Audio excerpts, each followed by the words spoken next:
The Enchanted April by Elizabeth von Arnim. Chapter 1. It began in a woman's club in London on a February afternoon, an uncomfortable club and a miserable afternoon, when Mrs. Wilkins, who had come down from Hampstead to shop and had lunched at her club, took up the Times from the table in the smoking room, and running her listless eye down the agony column saw this: To those who appreciate wisteria and sunshine, small medieval Italian castle on the shores of the Mediterranean, to be let furnished for the month of April. Necessary servants remain. Z. Box 1000, The Times. That was its conception. Yet, as in the case of many another, the conceiver was unaware of it at the moment. So entirely unaware was Mrs. Wilkins that her April for that year had then and there been settled for her, that she dropped the newspaper with a gesture that was both irritated and resigned, and went over to the window and stared drearily out at the dripping street. Not for her were medieval castles, even those that are specially described as small. Not for her the shores in April of the Mediterranean and the wisteria and sunshine. Such delights were only for the rich. Yet the advertisement had been addressed to persons who appreciate these things, so that it had been, anyhow, addressed too to her, for she certainly appreciated them, more than anybody knew, more than she had ever told. But she was poor. In the whole world she possessed of her very own only £90, saved from year to year, put by carefully, pound by pound, out of her dress allowance. She had scraped this sum together at the suggestion of her husband as a shield and refuge against a rainy day. Her dress allowance, given her by her father, was £100 a year, so that Mrs. Wilkins' clothes were what her husband, urging her to save, called modest and becoming, and her acquaintance to each other, when they spoke of her at all, which was seldom, for she was very negligible, called a perfect sight. Mr. Wilkins, as solicitor, encouraged thrift, except that branch of it which got into his food. He did not call that thrift. He called it bad housekeeping. But for the thrift which, like moth, penetrated into Mrs. Wilkins' clothes and spoilt them, he had much praise. You never know, he said, when there will be a rainy day, and you may be very glad to find you have a nest egg. Indeed, we both may. Looking out of the club window into Shaftesbury Avenue, hers was an economical club, but convenient for Hampstead, where she lived, and for Shoolbred's, where she shopped, Mrs. Wilkins, having stood there some time very drearily, her mind's eye on the Mediterranean in April and the wisteria, and the enviable opportunities of the rich, while her bodily eye watched the really extremely horrible sooty rain falling steadily on the hurrying umbrellas and splashing omnibuses, suddenly wondered whether perhaps this was not the rainy day Mellersh was Mr. Wilkins, had so often encouraged her to prepare for, and whether to get out of such a climate and into the small medieval castle wasn't perhaps what Providence had all along intended her to do with her savings. Part of her savings, of course, perhaps quite a small part. The castle, being medieval, might also be dilapidated, and dilapidations were surely cheap. She wouldn't in the least mind a few of them, because you didn't pay for dilapidations which were already there. On the contrary, by reducing the price you had to pay, they really paid you. But what nonsense to think of it. She turned away from the window with the same gesture of mingled irritation and resignation with which she had laid down the Times, and crossed the room towards the door with the intention of getting her mackintosh and umbrella and fighting her way into one of the overcrowded omnibuses and going to Shoolbred's on the way home and buying some soles for Mellersh's dinner. Mellersh was difficult with fish and liked only soles, except salmon, when she beheld Mrs. Arbuthnot, a woman she knew by sight as also living in Hampstead and belonging to the club, sitting at the table in the middle of the room on which the newspapers and magazines were kept, absorbed in her turn in the first page of the Times. Mrs. Wilkins had never yet spoken to Mrs. Arbuthnot, who belonged to one of the various church sets, and who analysed, classified, divided, and registered the poor, whereas she and Mellersh, when they did go out, went to the parties of impressionist painters, of whom in Hampstead there are many. Mellersh had a sister who had married one of them and lived up on the Heath, and because of this alliance Mrs. Wilkins was drawn into a circle which was highly unnatural to her, and she had learned to dread pictures. She had to say things about them, and she didn't know what to say. She used to murmur, "Marvellous," and feel that it was not enough. But nobody minded. Nobody listened. Nobody took any notice of Mrs. Wilkins.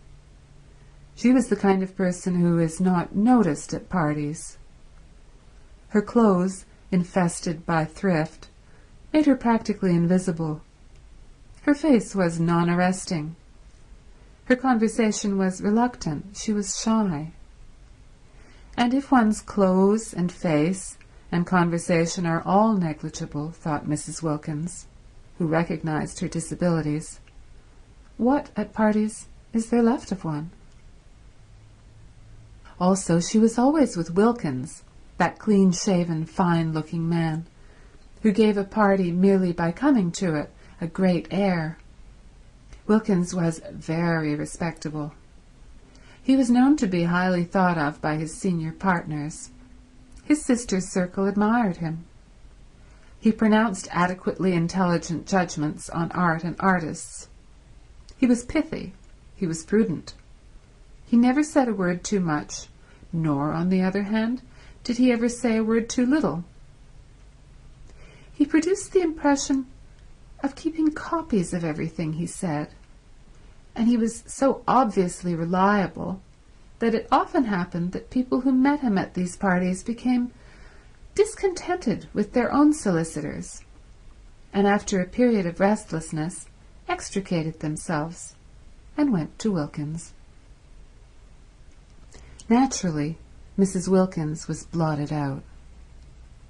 She, said his sister, with something herself of the judicial, the digested, and the final in her manner, should stay at home. But Wilkins could not leave his wife at home.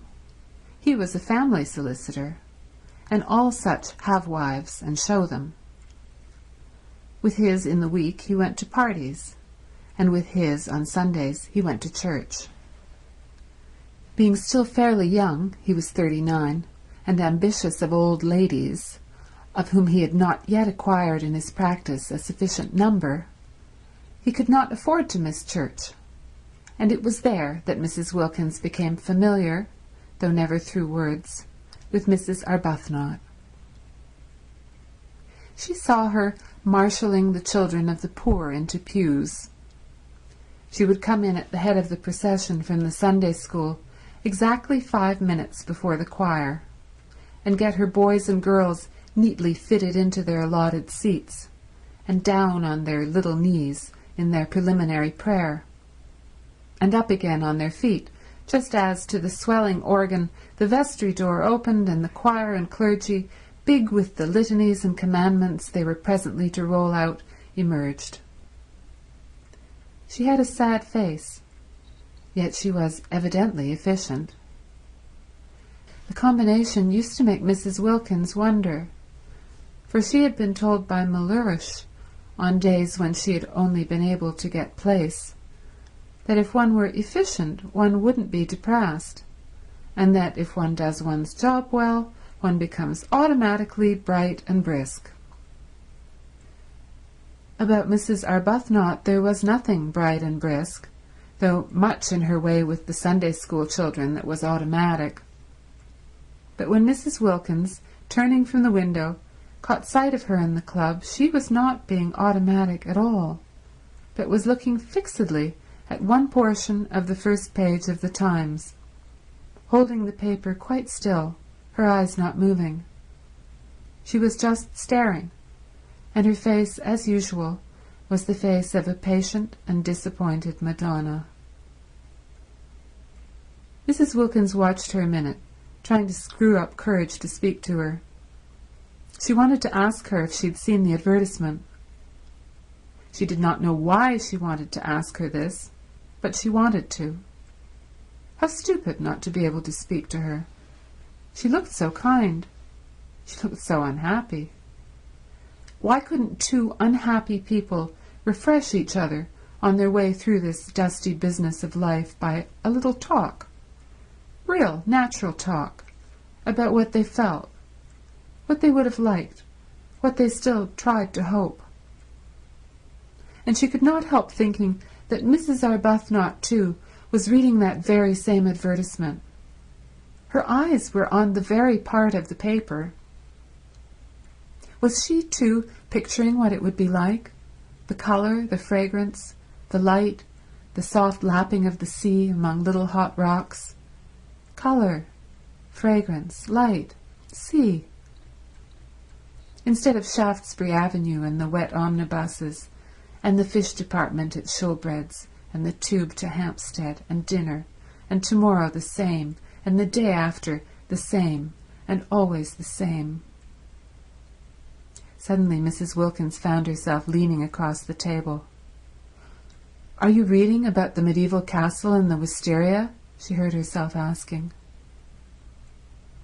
Naturally, Mrs. Arbuthnot was surprised, but she was not half so much surprised as Mrs. Wilkins was at herself for asking.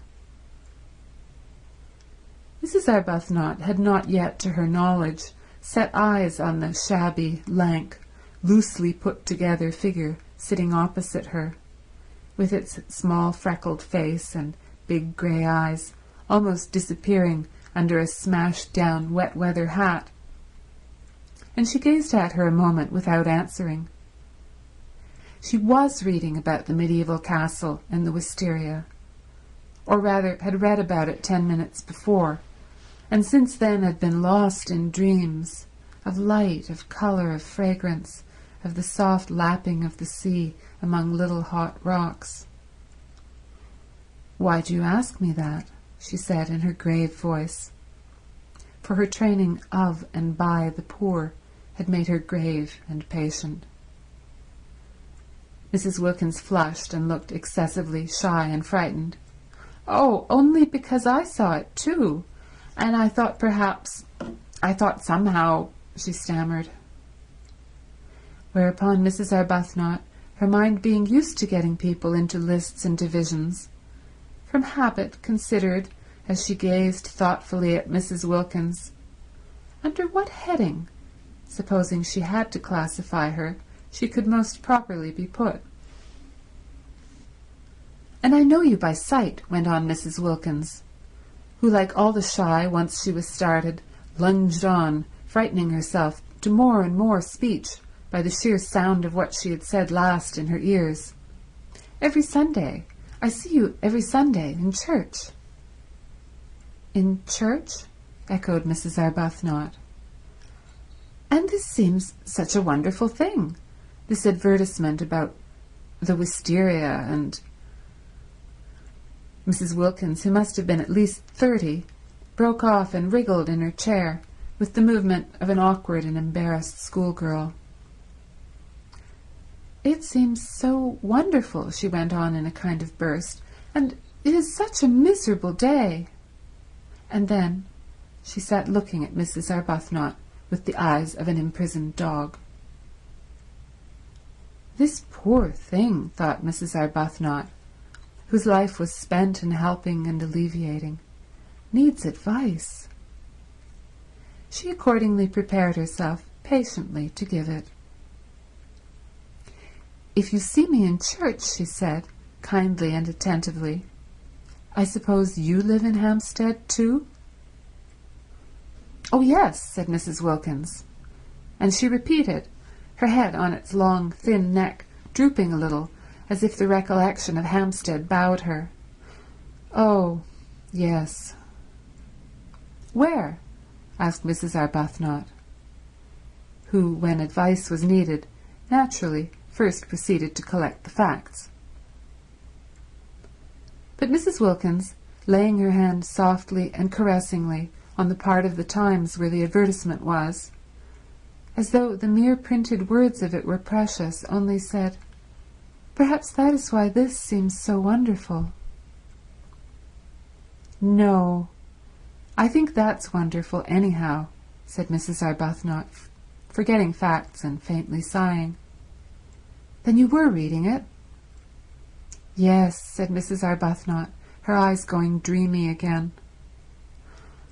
"Wouldn't it be wonderful?" murmured Mrs. Wilkins. "Wonderful," said Mrs. Arbuthnot. Her face, which had lit up, faded into patience again. "Very wonderful," she said. "But it's no use wasting one's time thinking of such things." "Oh, but it is," was Mrs. Wilkins' quick, surprising reply. Surprising because it was so much unlike the rest of her, the characterless coat and skirt, the crumpled hat, the undecided wisp of hair straggling out. "And just the considering of them is worthwhile in itself. Such a change from Hampstead. And sometimes I really do believe, if one considers hard enough, one gets things." Mrs. Arbuthnot observed her patiently. In what category would she, supposing she had to, put her? "Perhaps," she said, leaning forward a little, "you will tell me your name.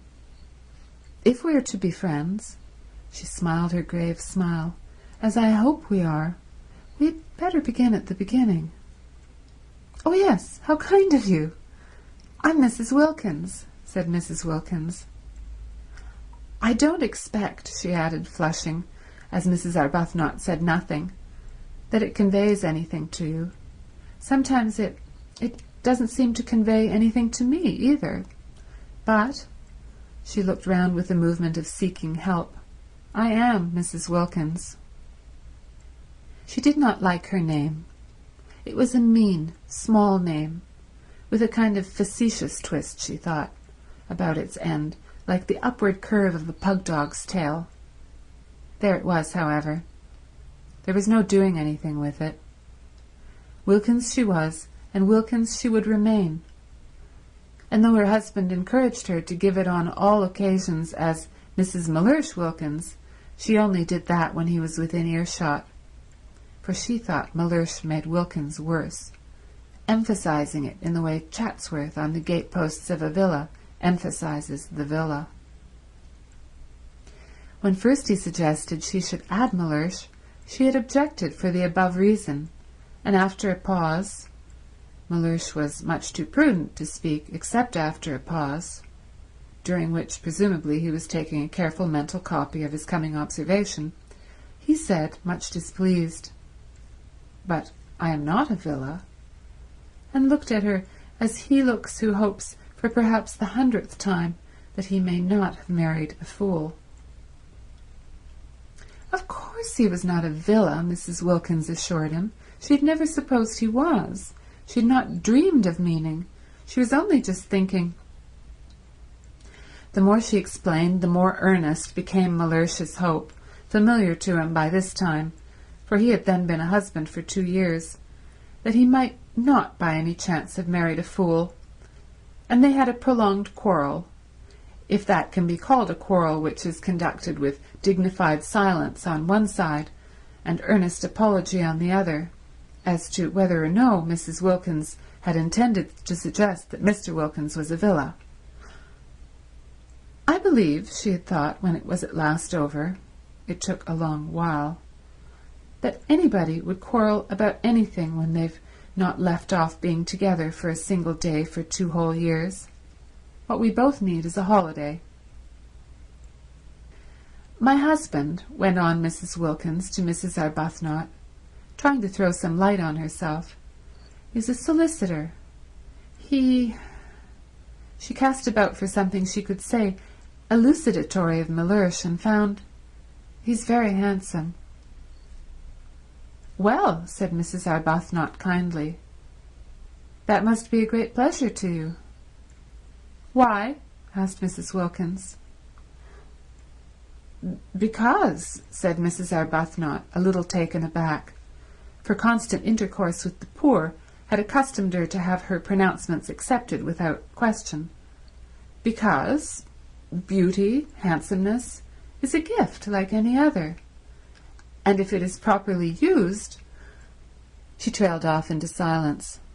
Mrs. Wilkins' great grey eyes were fixed on her, and it seemed suddenly to Mrs. Arbuthnot that perhaps she was becoming crystallized into a habit of exposition, and of exposition after the manner of nursemaids, through having an audience that couldn't but agree, that would be afraid if it wished to interrupt, that didn't know, that was, in fact, at her mercy. But Mrs. Wilkins was not listening, for just then, absurd as it seemed, a picture had flashed across her brain, and there were 2 figures in it, sitting together under a great trailing wisteria that stretched across the branches of a tree she didn't know, and it was herself and Mrs. Arbuthnot. She saw them. She saw them. And behind them, bright in sunshine, were old grey walls, the medieval castle. She saw it. They were there. She therefore stared at Mrs. Arbuthnot and did not hear a word she said. And Mrs. Arbuthnot stared too at Mrs. Wilkins, arrested by the expression on her face, which was swept by the excitement of what she saw, and was as luminous and tremulous under it as water in sunlight when it is ruffled by a gust of wind. At this moment, if she had been at a party, Mrs. Wilkins would have been looked at with interest. They stared at each other, Mrs. Arbuthnot surprised, inquiringly, Mrs. Wilkins with the eyes of someone who has had a revelation. Of course. That was how it could be done. She herself, she by herself, couldn't afford it, and wouldn't be able, even if she could afford it, to go there all alone. But she and Mrs. Arbuthnot together. She leaned across the table. Why don't we try and get it? She whispered. Mrs. Arbuthnot became even more wide-eyed. Get it? She repeated. Yes, said Mrs. Wilkins, still as though she were afraid of being overheard. Not just sit here and say, how wonderful, and then go home to Hampstead without having put out a finger. Go home just as usual and see about the dinner and the fish, just as we've been doing for years and years, and will go on doing for years and years. In fact, said Mrs. Wilkins, flushing to the roots of her hair, for the sound of what she was saying, of what was coming pouring out, frightened her, and yet she couldn't stop. I see no end to it. There is no end to it. So that there ought to be a break. There ought to be intervals in everybody's interests. Why, it would really be being unselfish to go away and be happy for a little, because we would come back so much nicer. You see, after a bit, everybody needs a holiday. But how do you mean, get it? Asked Mrs. Arbuthnot. Take it, said Mrs. Wilkins. Take it. Rent it. Hire it. Have it. But do you mean you and I? Yes, between us, share. Then it would only cost half, and you look exactly as if you wanted it just as much as I do, as if you ought to have a rest, have something happy happen to you. Why, but we don't know each other. But just think how well we would if we went away together for a month. And I've saved for a rainy day. Look at it." She is unbalanced, thought Mrs. Arbuthnot. Yet she felt strangely stirred. Think of getting away for a whole month, from everything, to heaven. She shouldn't say things like that, thought Mrs. Arbuthnot. The vicar. Yet she felt strangely stirred. It would indeed be wonderful to have a rest, a cessation. Habit, however, steadied her again, and years of intercourse with the poor made her say with the slight, though sympathetic superiority of the explainer, "But then, you see, heaven isn't somewhere else. It is here and now. We are told so." She became very earnest, just as she did when trying patiently to help and enlighten the poor. "Heaven is within us," she said in her gentle, low voice. "We are told that on the very highest authority. And you know the lines about the kindred points, don't you?" "Oh, yes, I know them," interrupted Mrs. Wilkins impatiently. "The kindred points of heaven and home," continued Mrs. Arbuthnot, who was used to finishing her sentences. "Heaven is in our home." "It isn't?" said Mrs. Wilkins, again surprisingly. Mrs. Arbuthnot was taken aback. Then she said gently, "Oh, but it is. It is there if we choose, if we make it." "I do choose, and I do make it, and it isn't," said Mrs. Wilkins. Then Mrs. Arbuthnot was silent, for she too sometimes had doubts about homes. She sat and looked uneasily at Mrs. Wilkins, feeling more and more the urgent need to getting her classified. If she could only classify Mrs. Wilkins, get her safely under her proper heading, she felt that she herself would regain her balance, which did seem very strangely to be slipping all to one side. For neither had she had a holiday for years, and the advertisement when she saw it had set her dreaming, and Mrs. Wilkins' excitement about it was infectious, and she had the sensation, as she listened to her impetuous, odd talk and watched her lit-up face, that she was being stirred out of sleep. Clearly Mrs. Wilkins was unbalanced, but Mrs. Arbuthnot had met the unbalanced before. Indeed, she was always meeting them, and they had no effect on her own stability at all, whereas this one was making her feel quite wobbly, quite as though to be off and away, away from her compass points of God, husband, home, and duty. She didn't feel as if Mrs. Wilkins intended Mr. Wilkins to come too, and just for once be happy would be both good and desirable, which of course it wasn't, which certainly of course it wasn't. She also had a nest egg, invested gradually in the post office savings bank, but to suppose that she would ever forget her duty to the extent of drawing it out and spending it on herself was surely absurd. Surely she couldn't, she wouldn't ever do such a thing. Surely she wouldn't, she couldn't ever forget her poor, forget misery and sickness as completely as that. No doubt a trip to Italy would be extraordinarily delightful, but there were many delightful things one would like to do, and what was strength given to one for, except to help one not to do them? Steadfast as the points of the compass to Mrs. Arbuthnot were the great 4 facts of life: God, husband, home, duty.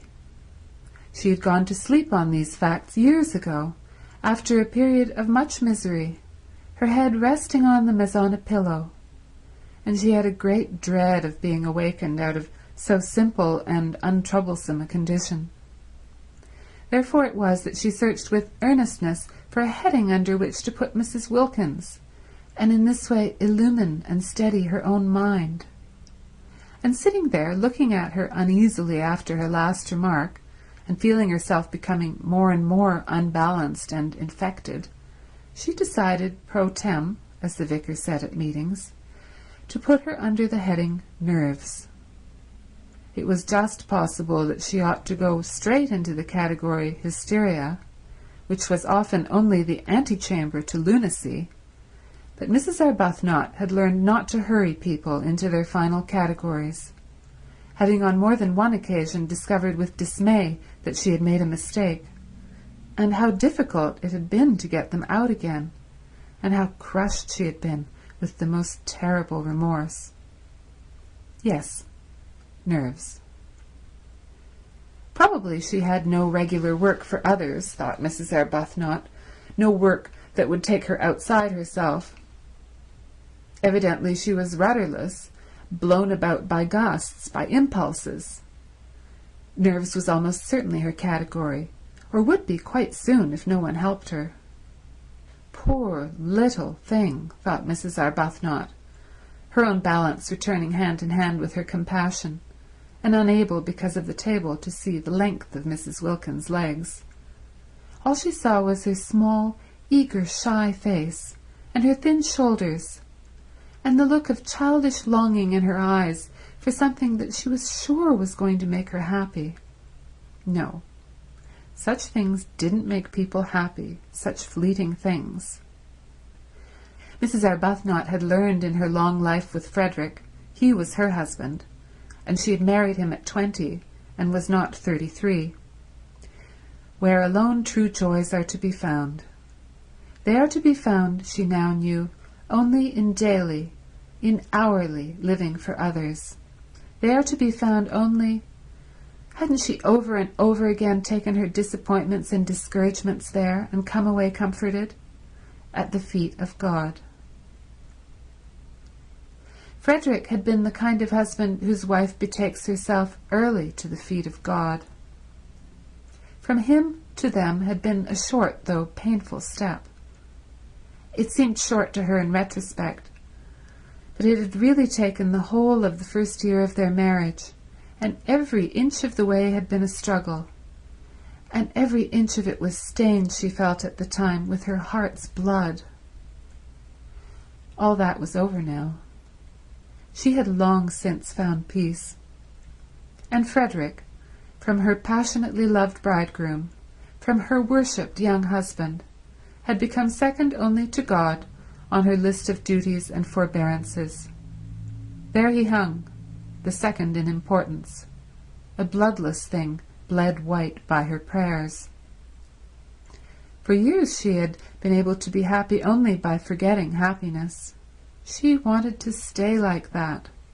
She wanted to shut out everything that would remind her of beautiful things, that might set her off again, long, desiring. "I'd like so much to be friends," she said earnestly.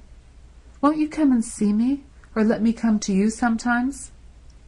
Whenever you feel as if you wanted to talk.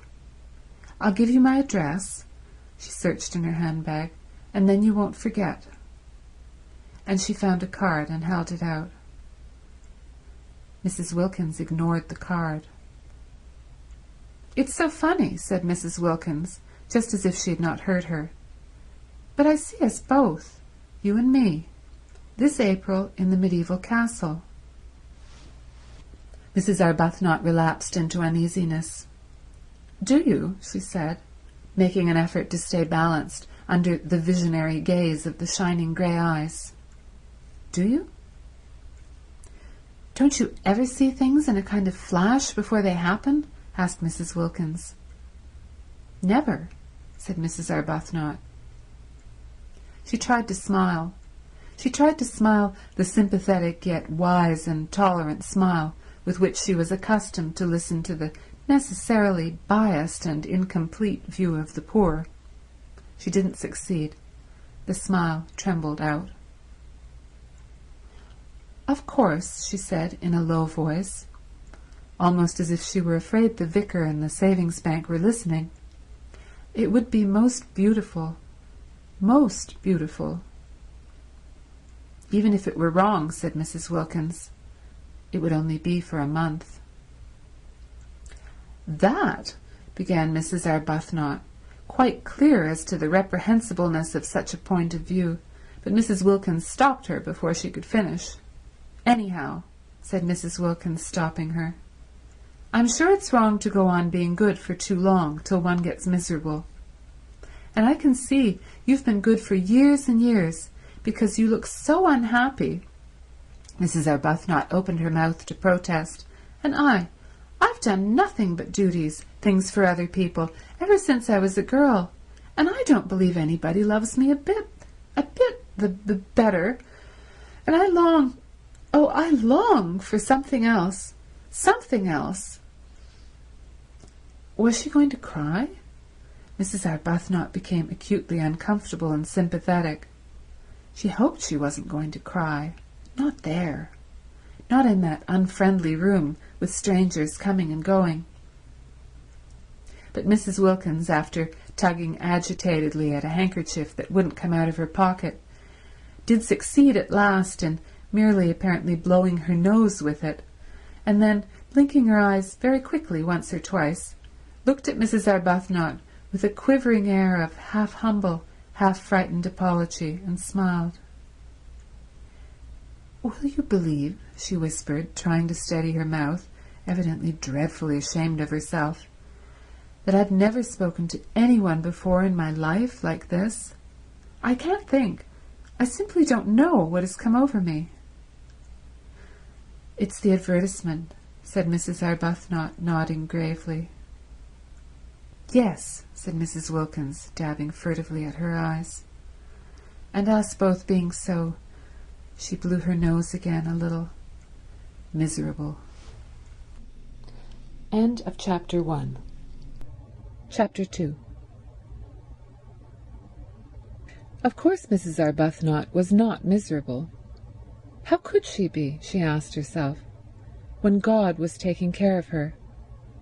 But she let that pass for the moment, unrepudiated, because of her conviction that here was another fellow creature in urgent need of her help. And not just boots and blankets and better sanitary arrangements this time, but the more delicate help of comprehension, of finding the exact right words. The exact right words, she presently discovered, after trying various ones about living for others and prayer and the peace to be found in placing oneself unreservedly in God's hands. To meet all these words, Mrs. Wilkins had other words, incoherent and yet, for the moment at least, till one had had more time, difficult to answer. The exact right words were a suggestion that it would do no harm to answer the advertisement. Non-committal, mere inquire. And what disturbed Mrs. Arbuthnot about this suggestion was that she did not make it solely to comfort Mrs. Wilkins. She made it because of her own strange longing for the medieval castle. This was very disturbing. There she was, accustomed to direct, to lead, to advise, to support. Except Frederick, she long since had learned to leave Frederick to God. Being led herself, being influenced and thrown off her feet by just an advertisement, by just an incoherent stranger. It was indeed disturbing. She failed to understand her sudden longing for what was, after all, self-indulgence, when for years no such desire had entered her heart. "There's no harm in simply asking," she said in a low voice, as if the vicar and the savings bank and all her waiting and dependent poor were listening and condemning. "It isn't as if it committed us to anything," said Mrs. Wilkins, also in a low voice, but her voice shook. They got up simultaneously. Mrs. Arbuthnot had a sensation of surprise that Mrs. Wilkins should be so tall, and went to a writing table, and Mrs. Arbuthnot wrote to Z, Box 1000, The Times, for particulars. She asked for all particulars, but the only one they really wanted was the one about the rent. They both felt that it was Mrs. Arbuthnot who ought to write the letter and do the business part. Not only was she used to organizing and being practical, but she also was older and certainly calmer, and she herself had no doubt, too, that she was wiser. Neither had Mrs. Wilkins any doubt of this. The very way Mrs. Arbuthnot parted her hair suggested a great calm that could only proceed from wisdom. But if she was wiser, older, and calmer, Mrs. Arbuthnot's new friend nevertheless seemed to her to be the one who impelled. Incoherent, she yet impelled. She appeared to have, apart from her need of help, an upsetting kind of character. She had a curious infectiousness. She led one on, and the way her unsteady mind leaped at conclusions, wrong ones, of course, witness the one that she, Mrs. Arbuthnot, was miserable, the way she leaped at conclusions was disconcerting. Whatever she was, however, and whatever her unsteadiness, Mrs. Arbuthnot found herself sharing her excitement and her longing, and when the letter had been posted in the letter box in the hall, and actually was beyond getting back again, both she and Mrs. Wilkins felt the same sense of guilt. "It only shows," said Mrs. Wilkins in a whisper, as they turned away from the letter box, "how immaculately good we've been all our lives.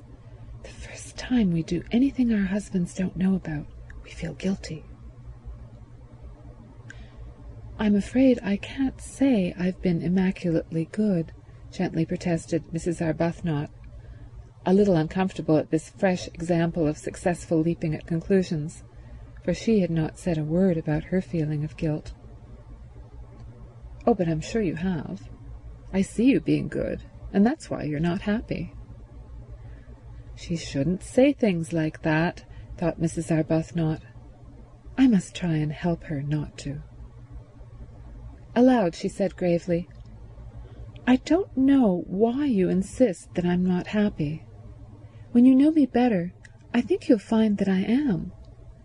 And I'm sure you don't mean really that goodness, if one could attain it, makes one unhappy." "Yes, I do," said Mrs. Wilkins. "Our sort of goodness does. We have attained it, and we are unhappy. There are miserable sorts of goodness, and happy sorts. The sort we'll have at the medieval castle, for instance, is the happy sort." "That is, supposing we go there," said Mrs. Arbuthnot restrainingly. She felt that Mrs. Wilkins needed holding on to. "After all, we've only written just to ask. Anybody may do that." "I think it quite likely we shall find the conditions impossible. And even if they were not, probably by tomorrow we shall not want to go." "I see us there," was Mrs. Wilkins's answer to that.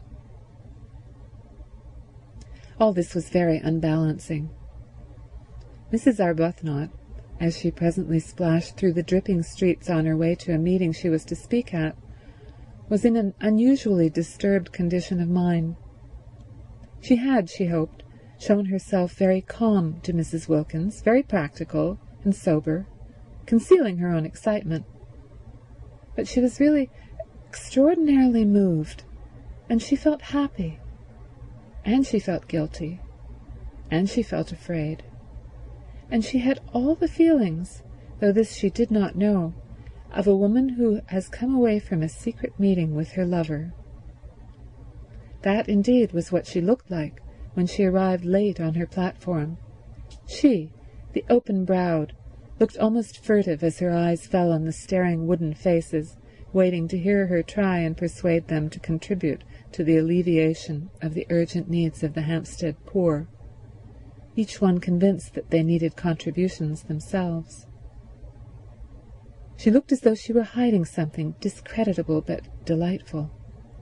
Certainly her customary clear expression of candour was not there, and its place was taken by a kind of suppressed and frightened pleasedness, which would have led a more worldly-minded audience to the instant conviction of recent and probably impassioned love-making. Beauty, beauty, beauty. The words kept ringing in her ears as she stood on the platform, talking of sad things to the sparsely attended meeting. She'd never been to Italy. Was that really what her nest egg was to be spent on after all? Though she couldn't approve of the way Mrs. Wilkins was introducing the idea of predestination into her immediate future, just as if she had no choice, just as if to struggle or even to reflect were useless, it yet influenced her. Mrs. Wilkins' eyes had been the eyes of a seer. Some people were like that, Mrs. Arbuthnot knew, and if Mrs. Wilkins had actually seen her at the medieval castle, it did seem probable that struggling would be a waste of time. Still, to spend her nest egg on self-indulgence. The origin of the egg had been corrupt, but she had at least supposed its end was to be creditable. Was she to deflect it from its intended destination, which alone had appeared to justify her keeping it, and spend it on giving herself pleasure? Mrs. Arbuthnot spoke on and on, so much practised in the kind of speech that she could have said it all in her sleep, and at the end of the meeting, her eyes dazzled by her secret visions, she hardly noticed that nobody was moved in any way whatever, least of all in the way of contributions. But the vicar noticed. The vicar was disappointed. Usually his good friend and supporter, Mrs. Arbuthnot, succeeded better than this. And what was even more unusual, she appeared, he observed, not even to mind. "I can't imagine," he said to her as they parted, speaking irritably, for he was irritated both by the audience and by her, "what these people are coming to. Nothing seems to move them." "Perhaps they need a holiday," suggested Mrs. Arbuthnot. An unsatisfactory, a queer reply, the vicar thought. "In February?" he called after her sarcastically. "Oh, no, not till April," said Mrs. Arbuthnot over her shoulder. Very odd, thought the vicar, very odd indeed. And he went home and was not perhaps quite Christian to his wife. That night in her prayers Mrs. Arbuthnot asked for guidance. She felt she ought really to ask, straight out and roundly, that the medieval castle should already have been taken by someone else and the whole thing thus be settled, but her courage failed her. Suppose her prayer were to be answered? No, she couldn't ask it. She couldn't risk it. And after all, she almost pointed this out to God, if she spent her present nest egg on a holiday, she could quite soon accumulate another. Frederick pressed money on her, and it would only mean, while she rolled up a second egg, that for a time her contributions to the parish charities would be less. And then it could be the next nest egg whose original corruption would be purged away by the use to which it was finally put. For Mrs. Arbuthnot, who had no money of her own, was obliged to live on the proceeds of Frederick's activities, and her very nest egg was the fruit, posthumously ripened, of ancient sin. The way Frederick made his living was one of the standing distresses of her life. He wrote immensely popular memoirs, regularly, every year, of the mistresses of kings. There were in history numerous kings who had had mistresses, and there were still more numerous mistresses who had had kings, so that he had been able to publish a book of memoirs during each year of his married life. And even so, there were greater, further piles of these ladies waiting to be dealt with. Mrs. Arbuthnot was helpless. Whether she liked it or not, she was obliged to live on the proceeds. He gave her a dreadful sofa once, after the success of his Du Barry memoir, with swollen cushions and soft, receptive lap, and it seemed to her a miserable thing that there, in her very home, should flaunt this reincarnation of a dead old French sinner.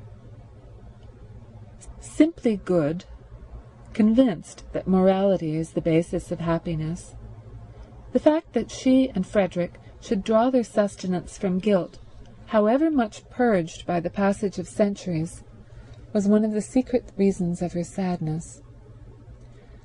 The more the memoired lady had forgotten herself, the more his book about her was read, and the more free-handed he was to his wife, and all that he gave her was spent after adding slightly to her nest egg, for she did hope and believe that one day people would cease to want to read of wickedness, and then Frederick would need supporting, on helping the poor. The parish flourished because, to take a handful at random, of the ill behaviour of the ladies of Dubarry, Montespan, Pompadour, Ninon de l'Enclos, and even of learned Maintenon, the poor were the filter through which the money was passed, to come out, Mrs. Arbuthnot hoped, purified.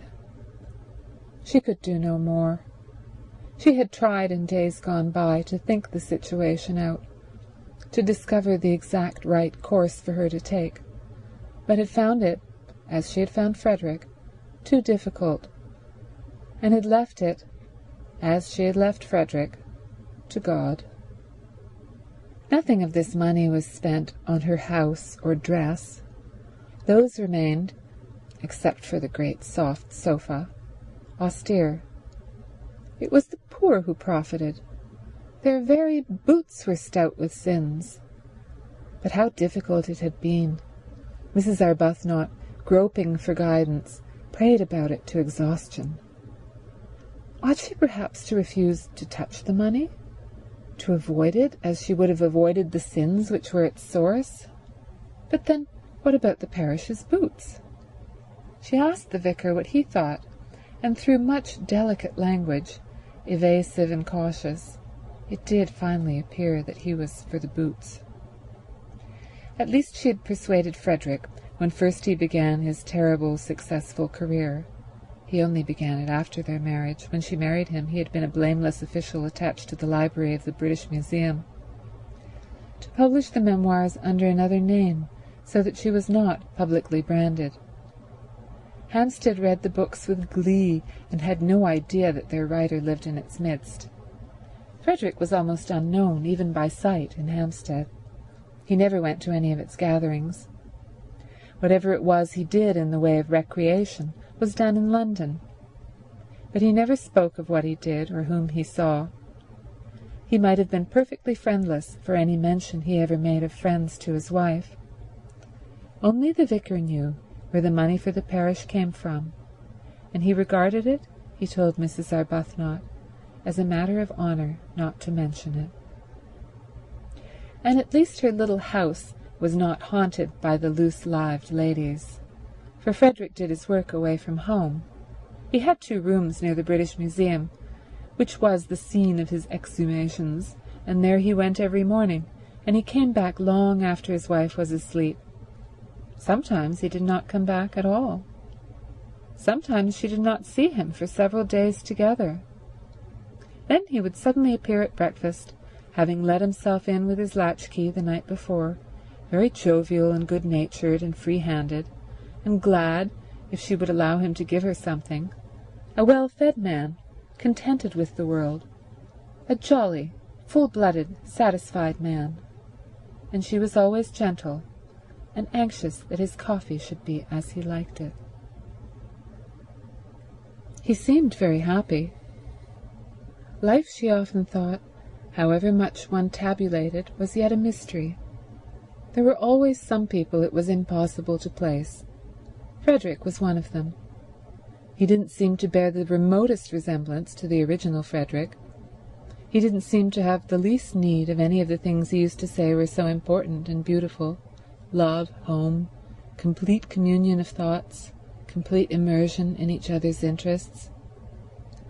After those early painful attempts to hold him up to the point from which they had hand in hand so splendidly started, attempts in which she herself had got terribly hurt, and the Frederick she supposed she had married was mangled out of recognition, she hung him up finally by her bedside as the chief subject of her prayers, and left him, except for those, entirely to God. She had loved Frederick too deeply to be able now to do anything but pray for him. He had no idea that he never went out of the house without her blessing going with him too, hovering, like a little echo of finished love, round that once dear head. She didn't dare think of him as he used to be, as he had seemed to her to be in those marvellous first days of their love-making, of their marriage. Her child had died. She had nothing, nobody of her own to lavish herself on. The poor became her children, and God the object of her love. What could be happier than such a life, she sometimes asked herself, but her face, and particularly her eyes, continued sad. Perhaps when we're old, perhaps when we are both quite old, she would think wistfully. End of Chapter 2. Chapter 3. The owner of the medieval castle was an Englishman, a Mr. Briggs, who was in London at the moment, and wrote that it had beds enough for 8 people, exclusive of servants, 3 sitting rooms, battlements, dungeons, and electric light. The rent was £60 for the month. The servants' wages were extra, and he wanted references. He wanted assurances that the second half of his rent would be paid, the first half being paid in advance, and he wanted assurances of respectability from a solicitor or a doctor or a clergyman. He was very polite in his letter, explaining that his desire for references was what was usual and should be regarded as a mere formality. Mrs. Arbuthnot and Mrs. Wilkins had not thought of references, and they had not dreamed a rent could be so high. In their minds had floated sums like 3 guineas a week, or less, seeing that the place was small and old.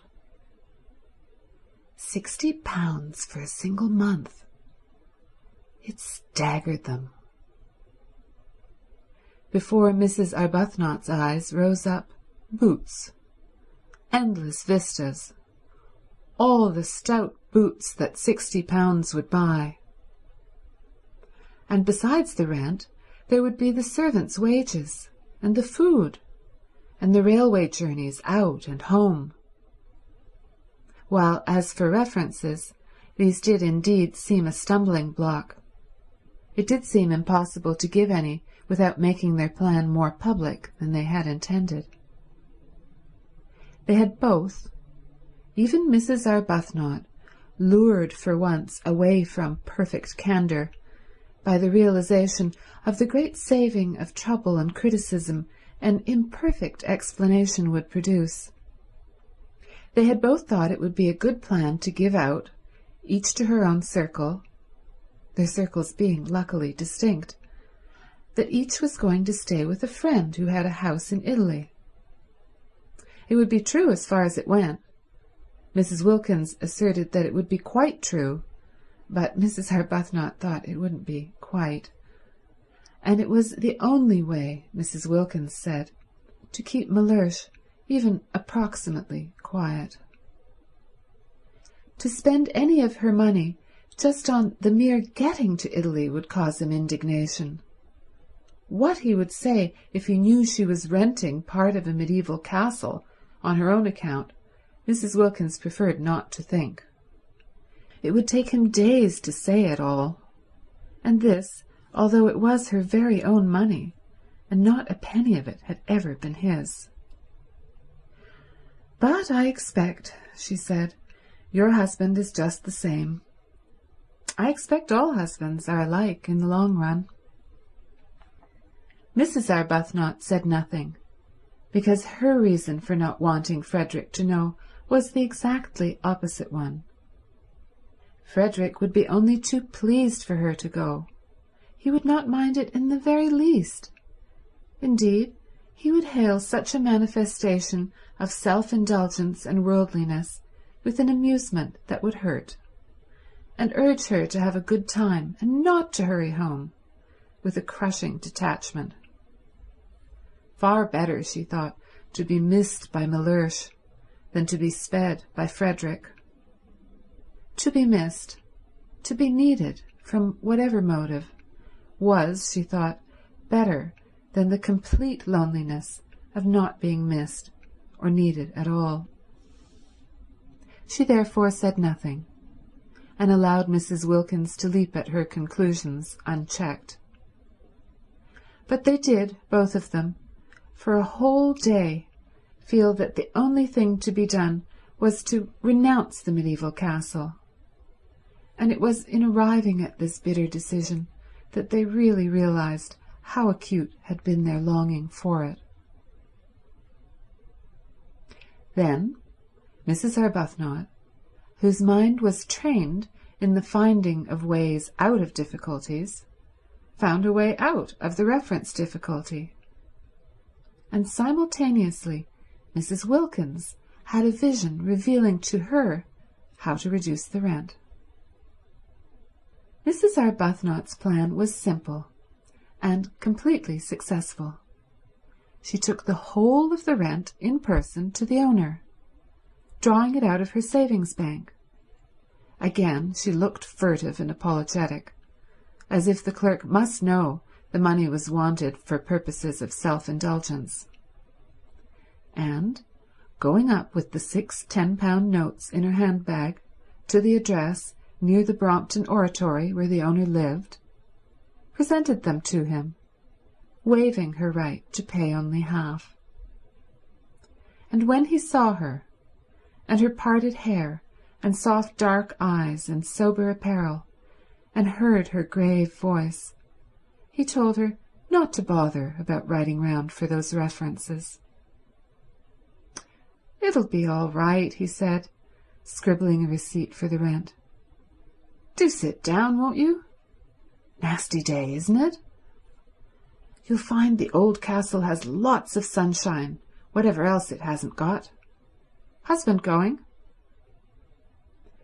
Mrs. Arbuthnot, unused to anything but candour, looked troubled at this question and began to murmur inarticulately, and the owner at once concluded that she was a widow. A war one, of course, for other widows were old, and that he had been a fool not to guess it. "Oh, I'm sorry," he said, turning red right up to his fair hair. "I didn't mean— He ran his eye over the receipt he had written. "Yes, I think that's all right," he said, getting up and giving it to her. "Now," he added, taking the 6 notes she held out and smiling, for Mrs. Arbuthnot was agreeable to look at. "I'm richer and you're happier. I've got money and you've got San Salvatore. I wonder God is best." "I think you know," said Mrs. Arbuthnot with her sweet smile. He laughed and opened the door for her. It was a pity the interview was over. He would have liked to ask her to lunch with him. She made him think of his mother, of his nurse, of all things kind and comforting, besides having the attraction of not being his mother or his nurse. "I hope you'll like the old place," he said, holding her hand a minute at the door. The very feel of her hand, even through its glove, was reassuring. It was the sort of hand, he thought, that children would like to hold in the dark. "In April, you know, it's simply a mass of flowers. And then there's the sea. You must wear white. You'll fit in very well. There's several portraits of you there." "Portraits?" "Madonnas, you know. There's one on the stairs really exactly like you." Mrs. Arbuthnot smiled and said good-bye and thanked him. Without the least trouble and at once, she had got him placed in his proper category. He was an artist, and of an effervescent temperament. She shook hands and left, and he wished she hadn't. After she was gone he supposed that he ought to have asked for those references, if only because she would think him so unbusinesslike not to. But he could as soon have insisted on references from a saint in a nimbus as from that grave, sweet lady. Rose Arbuthnot. Her letter making the appointment lay on the table. Pretty name. That difficulty then was overcome. But there still remained the other one, the really annihilating effect of the expense on the nest eggs, and especially on Mrs. Wilkins, which was in size, compared with Mrs. Arbuthnot's, as the egg of the plover to that of the duck. And this, in its turn, was overcome by the vision vouchsafed to Mrs. Wilkins, revealing to her the steps to be taken for its overcoming. Having got San Salvatore, the beautiful, the religious name fascinated them. They in their turn would advertise in the agony column of the Times, and would inquire after 2 more ladies of similar desires to their own to join them and share the expenses. At once the strain of the nest eggs would be reduced from half to a quarter. Mrs. Wilkins was prepared to fling her entire egg into the adventure, but she realized that if it were to cost even 6pence over her £90, her position would be terrible. Imagine going to Merlurch and saying, "I owe." It would be awful enough if some day circumstances forced her to say, "I have no nest egg." But at least she would be supported in such a case by the knowledge that the egg had been her own. She therefore, though prepared to fling her last penny into the adventure, was not prepared to fling into it a single farthing that was not demonstrably her own, and she felt that if her share of the rent was reduced to £15 only, she would have a safe margin for the other expenses. Also, they might economize very much on food, gather olives off their own trees and eat them, for instance, and perhaps catch fish. Of course, as they pointed out to each other, they could reduce the rent to an almost negligible sum by increasing the number of sharers. They could have 6 more ladies instead of 2, if they wanted to, seeing that there were 8 beds. But supposing the 8 beds were distributed in couples in 4 rooms, it would not be altogether what they wanted, to find themselves shut up at night with a stranger. Besides, they thought that perhaps having so many would not be quite so peaceful.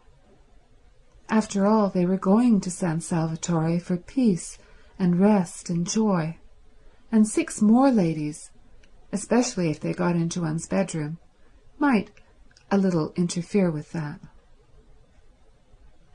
However, there seemed to be only 2 ladies in England at that moment who had any wish to join them, for they had only 2 answers to their advertisement.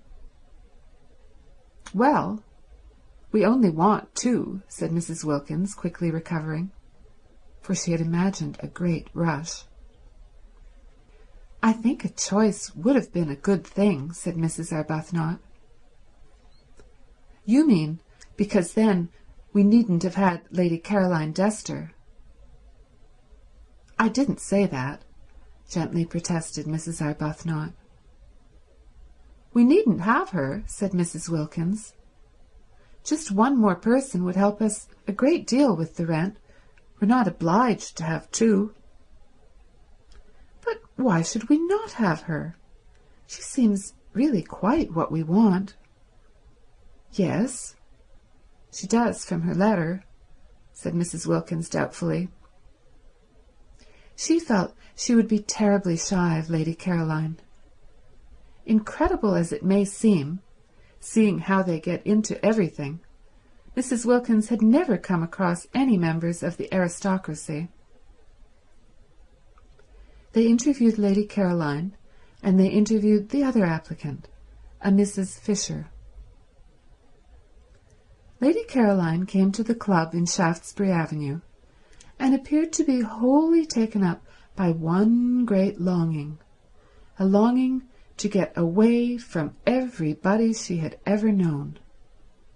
When she saw the club, and Mrs. Arbuthnot, and Mrs. Wilkins, she was sure that here was exactly what she wanted. She would be in Italy, a place she adored. She would not be in hotels, places she loathed. She would not be staying with friends, persons she disliked. And she would be in the company of strangers who would never mention a single person she knew, for the simple reason that they had not, could not have, and would not come across them. She asked a few questions about the fourth woman and was satisfied with the answers. Mrs. Fisher, of Prince of Wales Terrace, a widow. She, too, would be unacquainted with any of her friends. Lady Caroline did not even know where Prince of Wales Terrace was. "It's in London," said Mrs. Arbuthnot. "Is it?" said Lady Caroline. It all seemed most restful. Mrs. Fisher was unable to come to the club because, she explained by letter, she could not walk without a stick. Therefore, Mrs. Arbuthnot and Mrs. Wilkins went to her. But if she can't come to the club, how can she go to Italy? Wondered Mrs. Wilkins aloud. We shall hear that from her own lips, said Mrs. Arbuthnot. From Mrs. Fisher's lips they merely heard, in reply to delicate questioning, that sitting in trains was not walking about, and they knew that already. Except for the stick, however, she appeared to be a most desirable fourth, quiet, educated, elderly. She was much older than they or Lady Caroline. Lady Caroline had informed them she was 28, but not so old as to have ceased to be active-minded. She was very respectable indeed, and still wore a complete suit of black, though her husband had died, she told them, 11 years before.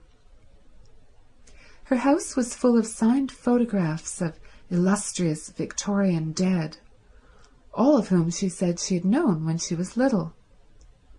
Her father had been an eminent critic, and in his house she had seen practically everybody who was anybody in letters and art. Carlyle had scowled at her.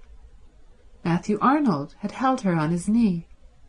Tennyson had sonorously rallied her on the length of her pigtail.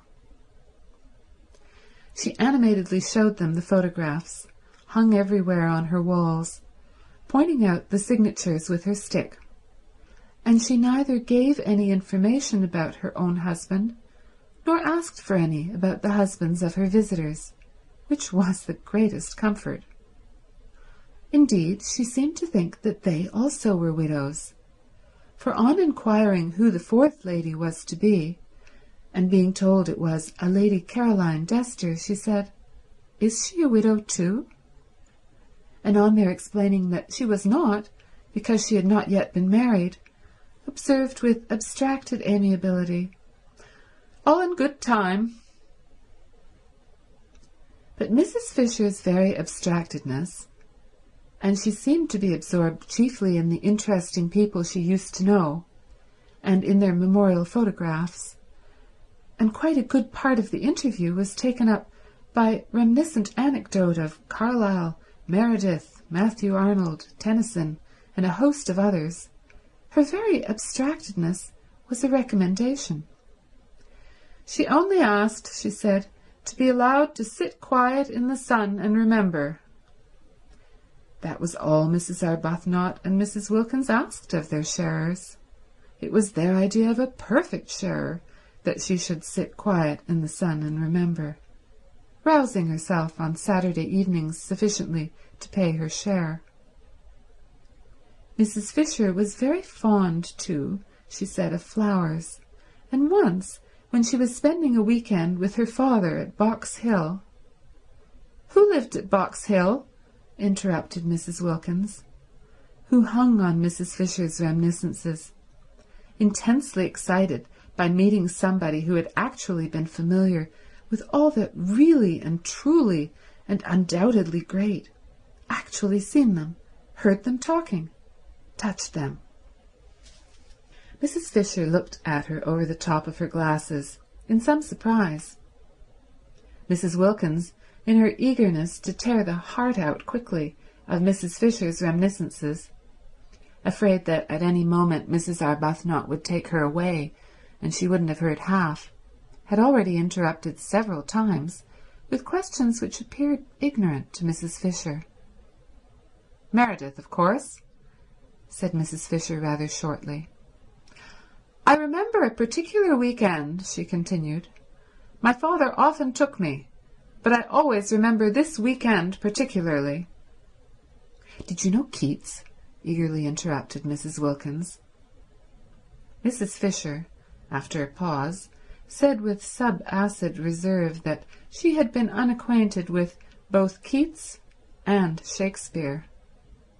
"Of course, how ridiculous of me," cried Mrs. Wilkins, flushing scarlet. "It's because," she floundered, "it's because the immortals somehow still seem alive, don't they? As if they were here, going to walk into the room in another minute, and one forgets they're dead. In fact, one knows perfectly well that they're not dead. Not nearly so dead as you and I even now," she assured Mrs. Fisher, who observed her over the top of her glasses. "I thought I saw Keats the other day," Mrs. Wilkins incoherently proceeded, driven on by Mrs. Fisher's look over the top of her glasses. "In Hampstead. Crossing the road in front of that house, you know, the house where he lived." Mrs. Arbuthnot said they must be going. Mrs. Fisher did nothing to prevent them. "I really thought I saw him," protested Mrs. Wilkins, appealing for belief first to one and then to the other, while waves of colour passed over her face, and totally unable to stop because of Mrs. Fisher's glasses and the steady eyes looking at her over their tops. "I believe I did see him. He was dressed in a—" Even Mrs. Arbuthnot looked at her now, and in her gentlest voice said they would be late for lunch. It was at this point that Mrs. Fisher asked for references. She had no wish to find herself shut up for 4 weeks with somebody who saw things. It is true that there were 3 sitting rooms, besides the garden and the battlements at San Salvatore, so there would be opportunities of withdrawal from Mrs. Wilkins, but it would be disagreeable to Mrs. Fisher, for instance, if Mrs. Wilkins were suddenly to assert that she saw Mr. Fisher. Mr. Fisher was dead. Let him remain so. She had no wish to be told he was walking about the garden. The only reference she really wanted, for she was much too old and firmly seated in her place in the world for questionable associates to matter to her, was one with regard to Mrs. Wilkins' health. Was her health quite normal? Was she an ordinary, everyday, sensible woman? Mrs. Fisher felt that if she were given even one address, she would be able to find out what she needed.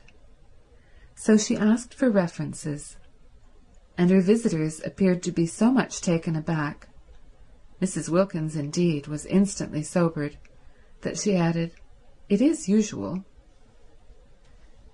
Mrs. Wilkins found her speech first. "But," she said, "aren't we the ones who ought to ask for some from you?" And this seemed to Mrs. Arbuthnot too the right attitude. Surely it was they who were taking Mrs. Fisher into their party, and not Mrs. Fisher who was taking them into it. For answer, Mrs. Fisher, leaning on her stick, went to the writing table and in a firm hand wrote down 3 names and offered them to Mrs. Wilkins, and the names were so respectable. More, they were so momentous, they were so nearly august, that just to read them was enough. The President of the Royal Academy, the Archbishop of Canterbury, and the Governor of the Bank of England. Who would dare disturb such personages in their meditations with inquiries as to whether a female friend of theirs was all she should be? "They have known me since I was little," said Mrs. Fisher. Everybody seemed to have known Mrs. Fisher since or when she was little. "I don't think references are nice things at all between ordinary decent women," burst out Mrs. Wilkins, made courageous by being, as she felt, at bay. For she very well knew that the only reference she could give without getting into trouble was Shoolbred, and she had little confidence in that, as it would be entirely based on Mellersh's fish. "We're not business people. We needn't distrust each other." And Mrs. Arbuthnot said, with a dignity that yet was sweet, "I'm afraid references do bring an atmosphere into our holiday plan that isn't quite what we want, and I don't think we'll take yours up or give you any ourselves, so that I suppose you won't wish to join us." And she held out her hand in goodbye. Then Mrs. Fisher, her gaze diverted to Mrs. Arbuthnot, who inspired trust and liking even in tube officials, thought that she would be idiotic to lose the opportunity of being in Italy in the particular conditions offered, and that she and this calm-browed woman between them would certainly be able to curb the other one when she had her attacks. So she said, taking Mrs. Arbuthnot's offered hand, "Very well, I waive references." She waived references. The two, as they walked to the station in Kensington High Street, could not help thinking that this way of putting it was lofty. Even Mrs. Arbuthnot, spendthrift of excuses for lapses, thought Mrs. Fisher might have used other words. And Mrs. Wilkins, by the time she got to the station, and the walk and the struggle on the crowded pavement with other people's umbrellas had warmed her blood, actually suggested waiving Mrs. Fisher. "If there is any waiving to be done, do let us be the ones who waive," she said eagerly. But Mrs. Arbuthnot, as usual, held on to Mrs. Wilkins, and presently, having cooled down in the train, Mrs. Wilkins announced that at San Salvatore Mrs. Fisher would find her level. "I see her finding her level there," she said, her eyes very bright. Whereupon Mrs. Arbuthnot, sitting with her quiet hands folded, turned over in her mind how best she could help Mrs. Wilkins not to see quite so much, or at least, if she must see, to see in silence. End of Chapter 3. Chapter 4. It had been arranged that Mrs. Arbuthnot and Mrs. Wilkins, travelling together, should arrive at San Salvatore on the evening of March 31st. The owner, who told them how to get there, appreciated their disinclination to begin their time in it on April 1st. And Lady Caroline and Mrs. Fisher, as yet unacquainted, and therefore under no obligations to bore each other on the journey, for only towards the end would they find out by a process of sifting who they were to arrive on the morning of April 2nd. In this way everything would be got nicely ready for the two, who seemed, in spite of the equality of the sharing, yet to have something about them of guests. There were disagreeable incidents towards the end of March, when Mrs. Wilkins, her heart in her mouth and her face a mixture of guilt, terror, and determination, told her husband that she had been invited to Italy, and he declined to believe it. Of course he declined to believe it. Nobody had ever invited his wife to Italy before. There was no precedent. He required proofs. The only proof was Mrs. Arbuthnot, and Mrs. Wilkins had produced her, but after what entreaties, what passionate persuading! Mrs. Arbuthnot had not imagined she would have to face Mr. Wilkins and say things to him that were short of the truth, and it brought home to her what she had for some time suspected, that she was slipping more and more away from God. Indeed, the whole of March was filled with unpleasant, anxious moments. It was an uneasy month. Mrs. Arbuthnot's conscience, made supersensitive by years of pampering, could not reconcile what she was doing with its own high standard of what was right. It gave her little peace. It nudged her at her prayers. It punctuated her entreaties for divine guidance with disconcerting questions such as, "Are you not a hypocrite? Do you really mean that? Would you not, frankly, be disappointed if that prayer were granted?" The prolonged wet, raw weather was on the side, too, of her conscience, producing far more sickness than usual among the poor. They had bronchitis, they had fevers. There was no end to the distress. And here she was going off, spending precious money on going off, simply and solely to be happy. One woman being happy. And these piteous multitudes. She was unable to look the vicar in the face. He did not know, nobody knew, what she was going to do, and from the very beginning she was unable to look anybody in the face. She excused herself from making speeches appealing for money. How could she stand up and ask people for money when she herself was spending so much on her own selfish pleasure? Nor did it help her or quiet her that, having actually told Frederick, in her desire to make up for what she was squandering, that she would be grateful if he would let her have some money, he instantly gave her a cheque for £100. He asked no questions. She was scarlet. He looked at her a moment and then looked away. It was a relief to Frederick that she should take some money. She gave it all immediately to the organization she worked with, and found herself more tangled in doubts than ever. Mrs. Wilkins, on the contrary, had no doubts. She was quite certain that it was a most proper thing to have a holiday, and altogether right and beautiful to spend one's own hard-collected savings on being happy. "Think how much nicer we shall be when we come back," she said to Mrs. Arbuthnot, encouraging that pale lady. No, Mrs. Wilkins had no doubts, but she had fears, and March was for her too an anxious month, with the unconscious Mr. Wilkins coming back daily to his dinner and eating his fish in the silence of imagined security. Also, things happened so awkwardly. It really is astonishing how awkwardly they happen.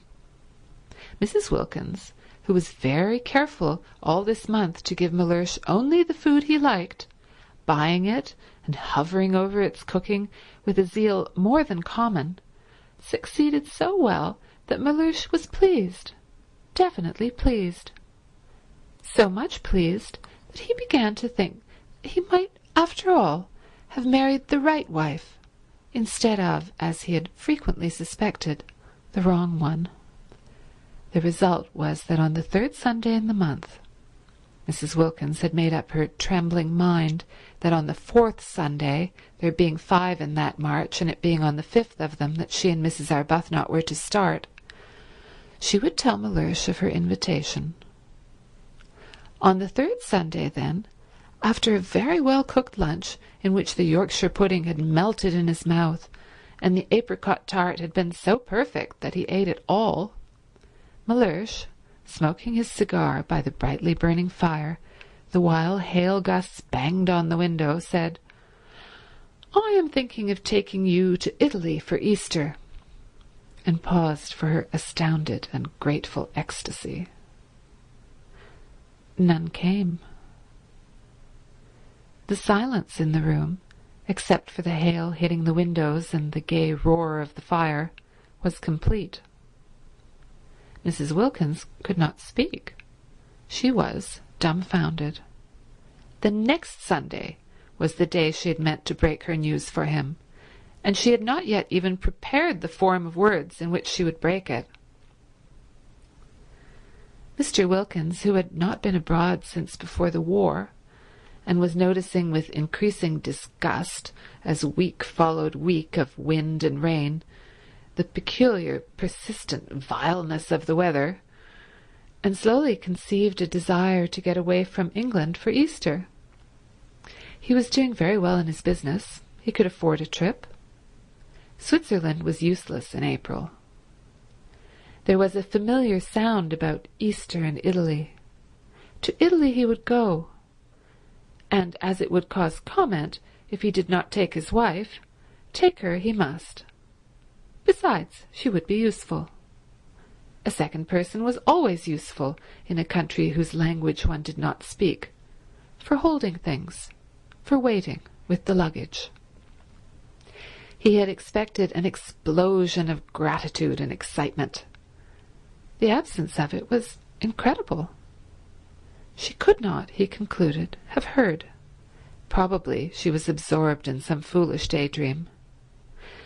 It was regrettable how childish she remained. He turned his head. Their chairs were in front of the fire, and looked at her. She was staring straight into the fire, and it was no doubt the fire that made her face so red. "I am thinking," he repeated, raising his clear, cultivated voice and speaking with acerbity, for inattention at such a moment was deplorable, "of taking you to Italy for Easter. Did you not hear me?" Yes, she had heard him, and she had been wondering at the extraordinary coincidence, really most extraordinary. She was just going to tell him how she had been invited. A friend had invited her. Easter, too. Easter was in April, wasn't it? Her friend had a house there. In fact, Mrs. Wilkins, driven by terror, guilt, and surprise, had been more incoherent, if possible, than usual. It was a dreadful afternoon. Mellersh, profoundly indignant, besides having his intended treat coming back on him like a blessing to roost, cross-examined her with the utmost severity. He demanded that she refuse the invitation. He demanded that, since she had so outrageously accepted it without consulting him, she should write and cancel her acceptance. Finding himself up against an unsuspected, shocking rock of obstinacy in her, he then declined to believe she had been invited to Italy at all. He declined to believe in this Mrs. Arbuthnot, of whom till that moment he had never heard, and it was only when the gentle creature was brought round, with such difficulty, with such a desire on her part to throw the whole thing up rather than tell Mr. Wilkins less than the truth, and herself endorsed his wife's statements, that he was able to give them credence. He could not but believe Mrs. Arbuthnot. She produced the precise effect on him that she did on tube officials. She hardly needed to say anything, but that made no difference to her conscience, which knew and would not let her forget that she had given him an incomplete impression. "Do you," asked her conscience, "see any real difference between an incomplete impression and a completely stated lie?" "God sees none." The remainder of March was a confused bad dream. Both Mrs. Arbuthnot and Mrs. Wilkins were shattered. Try as they would not to, both felt extraordinarily guilty, and when on the morning of the 30th They did finally get off. There was no exhilaration about the departure, no holiday feeling at all. "We've been too good, much too good," Mrs. Wilkins kept on murmuring as they walked up and down the platform at Victoria, having arrived there an hour before they need have. "And that's why we feel as though we're doing wrong. We're browbeaten. We're not any longer real human beings. Real human beings aren't ever as good as we've been. Oh," she clenched her thin hands, "to think that we ought to be so happy now, here on the very station, actually starting, and we're not. And it's being spoiled for us, just simply because we've spoilt them. What have we done? What have we done, I should like to know?" she inquired of Mrs. Arbuthnot, patiently pacing, did not ask who she meant by them, because she knew. Mrs. Wilkins meant their husbands, persisting in her assumption that Frederick was as indignant as Mellersh over the departure of his wife, whereas Frederick did not even know his wife had gone. Mrs. Arbuthnot, always silent about him, had said nothing of this to Mrs. Wilkins. Frederick went too deep into her heart for her to talk about him. He was having an extra bout of work finishing another of those dreadful books, and had been away practically continually the last few weeks, and was away when she left. Why should she tell him beforehand? Sure as she so miserably was that he would have no objection to anything she did, she merely wrote him a note and put it on the hall table, ready for him, if and when he should come home. She said she was going away for a month's holiday, as she needed a rest, and she had not had one for so long, and that Gladys, the efficient parlour-maid, had orders to see to his comforts. She did not say where she was going. There was no reason why she should. He would not be interested. He would not care. The day was wretched, blustering and wet. The crossing was atrocious, and they were very sick. But after having been very sick, just to arrive at Calais and not be sick was happiness, and it was there that the real splendour of what they were doing first began to warm their benumbed spirits. It got hold of Mrs. Wilkins first, and spread from her like a rose-coloured flame over her pale companion. Mellersh at Calais, where they restored themselves with soles, because of Mrs. Wilkins' desire to eat a sole Mellersh wasn't having. Mellersh at Calais had already begun to dwindle and seem less important. None of the French porters knew him. Not a single official at Calais cared a fig for Mellersh. In Paris there was no time to think of him, because their train was late, and they only just caught the Turin train at the Gare de Lyon. And by the afternoon of the next day, when they got into Italy, England, Frederick, Mellersh, the vicar, the poor, Hampstead, the club, Shoolbred, everybody and everything, the whole inflamed, sore dreariness had faded to the dimness of a dream. End of Chapter 4. Chapter 5. It was cloudy in Italy, which surprised them. They had expected brilliant sunshine. But never mind. It was Italy, and the very clouds looked fat. Neither of them had ever been there before. Both gazed out of the windows with rapt faces. The hours flew as long as it was daylight, and after that there was the excitement of getting nearer, getting quite near, getting there. At Genoa it had begun to rain. Genoa. Imagine actually being at Genoa, seeing its name written up in the station just like any other name. At Nervi it was pouring, and when at last, towards midnight, for again the train was late, they got to Mezzago, the rain was coming down in what seemed solid sheets, But it was Italy. Nothing it did could be bad. The very rain was different.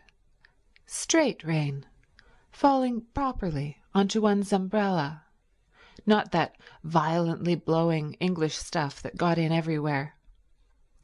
And it did leave off, and when it did, behold, the earth would be strewn with roses. Mr. Briggs, San Salvatore's owner, had said, "You get out at Mezzago, and then you drive." But he had forgotten what he amply knew, that trains in Italy are sometimes late, and he had imagined his tenants arriving at Mezzago at 8 o'clock and finding a string of flies to choose from. The train was 4 hours late, and when Mrs. Arbuthnot and Mrs. Wilkins scrambled down the ladder-like high steps of their carriage into the black downpour, their skirts sweeping off great pools of sooty wet because their hands were full of suitcases, if it had not been for the vigilance of Domenico, the gardener at San Salvatore, they would have found nothing for them to drive in. All ordinary flies had long since gone home. Domenico, foreseeing this, had sent his aunt's fly, driven by her son, his cousin, and his aunt and her fly lived in Castagneto, the village crouching at the feet of San Salvatore, and therefore, however late the train was, the fly would not dare come home without containing that which it had been sent to fetch. Domenico's cousin's name was Beppo, and he presently emerged out of the dark where Mrs. Arbuthnot and Mrs. Wilkins stood, uncertain what to do next after the train had gone on, for they could see no porter, and they thought, from the feel of it, that they were standing not so much on a platform as in the middle of the permanent way. Beppo, who had been searching for them, emerged from the dark with a kind of pounce and talked Italian to them vociferously. Beppo was a most respectable young man, but he did not look as if he were, especially not in the dark, and he had a dripping hat slouched over one eye. They did not like the way he seized their suitcases. He could not be, they thought, a porter. However, they presently, from out of his streaming talk, discerned the words San Salvatore, and after that they kept on saying them to him, for it was the only Italian they knew, as they hurried after him, unwilling to lose sight of their suitcases, stumbling across rails and through puddles, out to where, in the road, a small high fly stood. Its hood was up, and its horse was in an attitude of thought. They climbed in, and the minute they were in, Mrs. Wilkins, indeed, could hardly be called in, the horse awoke with a start from its reverie and immediately began going home rapidly, without Beppo, without the suitcases. Beppo darted after him, making the night ring with his shouts, and caught the hanging reins just in time. He explained proudly, and as it seemed to him with perfect clearness, that the horse always did that, being a fine animal, full of corn and blood, and cared for by him, Beppo, as if he were his own son. And the ladies must be alarmed. He had noticed they were clutching each other. But clear and loud and profuse of words though he was, they only looked at him blankly. He went on talking, however, while he piled the suitcases up round them, sure that sooner or later they must understand him, especially as he was careful to talk very loud and illustrate everything he said with the simplest elucidatory gestures, but they both continued only to look at him. They both, he noticed sympathetically, had white faces, fatigued faces, and they both had big eyes, fatigued eyes. They were beautiful ladies, he thought, and their eyes, looking at him over the tops of the suitcases, watching his every movement — there were no trunks, only numbers of suitcases — were like the eyes of the Mother of God. The only thing the ladies said, and they repeated it at regular intervals even after they had started, gently prodding him as he sat on his box to call his attention to it, was "San Salvatore?" And each time he answered vociferously, encouragingly, "Si, si, San Salvatore." "We don't know, of course, if he's taking us there," said Mrs. Arbuthnot at last in a low voice, after they'd been driving, it seemed to them, a long while, and had got off the paving stones of the sleep-shrouded town and were out on a winding road with what they could just see was a low wall on their left, beyond which was a great black emptiness and the sound of the sea. On their right was something close and steep and high and black. Rocks, they whispered to each other, huge rocks. They felt very uncomfortable. It was so late. It was so dark. The road was so lonely. Suppose the wheel came off? Suppose they met fascisti, or the opposite of fascisti? How sorry they were now that they had not slept at Genoa and come on the next morning in daylight. "But that would have been the 1st of April," said Mrs. Wilkins in a low voice. "It is that now," said Mrs. Arbuthnot beneath her breath. "So it is," murmured Mrs. Wilkins. They were silent. Beppo turned round on his box, a disquieting habit already noticed, for surely his horse ought to be carefully watched, and again addressed them with what he was convinced was lucidity, no patois, and the clearest explanatory movements. How much they wished their mothers had made them learn Italian when they were little. If only now they could have said, "Please sit round the right way and look after the horse." They did not even know what horse was in Italian. It was contemptible to be so ignorant. In their anxiety, for the road twisted round great jutting rocks, and on their left was only the low wall to keep them out of the sea should anything happen, they too began to gesticulate, waving their hands at Beppo, pointing ahead. They wanted him to turn round again and face his horse, that was all. He thought they wanted him to drive faster, and there followed a terrifying 10 minutes, during which, as he supposed, he was gratifying them. He was proud of his horse, and it could go very fast. He rose in his seat, the whip cracked, the horse rushed forward, the rocks leaped towards them, the little fly swayed, the suitcases heaved, Mrs. Arbuthnot and Mrs. Wilkins clung. In this way they continued, swaying, heaving, clattering, clinging, till at a point near Castagneto there was a rise in the road, and on reaching the foot of the rise the horse, who knew every inch of the way, stopped suddenly, throwing everything in the fly into a heap, and then proceeded up at the slowest of walks. Beppo twisted himself round to receive their admiration, laughing with pride in his horse.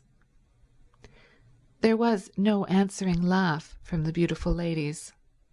Their eyes, fixed on him, seemed bigger than ever, and their faces against the black of the night showed milky. But here at least, once they were up the slope, were houses. The rocks left off, and there were houses. The low wall left off, and there were houses.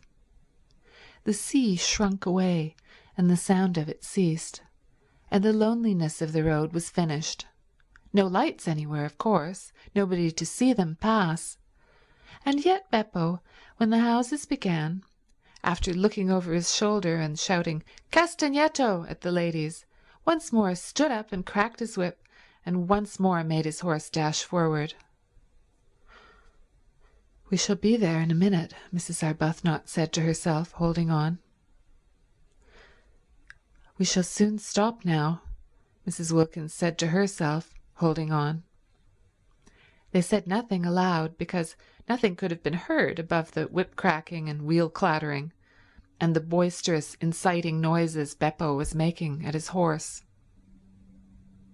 Anxiously they strained their eyes for any sight of the beginning of San Salvatore. They had supposed and hoped that after a reasonable amount of village a medieval archway would loom upon them, and through it they would drive into a garden and draw up at an open, welcoming door with light streaming from it, and those servants standing in it who, according to the advertisement, remained. Instead, the fly suddenly stopped. Peering out, they could see they were still in the village street, with small dark houses each side, and Beppo, throwing the reins over the horse's back, as if completely confident this time that he would not go any farther, got down off his box.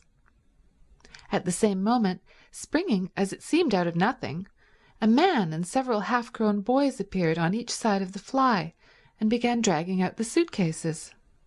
"No, no! San Salvatore! San Salvatore!" exclaimed Mrs. Wilkins, trying to hold on to what suitcases she could. "Si, si! San Salvatore!" they all shouted, pulling. "This can't be San Salvatore," said Mrs. Wilkins, turning to Mrs. Arbuthnot, who sat quite still watching her suitcases being taken from her with the same patience she applied to lesser evils. She knew she could do nothing if these men were wicked men determined to have her suitcases. "I don't think it can be," she admitted, and could not refrain from a moment's wonder at the ways of God. Had she really been brought here, she and poor Mrs. Wilkins, after so much trouble in arranging it, so much difficulty and worry, along such devious paths of prevarication and deceit, only to be— She checked her thoughts and gently said to Mrs. Wilkins, while the ragged youths disappeared with the suitcases into the night, and the man with the lantern helped Beppo pull the rug off her, that they were both in God's hands, and for the first time on hearing this, Mrs. Wilkins was afraid. There was nothing for it but to get out. Useless to try to go on sitting in the fly repeating San Salvatore. Every time they said it, and their voices each time were fainter, Beppo and the other man merely echoed it in a series of loud shouts. If only they had learned Italian when they were little. If only they could have said, "We wish to be driven to the door." But they did not even know what door was in Italian. Such ignorance was not only contemptible, it was, they now saw, definitely dangerous. Useless, however, to lament it now. Useless to put off whatever it was that was going to happen to them by trying to go on sitting in the fly. They therefore got out. The two men opened their umbrellas for them and handed them to them. From this they received a faint encouragement, because they could not believe that if these men were wicked, they would pause to open umbrellas. The man with the lantern then made signs to them to follow him, talking loud and quickly, and Beppo, they noticed, remained behind. Ought they to pay him? Not, they thought, if they were going to be robbed and perhaps murdered. Surely on such an occasion one did not pay. Besides, he had not, after all, brought them to San Salvatore. Where they had got to was evidently somewhere else. Also, he did not show the least wish to be paid. He let them go away into the night with no clamour at all. This, they could not help thinking, was a bad sign. He asked for nothing, because presently he was to get so much. They came to some steps. The road ended abruptly in a church and some descending steps. The man held the lantern low for them to see the steps. "San Salvatore?" said Mrs. Wilkins once again, very faintly, before committing herself to the steps. It was useless to mention it now, of course, but she could not go down steps in complete silence. No medieval castle, she was sure, was ever built at the bottom of steps. Again, however, came the echoing shout, "Si, si, San Salvatore!" They descended gingerly, holding up their skirts, just as if they would be wanting them another time, and had not, in all probability, finished with skirts forever. The steps ended in a steeply sloping path with flat stone slabs down the middle. They slipped a good deal on these wet slabs, and the man with the lantern, talking loud and quickly, held them up. His way of holding them up was polite. "Perhaps," said Mrs. Wilkins in a low voice to Mrs. Arbuthnot, "it is all right after all." "We're in God's hands," said Mrs. Arbuthnot again, and again Mrs. Wilkins was afraid. They reached the bottom of the sloping path, and the light of the lantern flickered over an open space with houses round three sides. The sea was the fourth side, lazily washing backwards and forwards on pebbles. "San Salvatore," said the man, pointing with his lantern to a black mass curved round the water like an arm flung about it. They strained their eyes. They saw the black mass, and on the top of it a light. "San Salvatore?" they both repeated incredulously, for where were the suitcases, and why had they been forced to get out of the fly? "Si, si, San Salvatore." They went along what seemed to be a quay, right on the edge of the water. There was not even a low wall here. Nothing to prevent the man with the lantern tipping them in if he wanted to. He did not, however, tip them in. Perhaps it was all right after all, Mrs. Wilkins again suggested to Mrs. Arbuthnot on noticing this, who this time was herself beginning to think that it might be, and said no more about God's hands. The flicker of the lantern danced along, reflected in the wet pavement of the quay. Out to the left, in the darkness, and evidently at the end of a jetty, was a red light. They came to an archway with a heavy iron gate. The man with the lantern pushed the gate open. This time they went up steps instead of down, and at the top of them was a little path that wound upwards among flowers. They could not see the flowers, but the whole place was evidently full of them. It here dawned on Mrs. Wilkins that perhaps the reason why the fly had not driven them up to the door was that there was no road, only a footpath. That also would explain the disappearance of the suitcases. She began to feel confident that they would find their suitcases waiting for them when they got to the top. San Salvatore was, it seemed, on the top of a hill, as a medieval castle should be. At a turn of the path they saw above them, much nearer now and shining more brightly, the light they had seen from the quay. She told Mrs. Arbuthnot of her dawning belief, and Mrs. Arbuthnot agreed that it was very likely a true one. Once more, but this time in a tone of real hopefulness, Mrs. Wilkins said, pointing upwards at the black outline against the only slightly less black sky, "San Salvatore?" And once more, but this time comfortingly, encouragingly, came back the assurance, "Si, si, San Salvatore." They crossed a little bridge over what was apparently a ravine, and then came a flat bit with long grass at the sides and more flowers. They felt the grass flicking wet against their stockings, and the invisible flowers were everywhere. Then up again through trees, along a zigzag path, with the smell all the way of the flowers they could not see. The warm rain was bringing out all the sweetness. Higher and higher they went in this sweet darkness, and the red light on the jetty dropped farther and farther below them. The path wound round to the other side of what appeared to be a little peninsula. The jetty and the red light disappeared. Across the emptiness on their left were distant lights. "Mezzago," said the man, waving his lantern at the lights.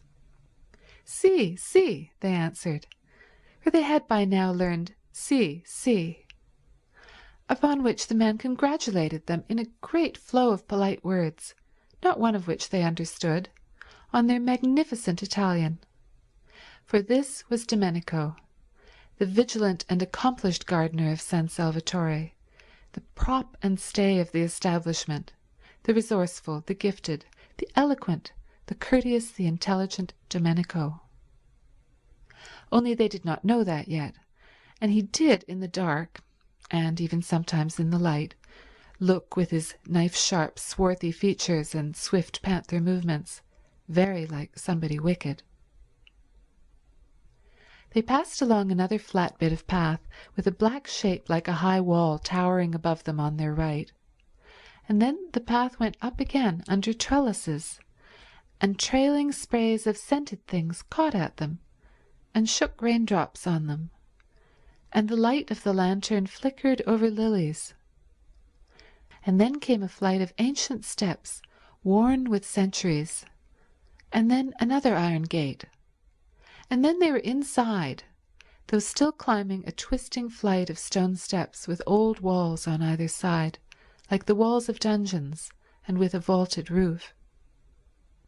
At the top was a wrought iron door, and through it shone a flood of electric light. "Ecco," said Domenico, lithely running up the last few steps ahead and pushing the door open. And there they were, arrived. And it was San Salvatore. And their suitcases were waiting for them. And they had not been murdered. They looked at each other's white faces and blinking eyes very solemnly. It was a great, a wonderful moment. Here they were, in their medieval castle at last. Their feet touched its stones. Mrs. Wilkins put her arm around Mrs. Arbuthnot's neck and kissed her. "The first thing to happen in this house," she said softly, solemnly, "shall be a kiss." "Dear Lottie," said Mrs. Arbuthnot. "Dear Rose," said Mrs. Wilkins, her eyes brimming with gladness. Domenico was delighted. He liked to see beautiful ladies kiss. He made them a most appreciative speech of welcome, and they stood arm in arm, holding each other up, for they were very tired, blinking smilingly at him, and not understanding a word. End of Chapter 5. Chapter 6. When Mrs. Wilkins woke next morning, she lay in bed a few minutes before getting up and opening the shutters. What would she see out of her window? A shining world, or a world of rain? But it would be beautiful. Whatever it was would be beautiful. She was in a little bedroom with bare white walls and a stone floor and sparse old furniture. The beds, there were two, were made of iron, enamelled black and painted with bunches of gay flowers. She lay putting off the great moment of going to the window as one puts off opening a precious letter, gloating over it. She had no idea what time it was. She'd forgotten to wind up her watch ever since, centuries ago, she last went to bed in Hampstead. No sounds were to be heard in the house, so she supposed it was very early. Yet she felt as if she had slept a long while, so completely rested, so perfectly content. She lay with her arms clasped round her head, thinking how happy she was. Her lips curved upwards in a delighted smile. In bed by herself. Adorable condition. She had not been in a bed without Mellersh once now for 5 whole years. And the cool roominess of it, the freedom of one's movements, the sense of recklessness of audacity in giving the blankets a pull if one wanted to, or twitching the pillows more comfortably. It was like the discovery of an entirely new joy. Mrs. Wilkins longed to get up and open the shutters, but where she was really so very delicious. She gave a sigh of contentment and went on lying there looking round her, taking in everything in her room, in her own little room, her very own, to arrange just as she pleased for this one blessed month. Her room, bought with her own savings, the fruit of her careful denials, whose door she could bolt if she wanted to, and nobody had the right to come in. It was such a strange little room, so different from any she had known, and so sweet. It was like a cell. Except for the 2 beds, it suggested a happy austerity. And the name of the chamber, she thought, quoting and smiling round at it, was peace. Well, this was delicious, to lie there thinking how happy she was, but outside those shutters it was more delicious still. She jumped up, pulled on her slippers, for there was nothing on the stone floor but one small rug, ran to the window, and threw open the shutters. "Oh!" cried Mrs. Wilkins. All the radiance of April in Italy lay gathered together at her feet. The sun poured in on her. The sea lay asleep in it, hardly stirring. Across the bay, the lovely mountains, exquisitely different in colour, were asleep too in the light. And underneath her window, at the bottom of the flower-starred grass slope from which the wall of the castle rose up, was a great cypress, cutting through the delicate blues and violets and rose colours of the mountains and the sea like a great black sword. She stared. Such beauty, and she there to see it. Such beauty, and she alive to feel it. Her face was bathed in light. Lovely scents came up to the window and caressed her. A tiny breeze gently lifted her hair. Far out in the bay, a cluster of almost motionless fishing boats hovered like a flock of white birds on the tranquil sea. How beautiful, how beautiful. Not to have died before this. To have been allowed to see, breathe, feel this. She stared, her lips parted. Happy? Poor, ordinary, everyday word. But what could one say?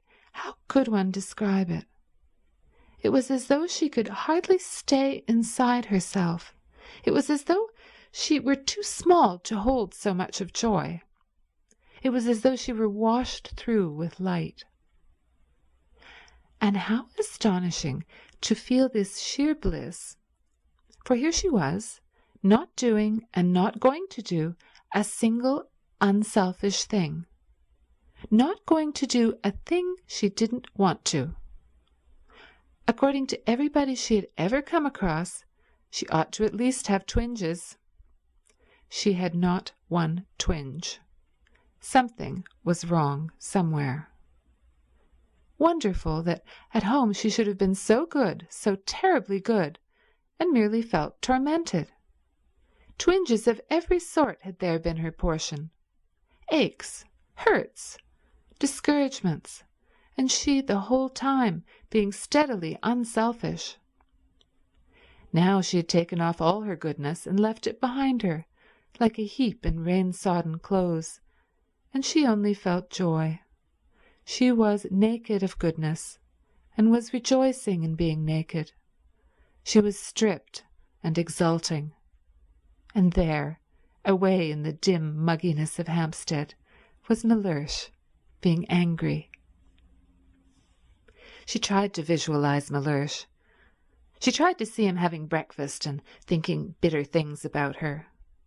And lo, Mellersh himself began to shimmer, became rose-colour, became delicate violet, became an enchanting blue, became formless, became iridescent. Actually, Mellersh, after quivering a minute, was lost in light. Well, thought Mrs. Wilkins, staring, as it were, after him. How extraordinary not to be able to visualize Mellersh, and she who used to know every feature, every expression of his by heart. She simply could not see him as he was.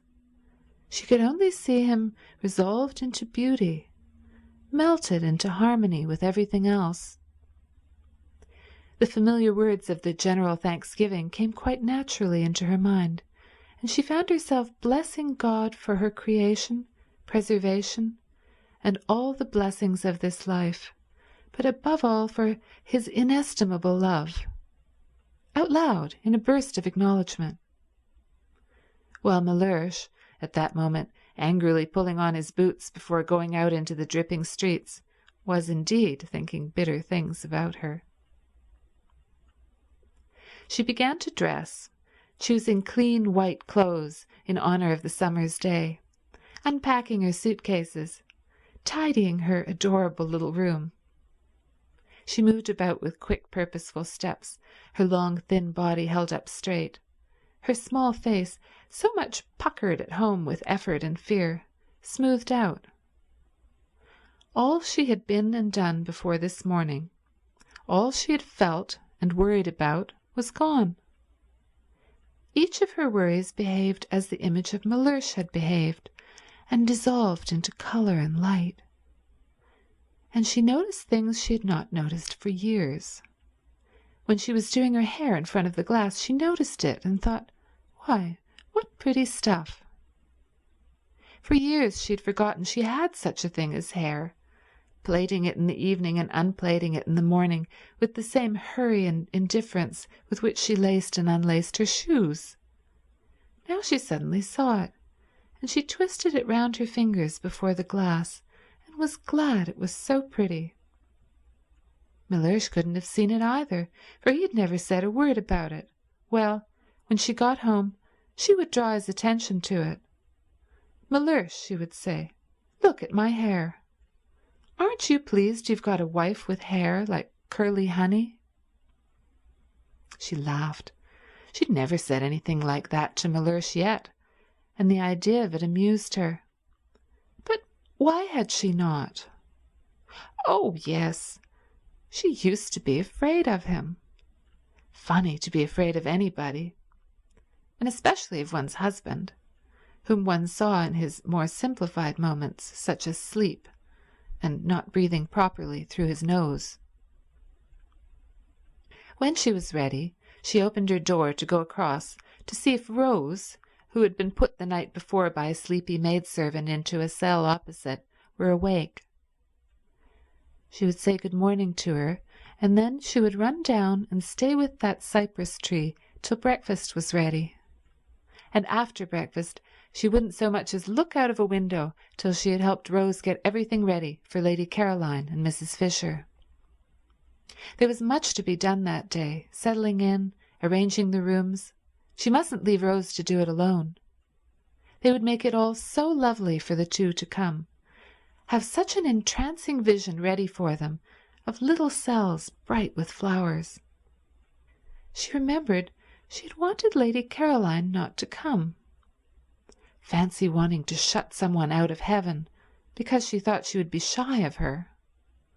And as though it mattered if she were. And as though she would be anything so self-conscious as shy.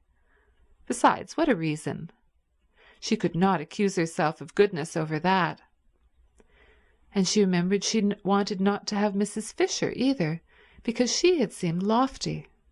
How funny of her. So funny to worry about such little things, making them important.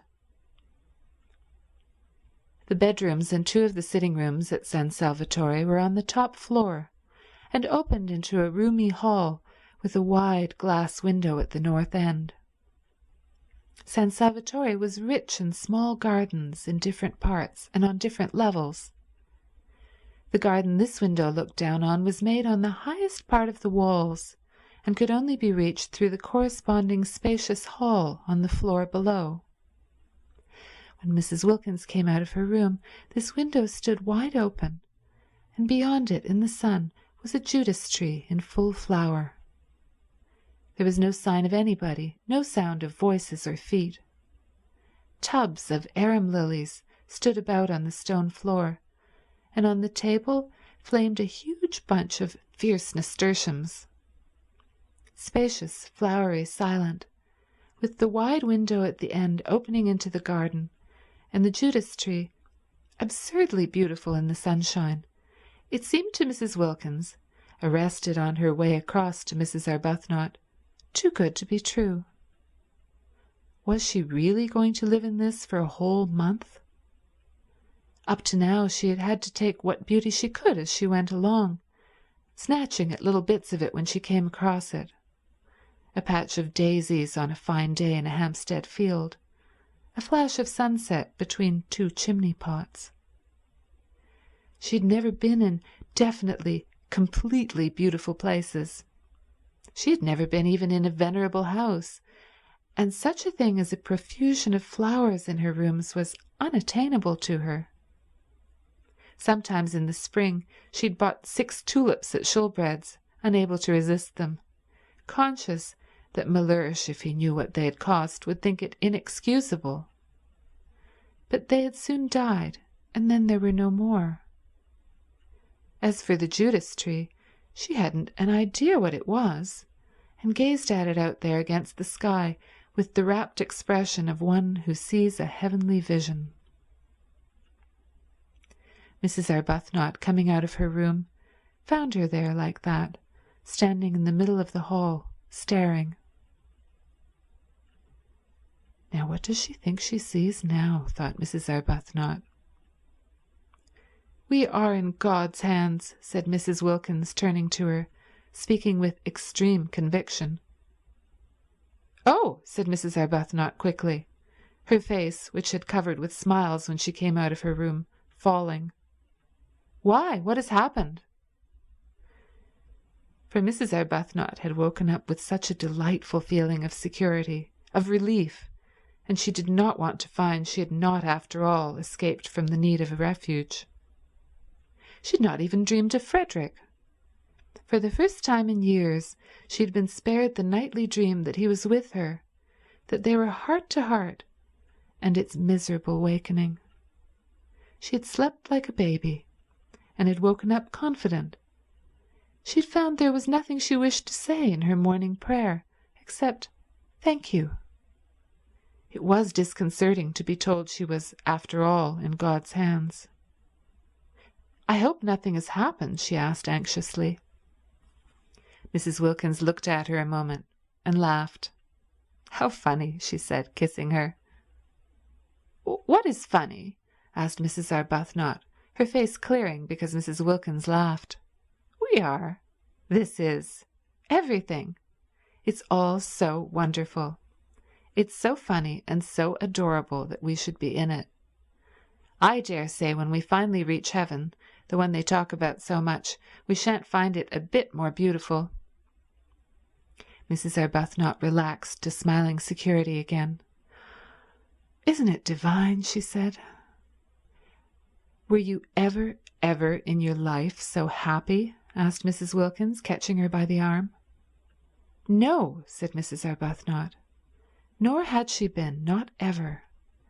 Not even in her first love days with Frederick, because always pain had been close at hand in that other happiness, ready to torture with doubts, to torture even with the very excess of her love, while this was the simple happiness of complete harmony with her surroundings, the happiness that asks for nothing, that just accepts, just breathes, just is. Let's go and look at that tree close, said Mrs. Wilkins. I don't believe it can only be a tree. And arm in arm they went along the hall, and their husbands would not have known them, their faces were so young with eagerness, and together they stood at the open window. And when their eyes, having feasted on the marvellous pink thing, wandered farther along the beauties of the garden, they saw sitting on the low wall at the east edge of it, gazing out over the bay, her feet in lilies, Lady Caroline. They were astonished. They said nothing in their astonishment, but stood quite still, arm in arm, staring down at her. She too had on a white frock, and her head was bare. They had had no idea that day in London, when her hat was down to her nose and her furs were up to her ears, that she was so pretty. They had merely thought her different from the other women in the club, and so had the other women themselves, and so had all the waitresses, eyeing her sideways and eyeing her again as they passed the corner where she sat talking. But they had had no idea she was so pretty. She was exceedingly pretty. Everything about her was very much that which it was. Her fair hair was very fair. Her lovely grey eyes were very lovely and grey. Her dark eyelashes were very dark. Her white skin was very white. Her red mouth was very red. She was extravagantly slender, the merest thread of a girl, though not without little curves beneath her thin frock where little curves should be. She was looking out across the bay and was sharply defined against the background of empty blue. She was full in the sun. Her feet dangled among the leaves and flowers of the lilies, just as if it did not matter that they should be bent or bruised. "She ought to have a headache," whispered Mrs. Arbuthnot at last, "sitting there in the sun like that." "She ought to have a hat," whispered Mrs. Wilkins. "She's treading on lilies." "But they're hers as much as ours." "Only 1/4 of them." Lady Caroline turned her head. She looked up at them a moment, surprised to see them so much younger than they seemed that day at the club, and so much less unattractive. Indeed, they were really almost quite attractive, if one could ever be really quite attractive in the wrong clothes. Her eyes, swiftly glancing over them, took in every inch of them in the half-second before she smiled and waved her hand and called out, "Good morning." There was nothing, she saw at once, to be hoped for in the way of interest from their clothes. She did not consciously think this, for she was having a violent reaction against beautiful clothes and the slavery they impose on one, her experience being that the instant one had got them, they took one in hand and gave one no peace till they had been everywhere and been seen by everybody. You didn't take your clothes to parties, they took you. It was quite a mistake to think that a woman, a really well-dressed woman, wore out her clothes. It was the clothes that wore out the woman, dragging her about at all hours of the day and night. No wonder men stayed younger longer. Just new trousers couldn't excite them. She couldn't suppose that even the newest trousers ever behaved like that, taking the bit between their teeth. Her images were disorderly, but she thought as she chose. She used what images she liked. As she got off the wall and came towards the window, it seemed a restful thing to know she was going to spend an entire month with people in dresses made, as she dimly remembered, dresses used to be made 5 summers ago. "I got here yesterday morning," she said, looking up at them and smiling. She really was bewitching. She had everything, even a dimple. "It's a great pity," said Mrs. Arbuthnot, smiling back, "because we were going to choose the nicest room for you." "Oh, but I've done that," said Lady Caroline. "At least, I think it's the nicest. It looks 2 ways. I adore a room that looks 2 ways, don't you? Over the sea to the west and over this Judas tree to the north." "And we'd meant to make it pretty for you, with flowers," said Mrs. Wilkins. "Oh, Domenico did that. I told him to directly I got here. He's the gardener. He's wonderful." "It's a good thing, of course," said Mrs. Arbuthnot, a little hesitatingly, "to be independent and to know exactly what one wants." "Yes, it saves trouble," agreed Lady Caroline. "But one shouldn't be so independent," said Mrs. Wilkins, "as to leave no opportunity for other people to exercise their benevolences on one." Lady Caroline, who had been looking at Mrs. Arbuthnot, now looked at Mrs. Wilkins. That day at the queer club she had had merely a blurred impression of Mrs. Wilkins, for it was the other one who did all the talking, and her impression had been of somebody so shy, so awkward, that it was best to take no notice of her. She had not even been able to say good-bye properly, doing it in an agony, turning red, turning damp. Therefore she now looked at her in some surprise, and she was still more surprised when Mrs. Wilkins added, gazing at her with the most obvious sincere admiration, speaking indeed with a conviction that refused to remain unuttered, "I didn't realize you were so pretty." She stared at Mrs. Wilkins. She was not usually told this quite so immediately and roundly, abundantly as she was used to it. Impossible not to be after 28 solid years. It surprised her to be told it with such bluntness, and by a woman. "It's very kind of you to think so," she said. "Why, you're very lovely," said Mrs. Wilkins. "Quite, quite lovely." "I hope," said Mrs. Arbuthnot pleasantly, "you make the most of it." Lady Caroline then stared at Mrs. Arbuthnot. "Oh, yes," she said. "I make the most of it. I've been doing that ever since I can remember." "Because," said Mrs. Arbuthnot, smiling and raising a warning forefinger, "it won't last." Then Lady Caroline began to be afraid these two were originals. If so, she would be bored. Nothing bored her so much as people who insisted on being original, who came and buttonholed her and kept her waiting while they were being original. And the one who admired her, it would be tiresome if she dogged her about in order to look at her. What she wanted of this holiday was complete escape from all she had had before.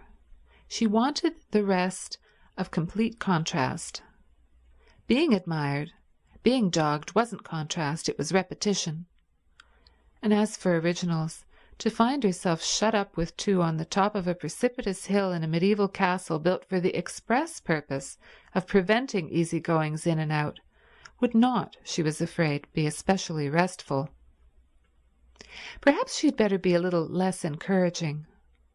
They had seemed such timid creatures, even the dark one, she couldn't remember their names, that day at the club, that she had felt it quite safe to be very friendly. Here they had come out of their shells, already. Indeed, at once. There was no sign of timidity about either of them here. If they had got out of their shells so immediately, at the very first contact, unless she checked them, they would soon begin to press upon her, and then goodbye to her dream of 30 restful silent days, lying unmolested in the sun, getting her feathers smooth again, not being spoken to, not waited on, not grabbed at and monopolized, but just recovering from the fatigue, the deep and melancholy fatigue of the too much. Besides, there was Mrs. Fisher. She too must be checked. Lady Caroline had started 2 days earlier than had been arranged for 2 reasons. First, because she wished to arrive before the others in order to pick out the room or rooms she preferred, and second, because she judged it likely that otherwise she would have to travel with Mrs. Fisher. She did not want to travel with Mrs. Fisher. She did not want to arrive with Mrs. Fisher. She saw no reason whatever why for a single moment she should have to have anything at all to do with Mrs. Fisher. But unfortunately Mrs. Fisher also was filled with a desire to get to San Salvatore first and pick out the room or rooms she preferred, and she and Lady Caroline had after all travelled together. As early as Calais they began to suspect it. In Paris they feared it. At Modana they knew it. At Mezzago they concealed it, driving out to Castagneto in 2 separate flies, the nose of the one almost touching the back of the other the whole way. But when the road suddenly left off at the church and the steps, further evasion was impossible, and faced by this abrupt and difficult finish to their journey, there was nothing for it but to amalgamate. Because of Mrs. Fisher's stick, Lady Caroline had to see about everything. Mrs. Fisher's intentions, she explained from her fly when the situation had become plain to her, were active, but her stick prevented their being carried out. The 2 drivers told Lady Caroline boys would have to carry the luggage up to the castle, and she went in search of some, while Mrs. Fisher waited in the fly, because of her stick. Mrs. Fisher could speak Italian, but only, she explained, the Italian of Dante, which Matthew Arnold used to read with her when she was a girl, and she thought this might be above the heads of boys. Therefore Lady Caroline, who spoke ordinary Italian very well, was obviously the one to go and do things. "I am in your hands," said Mrs. Fisher, sitting firmly in her fly. "You must please regard me as merely an old woman with a stick." And presently, down the steps and cobbles to the piazza and along the quay, and up the zigzag path, Lady Caroline found herself as much obliged to walk slowly with Mrs. Fisher as if she were her own grandmother. "It's my stick," Mrs. Fisher complacently remarked at intervals. And when they rested at those bends of the zigzag path where seats were, and Lady Caroline, who would have liked to run on and get to the top quickly, was forced, in common humanity, to remain with Mrs. Fisher because of her stick, Mrs. Fisher told her how she had been on a zigzag path once with Tennyson. "Isn't his cricket wonderful?" said Lady Caroline absently. "The Tennyson," said Mrs. Fisher, turning her head and observing her a moment over her spectacles. "Isn't he?" said Lady Caroline. "And it was a path, too," Mrs. Fisher went on severely, "curiously like this. No eucalyptus tree, of course, but otherwise curiously like this. And at one of the bends he turned and said to me, I see him now, turning and saying to me—" Yes, Mrs. Fisher would have to be checked, and so would these 2 up at the window. She'd better begin at once. She was sorry she had got off the wall. All she need have done was to have waved her hand and waited till they came down and out into the garden to her. So she ignored Mrs. Arbuthnot's remark and raised forefinger, and said with marked coldness, at least she tried to make it sound marked, that she supposed they would be going to breakfast, and that she'd had hers. But it was her fate that however coldly she sent forth her words, they came out sounding quite warm and agreeable. That was because she had a sympathetic and delightful voice, due entirely to some special formation of her throat and the roof of her mouth, and having nothing whatever to do with what she was feeling. Nobody, in consequence, ever believed they were being snubbed. It was most tiresome. And if she stared icily, it did not look icy at all, because her eyes, lovely to begin with, had the added loveliness of very long, soft, dark eyelashes. No icy stare could come out of eyes like that. It got caught and lost in the soft eyelashes, and the person stared at merely thought they were being regarded with a flattering and exquisite attentiveness. And if ever she was out of humour or definitely cross, and who would not be sometimes in such a world, she only looked so pathetic that people all rushed to comfort her, if possible by means of kissing. It was more than tiresome. It was maddening. Nature was determined that she should look and sound angelic. She could never be disagreeable or rude without being completely misunderstood.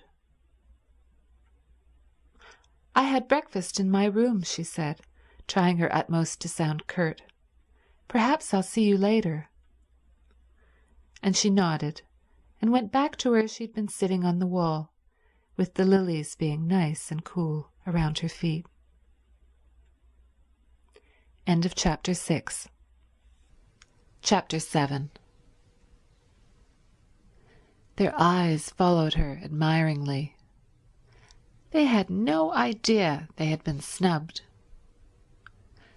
It was a disappointment, of course, to find she had forestalled them, and that they were not to have the happiness of preparing for her, of watching her face when she arrived and first saw everything.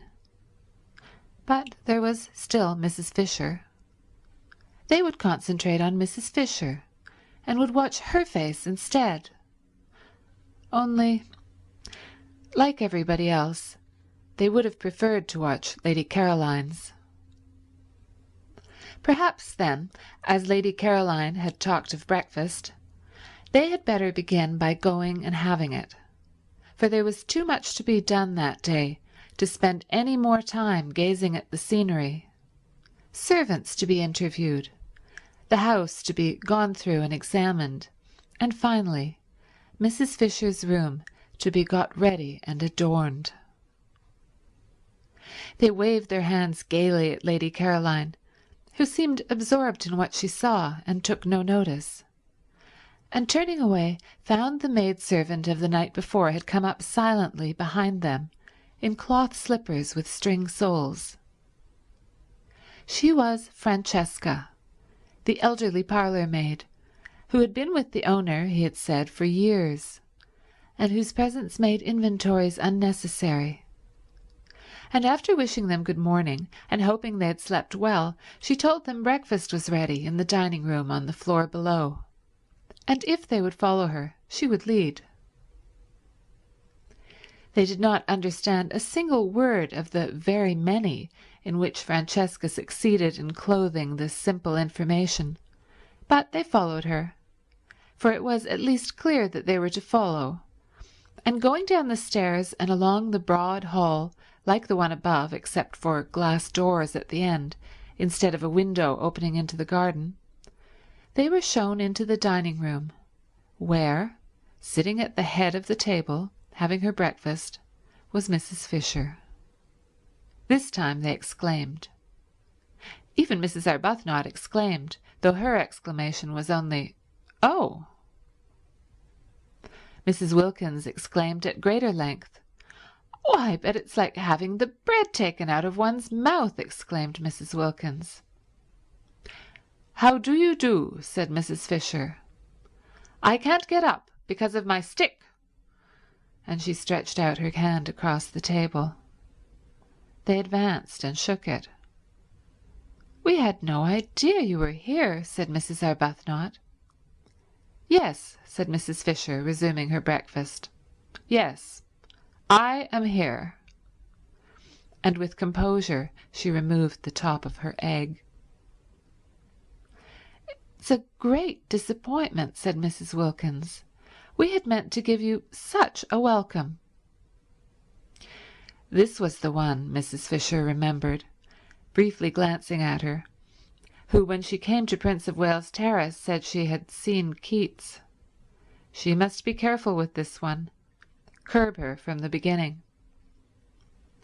She therefore ignored Mrs. Wilkins and said gravely, with a downward face of impenetrable calm bent on her egg, "Yes, I arrived yesterday with Lady Caroline." "It's really dreadful," said Mrs. Wilkins, exactly as if she had not been ignored. "There's nobody left to get anything ready for now. I feel thwarted. I feel as if the bread had been taken out of my mouth just when I was going to be happy swallowing it." "Where will you sit?" asked Mrs. Fisher of Mrs. Arbuthnot, markedly of Mrs. Arbuthnot. The comparison with the bread seemed to her most unpleasant. "Oh, thank you," said Mrs. Arbuthnot, sitting down rather suddenly next to her. There were only two places she could sit down in, the places laid on either side of Mrs. Fisher. She therefore sat down in one, and Mrs. Wilkins sat down opposite her in the other. Mrs. Fisher was at the head of the table. Round her was grouped the coffee and the tea. Of course they were all sharing San Salvatore equally, but it was she herself and Lotty, Mrs. Arbuthnot mildly reflected, who had found it, who had had the work of getting it, who had chosen to admit Mrs. Fisher into it. Without them, she could not help thinking, Mrs. Fisher would not have been there. Morally, Mrs. Fisher was a guest. There was no hostess in this party, but, supposing there had been a hostess, it would not have been Mrs. Fisher, nor Lady Caroline. It would have been either herself or Lotty.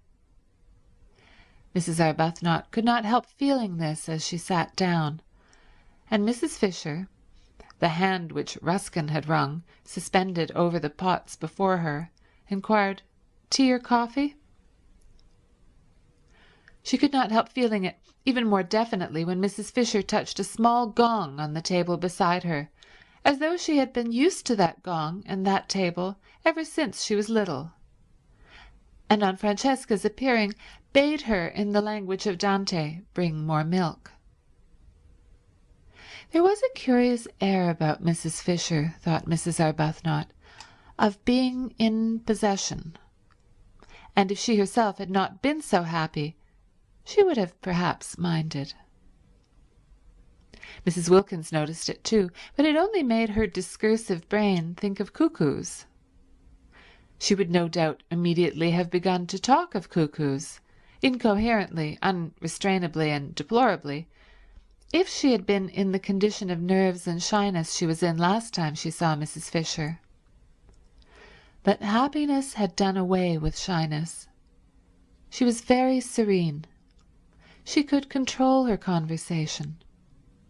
She did not have, horrified, to listen to herself saying things she had no idea of saying when she began. She was quite at her ease and completely natural. The disappointment of not going to be able to prepare a welcome for Mrs. Fisher had evaporated at once, for it was impossible to go on being disappointed in heaven. Nor did she mind her behaving as hostess. What did it matter? You did not mind things in heaven. She and Mrs. Arbuthnot, therefore, sat down more willingly than they otherwise would have done, one on either side of Mrs. Fisher, and the sun, pouring through the two windows facing east across the bay, flooded the room, and there was an open door leading into the garden, and the garden was full of many lovely things, especially freesias. The delicate and delicious fragrance of the freesias came in through the door and floated round Mrs. Wilkins' enraptured nostrils. Freesias in London were quite beyond her. Occasionally she went into a shop and asked what they cost, so as just to have an excuse for lifting up a bunch and smelling them, well knowing that it was something awful, like a shilling for about 3 flowers. Here they were everywhere, bursting out of every corner and carpeting the rose beds. Imagine it, having freesias to pick in armsful if you wanted to, and with glorious sunshine flooding the room, and in your summer frock, and its being only the 1st of April. "I suppose you realize, don't you, that we've got to heaven?" she said, beaming at Mrs. Fisher with all the familiarity of a fellow angel. "They are considerably younger than I had supposed," thought Mrs. Fisher, "and not nearly so plain." And she mused a moment, while she took no notice of Mrs. Wilkins' exuberance, on their instant and agitated refusal that day at Prince of Wales Terrace to have anything to do with the giving or the taking of references. Nothing could affect her, of course, nothing that anybody did. She was far too solidly seated in respectability. At her back stood massively in a tremendous row those 3 great names she had offered, and they were not the only ones she could turn to for support and countenance. Even if these young women— she had no grounds for believing the one out in the garden to be really Lady Caroline Dester, she'd merely been told she was— even if these young women should all turn out to be what Browning used to call— how well she remembered his amazing and delightful way of putting things— fly-by-nights, what could it possibly, or in any way, matter to her? Let them fly by night if they wished. One was not 65 for nothing. In any case, there would only be 4 weeks of it, at the end of which she would see no more of them. And in the meantime there were plenty of places where she could sit quietly away from them and remember. Also, there was her own sitting-room, a charming room, all honey-coloured furniture and pictures, with windows to the sea towards Genoa, and a door opening to the battlements. The house possessed 2 sitting-rooms, and she explained to that pretty creature, Lady Caroline— certainly a pretty creature, whatever else she was. Tennyson would have enjoyed taking her for blows on the downs— who had seemed inclined to appropriate the honey-coloured one— that she needed some little refuge entirely to herself because of her stick. "Nobody wants to see an old woman hobbling about everywhere," she had said. "I shall be quite content to spend much of my time by myself in here, or sitting out on these convenient battlements." And she had a very nice bedroom too. It looked 2 ways, across the bay in the morning sun— she liked the morning sun— and onto the garden. There were only 2 of these bedrooms with cross views in the house, she and Lady Caroline had discovered, and they were by far the airiest. They each had 2 beds in them, and she and Lady Caroline had had the extra beds taken out at once and put into 2 of the other rooms. In this way there was much more space and comfort. Lady Caroline, indeed, had turned hers into a bed-sitting-room, with the sofa out of the bigger drawing-room, and the writing-table and the most comfortable chair. But she herself had not had to do that, because she had her own sitting-room, equipped with what was necessary. Lady Caroline had thought at first of taking the bigger sitting-room entirely for her own, because the dining-room on the floor below could quite well be used between meals to sit in by the 2 others. It was a very pleasant room with nice chairs, but she had not liked the bigger sitting-room's shape. It was a round room in the tower with deep slit windows pierced through the massive walls, and a domed and ribbed ceiling arranged to look like an open umbrella, and it seemed a little dark. Undoubtedly Lady Caroline had cast covetous glances at the honey-coloured room, and if she, Mrs. Fisher, had been less firm, would have installed herself in it, which would have been absurd. "I hope," said Mrs. Arbuthnot, smilingly making an attempt to convey to Mrs. Fisher that though she, Mrs. Fisher, might not be exactly a guest, she certainly was not in the very least a hostess. "Your room is comfortable." "Quite," said Mrs. Fisher. "Will you have some more coffee?" "No, thank you. Will you?" "No, thank you." "There were 2 beds in my bedroom, filling it up unnecessarily, and I had one taken out. It has made it much more convenient." "Oh, that's why I've got 2 beds in my room," exclaimed Mrs. Wilkins, illuminated. The second bed in her little cell had seemed an unnatural and inappropriate object from the moment she saw it. "I gave no directions," said Mrs. Fisher, addressing Mrs. Arbuthnot. "I merely asked Francesca to remove it." "I have 2 in my room as well," said Mrs. Arbuthnot. "Your second one must be Lady Caroline's. She had hers removed too," said Mrs. Fisher. "It seems foolish to have more beds in a room than there are occupiers." "But we haven't got husbands here either," said Mrs. Wilkins, "and I don't see any use in extra beds in one's room if one hasn't got husbands to put in them. Can't we have them taken away too?" Beds, said Mrs. Fisher coldly, cannot be removed from one room after another. They must remain somewhere. Mrs. Wilkins's remarks seemed to Mrs. Fisher persistently unfortunate. Each time she opened her mouth she said something best left unsaid. Loose talk about husbands had never in Mrs. Fisher's circle been encouraged. In the 80s, when she chiefly flourished, husbands were taken seriously as the only real obstacles to sin. Beds, too, if they had to be mentioned, were approached with caution, and a decent reserve prevented them and husbands ever being spoken of in the same breath. She turned more markedly than ever to Mrs. Arbuthnot. "Do let me give you a little more coffee," she said. "No, thank you. But won't you have some more?" "No, indeed. I never have more than 2 cups at breakfast. Would you like an orange?" "No, thank you. Would you?" "No, I don't eat fruit at breakfast. It is an American fashion which I am too old now to adopt. Have you had all you want?" "Quite. Have you?" Mrs. Fisher paused before replying. Was this a habit, this trick of answering a simple question with the same question? If so, it must be curbed, for no one could live for 4 weeks in any real comfort with somebody who had a habit. She glanced at Mrs. Arbuthnot, and her parted hair and gentle brow reassured her.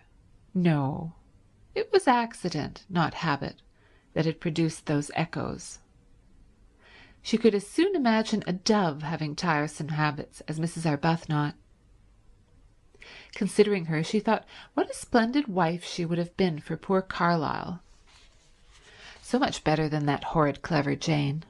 She would have soothed him. "Then shall we go?" she suggested. "Let me help you up," said Mrs. Arbuthnot, all consideration. "Oh, thank you. I can manage perfectly. It's only sometimes that my stick prevents me." Mrs. Fisher got up quite easily. Mrs. Arbuthnot had hovered over her for nothing. "I'm going to have one of these gorgeous oranges," said Mrs. Wilkins, staying where she was and reaching across to a black bowl piled with them. "Rose, how can you resist them? Look, have this one. Do have this beauty." And she held out a big one. "No, I'm going to see to my duties," said Mrs. Arbuthnot, moving towards the door. "You'll forgive me for leaving you, won't you?" she added politely to Mrs. Fisher. Mrs. Fisher moved towards the door too, quite easily, almost quickly. Her stick did not hinder her at all. She had no intention of being left with Mrs. Wilkins.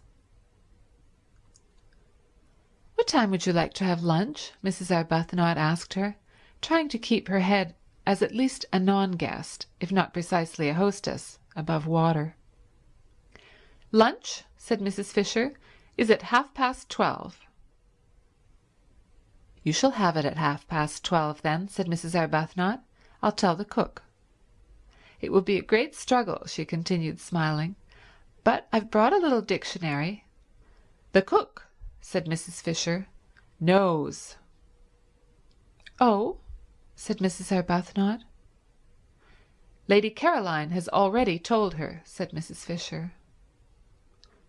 "Oh," said Mrs. Arbuthnot. "Yes, Lady Caroline speaks the kind of Italian cooks understand. I am prevented going into the kitchen because of my stick. And even if I were able to go, I fear I shouldn't be understood." "But—" began Mrs. Arbuthnot. "But it's too wonderful," Mrs. Wilkins finished for her from the table, delighted with these unexpected simplifications in her and Rose's lives. "Why, we've got positively nothing to do here, either of us, except just be happy. You wouldn't believe," she said, turning her head and speaking straight to Mrs. Fisher, portions of orange in either hand, "how terribly good Rose and I have been 4 years without stopping. and how much now we need a perfect rest. And Mrs. Fisher, going without answering her out the room, said to herself, she shall be curbed. End of Chapter 7. Chapter 8. Presently, when Mrs. Wilkins and Mrs. Arbuthnot, unhampered by any duties, wandered out and down the worn stone steps and under the pergola into the lower garden, Mrs. Wilkins said to Mrs. Arbuthnot, who seemed pensive, "Don't you see that if somebody else does the ordering, it frees us?" Mrs. Arbuthnot said she did see, but nevertheless she thought it rather silly to have everything taken out of their hands. "I love things to be taken out of my hands," said Mrs. Wilkins. "But we found San Salvatore," said Mrs. Arbuthnot, "and it is rather silly that Mrs. Fisher should behave as if it belonged only to her." "What is rather silly," said Mrs. Wilkins with much serenity, "is to mind. I can't see the least point in being in authority at the price of one's liberty." Mrs. Arbuthnot said nothing to that for two reasons. First, because she was struck by the remarkable and growing calm of the hitherto incoherent and excited Lotty, and secondly, because what she was looking at was so very beautiful. All down the stone steps on either side were periwinkles in full flower, and she could now see what it was that had caught at her the night before and brushed, wet and scented, across her face. It was wisteria. Wisteria and sunshine. She remembered the advertisement. Here indeed were both in profusion.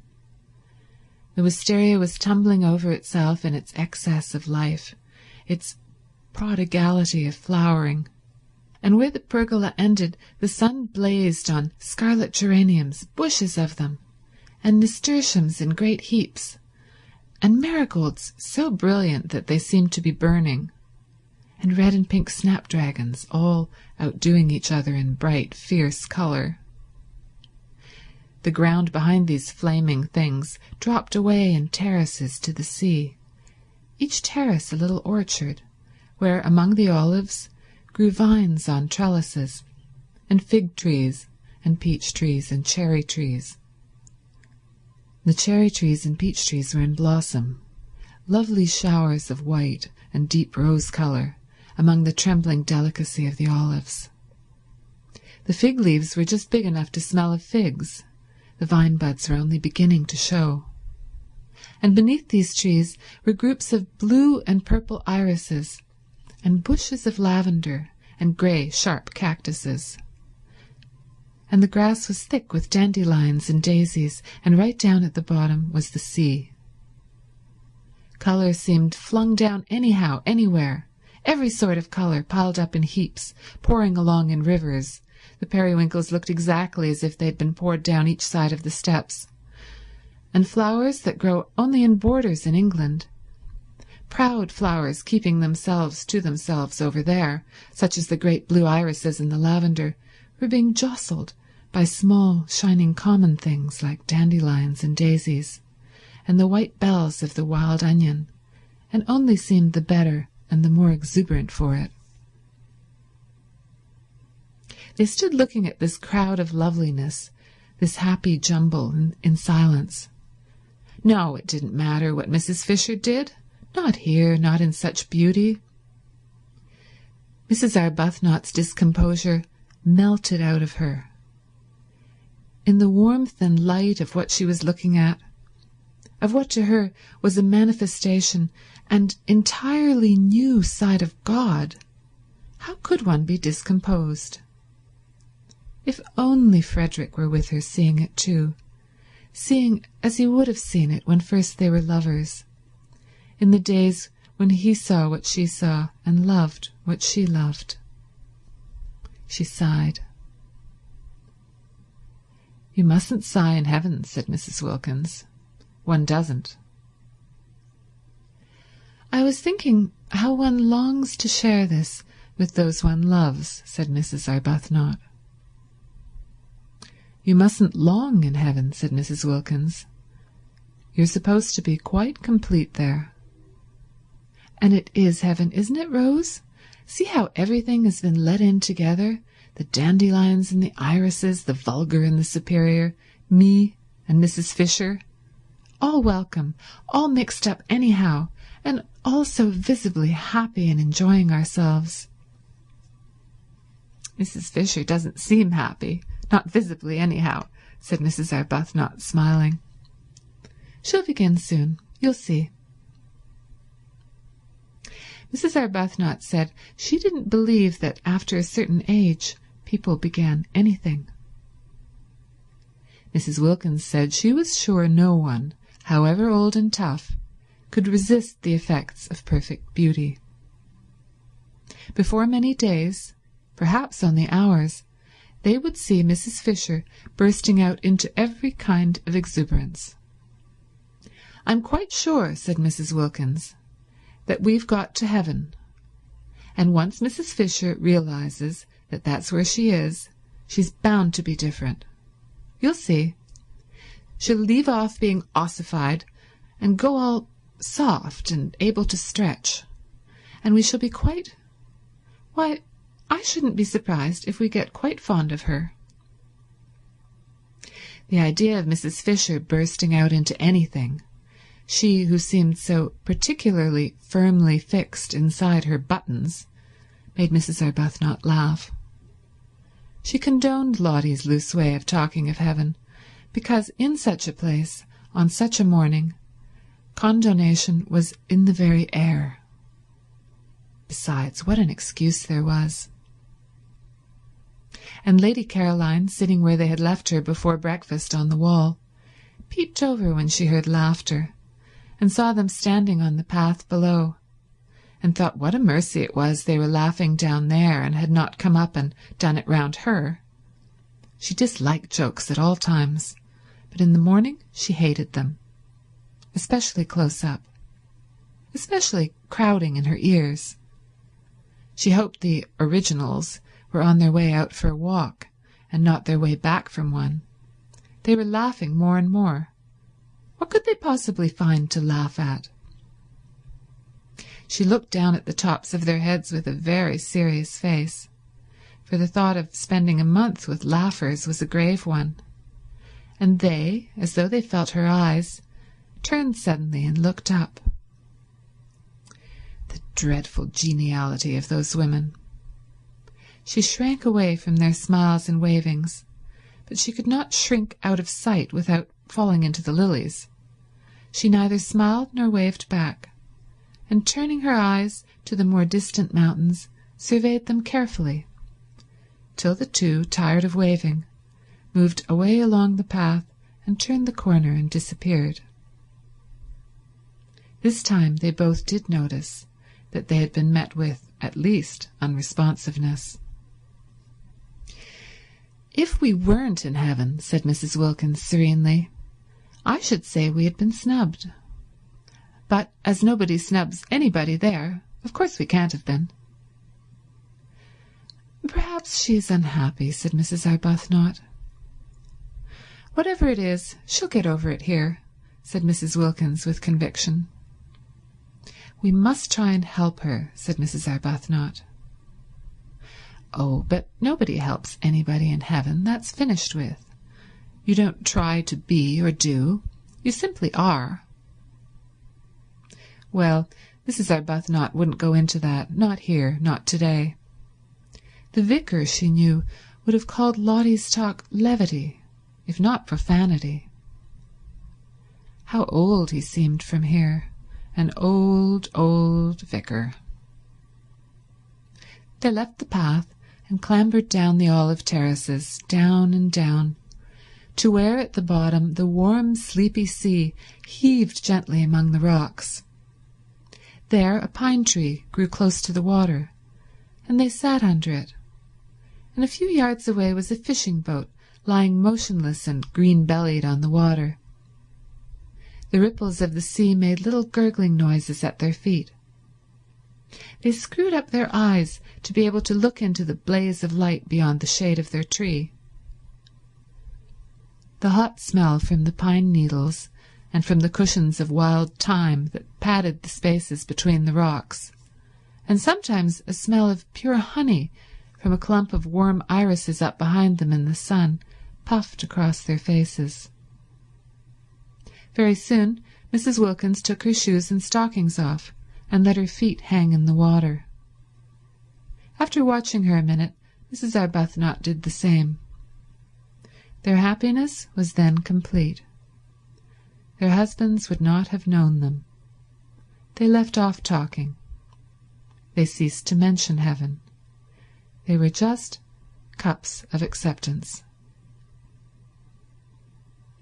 Meanwhile, Lady Caroline, on her wall, was considering her position. The garden on the top of the wall was a delicious garden, but its situation made it insecure and exposed to interruptions. At any moment the others might come and want to use it, because both the hall and the dining room had doors opening straight into it. Perhaps, thought Lady Caroline, she could arrange that it should be solely hers. Mrs. Fisher had the battlements, delightful with flowers, and a watchtower all to herself, besides having snatched the one really nice room in the house. There were plenty of places the originals could go to. She had herself seen at least 2 other little gardens, while the hill the castle stood on was itself a garden with walks and seats. Why should not this one spot be kept exclusively for her? She liked it. She liked it best of all. It had the Judas tree and an umbrella pine. It had the freesias and the lilies. It had a tamarisk beginning to flush pink. It had the convenient low wall to sit on. It had from each of its 3 sides the most amazing views. To the east the bay and mountains, to the north the village across the tranquil, clear green water of the little harbour, and the hills dotted with white houses and orange groves. And to the west was the thin thread of land by which San Salvatore was tied to the mainland, and then the open sea, and the coastline beyond Genoa reaching away into the blue dimness of France. Yes, she would say she wanted to have this entirely to herself. How obviously sensible if each of them had their own special place to sit in apart. It was essential to her comfort that she should be able to be apart, left alone, not talked to. The others ought to like it best too. Why herd? One had enough of that in England with one's relations and friends. Oh, the numbers of them, pressing on one continually. Having successfully escaped them for 4 weeks, why continue? And with persons having no earthly claim on one, to herd. She lit a cigarette. She began to feel secure. Those 2 had gone for a walk. There was no sign of Mrs. Fisher.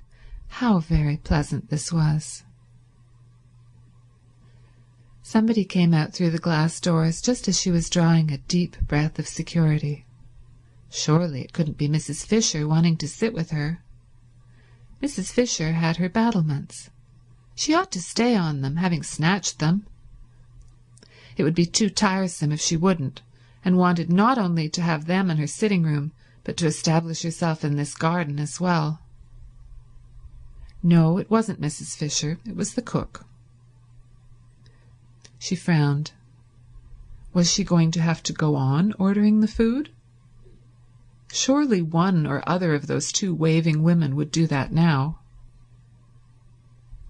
The cook, who had been waiting in increasing agitation in the kitchen, watching the clock getting nearer to lunch, time while she still was without knowledge of what lunch was to consist of, had gone at last to Mrs. Fisher, who had immediately waved her away. She then wandered about the house seeking a mistress, any mistress, who would tell her what to cook, and finding none, and at last, directed by Francesca, who always knew where everybody was, came out to Lady Caroline.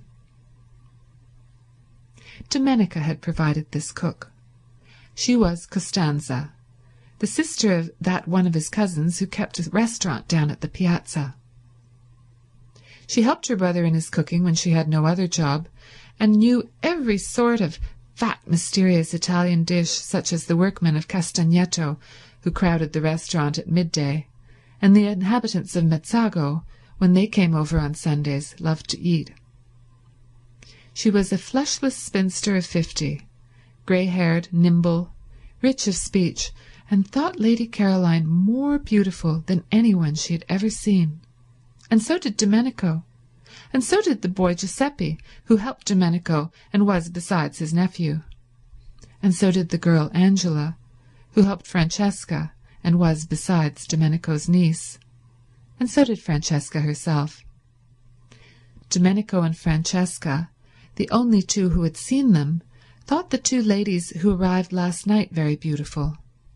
But compared to the fair young lady who arrived first, they were as candles to the electric light that had lately been installed, and as the tin tubs in the bedrooms to the wonderful new bathroom their master had had arranged on his last visit. Lady Caroline scowled at the cook. The scowl, as usual, was transformed on the way into what appeared to be an intent and beautiful gravity, and Costanza threw up her hands and took the saints aloud to witness that here was the very picture of the Mother of God. Lady Caroline asked her crossly what she wanted, and Costanza's head went on one side with delight at the sheer music of her voice. She said, after waiting a moment in case the music was going to continue, for she didn't wish to miss any of it, that she wanted orders. She had been to the Signorina's mother, but in vain.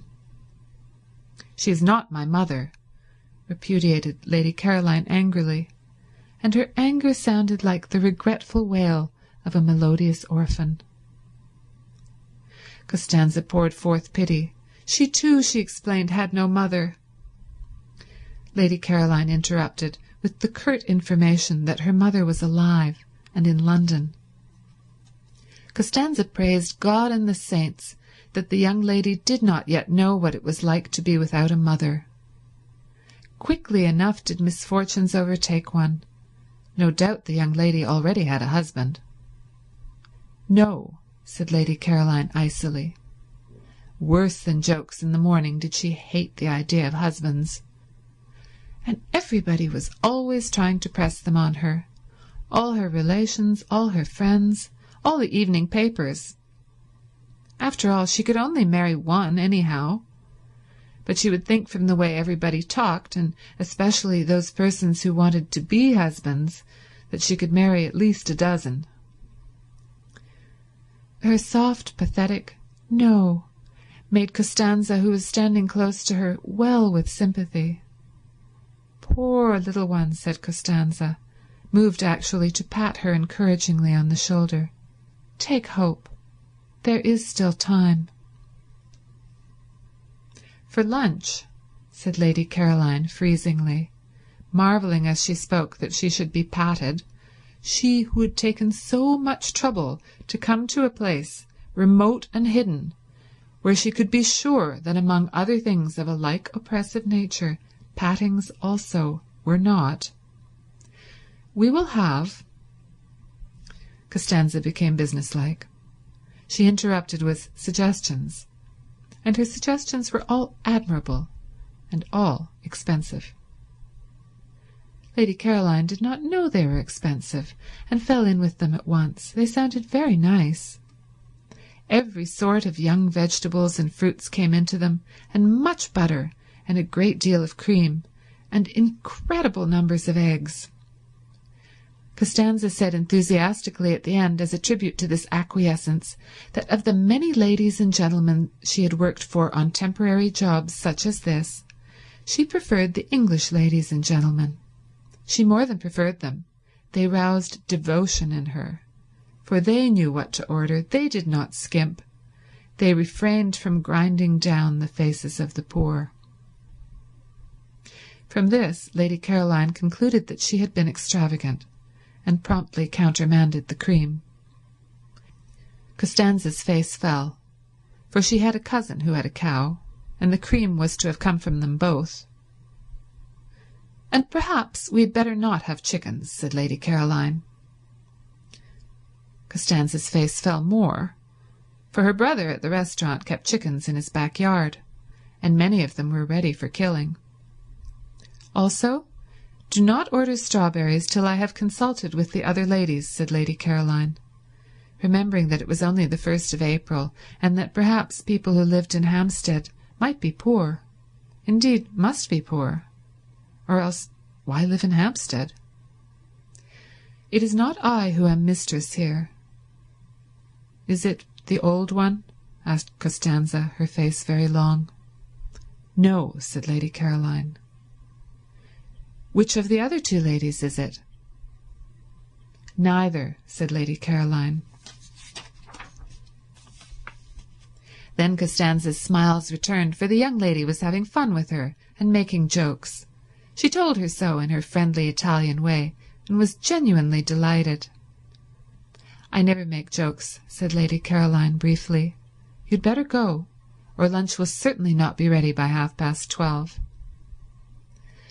And these curt words came out sounding so sweet that Costanza felt as if kind compliments were being paid her, and forgot her disappointment about the cream and the chickens, and went away all gratitude and smiles. "This," thought Lady Caroline, "will never do. I haven't come here to housekeep, and I won't." She called Costanza back. Costanza came running. The sound of her name in that voice enchanted her.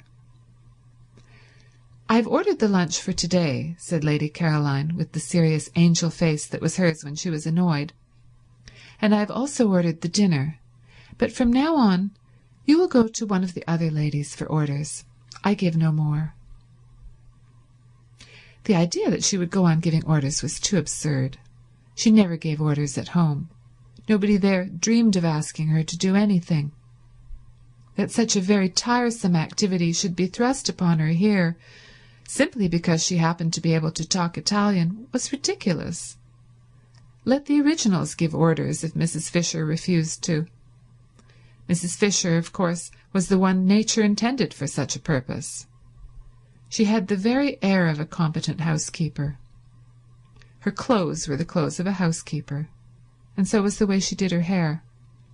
Having delivered herself of her ultimatum with an acerbity that turned sweet on the way, and accompanied it by a peremptory gesture of dismissal that had the grace and loving kindness of a benediction, it was annoying that Costanza should only stand still with her head on one side, gazing at her in obvious delight. "Oh, go away!" exclaimed Lady Caroline in English, suddenly exasperated. There had been a fly in her bedroom that morning which had stuck just as Costanza was sticking. Only one, but it might have been a myriad, it was so tiresome from daylight on. It was determined to settle on her face, and she was determined it should not. Its persistence was uncanny. It woke her and would not let her go to sleep again. She hit at it, and it eluded her without fuss or effort, and with an almost visible blandness, and she had only hit herself. It came back again instantly, and with a loud buzz alighted on her cheek. She hit at it again and hurt herself, while it skimmed gracefully away. She lost her temper and sat up in bed and waited, watching to hit at it and kill it. She kept on hitting at it, at last with fury and with all her strength, as if it were a real enemy deliberately trying to madden her. And it elegantly skimmed in and out of her blows, not even angry, to be back again the next instant. It succeeded every time in getting onto her face, and was quite indifferent how often it was driven away. That was why she had dressed and come out so early. Francesca had already been told to put a net over her bed, for she was not going to allow herself to be annoyed twice like that. People were exactly like flies. She wished there were nets for keeping them off, too. She hit at them with words and frowns, and like the fly, they slipped between her blows and were untouched.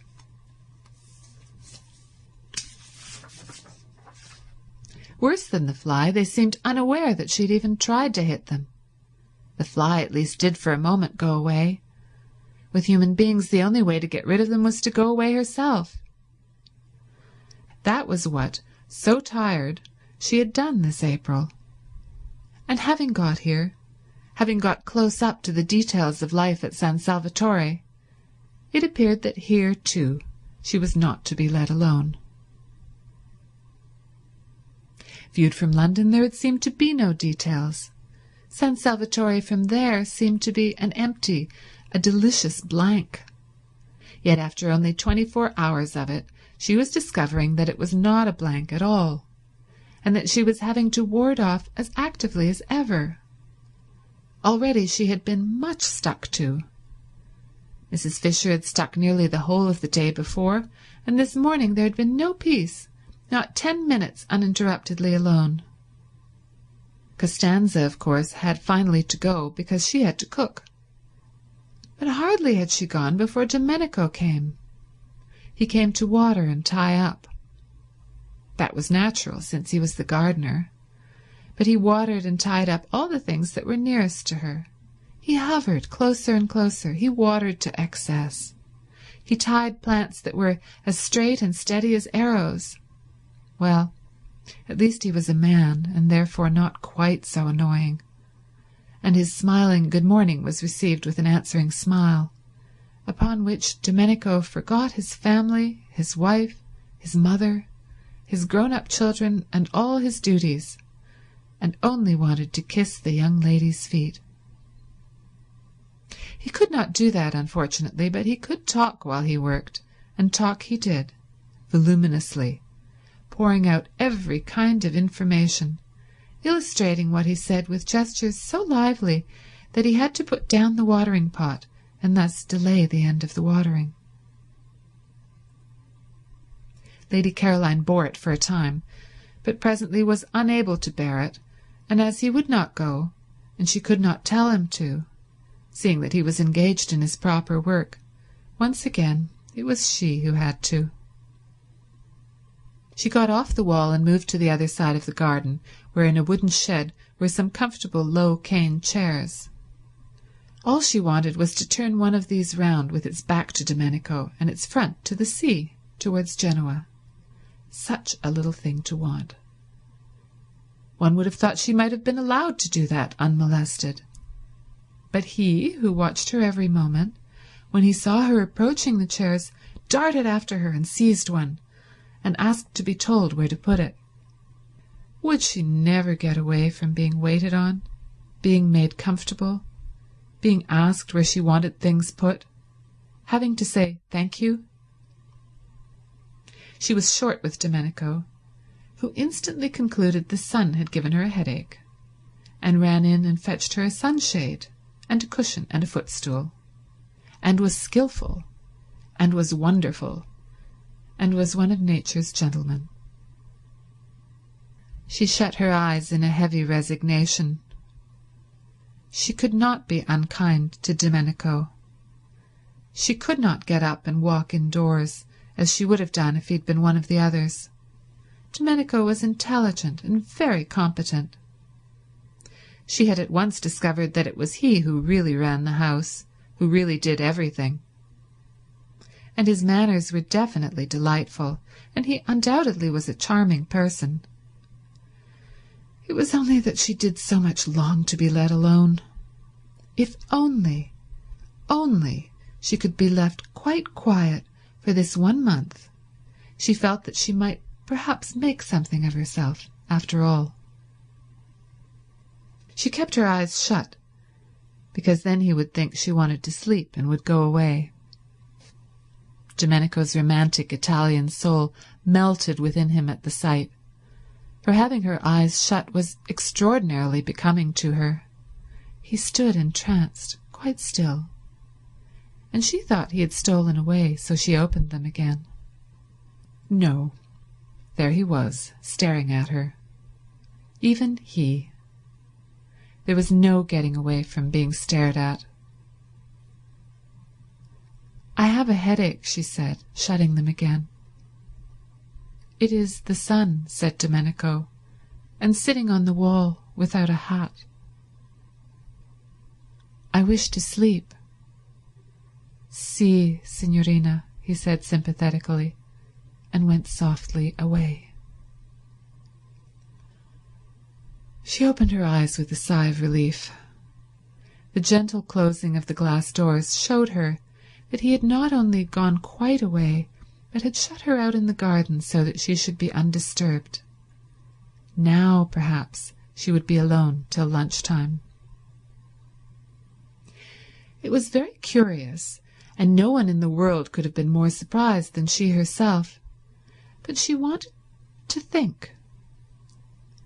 She had never wanted to do that before. Everything else that it is possible to do without too much inconvenience she had either wanted to do or had done at one period or another of her life. But not before had she wanted to think. She had come to San Salvatore with the single intention of lying comatose for 4 weeks in the sun, somewhere where her parents and friends were not, lapped in forgetfulness, stirring herself only to be fed. And she had not been there more than a few hours when this strange new desire took hold of her. There had been wonderful stars the evening before, and she'd gone out into the top garden after dinner, leaving Mrs. Fisher alone over her nuts and wine. And sitting on the wall at the place where the lilies crowded their ghost heads, she had looked out into the gulf of the night, and it had suddenly seemed as if her life had been a noise, all about nothing. She'd been intensely surprised. She knew stars and darkness did produce unusual emotions, because in others she had seen them being produced, but they had not before done it in herself. A noise, all about nothing. Could she be quite well? She had wondered. For a long while past she had been aware that her life was a noise, but it had seemed to be very much about something, a noise indeed about so much that she felt she must get out of earshot for a little or she would be completely and perhaps permanently deafened. But suppose it was only a noise about nothing? She had not had a question like that in her mind before. It had made her feel lonely. She wanted to be alone, but not lonely. That was very different. That was something that ached and hurt dreadfully right inside one. It was what one dreaded most. It was what made one go to so many parties. And lately even the parties had seemed once or twice not to be a perfectly certain protection. Was it possible that loneliness had nothing to do with circumstances, but only with the way one met them? Perhaps, she had thought, she'd better go to bed. She couldn't be very well. She went to bed, and in the morning, after she had escaped the fly and had her breakfast and got out again into the garden, there was this same feeling again, and in broad daylight. Once more she'd had that really rather disgusting suspicion that her life till now had not only been loud but empty. Well, if that were so, and if her first 28 years, the best ones, had gone just in meaningless noise, she had better stop a moment and look round her. Pause, as they said in tiresome novels, and consider. She hadn't got many sets of 28 years. One more would see her growing very like Mrs. Fisher. 2 more. She averted her eyes. Her mother would have been concerned if she had known. Her mother doted. Her father would have been concerned too, for he also doted. Everybody doted. And then, melodiously obstinate, she had insisted on going off to entomb herself in Italy for a whole month, with queer people she had got out of an advertisement, refusing even to take her maid. The only explanation her friends could imagine was that poor Scrap, such was her name among them, had overdone it and was feeling a little nervy. Her mother had been distressed at her departure. It was such an odd thing to do, such a sign of disappointment. She encouraged the general idea of the verge of a nervous breakdown. If she could have seen her adored Scrap, more delightful to look at than any other mother's daughter had ever yet been, the object of her utmost pride, the source of all her fondest hopes, sitting staring at the empty noonday Mediterranean, considering her 3 possible sets of 28 years, she would have been miserable. To go away alone was bad. To think was worse. No good would come of the thinking of a beautiful young woman. Complications could come out of it in profusion, but no good. The thinking of the beautiful was bound to result in hesitations, in reluctances, in unhappiness all round. And here, if she could have seen her, sat her Scrap, thinking quite hard. And such things, such old things, things nobody ever began to think till they were at least 40. End of Chapter 8. Chapter 9. That one of the 2 sitting rooms which Mrs. Fisher had taken for her own was a room of charm and character. She surveyed it with satisfaction on going into it after breakfast, and was glad it was hers. It had a tiled floor, and walls the colour of pale honey, and inlaid furniture the colour of amber, and mellow books, many in ivory or lemon-coloured covers. There was a big window overlooking the sea towards Genoa, and a glass door through which she could proceed out onto the battlements and walk along past the quaint and attractive watchtower, in itself a room with chairs and a writing table, to where on the other side of the tower the battlements ended in a marble seat, and one could see the western bay and the point round which began the Gulf of Spezia.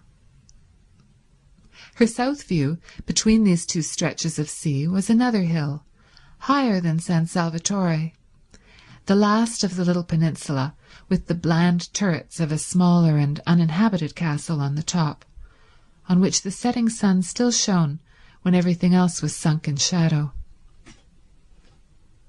Yes, she was very comfortably established here, and receptacles— Mrs. Fisher did not examine their nature closely, but they seemed to be small stone troughs, or perhaps little sarcophagi, ringed round the battlements with flowers.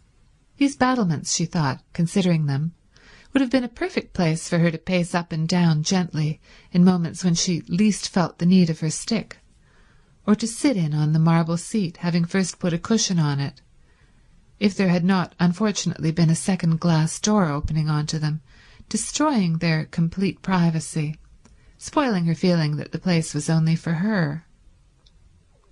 The second door belonged to the round drawing-room, which both she and Lady Caroline had rejected as too dark. That room would probably be sat in by the women from Hampstead, and she was afraid they would not confine themselves to sitting in it, but would come out through the glass door and invade her battlements. This would ruin the battlements. It would ruin them as far as she was concerned if they were to be overrun, or even if, not actually overrun, they were liable to be raked by the eyes of persons inside the room. No one could be perfectly at ease if they were being watched and knew it. What she wanted, what she surely had a right to, was privacy. She had no wish to intrude on the others. Why then should they intrude on her? And she could always relax her privacy if, when she became better acquainted with her companions, she should think it worth while. But she doubted whether any of the 3 would so develop as to make her think it worth while. Hardly anything was really worth while, reflected Mrs. Fisher, except the past. It was astonishing. It was simply amazing, the superiority of the past to the present. Those friends of hers in London, solid persons of her own age, knew the same past that she knew, could talk about it with her, could compare it, as she did, with the tinkling present, and in remembering great men, forget for a moment the trivial and barren young people, who still, in spite of the war, seemed to litter the world in such numbers. She had not come away from these friends, these conversible, ripe friends, in order to spend her time in Italy chatting with 3 persons of another generation and defective experience. She had come away merely to avoid the treacheries of a London April. It was true what she had told the 2 who came to Prince of Wales Terrace, that all she wished to do at San Salvatore was to sit by herself in the sun and remember. They knew this, for she had told them. It had been plainly expressed and clearly understood. Therefore, she had a right to expect them to stay inside the round drawing-room and not to emerge interruptingly onto her battlements. But would they? The doubt spoilt her morning. It was only towards lunch-time that she saw a way to be quite safe, and ringing for Francesca, bade her, in slow and majestic Italian, shut the shutters of the glass door of the round drawing-room, and then, going with her into the room, which had become darker than ever in consequence, but also, Mrs. Fisher observed to Francesca, who was being voluble, would, because of this very darkness, remain agreeably cool. And after all, there were the numerous slit windows in the walls to let in light, and it was nothing to do with her if they did not let it in. She directed the placing of a cabinet of curios across the door on its inside. This would discourage egress. Then she rang for Domenico and caused him to move one of the flower-filled sarcophagi across the door on its outside. This would discourage ingress. No one, said Domenico, hesitating, will be able to use the door. No one, said Mrs. Fisher firmly, will wish to. She then retired to her sitting-room, and from a chair placed where she could look straight on to them, gazed at her battlements, secured to her now completely, with calm pleasure. Being here, she reflected placidly, was much cheaper than being in a hotel, and, if she could keep off the others, immeasurably more agreeable. She was paying for her rooms, extremely pleasant rooms now that she was arranged in them, £3 a week, which came to about 8 shillings a day, battlements, watchtower, and all. Where else abroad could she live as well for so little, and have as many baths as she liked, for 8 shillings a day? Of course she did not yet know what her food would cost, but she would insist on carefulness over that, though she would also insist on its being carefulness combined with excellence. The 2 were perfectly compatible if the caterer took pains. The servants' wages, she had ascertained, were negligible, owing to the advantageous exchange, so that there was only the food to cause her anxiety. If she saw signs of extravagance, she would propose that they each hand over a reasonable sum every week to Lady Caroline, which should cover the bills, any of it that was not used to be returned, and if it were exceeded, the loss to be borne by the caterer. Mrs. Fisher was well off and had the desire for comforts proper to her age, but she disliked expenses. So well off was she that, had she so chosen, she could have lived in an opulent part of London and driven from it and to it in a Rolls-Royce. She had no such wish. It needed more vitality than went with true comfort to deal with a house in an opulent spot and a Rolls-Royce. Worries attended such possessions, and worries of every kind crowned by bills. In the sober gloom of Prince of Wales Terrace she could obscurely enjoy inexpensive yet real comfort, without being snatched at by predatory men-servants or collectors for charities, and a taxi-stand was at the end of the road. Her annual outlay was small. The house was inherited. Death had furnished it for her. She trod in the dining-room on the Turkey carpet of her father's. She regulated her day by the excellent black marble clock on the mantelpiece which she remembered from childhood. Her walls were entirely covered by the photographs her illustrious deceased friends had given either herself or her father, with their own handwriting across the lower parts of their bodies, and the windows, shrouded by the maroon curtains of all her life, were decorated besides with the self-same aquariums to which she owed her first lessons in sea lore, and in which still swam slowly the goldfishes of her youth. Were they the same goldfish? She did not know.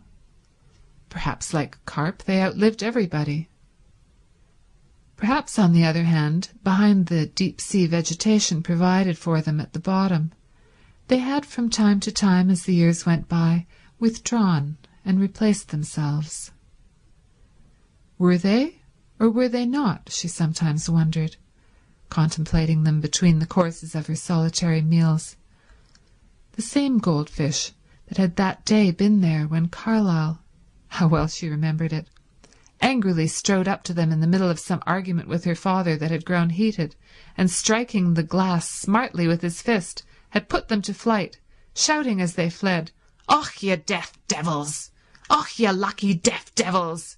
You can't hear anything of the blasted, blethering, doddering, glyket fool stuff your maester talks, can ye?"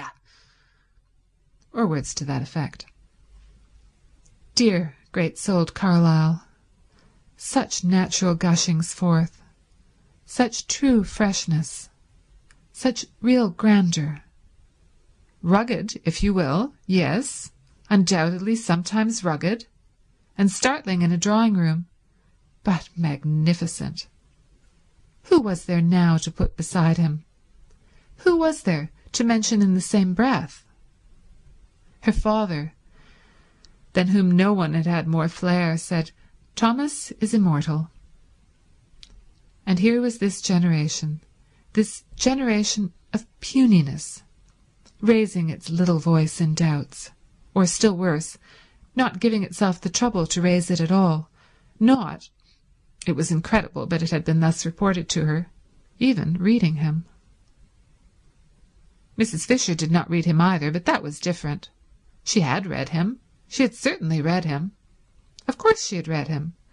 There was Teufelsdruck. She quite well remembered a tailor called Teufelsdruck. So like Carlyle to call him that. Yes, she must have read him, though naturally details escaped her. The gong sounded. Lost in reminiscence, Mrs. Fisher had forgotten time and hastened to her bedroom to wash her hands and smooth her hair. She did not wish to be late and set a bad example, and perhaps find her seat at head of the table taken. One could put no trust in the manners of the younger generation, especially not in those of that Mrs. Wilkins. She was, however, the first to arrive in the dining-room. Francesca, in a white apron, stood ready with an enormous dish of smoking hot, glistening macaroni, but nobody was there to eat it. Mrs. Fisher sat down, looking stern. Lax. "Serve me," she said to Francesca, who showed a disposition to wait for the others. Francesca served her. Of the party, she liked Mrs. Fisher least. In fact, she did not like her at all. She was the only one of the four ladies who had not yet smiled. True, she was old. True, she was unbeautiful. True, she therefore had no reason to smile. But kind ladies smiled, reason or no. They smiled not because they were happy, but because they wished to make happy. This one of the four ladies could not then, Francesca decided, be kind. So she handed her the macaroni, being unable to hide any of her feelings, morosely. It was very well cooked, but Mrs. Fisher had never cared for macaroni, especially not this long worm-shaped variety. She found it difficult to eat, slippery, wriggling off her fork, making her look, she felt, undignified, when, having got it, as she supposed, into her mouth, ends of it yet hung out. Always, too, when she ate it, she was reminded of Mr. Fisher. He had, during their married life, behaved very much like macaroni. He had slipped, he had wriggled, he had made her feel undignified, and when at last she had got him safe, as she thought, there had invariably been little bits of him that still, as it were, hung out. Francesca from the sideboard watched Mrs. Fisher's way with macaroni gloomily, and her gloom deepened when she saw her at last take her knife to it and chop it small. Mrs. Fisher really did not know how else to get hold of the stuff. She was aware that knives in this connection were improper, but one did finally lose patience. Macaroni was never allowed to appear on her table in London. Apart from its tiresomeness, she did not even like it, and she would tell Lady Caroline not to order it again. Years of practice, reflected Mrs. Fisher, chopping it up, years of actual living in Italy would be necessary to learn the exact trick. Browning managed macaroni wonderfully. She remembered watching him one day when he came to lunch with her father, and a dish of it had been ordered as a compliment to his connection with Italy. Fascinating the way it went in. No chasing round the plate, no slidings off the fork, no subsequent protrusions of loose ends. Just one dig, one whisk, one thrust, one gulp, and lo, yet another poet had been nourished. "Shall I go and seek the young lady?" asked Francesca, unable any longer to look on a good macaroni being cut with a knife. Mrs. Fisher came out of her reminiscent reflections with difficulty. "She knows lunch is at 12:30, she said. "They all know." "She may be asleep," said Francesca. "The other ladies are further away, but this one is not far away." "Beat the gong again, then," said Mrs. Fisher. What manners, she thought. What manners? It was not an hotel, and considerations were due. She must say she was surprised at Mrs. Arbuthnot, who had not looked like somebody unpunctual. Lady Caroline, too, she had seemed amiable and courteous, whatever else she might be. From the other one, of course, she expected nothing.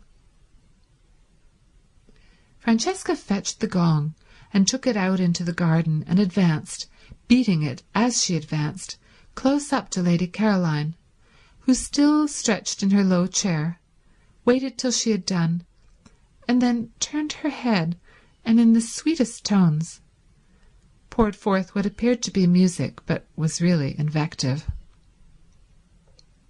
Francesca did not recognize the liquid flow as invective. How was she to when it came out sounding like that? And with her face all smiles, for she could not but smile when she looked at this young lady, she told her the macaroni was getting cold.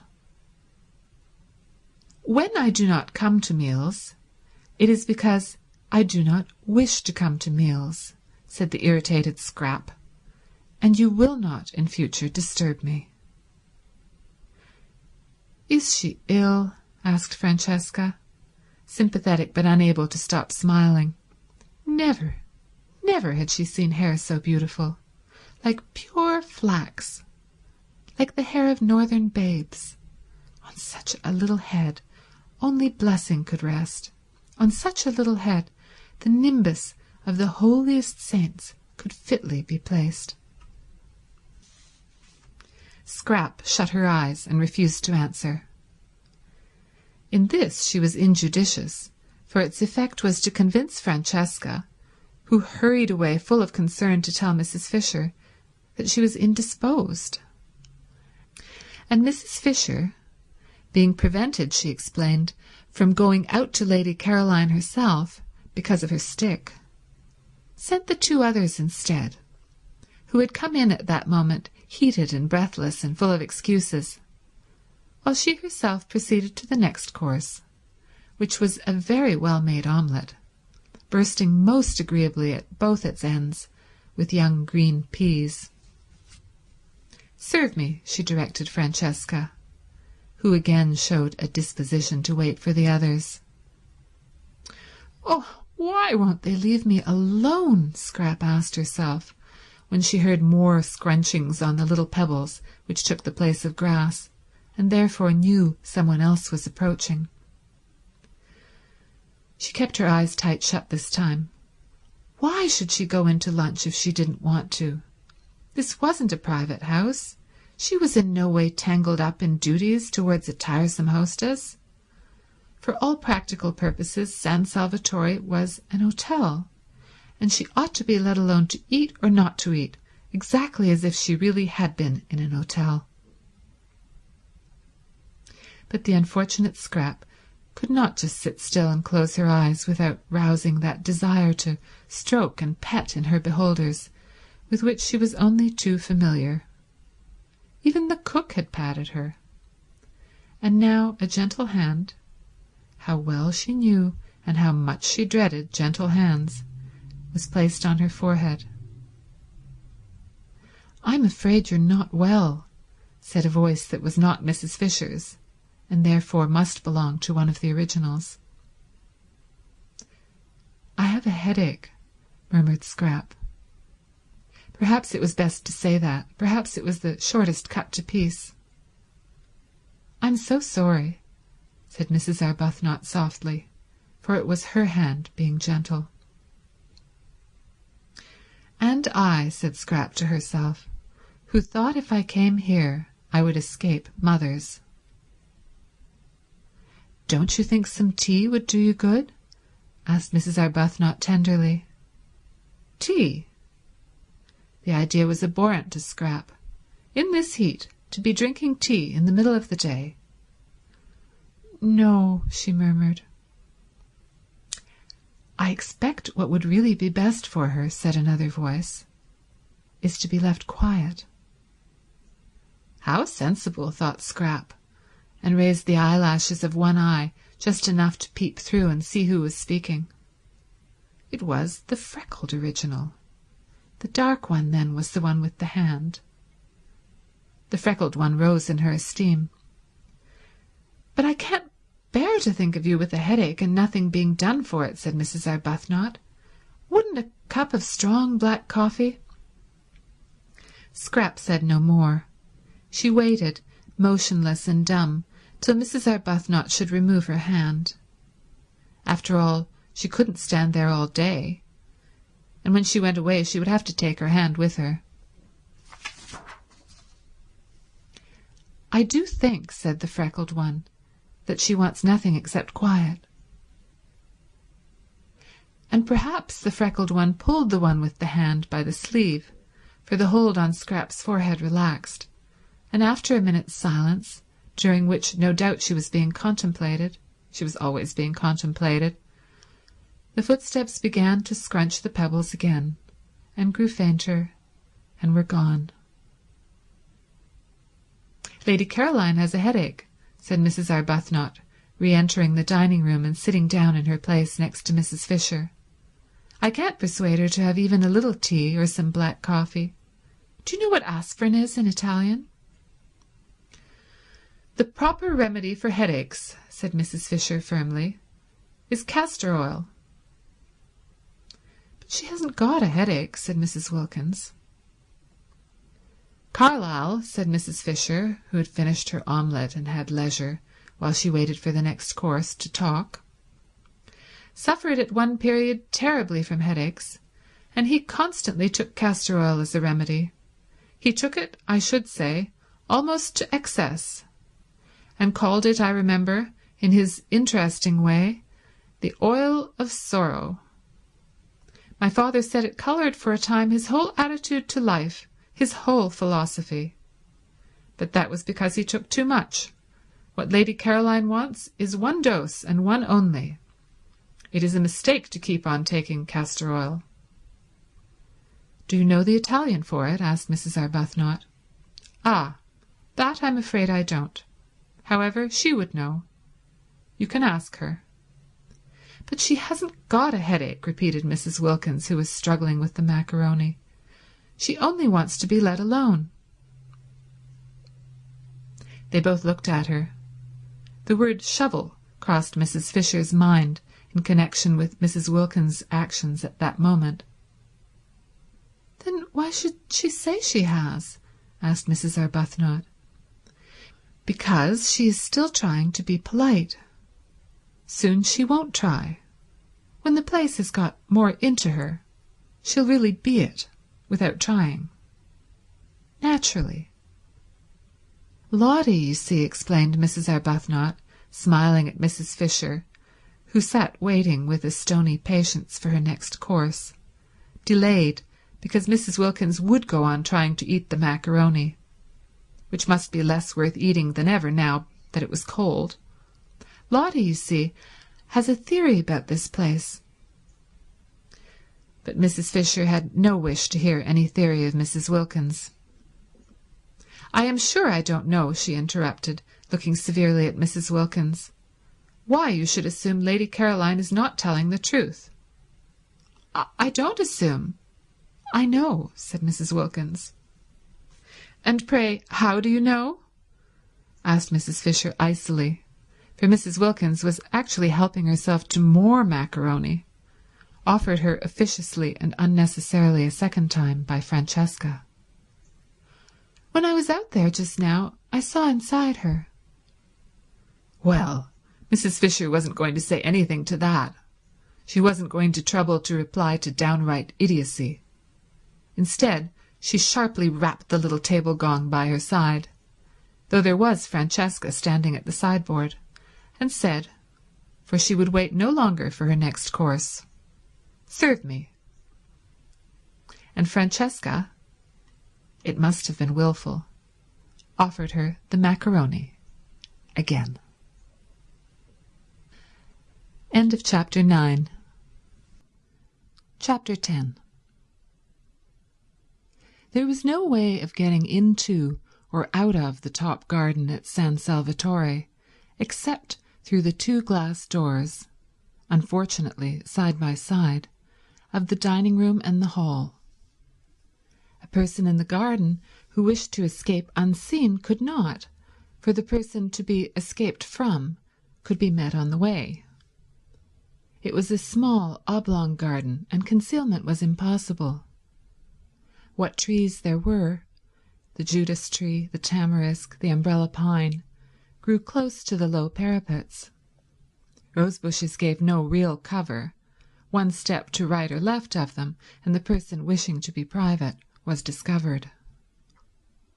Only the northwest corner was a little place jutting out from the great wall, a kind of excrescence or loop, no doubt used in the old distrustful days for observation, where it was possible to sit really unseen, because between it and the house was a thick clump of daphne.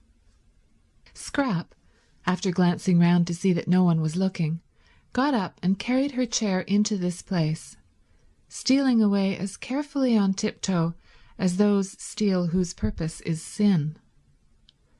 There was another excrescence on the walls just like it at the northeast corner, but this, though the view from it was almost more beautiful, for from it you could see the bay and the lovely mountains behind Mezzago, was exposed. No bushes grew near it, nor had it any shade. The northwest loop, then, was where she would sit, and she settled into it, and nestling her head in her cushion and putting her feet comfortably on the parapet, from whence they appeared to the villagers on the piazza below as 2 white doves, thought that now indeed she would be safe. Mrs. Fisher found her there, guided by the smell of her cigarette. The incautious Scrap had not thought of that.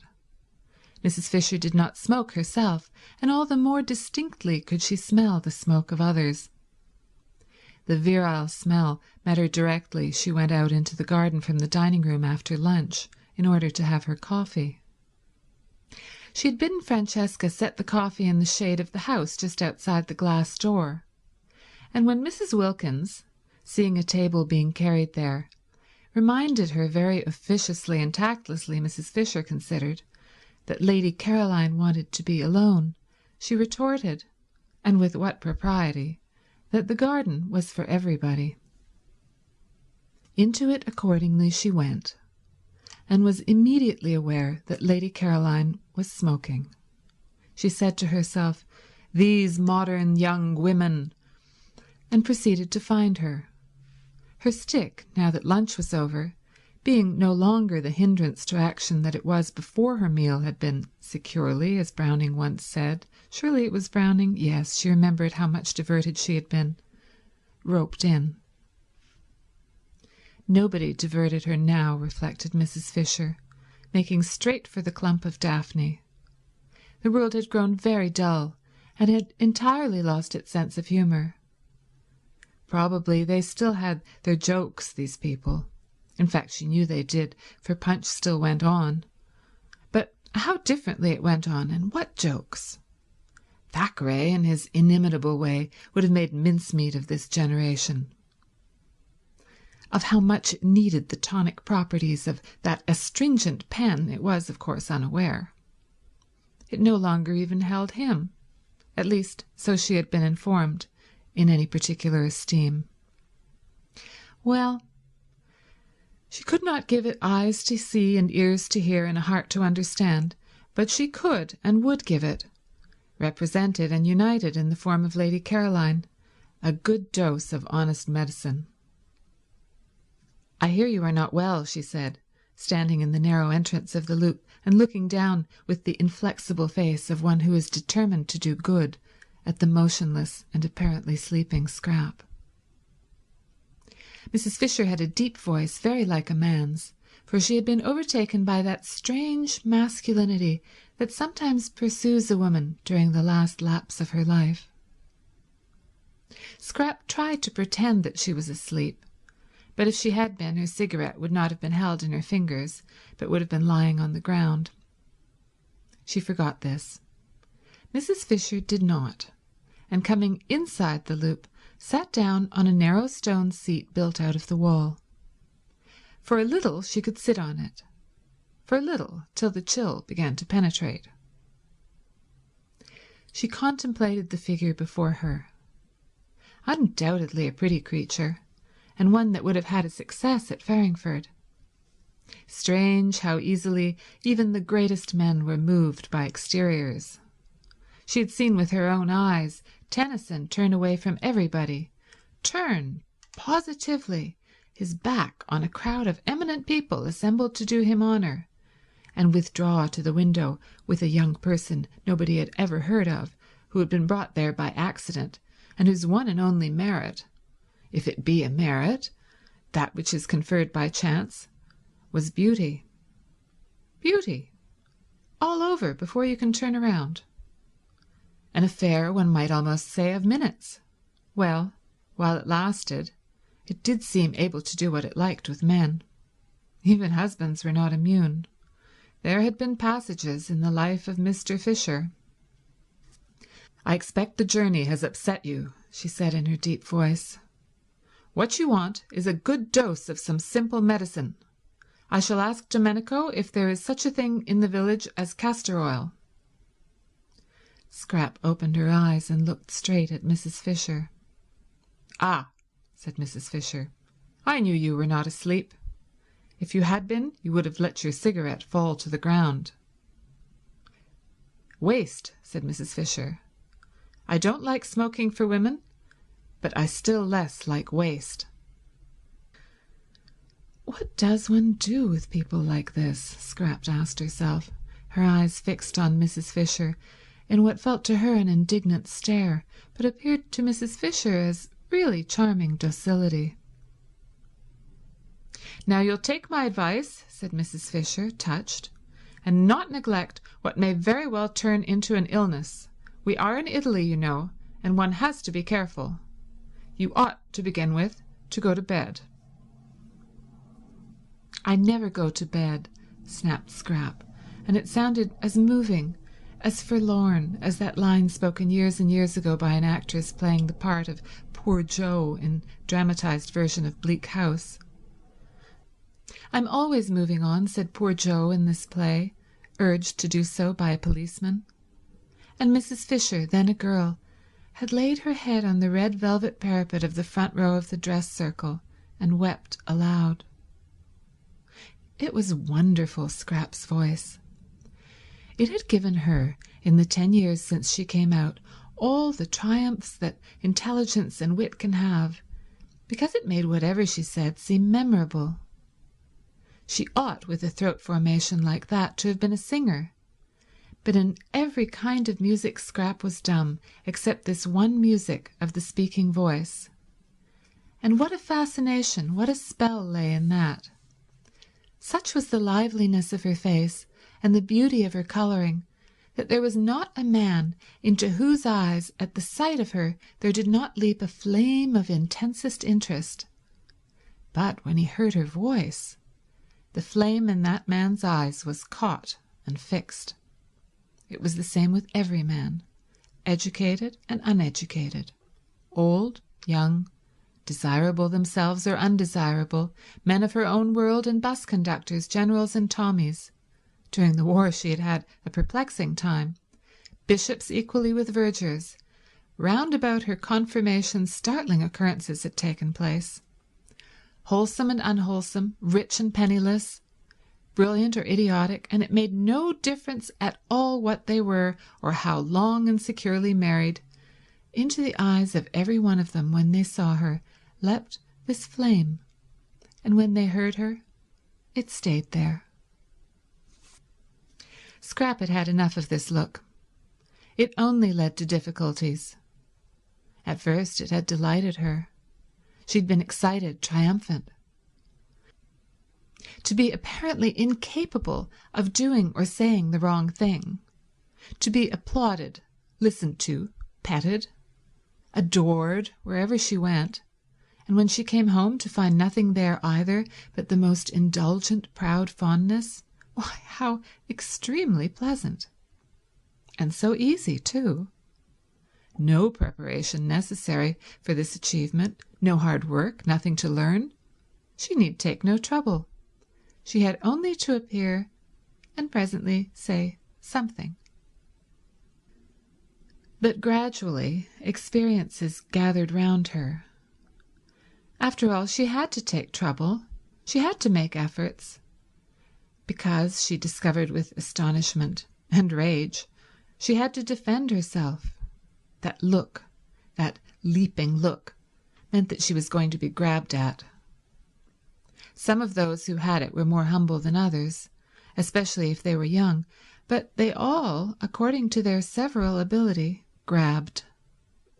And she, who had entered the world so jauntily, with her head in the air and the completest confidence in anybody whose hair was grey, began to distrust and then to dislike, and soon to shrink away from, and presently to be indignant. Sometimes it was just as if she didn't belong to herself, wasn't her own at all, but was regarded as a universal thing, a sort of beauty of all work.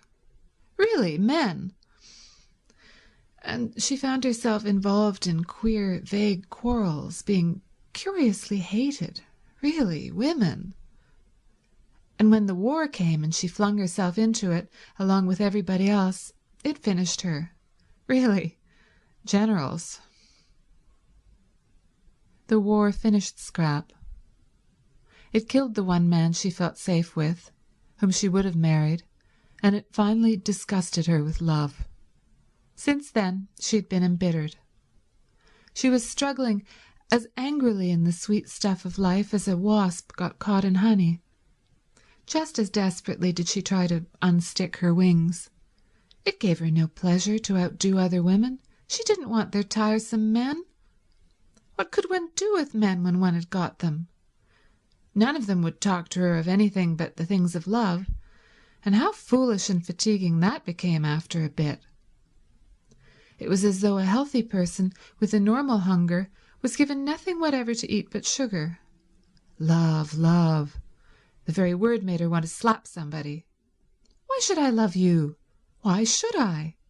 She would ask, amazed sometimes, when somebody was trying. Somebody was always trying to propose to her, but she never got a real answer, only further incoherence.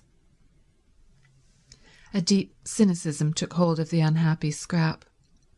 Her inside grew hoary with disillusionment, while her gracious and charming outside continued to make the world more beautiful. What had the future in it for her? She would not be able, after such a preparation, to take hold of it. She was fit for nothing. She had wasted all this time being beautiful. Presently she wouldn't be beautiful, and what then? Scrap didn't know what then. It appalled her to wonder even. Tired as she was of being conspicuous, she was at least used to that. She'd never known anything else. And to become inconspicuous, to fade, to grow shabby and dim, would probably be most painful. And once she began, what years and years of it there would be. Imagine, thought Scrap, having most of one's life at the wrong end. Imagine being old for 2 or 3 times as long as being young. Stupid, stupid. Everything was stupid. There wasn't a thing she wanted to do. There were thousands of things she didn't want to do. Avoidance, silence, invisibility, if possible, unconsciousness. These negations were all she asked for a moment. And here, even here, she was not allowed a minute's peace, and this absurd woman must come pretending, merely because she wanted to exercise power and make her go to bed and make her, hideous, drink castor oil, that she thought she was ill. "I'm sure," said Mrs. Fisher, who felt the cold of the stone beginning to come through and knew she could not sit much longer, "you'll do what is reasonable. Your mother would wish. Have you a mother?" A faint wonder came into Scrap's eyes. Have you a mother? If ever anybody had a mother, it was Scrap. It had not occurred to her that there could be people who had never heard of her mother. She was one of the major marchionesses. There being, as no one knew better than Scrap, marchionesses and marchionesses, and had held high positions at court. Her father, too, in his day had been most prominent. His day was a little over, poor dear, because in the war he had made some important mistakes, and besides he was now grown old. Still, there he was, an excessively well-known person. How restful, how extraordinarily restful, to have found someone who had never heard of any of her lot, or at least had not yet connected her with them. She began to like Mrs. Fisher. Perhaps the originals didn't know anything about her either. When she first wrote to them and signed her name, that great name of Dester, which twisted in and out of English history like a bloody thread, for its bearers constantly killed, she had taken it for granted that they would know who she was. And at the interview of Shaftesbury Avenue she was sure they did know, because they hadn't asked, as they otherwise would have, for references. Scrap began to cheer up. If nobody at San Salvatore had ever heard of her, if for a whole month she could shed herself, get right away from everything connected with herself, be allowed really to forget the clinging and the clogging and all the noise, why, perhaps she might make something of herself after all. She might really think, really clear up her mind, really come to some conclusion. "What I want to do here," she said, leaning forward in her chair and clasping her hands round her knees and looking up at Mrs. Fisher, whose seat was higher than hers, almost with animation, so much pleased was she that Mrs. Fisher knew nothing about her, "is to come to a conclusion. That's all.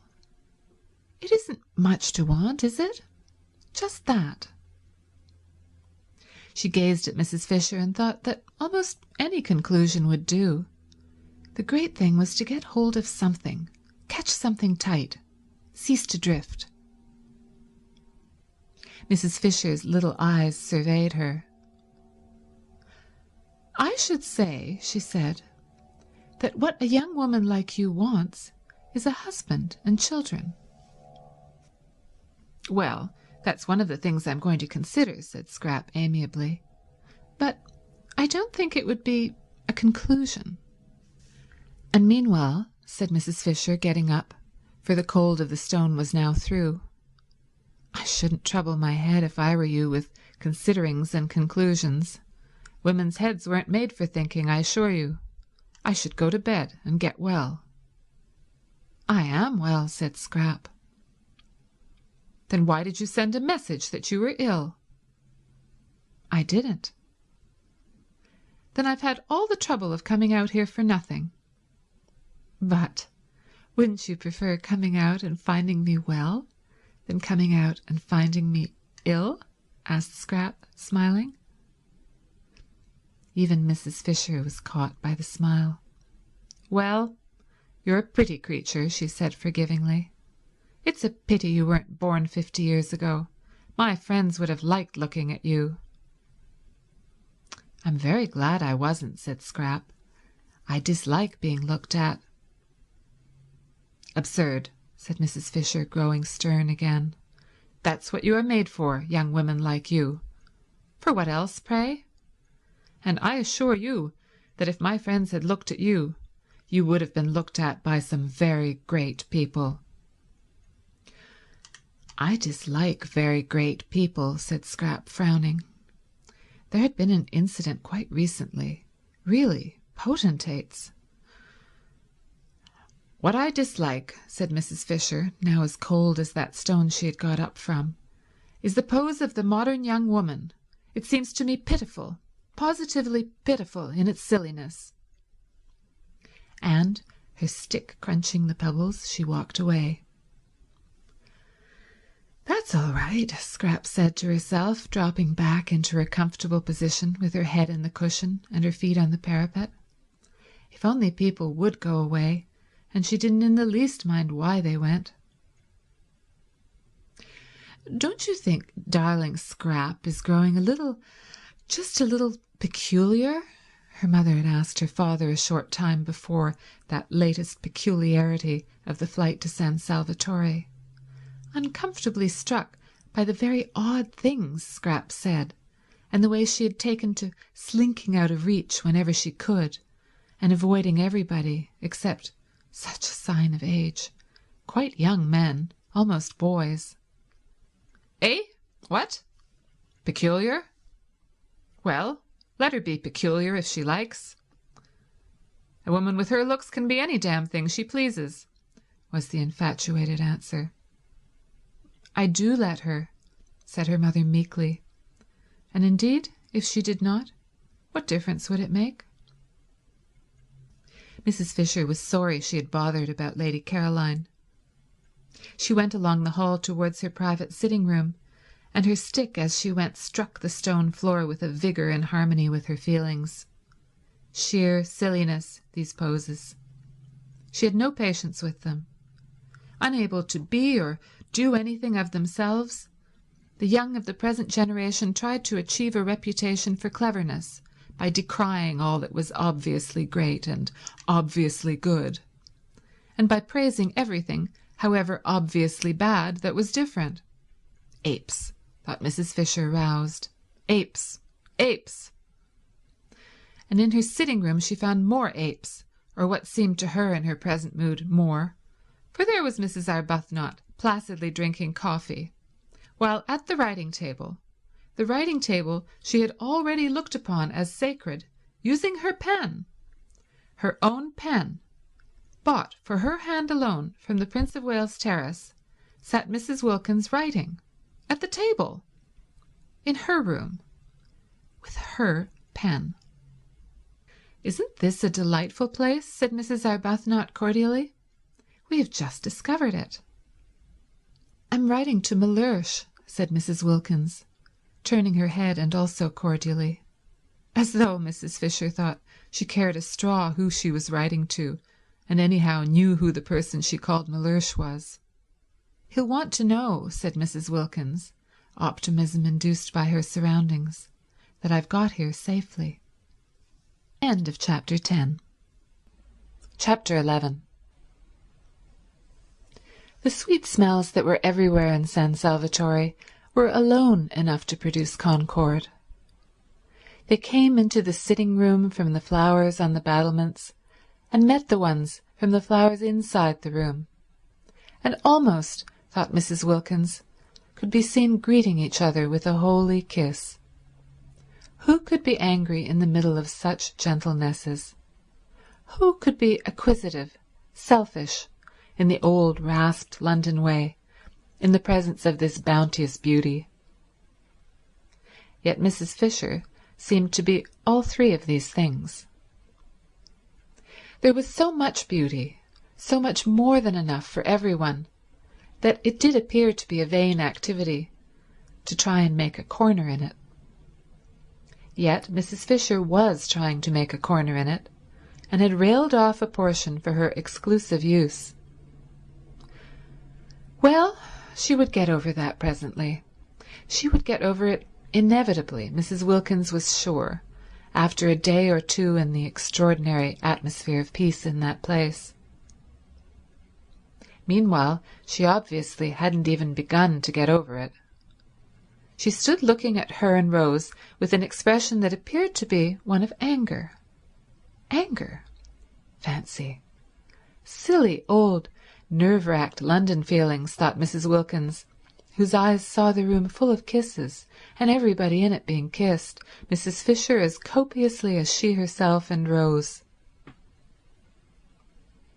"You don't like us being in here," said Mrs. Wilkins, getting up and at once, after her manner, fixing on the truth. "Why?" "I should have thought," said Mrs. Fisher, leaning on her stick, "you could have seen that it is my room." "You mean because of the photographs," said Mrs. Wilkins. Mrs. Arbuthnot, who was a little red and surprised, got up too. "And the notepaper," said Mrs. Fisher. "Notepaper with my London address on it. That pen." She pointed.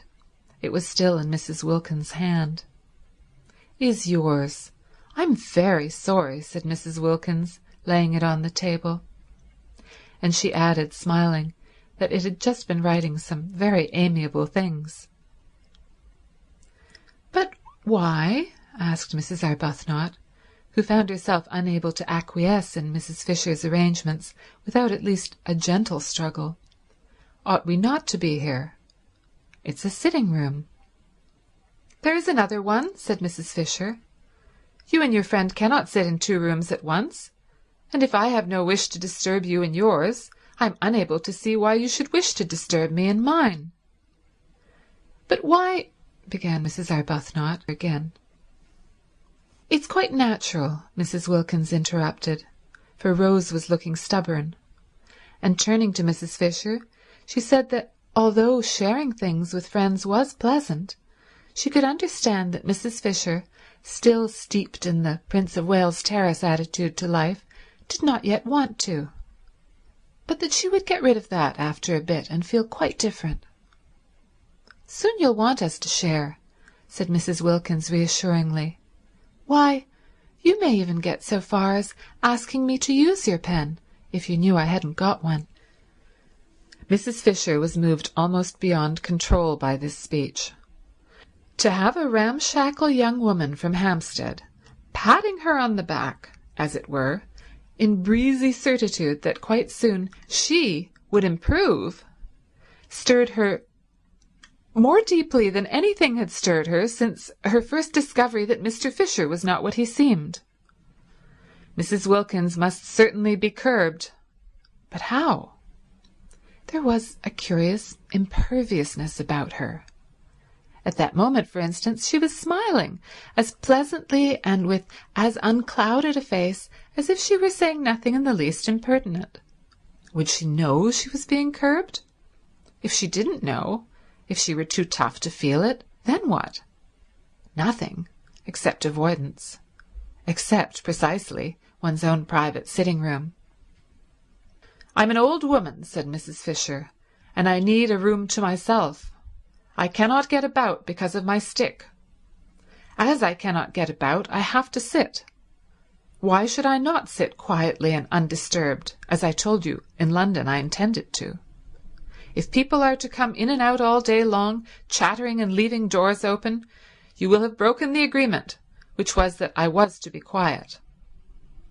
"But we haven't the least wish," began Mrs. Arbuthnot, who was again cut short by Mrs. Wilkins. "We're only too glad," said Mrs. Wilkins, "for you to have this room, if it makes you happy. We didn't know about it, that's all. We wouldn't have come in if we had. Not till you invited us, anyhow.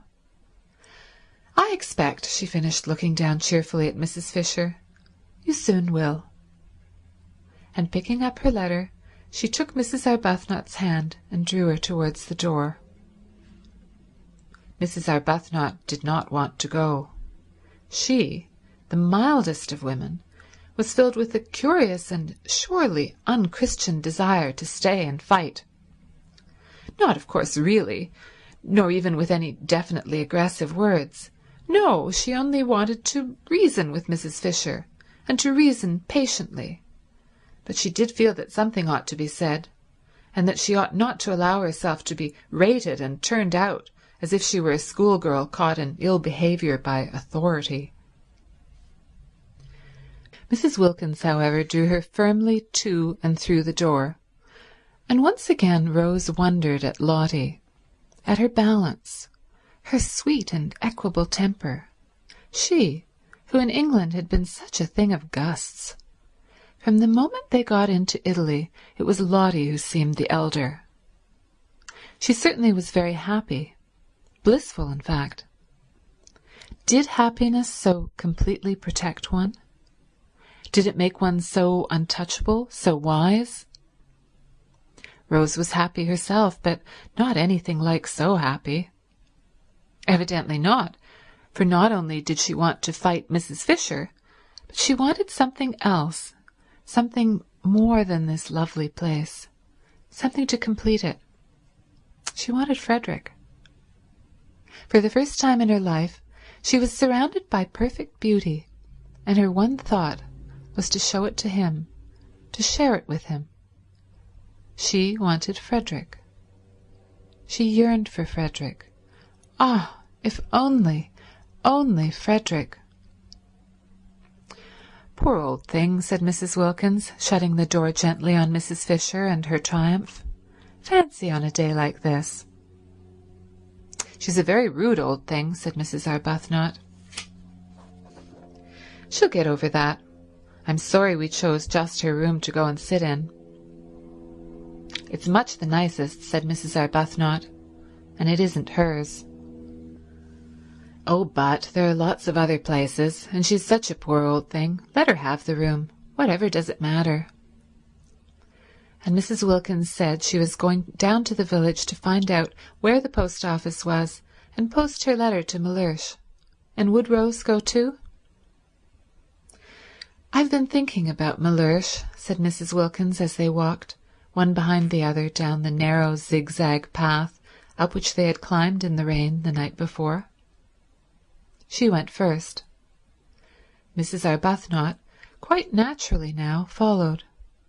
In England it had been the other way about. Lottie, timid, hesitating, except when she burst out so awkwardly, getting behind the calm and reasonable Rose whenever she could. "I've been thinking about Mellersh," repeated Mrs. Wilkins over her shoulder, as Rose seemed not to have heard. "Have you?" said Rose, a faint distaste in her voice, for her experiences with Mellersh had not been of a kind to make her enjoy remembering him. She had deceived Mellersh, therefore she didn't like him. She was unconscious that this was the reason of her dislike, and thought it was that there didn't seem to be much, if any, of the grace of God about him. And yet how wrong to feel that, she rebuked herself, and how presumptuous. No doubt Lottie's husband was far, far nearer to God than she herself was ever likely to be. Still, she didn't like him. "I've been a mean dog," said Mrs. Wilkins. "A what?" asked Mrs. Arbuthnot, incredulous of her hearing. All this coming away and leaving him in that dreary place while I rollick in heaven. He had planned to take me to Italy for Easter himself. Did I tell you? No, said Mrs. Arbuthnot, and indeed she had discouraged talk about husbands.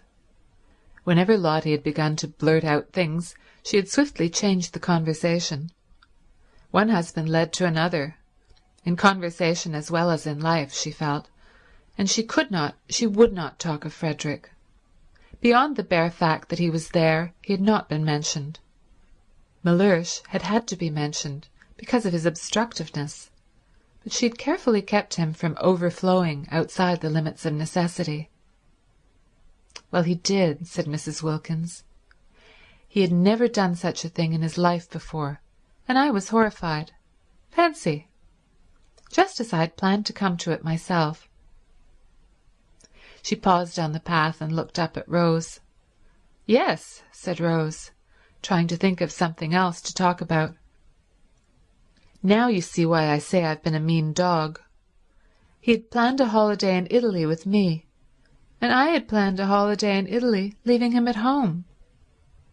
I think, she went on, her eyes fixed on Rose's face, Mellersh has every reason to be both angry and hurt. Mrs. Arbuthnot was astonished. The extraordinary quickness with which, hour by hour, under her very eyes, Lotty became more selfless disconcerted her. She was turning into something surprisingly like a saint. Here she was now being affectionate about Mellersh. Mellersh, who only that morning, while they hung their feet into the sea, had seemed a mere iridescence, Lotty had told her, a thing of gauze. That was only that morning, and by the time they had had lunch, Lotty had developed so far as to have got him solid enough again to write to, and to write to at length. And now, a few minutes later, she was announcing that he had every reason to be angry with her and hurt, and that she herself had been, the language was unusual, but it did express real penitence, a mean dog. Rose stared at her astonished. If she went on like this, soon a nimbus might be expected round her head, was there already, if one didn't know it was the sun through the tree trunks catching her sandy hair. A great desire to love everybody, to be friends with everybody, seemed to be invading Lotty, a desire for sheer goodness.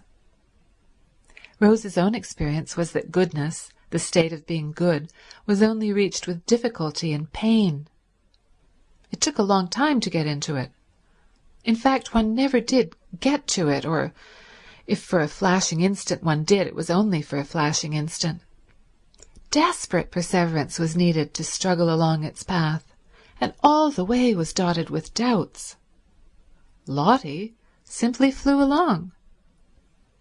She had certainly, thought Rose, not got rid of her impetuousness. It had merely taken another direction. She was now, impetuously, becoming a saint. Could one really attain goodness so violently? Wouldn't there be an equally violent reaction? I shouldn't, said Rose with caution, looking down into Lotty's bright eyes. The path was steep so that Lotty was well below her.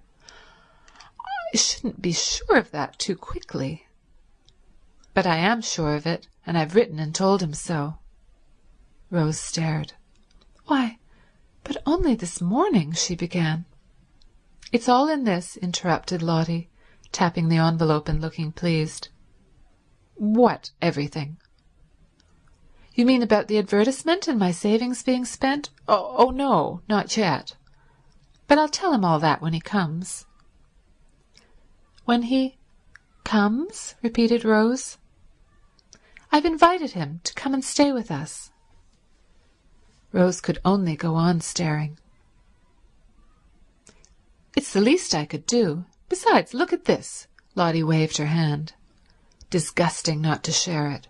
I was a mean dog to go off and leave him, but no dog I've ever heard of was ever as mean as I'd be if I didn't try and persuade Mellersh to come out and enjoy this too.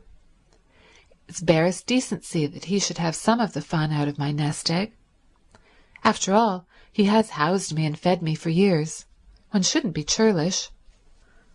But do you think he'll come?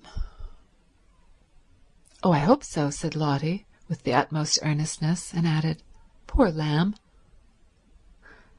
At that, Rose felt she would like to sit down. Mellersh, a poor lamb? That same Mellersh who a few hours before was a mere shimmer? There was a seat at the bend of the path, and Rose went to it and sat down. She wished to get her breath, gain time. If she had time, she might perhaps be able to catch up the leaping Lottie, and perhaps be able to stop her before she committed herself to what she probably presently would be sorry for. Mellersh at San Salvatore? Mellersh, from whom Lottie had taken such pains so recently to escape? I see him here, said Lottie, as if in answer to her thoughts. Rose looked at her with real concern, for every time Lottie said in that convinced voice, I see, what she saw came true. Then it was to be supposed that Mr. Wilkins too would presently come true. I wish, said Rose anxiously, I understood you. Don't try, said Lottie, smiling. But I must, because I love you. Dear Rose, said Lottie, swiftly bending down and kissing her. You're so quick, said Rose. I can't follow your developments. I can't keep touch. It was what happened with Frederick. She broke off and looked frightened. The whole idea of our coming here, she went on again, as Lottie didn't seem to have noticed, was to get away, wasn't it? Well, we've got away. And now, after only a single day of it, you want to write to the very people— She stopped. The very people we were getting away from, finished Lottie. It's quite true. It seems idiotically illogical. But I'm so happy. I'm so well. I feel so fearfully wholesome. This place, why, it makes me feel flooded with love. And she stared down at Rose in a kind of radiant surprise. Rose was silent a moment. Then she said, And do you think it will have the same effect on Mr. Wilkins? Lottie laughed. I don't know, she said, but even if it doesn't, there's enough love about to flood 50 Mr. Wilkinses, as you call him. The great thing is to have lots of love about. I don't see, she went on, at least I don't see here, though I did at home, that it matters who loves as long as somebody does. I was a stingy beast at home and used to measure and count. I had a queer obsession about justice, as though justice mattered, as though justice can really be distinguished from vengeance. It's only love that's any good. At home I wouldn't love Mellersh unless he loved me back, exactly as much, absolute fairness.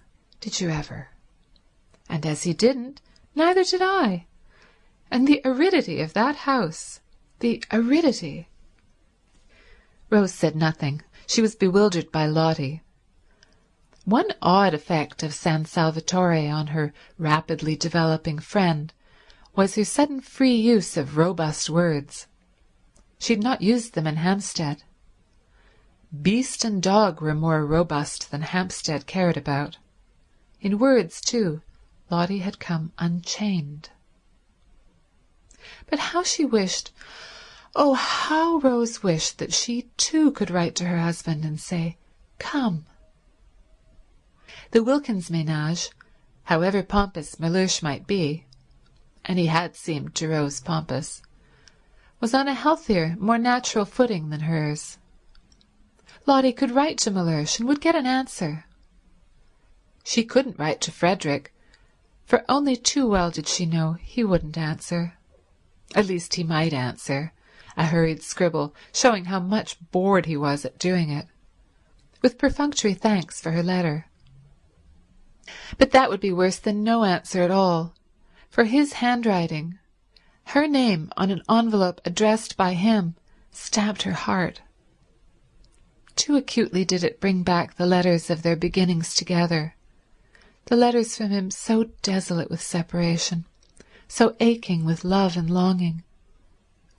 To see apparently one of these very same letters arrive, and open it to find, "Dear Rose, thanks for letter. Glad you're having a good time. Don't hurry back. Say if you want any money. Everything going splendidly here. Yours, Frederick." No, it couldn't be borne. "I don't think I'll come down to the village with you today," she said, looking up at Lotty with eyes suddenly gone dim. "I think I want to think."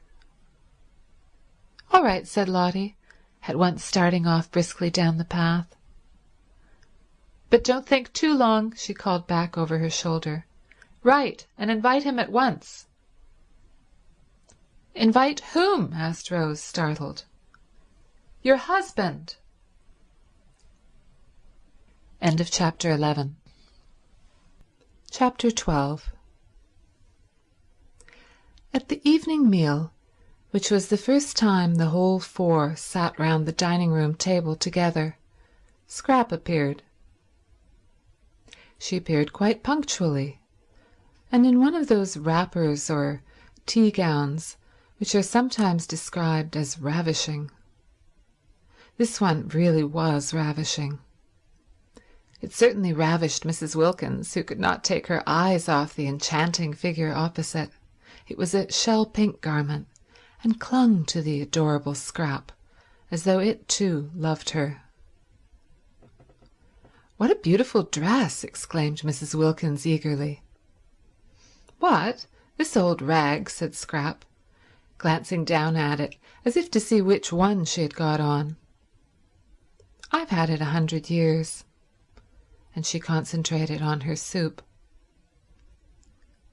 "You must be very cold in it," said Mrs. Fisher, thin-lipped, for it showed a great deal of Scrap.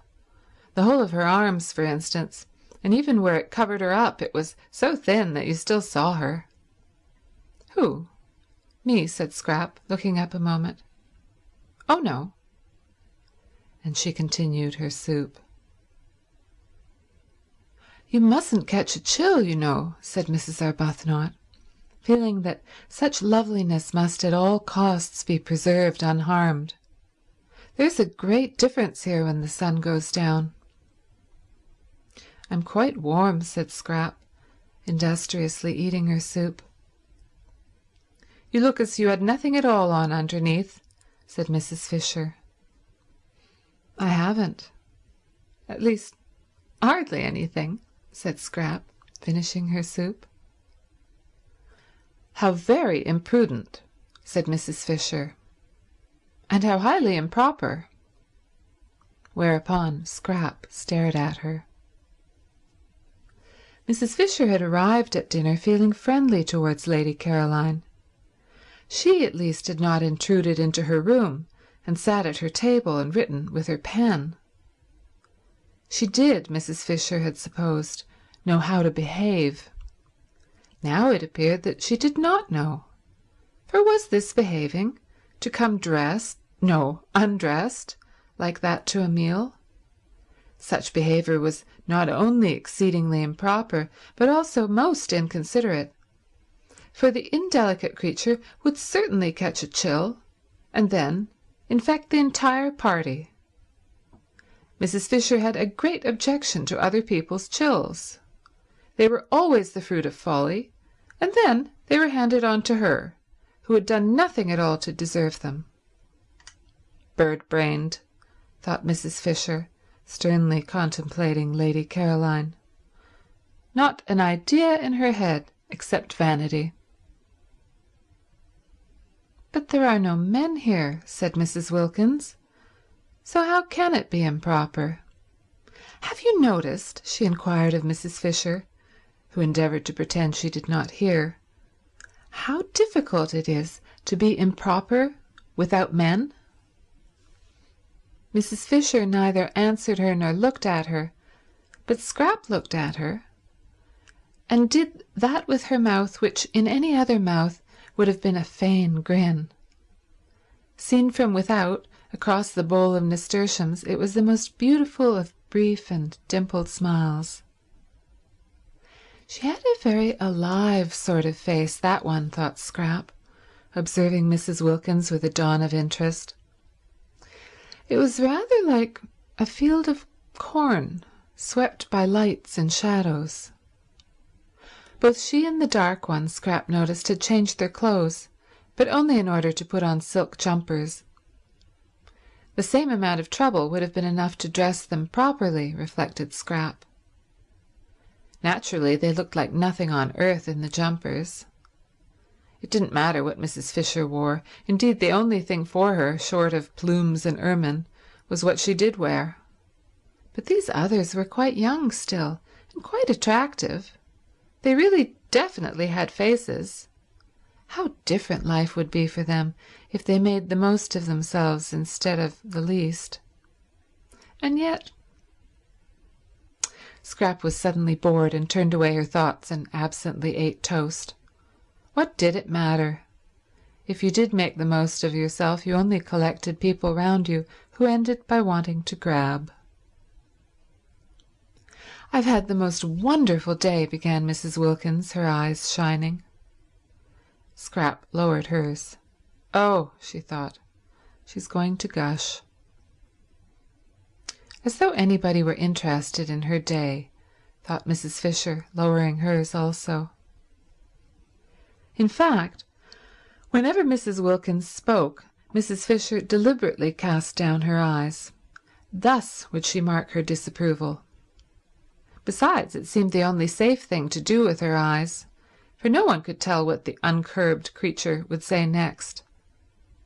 That which she had just said, for instance, about men, addressed too to her, what could she mean? Better not conjecture, thought Mrs. Fisher, and her eyes, though cast down, yet saw Lady Caroline stretch out her hand to the Chianti flask and fill her glass again. Again. She had done it once already, and the fish was only just going out of the room. Mrs. Fisher could see that the other respectable member of the party, Mrs. Arbuthnot, was noticing it too. Mrs. Arbuthnot was, she hoped and believed, respectable and well-meaning. It is true she also had invaded her sitting-room, but no doubt she had been dragged there by the other one, and Mrs. Fisher had little, if anything, against Mrs. Arbuthnot, and observed with approval that she only drank water. That was as it should be. So, indeed, to give her her dues, did the freckled one, and very right at their age. She herself drank wine, but with what moderation. 1 meal, 1 glass. And she was 65, and might properly and even beneficially have had at least 2.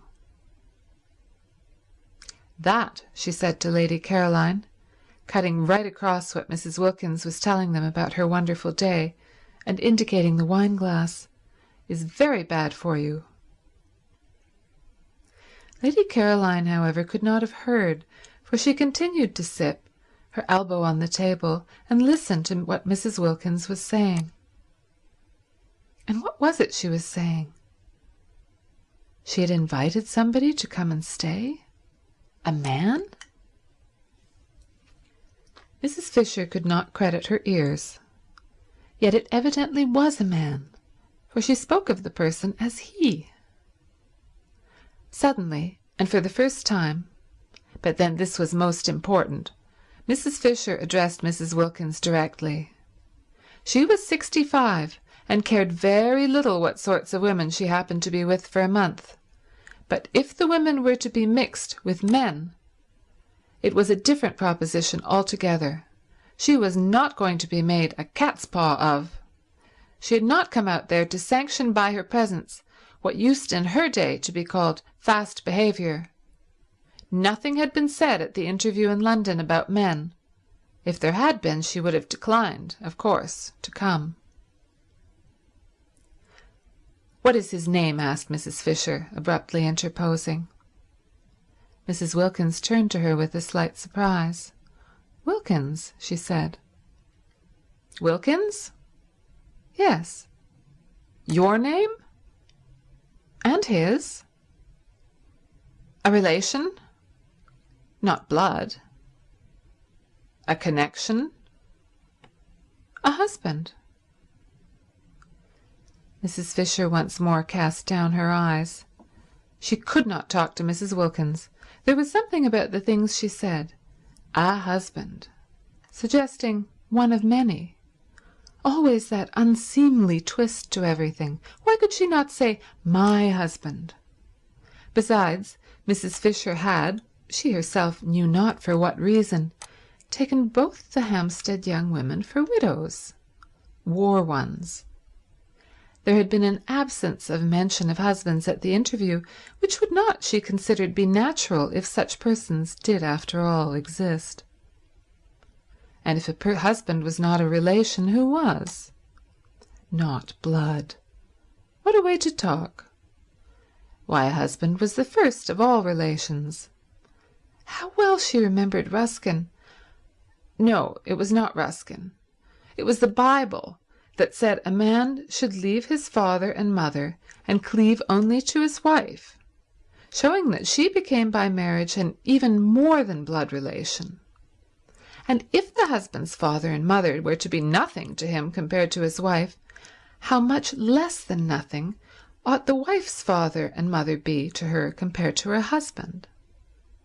She herself had been unable to leave her father and mother in order to cleave to Mr. Fisher, because they were no longer, when she married, alive, but she certainly would have left them if they had been there to leave. Not blood, indeed. Silly talk. The dinner was very good. Succulence succeeded succulence. Costanza had determined to do as she chose in the matter of cream and eggs the first week, and see what happened at the end of it, when the bills had to be paid. Her experience of the English was that they were quiet about bills. They were shy of words. They believed readily. Besides, who was the mistress here? In the absence of a definite one, it occurred to Costanza that she might as well be the mistress herself. So she did as she chose about the dinner, and it was very good. The four, however, were so much preoccupied by their own conversation that they ate it without noticing how good it was. Even Mrs. Fisher, she who in such matters was manly, did not notice. The entire excellent cooking was to her as though it were not, which shows how much she must have been stirred. She was stirred. It was that Mrs. Wilkins. She was enough to stir anybody. And she was undoubtedly encouraged by Lady Caroline, who in her turn was no doubt influenced by the Chianti. Mrs. Fisher was very glad there were no men present, for they certainly would have been foolish around Lady Caroline. She was precisely the sort of young woman to unbalance them, especially, Mrs. Fisher recognized at that moment. Perhaps it was the Chianti momentarily intensifying her personality, but she was undeniably most attractive, and there were few things Mrs. Fisher disliked more than having to look on while sensible, intelligent men, who the moment before were talking seriously and interestingly about real matters, became merely foolish and simpering. She'd seen them actually simpering, just because in walked a bit of bird-brained beauty. Even Mr. Gladstone, that great wise statesman, whose hand had once rested for an unforgettable moment solemnly on her head, would have, she felt, on perceiving Lady Caroline, left off talking sense and horribly embarked on badinage. "You see," Mrs. Wilkins said, a silly trick that, with which she mostly began her sentences. Mrs. Fisher each time wished to say, "Pardon me, I do not see, I hear." But why trouble? "You see," said Mrs. Wilkins, leaning across towards Lady Caroline, "we arranged, didn't we, in London, that if any of us wanted to, we could each invite one guest. So now I'm doing it." "I don't remember that," said Mrs. Fisher, her eyes on her plate. "Oh, yes, we did. Didn't we, Rose?" "Yes, I remember," said Lady Caroline. "Only it seemed so incredible that one could ever want to. One's whole idea was to get away from one's friends." "And one's husbands." Again that unseemly plural. But how altogether unseemly, thought Mrs. Fisher. Such implications. Mrs. Arbuthnot clearly thought so too, for she had turned red. "And family affection," said Lady Caroline. Or was it the Chianti speaking? Surely it was the Chianti. "And the want of family affection," said Mrs. Wilkins. What a light she was throwing on her home life and real character. "That wouldn't be so bad," said Lady Caroline. "I'd stay with that. It would give one room." "Oh, no, no, it's dreadful," cried Mrs. Wilkins. "It's as if one had no clothes on." "But I like that," said Lady Caroline. "Really," said Mrs. Fisher. "It's a divine feeling, getting rid of things," said Lady Caroline, who was talking altogether to Mrs. Wilkins and paid no attention to the other two.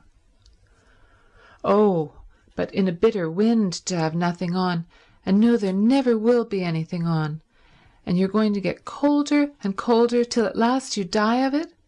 That's what it was like, living with somebody who didn't love one." These confidences, thought Mrs. Fisher. And no excuse whatever for Mrs. Wilkins, who was making them entirely on plain water. Mrs. Arbuthnot, judging from her face, quite shared Mrs. Fisher's disapproval. She was fidgeting. "But didn't he?" asked Lady Caroline, every bit as shamelessly unreticent as Mrs. Wilkins. "Mellersh?" "He showed no signs of it." "Delicious," murmured Lady Caroline. "Really," said Mrs. Fisher. "I didn't think it was at all delicious. I was miserable. And now, since I've been here, I simply stare at myself being miserable. As miserable as that. And about Mellersh." "You mean he wasn't worth it?" "Really," said Mrs. Fisher. "No, I don't. I mean, I've suddenly got well." Lady Caroline, slowly twisting the stem of her glass in her fingers, scrutinized the lit-up face opposite. "And now I'm well, I find I can't sit here and gloat all to myself. I can't be happy, shutting him out. I must share. I understand exactly what the Blessed Damozel felt like." "What was the Blessed Damozel?" asked Scrap. "Really," said Mrs. Fisher, and with such emphasis this time that Lady Caroline turned to her. "Ought I to know?" she asked. "I don't know any natural history. It sounds like a bird." "It is a poem," said Mrs. Fisher with extraordinary frost. "Oh," said Scrap. "I'll lend it to you," said Mrs. Wilkins, over whose face laughter rippled. "No," said Scrap. "And its author," said Mrs. Fisher icily, "though not perhaps quite what one would have wished him to be, was frequently at my father's table." "What a bore for you," said Scrap. "That's what mother's always doing, inviting authors. I hate authors. I wouldn't mind them so much if they didn't write books. Go on about Mellersh," she said, turning to Mrs. Wilkins. "Really," said Mrs. Fisher. "All those empty beds," said Mrs. Wilkins. "What empty beds?" asked Scrap. "The ones in this house. Why, of course, they each ought to have somebody happy inside them. 8 beds and only 4 people. It's dreadful, dreadful to be so greedy and keep everything just for oneself. I want Rose to ask her husband out too. You and Mrs. Fisher haven't got husbands, But why not give some friend a glorious time? Rose bit her lip. She turned red. She turned pale. If only Lottie would keep quiet, she thought. It was all very well to have suddenly become a saint and want to love everybody, but need she be so tactless? Rose felt that all her poor, sore places were being danced on. If only Lottie would keep quiet. And Mrs. Fisher, with even greater frostiness than that with which she had received Lady Caroline's ignorance of the blessed demoiselle, said, "There is only one unoccupied bedroom in this house." "Only one?" echoed Mrs. Wilkins, astonished. "Then who are in all the others?" "We are," said Mrs. Fisher. "But we're not in all the bedrooms. There must be at least 6. That leaves 2 over, and the owner told us there were 8 beds. Didn't he, Rose?" "There are 6 bedrooms," said Mrs. Fisher, for both she and Lady Caroline had thoroughly searched the house on arriving in order to see which part of it they would be most comfortable in, and they both knew that there were 6 bedrooms, 2 of which were very small, and in one of these small ones Francesca slept in the company of a chair and a chest of drawers, and the other, similarly furnished, was empty. Mrs. Wilkins and Mrs. Arbuthnot had hardly looked at the house, having spent most of their time out of doors gaping at the scenery, and had, in the agitated inattentiveness of their minds, when first they began negotiating for San Salvatore, got into their heads that the 8 beds of which the owner spoke were the same as 8 bedrooms, which they were not. There were indeed 8 beds, but 4 of them were in Mrs. Wilkins and Mrs. Arbuthnot's rooms. "There are 6 bedrooms," repeated Mrs. Fisher. "We have 4, Francesca has the 5th, and the 6th is empty."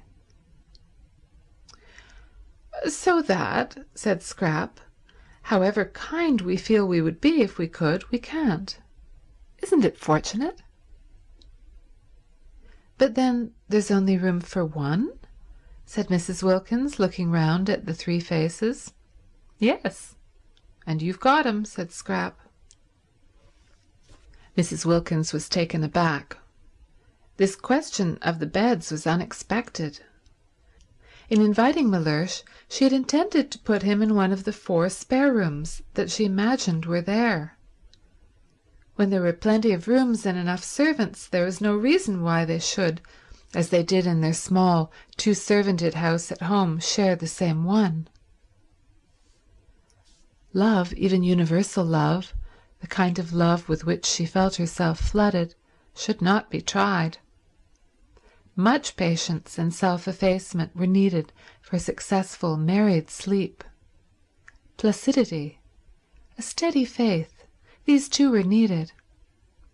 She was sure she would be much fonder of Mellersh, and he not mind her nearly so much, if they were not shut up together at night, if in the morning they could meet with the cheery affection of friends between whom lies no shadow of differences about the window or the washing arrangements, or of absurd little choked-down resentments at something that had seemed to one of them unfair.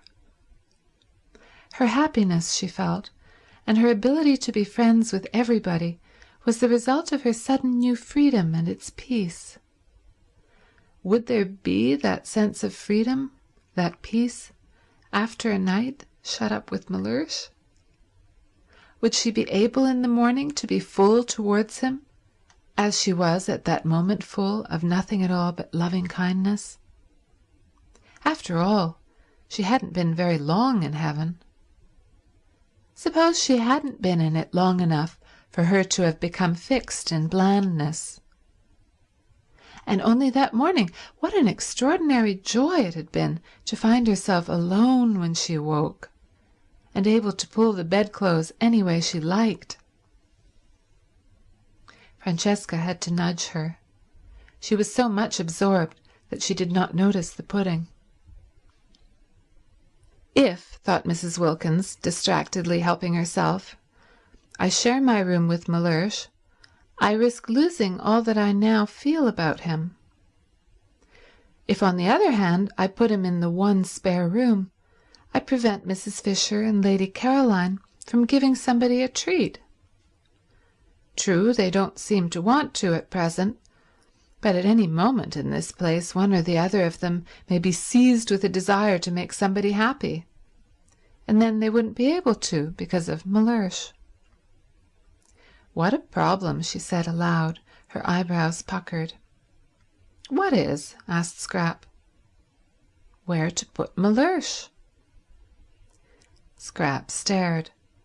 Why, isn't one room enough for him? She asked.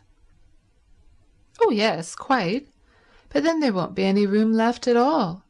Any room for somebody you may want to invite. I shan't want to, said Scrap. Or you, said Mrs. Wilkins to Mrs. Fisher. Rose, of course, doesn't count. I'm sure she would like sharing her room with her husband. It's written all over her.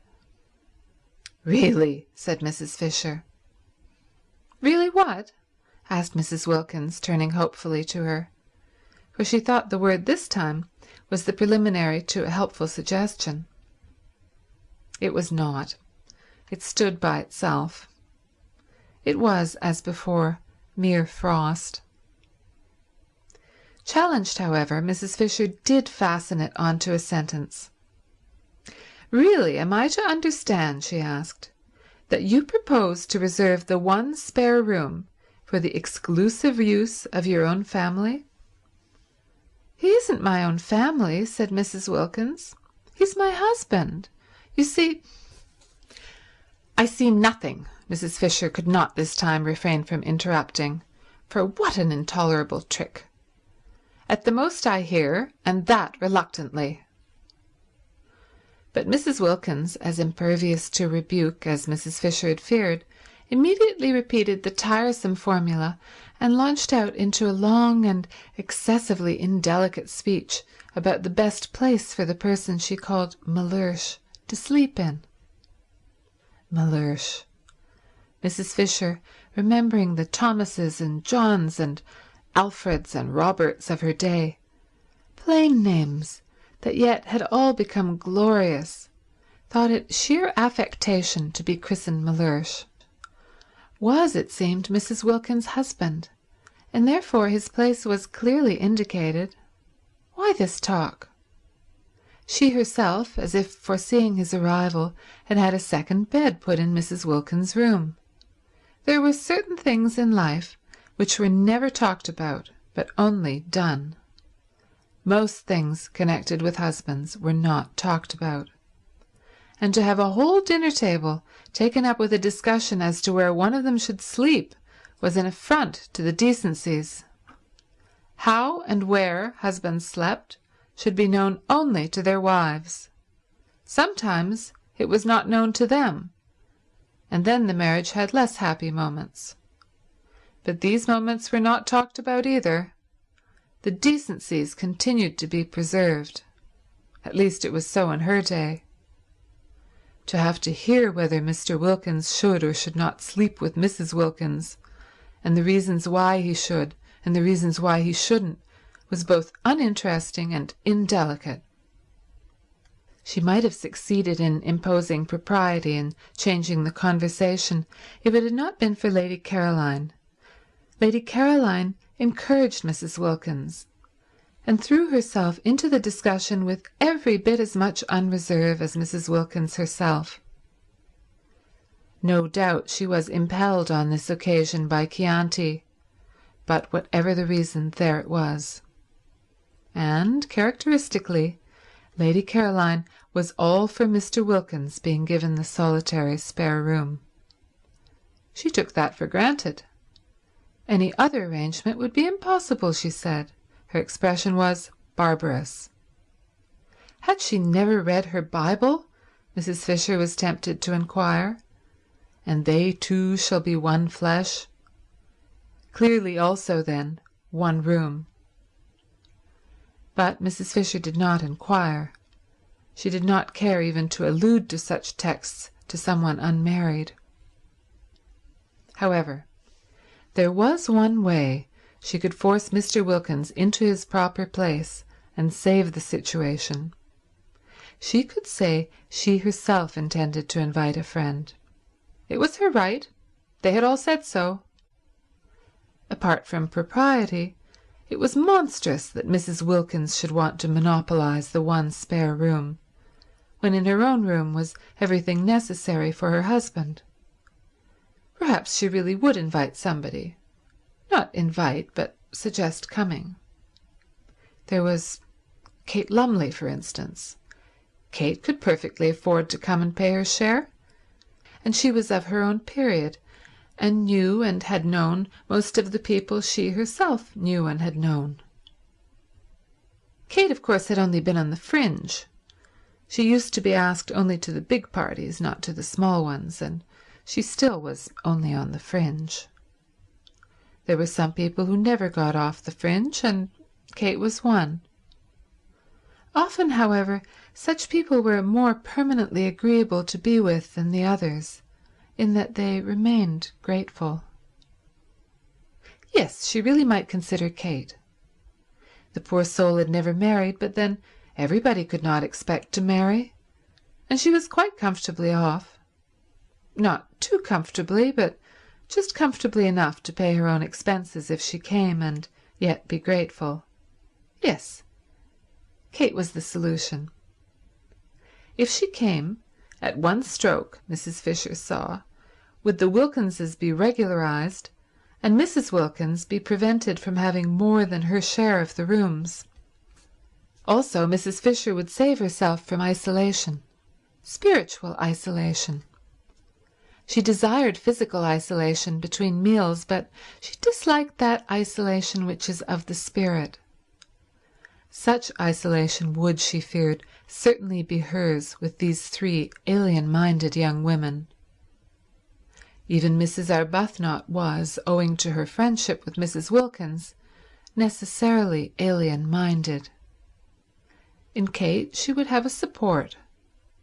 Kate, without intruding on her sitting-room, for Kate was tractable, would be there at meals to support her. Mrs. Fisher said nothing at the moment, but presently in the drawing-room, when they were gathered round the wood-fire, she had discovered there was no fireplace in her own sitting-room, and therefore she would after all be forced, so long as the evenings remained cool, to spend them in the other room. Presently, while Francesca was handing coffee round, and Lady Caroline was poisoning the air with smoke, Mrs. Wilkins, looking relieved and pleased, said, "Well, if nobody really wants that room and wouldn't use it anyhow, I shall be very glad if Mellersh may have it." "Of course he must have it," said Lady Caroline. Then Mrs. Fisher spoke. "I have a friend," she said in her deep voice, and sudden silence fell upon the others. "Kate Lumley," said Mrs. Fisher. Nobody spoke. "Perhaps," continued Mrs. Fisher, addressing Lady Caroline, "you know her?" No. Lady Caroline did not know Kate Lumley, and Mrs. Fisher, without asking the others if they did, for she was sure they knew no one, proceeded. "I wish to invite her to join me," said Mrs. Fisher. Complete silence. Then Scrap said, turning to Mrs. Wilkins, "That settles Mellersh, then." "It settles the question of Mr. Wilkins," said Mrs. Fisher, "although I am unable to understand that there should ever have been a question, in the only way that is right." "I'm afraid you're in for it, then," said Lady Caroline, again to Mrs. Wilkins. "Unless," she added, "he can't come."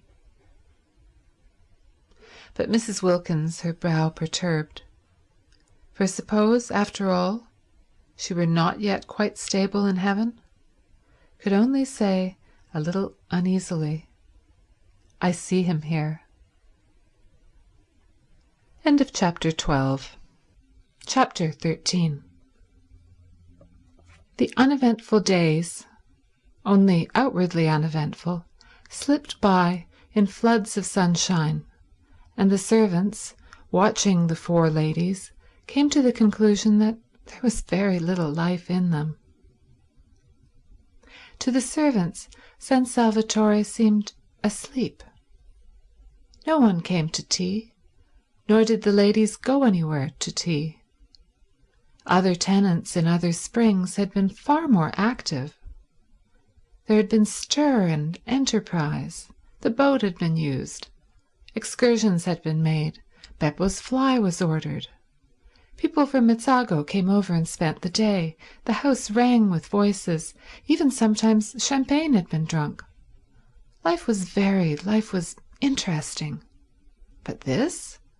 What was this? The servants were not even scolded. They were left completely to themselves. They yawned.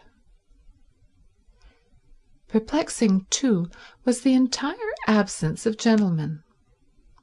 How could gentlemen keep away from so much beauty? For, added up, and even after the subtraction of the old one, the three younger ladies produced a formidable total of that which gentlemen usually sought. Also, the evident desire of each lady to spend long hours separated from the other ladies puzzled the servants. The result was a deathly stillness in the house, except at mealtimes. It might have been as empty as it had been all the winter, for any sounds of life there were. The old lady sat in her room alone. The dark-eyed lady wandered off alone, loitering, so Domenico told them, who sometimes came across her in the course of his duties, incomprehensibly among the rocks. The very beautiful fair lady lay in her low chair in the top garden alone. The less, but still beautiful fair lady went up to the hills and stayed up them for hours alone, and every day the sun blazed slowly round the house and disappeared at evening into the sea, and nothing at all had happened. The servants yawned.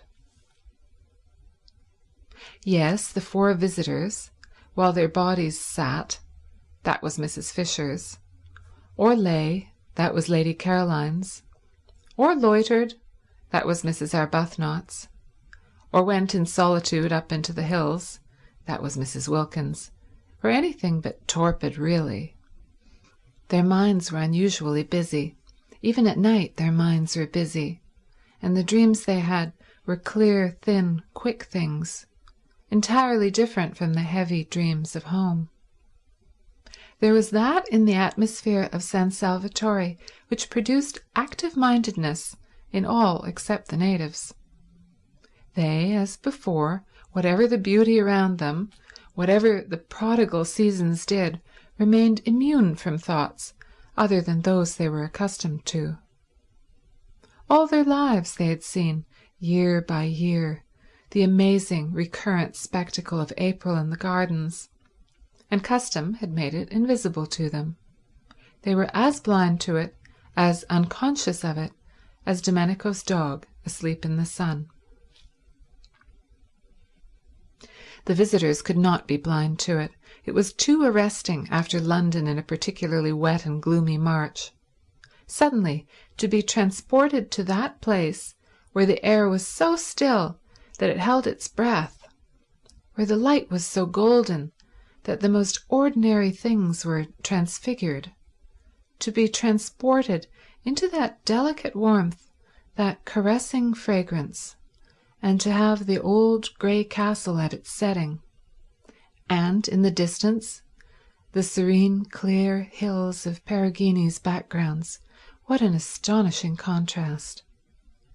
Even Lady Caroline, used all her life to beauty, who had been everywhere and seen everything, felt the surprise of it. It was, that year, a particularly wonderful spring, and of all the months at San Salvatore, April, if the weather was fine, was best. May scorched and withered, March was restless, and could be hard and cold in its brightness, but April came along swiftly like a blessing, and if it were a fine April it was so beautiful that it was impossible not to feel different, not to feel stirred and touched. Mrs. Wilkins, we have seen, responded to it instantly. She, so to speak, at once flung off all her garments and dived straight into glory, unhesitatingly, with a cry of rapture. Mrs. Arbuthnot was stirred and touched, but differently.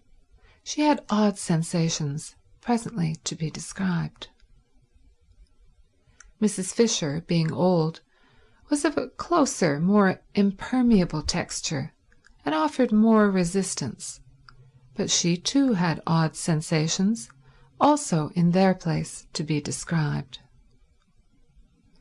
Lady Caroline, already amply acquainted with beautiful houses and climates, to whom they could not come quite with the same surprise, yet was very nearly as quick to react as Mrs. Wilkins. The place had an almost instantaneous influence on her as well, and of one part of this influence she was aware. It had made her, beginning on the very first evening, want to think, and acted on her curiously like a conscience.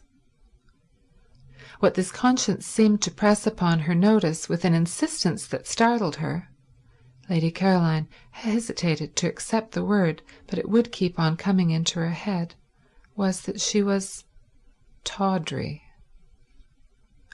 She must think that out.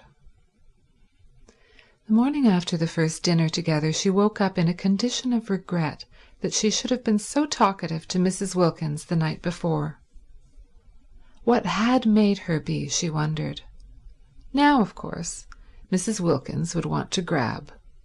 She would want to be inseparable, and the thought of a grabbing and inseparableness that should last 4 weeks made Scrap's spirit swoon within her.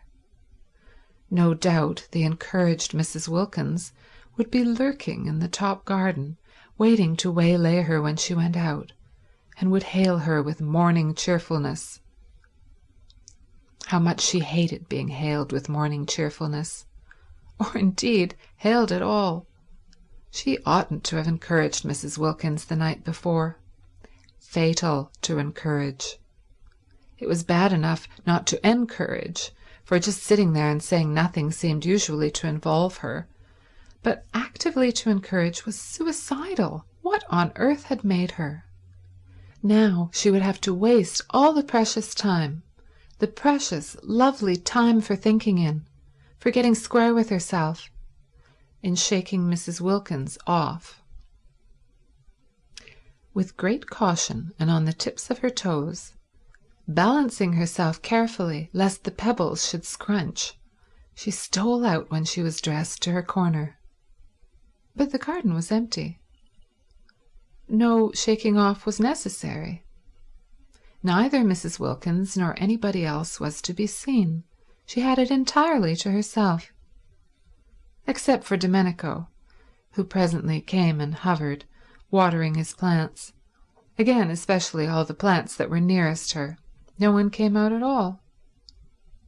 And when, after a long while of following up thoughts which seemed to escape her just as she had got them and dropping off exhausted to sleep in the intervals of this chase, she felt hungry, and looked at her watch and saw that it was past 3 and realized that nobody had even bothered to call her in to lunch, so that Scrap could not but remark, if anyone was shaken off, it was she herself. Well, but how delightful, and how very new. Now she would really be able to think, uninterruptedly. Delicious to be forgotten. Still, she was hungry, and Mrs. Wilkins, after that excessive friendliness the night before, might at least have told her lunch was ready. And she had really been excessively friendly, so nice about Mellersh's sleeping arrangements, wanting him to have the spare room and all. She wasn't usually interested in arrangements. In fact, she wasn't ever interested in them, so that Scrap considered she might be said almost to have gone out of her way to be agreeable to Mrs. Wilkins. And in return, Mrs. Wilkins didn't even bother whether or not she had had any lunch. Fortunately, though she was hungry, she didn't mind missing a meal. Life was full of meals. They took up an enormous proportion of one's time, and Mrs. Fisher was, she was afraid, one of those persons who at meals linger. Twice now she had dined with Mrs. Fisher, and each time she had been difficult at the end to dislodge, lingering on, slowly cracking innumerable nuts and slowly drinking a glass of wine that seemed as if it would never be finished. Probably it would be a good thing to make a habit of missing lunch, and as it was quite easy to have tea brought out to her, and as she breakfasted in her room, only once a day would she have to sit at the dining-room table and endure the nuts. Scrap burrowed her head comfortably in the cushions, and with her feet crossed on the low parapet, gave herself up to more thought. She said to herself, as she had said at intervals throughout the morning, "Now I'm going to think." But never having thought out anything in her life, it was difficult. Extraordinary how one's attention wouldn't stay fixed. Extraordinary how one's mind slipped sideways. Settling herself down to a review of her past as a preliminary to the consideration of her future, and hunting in it, to begin with, for any justification of that distressing word, tawdry, the next thing she knew was that she wasn't thinking about this at all, but had somehow switched on to Mr. Wilkins. Well, Mr. Wilkins was quite easy to think about, though not pleasant. She viewed his approach with misgivings. For not only was it a profound and unexpected bore to have a man added to the party, and a man, too, of the kind she was sure Mr. Wilkins must be, but she was afraid, and her fear was the result of a drearily unvarying experience, that he might wish to hang about her. This possibility had evidently not yet occurred to Mrs. Wilkins, and it was not one to which she could very well draw her attention, not, that is, without being too fatuous to live.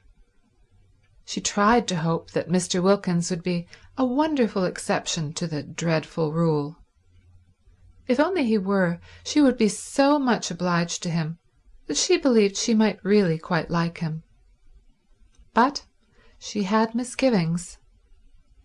Suppose he hung about her so that she was driven from her lovely top garden? Suppose the light in Mrs. Wilkins' funny, flickering face was blown out? Scrap felt she would particularly dislike this to happen to Mrs. Wilkins' face. Yet she had never in her life met any wives, not any at all, who had been able to understand that she didn't in the least want their husbands. Often she had met wives who didn't want their husbands either, but that made them none the less indignant if they thought somebody else did, and none the less sure, when they saw them hanging around Scrap, that she was trying to get them. Trying to get them. The bare thought, the bare recollections of these situations filled her with a boredom so extreme that it instantly sent her to sleep again. When she woke up, she went on with Mr. Wilkins. Now if, thought Scrap, Mr. Wilkins were not an exception and behaved in the usual way, would Mrs. Wilkins understand, or would it just simply spoil her holiday? She seemed quick, but would she be quick about just this? She seemed to understand and see inside one, but would she understand and see inside one when it came to Mr. Wilkins? The experienced Scrap was full of doubts. She shifted her feet on the parapet. She jerked a cushion straight. Perhaps she had better try and explain to Mrs. Wilkins, during the days still remaining before the arrival, explain in a general way, rather vague and talking at large, her attitude towards such things. She might also expound to her her peculiar dislike of people's husbands, and her profound craving to be, at least for this 1 month, let alone. But Scrap had her doubts about this too. Such talk meant a certain familiarity, meant embarking on a friendship with Mrs. Wilkins, and if, after having embarked on it and faced the peril it contained of too much Mrs. Wilkins, Mr. Wilkins should turn out to be artful, and people did get very artful when they were set on anything, and manage after all to slip through into the top garden, Mrs. Wilkins might easily believe she had been taken in, and that she, Scrap, was deceitful. Deceitful! And about Mr. Wilkins. Wives were really pathetic. At 4:30 she heard sounds of saucers on the other side of the daphne bushes. Was tea being sent out to her?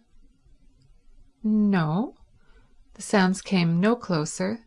They stopped near the house. Tea was to be in the garden. In her garden. Scrap considered she might at least have been asked if she minded being disturbed. They all knew she sat there. Perhaps someone would bring hers to her in her corner. No, nobody brought anything. Well, she was too hungry not to go and have it with the others today, but she would give Francesca strict orders for the future.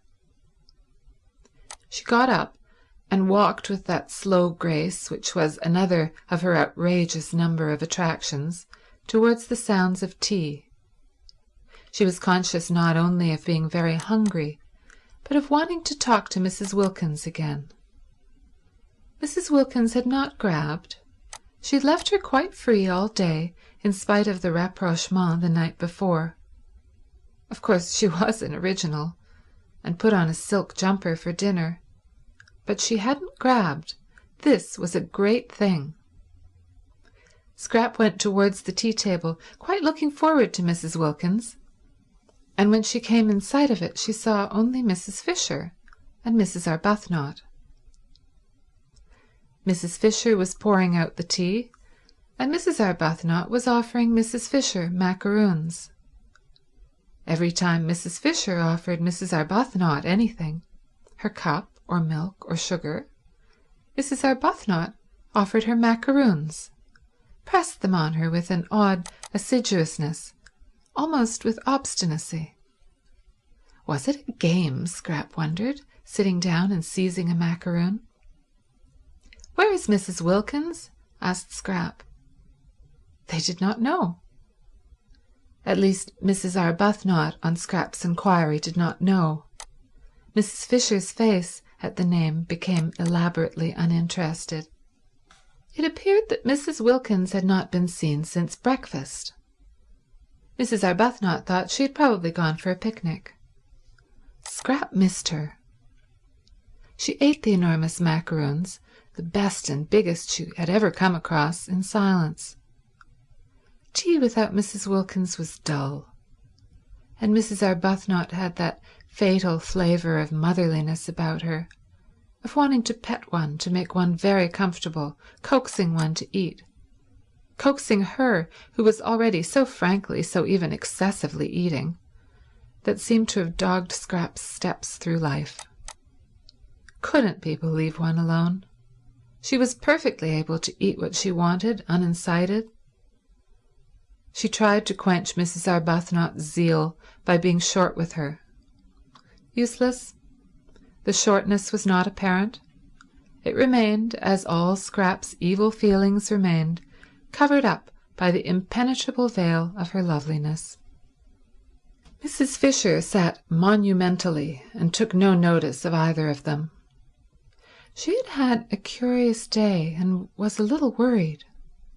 She had been quite alone, for none of the three had come to lunch, and none of them had taken the trouble to let her know they were not coming.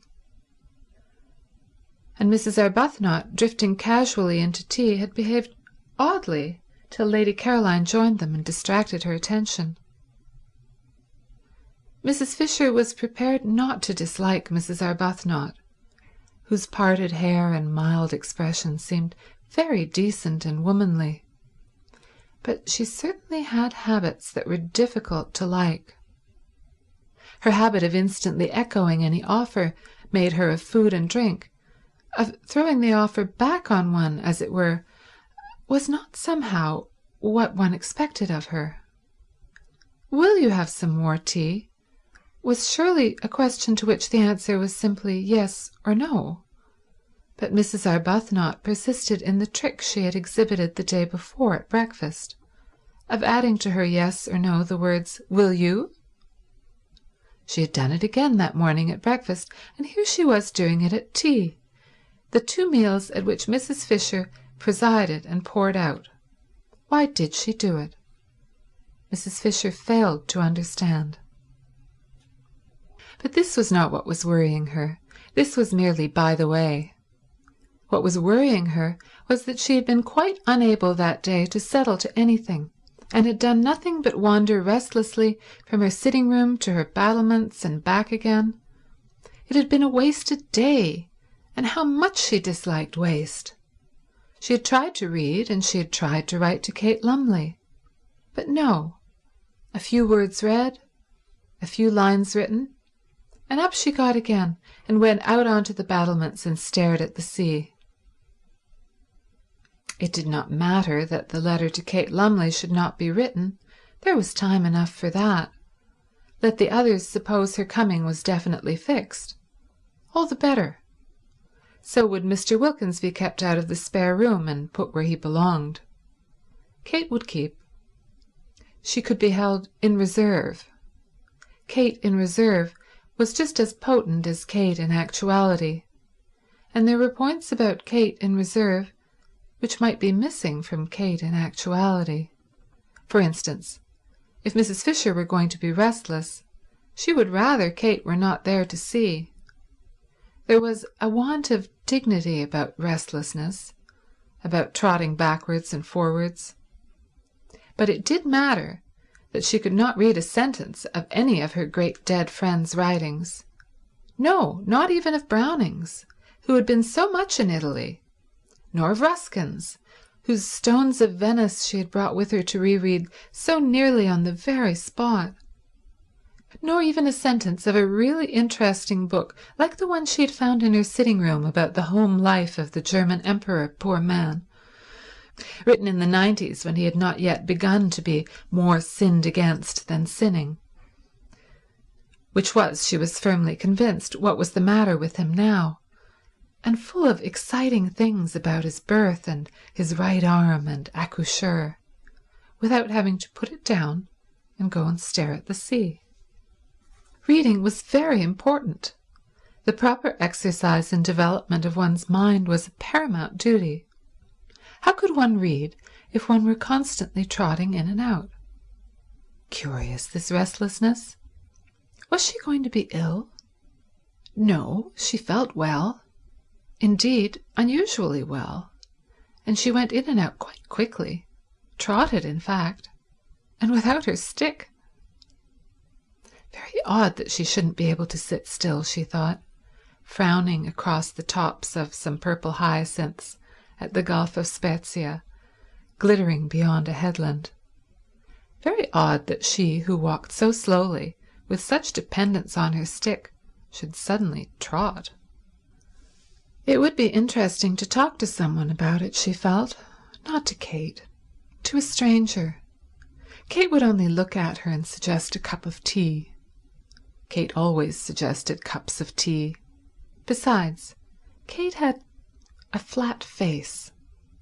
That Mrs. Wilkins now, annoying as she was, loose-tongued as she was, impertinent, objectionable, would probably understand and perhaps know what was making her be like this.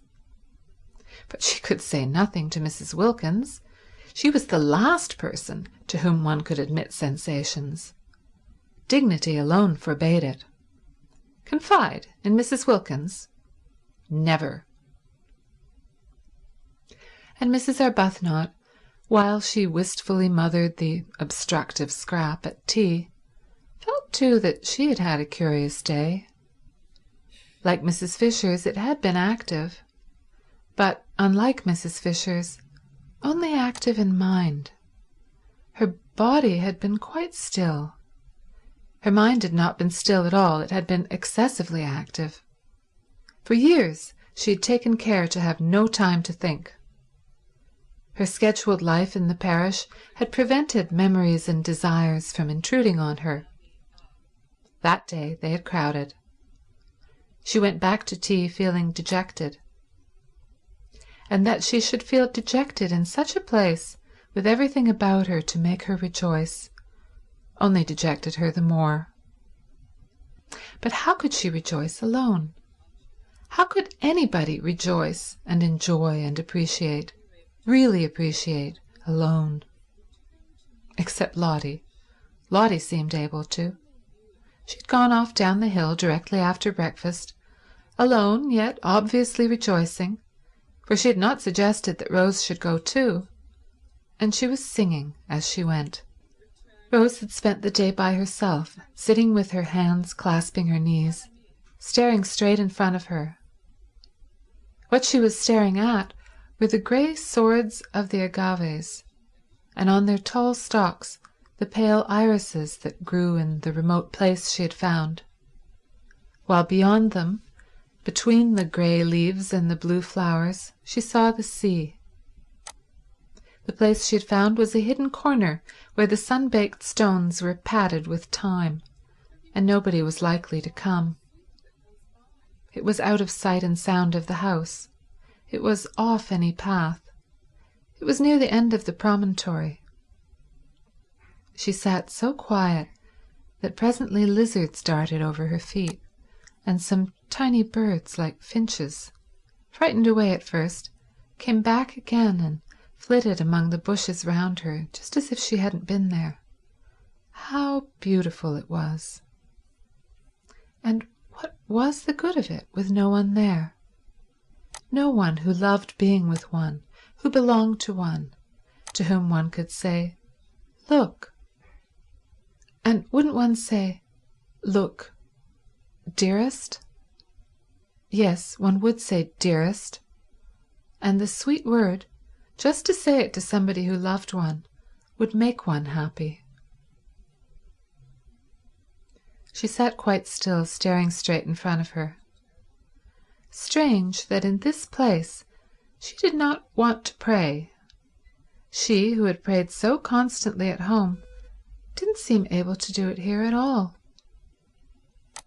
The first morning she'd merely thrown up a brief thank you to heaven on getting out of bed, and had gone straight to the window to see what everything looked like. Thrown up the thank you as carelessly as a ball, and thought no more about it. That morning, remembering this and ashamed, she had knelt down with determination. But perhaps determination was bad for prayers, for she'd been unable to think of a thing to say.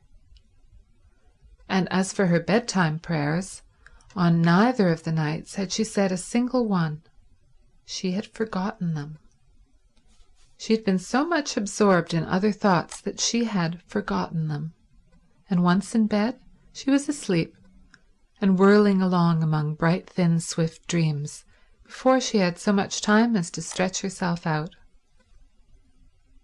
What had come over her? Why had she let go the anchor of prayer? And she had difficulty, too, in remembering her poor, in remembering even that there were such things as poor. Holidays, of course, were good and were recognized by everybody as good, but ought they so completely to blot out, to make such havoc of the realities? Perhaps it was healthy to forget her poor. With all the greater gusto would she go back to them. But it couldn't be healthy to forget her prayers, and still less could it be healthy not to mind. Rose did not mind. She knew she did not mind. And even worse, she knew she did not mind not minding. In this place she was indifferent to both the things that had filled her life and made it seem as if it were happy for years. Well, if only she could rejoice in her wonderful new surroundings, have that much at least to set against the indifference, the letting go. But she could not. She had no work. She did not pray. She was left empty. Lottie had spoilt her day that day, as she had spoilt her day the day before, Lottie with her invitation to her husband, with her suggestion that she too should invite hers. Having flung Frederick into her mind again the day before, Lottie had left her. For the whole afternoon she had left her alone with her thoughts. Since then they had been all of Frederick. Where at Hampstead he came to her only in her dreams, here he left her dreams free and was with her during the day instead. And again that morning, as she was struggling not to think of him, Lottie had asked her, just before disappearing singing down the path, if she had written yet and invited him. And again he was flung into her mind, and she wasn't able to get him out. How could she invite him? It had gone on so long, their estrangement, such years. She would hardly know what words to use, and besides, he would not come. Why should he come? He didn't care about being with her. What could they talk about? Between them was the barrier of his work and her religion. She could not. How could she, believing as she did in purity, in responsibility for the effect of one's actions on others, bear his work, bear living by it? And he, she knew, had at first resented and then been merely bored by her religion. He had let her slip away. He had given her up. He no longer minded. He accepted her religion indifferently as a settled fact. Both it and she, Rose's mind, becoming more luminous in the clear light of April at San Salvatore, suddenly saw the truth, bored him. Naturally, when she saw this, when that morning it flashed upon her for the first time, she did not like it. She liked it so little that for a space the whole beauty of Italy was blotted out. What was to be done about it? She could not give up believing in good and not liking evil, and it must be evil to live entirely on the proceeds of adulteries, however dead and distinguished they were. Besides, if she did, if she sacrificed her whole past, her bringing up, her work for the last 10 years, would she bore him less? Rose felt right down at her very roots that if you have once thoroughly bored somebody, it is next to impossible to unbore him. Once a bore, always a bore. Certainly, she thought, to the person originally bored. Then, thought she, looking out to sea through eyes grown misty, better cling to her religion. It was better, she hardly noticed the reprehensibleness of her thought, than nothing. But oh, she wanted to cling to something tangible, to love something living, something that one could hold against one's heart, that one could see and touch and do things for. If her poor baby hadn't died. Babies didn't get bored with one. It took them a long while to grow up and find one out. And perhaps one's baby never did find one out. Perhaps one would always be to it, however old and bearded it grew, somebody special, somebody different from everyone else, and if for no other reason, precious in that one could never be repeated. Sitting with dim eyes looking out to sea, she felt an extraordinary yearning to hold something of her very own tight to her bosom. Rose was slender and as reserved in figure as in character, yet she felt a queer sensation of, how could she describe it, bosom. There was something about San Salvatore that made her feel all bosom. She wanted to gather to her bosom, to comfort and protect, soothing the dear head that should lie on it with softest strokings and murmurs of love. Frederick's child, come to her, pillowed on her, because they were unhappy, because they had been hurt. They would need her then if they had been hurt. They would let themselves be loved then if they were unhappy. Well, the child was gone, would never come now. But perhaps Frederick, some day, when he was old and tired. Such were Mrs. Arbuthnot's reflections and emotions that first day at San Salvatore by herself. She went back to tea dejected as she had not been for years. San Salvatore had taken her carefully built-up semblance of happiness away from her and given her nothing in exchange. Yes, it had given her yearnings in exchange, this ache and longing, this queer feeling of bosom. But that was worse than nothing. And she who had learned balance, who never at home was irritated but always able to be kind, could not, even in her dejection, that afternoon endure Mrs. Fisher's assumption of the position as hostess at tea. One would have supposed that such a little thing would not have touched her, but it did. Was her nature changing? Was she to be not only thrown back on long-stifled yearnings after Frederick, but also turned into somebody who wanted to fight over little things? After tea, when both Mrs. Fisher and Lady Caroline had disappeared again, it was quite evident that nobody wanted her.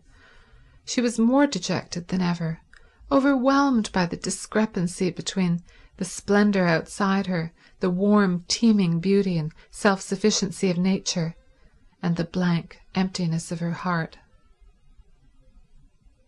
Then came Lotty, back to dinner, incredibly more freckled, exuding the sunshine she had been collecting all day, talking, laughing, being tactless, being unwise, being without reticence. And Lady Caroline, so quiet at tea, woke up to animation, and Mrs. Fisher was not so noticeable, and Rose was beginning to revive a little, for Lotty's spirits were contagious as she described the delights of her day, a day which might easily to anyone else have had nothing in it but a very long and very hot walk and sandwiches, when she suddenly said, catching Rose's eye, "Letter gone?" Rose flushed. This tactlessness. "What letter?" asked Scrap, interested. Both her elbows were on the table, and her chin was supported in her hands, for the nut stage had been reached, and there was nothing for it but to wait in as comfortable a position as possible till Mrs. Fisher had finished cracking. "Asking her husband here," said Lotty. Mrs. Fisher looked up. Another husband? Was there to be no end to them? Nor was this one, then, a widow either. But her husband was no doubt a decent, respectable man, following a decent, respectable calling. She had little hope of Mr. Wilkins, so little that she had refrained from inquiring what he did. "Has it?" persisted Lotty as Rose said nothing. "No," said Rose. "Oh, well, tomorrow then," said Lotty. Rose wanted to say no again to this.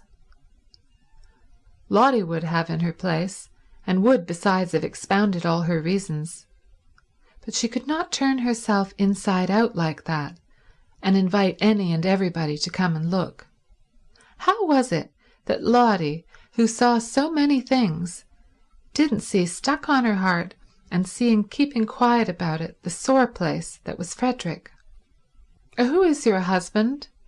asked Mrs. Fisher, carefully adjusting another nut between the crackers. "Who should he be?" said Rose quickly, roused at once by Mrs. Fisher to irritation, "except Mr. Arbuthnot?" I mean, of course, what is Mr. Arbuthnot?" And Rose, gone painfully red at this, said, after a tiny pause, "My husband." Naturally, Mrs. Fisher was incensed. She couldn't have believed it of this one, with her decent hair and gentle voice, that she too should be impertinent. End of Chapter 13. Chapter 14. That first week the wisteria began to fade, and the flowers of the Judas tree and peach trees fell off and carpeted the ground with rose colour. Then all the freesias disappeared, and the irises grew scarce. And then, while these were clearing themselves away, the double banksia roses came out, and the big summer roses suddenly flaunted gorgeously on the walls and trellises. Fortune's yellow was one of them, a very beautiful rose. Presently the tamarisk and the daphnes were at their best, and the lilies at their tallest. By the end of the week the fig trees were giving shade. The plum blossom was out among the olives. The modest wigilias appeared in their fresh pink clothes, and on the rocks sprawled masses of thick-leaved star-shaped flowers, some vivid purple and some a clear pale lemon. By the end of the week, too, Mr. Wilkins arrived, even as his wife had foreseen he would. So he did. And there were signs almost of eagerness about his acceptance of her suggestion, for he had not waited to write a letter in answer to hers, but had telegraphed. That surely was eager. It showed, Scrap thought, a definite wish for a reunion, and watching his wife's happy face and aware of her desire that Mellersh should enjoy his holiday, she told herself that he would be a very unusual fool should he waste his time bothering about anybody else. If he isn't nice to her, Scrap thought, he shall be taken to the battlements and tipped over. For by the end of the week she and Mrs. Wilkins had become Caroline and Lottie to each other, and were friends.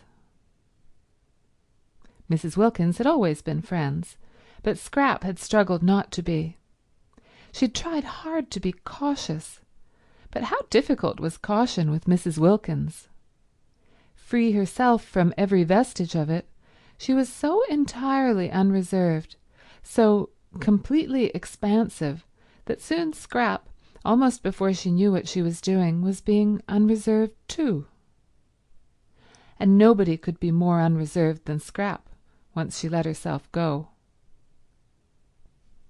The only difficulty about Lottie was that she was nearly always somewhere else. You couldn't catch her. You couldn't pin her down to come and talk. Scrap's fears that she would grab seemed grotesque in retrospect. Why, there was no grab in her. At dinner and after dinner were the only times one really saw her. All day long she was invisible, and would come back in the late afternoon looking a perfect sight, her hair full of bits of moss and her freckles worse than ever. Perhaps she was making the most of her time before Mellersh arrived to do all the things she wanted to do, and meant to devote herself afterwards to going about with him, tidy and in her best clothes. Scrap watched her interested in spite of herself, because it seemed so extraordinary to be as happy as all that on so little. San Salvatore was beautiful, and the weather was divine, but scenery and weather had never been enough for Scrap, and how could they be enough for somebody who would have to leave them quite soon and go back to life in Hampstead? Also, there was the imminence of Mellersh, of that Mellersh from whom Lottie had so lately run. It was all very well to feel one ought to share, and to make a beau geste and do it, but the beau gestes Scrap had known hadn't made anybody happy. Nobody really liked being the object of one, and it always meant an effort on the part of the maker. Still, she had to admit there was no effort about Lottie, it was quite plain that everything she did and said was effortless, and that she was just simply, completely happy. And so Mrs. Wilkins was, for her doubts as to whether she had had time to become steady enough in serenity to go on being serene in Mellersh's company, when she had it uninterruptedly right round the clock, had gone by the middle of the week, and she felt that nothing now could shake her. She was ready for anything. She was firmly grafted, rooted, built into heaven. Whatever Mellersh said or did, she would not budge an inch out of heaven, would not rouse herself a single instant to come outside it and be cross. On the contrary, she was going to pull him up into it beside her, and they would sit comfortably together, suffused in light, and laugh at how much afraid of him she used to be in Hampstead, and at how deceitful her afraidness had made her. But he wouldn't need much pulling. He would come in quite naturally after a day or two, irresistibly wafted on the scented breezes of that divine air. And there he would sit arrayed in stars, thought Mrs. Wilkins, in whose mind, among much other débris, floated occasional bright shreds of poetry. She laughed to herself a little at the picture of Mellersh, that top-hatted, black-coated, respectable family solicitor, arrayed in stars, but she laughed affectionately, almost with a maternal pride, in how splendid he would look in such fine clothes. Poor lamb, she murmured to herself affectionately, and added, what he wants is a thorough airing. This was during the first half of the week. By the beginning of the last half, at the end of which Mr. Wilkins arrived, she left off even assuring herself that she was unshakable, that she was permeated beyond altering by the atmosphere. She no longer thought of it or noticed it. She took it for granted. If one may say so, and she certainly said so, not only to herself but also to Lady Caroline, she had found her celestial legs. Contrary to Mrs. Fisher's idea of the seemly, but of course contrary, what else would one expect of Mrs. Wilkins, she did not go to meet her husband at Messago, but merely walked down to the point where Beppo's fly would leave him and his luggage in the street of Castagneto. Mrs. Fisher disliked the arrival of Mr. Wilkins, and was sure that anybody who could have married Mrs. Wilkins must be at least of an injudicious disposition. But a husband, whatever his disposition, should be properly met. Mr. Fisher had always been properly met. Never once in his married life had he gone unmet at a station, nor had he ever not been seen off. These observances, these courtesies, strengthened the bonds of marriage and made the husband feel he could rely on his wife's being always there. Always being there was the essential secret for a wife. What would have become of Mr. Fisher if she had neglected to act on this principle? She preferred not to think. Enough things became of him as it was, for whatever one's care and stopping up, married life yet seemed to contain chinks. But Mrs. Wilkins took no pains. She just walked down the hill singing, Mrs. Fisher could hear her, and picked up her husband in the street as casually as if he were a pin. The three others, still in bed, for it was not nearly time to get up, heard her as she passed beneath their windows down the zigzag path to meet Mr. Wilkins, who was coming by the morning train, and Scrap smiled, and Rose sighed, and Mrs. Fisher rang her bell and desired Francesca to bring her breakfast in her room. All three had breakfast that day in their rooms, moved by a common instinct to take cover. Scrap always breakfasted in bed, but she had the same instinct for cover, and during breakfast she had made plans for spending the whole day where she was. Perhaps, though, it wouldn't be as necessary that day as the next. That day, Scrap calculated, Mellersh would be provided for. He would want to have a bath, and having a bath at San Salvatore was an elaborate business, a real adventure if one had a hot one in the bathroom, and it took a lot of time. It involved the attendance of the entire staff, Domenico and the boy Giuseppe coaxing the patent stove to burn, restraining it when it burnt too fiercely, using the bellows to it when it threatened to go out, relighting it when it did go out, Francesca anxiously hovering over the tap, regulating its trickle, because if it were turned on too full the water instantly ran cold, and if not full enough the stove blew up inside and mysteriously flooded the house, and Costanza and Angela running up and down bringing pails of hot water from the kitchen to eke out what the tap did. This bath had been put in lately and was at once the pride and the terror of the servants. It was very patent. Nobody quite understood it. There were long printed instructions as to its right treatment hanging on the wall, in which the word pericoloso recurred. When Mrs. Fisher, proceeding on her arrival to the bathroom, saw this word, she went back to her room again and ordered a sponge bath instead. And when the others found what using the bathroom meant, and how reluctant the servants were to leave them alone with the stove, and how Francesca positively refused to, and stayed with her back turned watching the tap, and how the remaining servants waited anxiously outside the door till the bather came safely out again, they too had sponge baths brought into their rooms instead. Mr. Wilkins, however, was a man, and would be sure to want a big bath. Having it, Scrap calculated, would keep him busy for a long while. Then he would unpack, and then, after his night in the train, he would probably sleep till the evening. So would he be provided for the whole of that day, and not be let loose on them till dinner.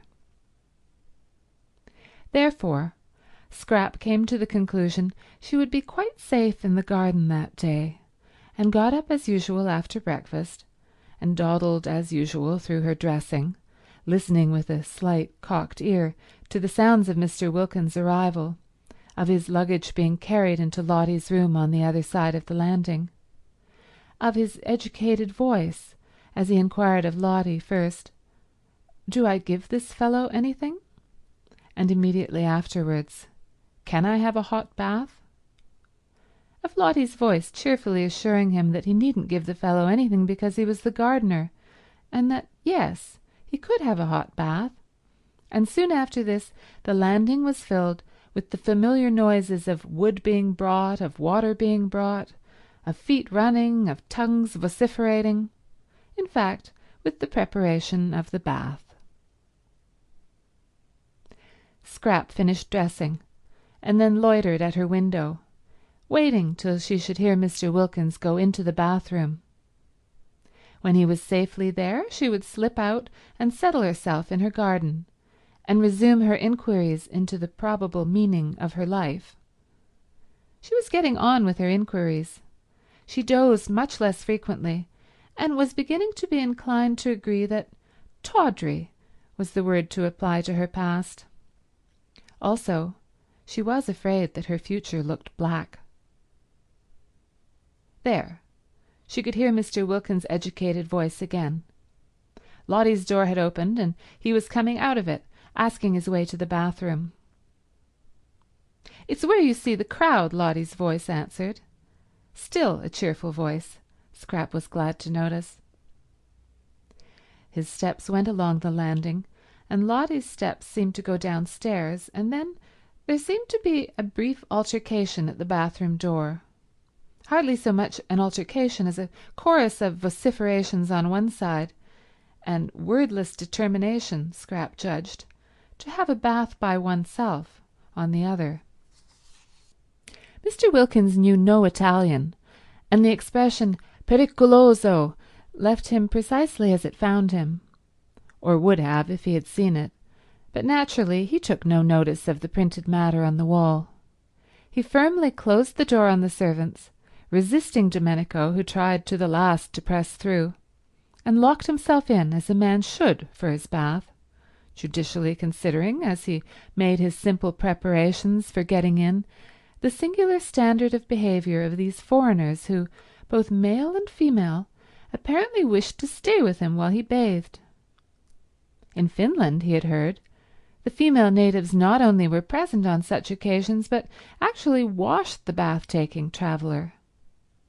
He had not heard, however, that this was true too of Italy, which somehow seemed much nearer civilization, perhaps because one went there and did not go to Finland. Impartially examining this reflection and carefully balancing the claims to civilization of Italy and Finland, Mr. Wilkins got into the bath and turned off the tap. Naturally he turned off the tap. It was what one did.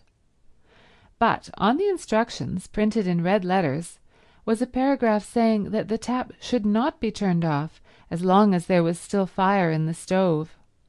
It should be left on, not much on, but on, until the fire was quite out. Otherwise, and here again was the word pericoloso, the stove would blow up. Mr. Wilkins got into the bath, turned off the tap, and the stove blew up, exactly as the printed instructions said it would. It blew up, fortunately, only in its inside, but it blew up with a terrific noise, and Mr. Wilkins leapt out of the bath and rushed to the door, and only the instinct born of years of training made him snatch up a towel as he rushed. Scrap, halfway across the landing on her way out of doors, heard the explosion. Good heavens, she thought, remembering the instruction. There goes Mr. Wilkins. And she ran toward the head of the stairs to call the servants, and as she ran, out ran Mr. Wilkins clutching his towel, and they ran into each other. "That damned bath!" cried Mr. Wilkins, imperfectly concealed in his towel, his shoulders exposed at one end and his legs at the other, and Lady Caroline Dester, to meet whom he had swallowed all his anger with his wife and come out to Italy. For Lottie in her letter had told him who was at San Salvatore besides herself and Mrs. Arbuthnot, and Mr. Wilkins at once had perceived that this was an opportunity which might never recur. Lottie had merely said, "There are 2 other women here, Mrs. Fisher and Lady Caroline Dester." But that was enough. He knew all about the Droitwiches, their wealth, their connections, their place in history, and the power they had, should they choose to exert it, of making yet another solicitor happy by adding him to those they already employed. Some people employed one solicitor for one branch of their affairs and another for another. The affairs of the Droitwiches must have many branches. He had also heard, for it was, he considered, part of his business to hear, and having heard it to remember, of the beauty of their only daughter. Even if the Droitwiches themselves did not need his services, their daughter might. Beauty led one into strange situations. Advice could never come amiss. And should none of them, neither parents nor daughter nor any of their brilliant sons, need him in his professional capacity, it yet was obviously a most valuable acquaintance to make. It opened up vistas. It swelled with possibilities. He might go on living in Hampstead for years and not again come across such another chance. Directly his wife's letter reached him, he telegraphed and packed. This was business. He was not a man to lose time when it came to business, nor was he a man to jeopardize a chance by neglecting to be amiable. He met his wife perfectly amiably, aware that amiability under such circumstances was wisdom. Besides, he actually felt amiable, very. For once, Lottie was really helping him. He kissed her affectionately on getting out of Beppo's fly, and was afraid she must have got up extremely early. He made no complaints of the steepness of the walk up. He told her pleasantly of his journey, and when called upon, obediently admired the views. It was all neatly mapped out in his mind, what he was going to do that first day, have a shave, have a bath, put on clean clothes, sleep a while, and then would come lunch and the introduction to Lady Caroline. In the train he had selected the words of his greeting, going over them with care.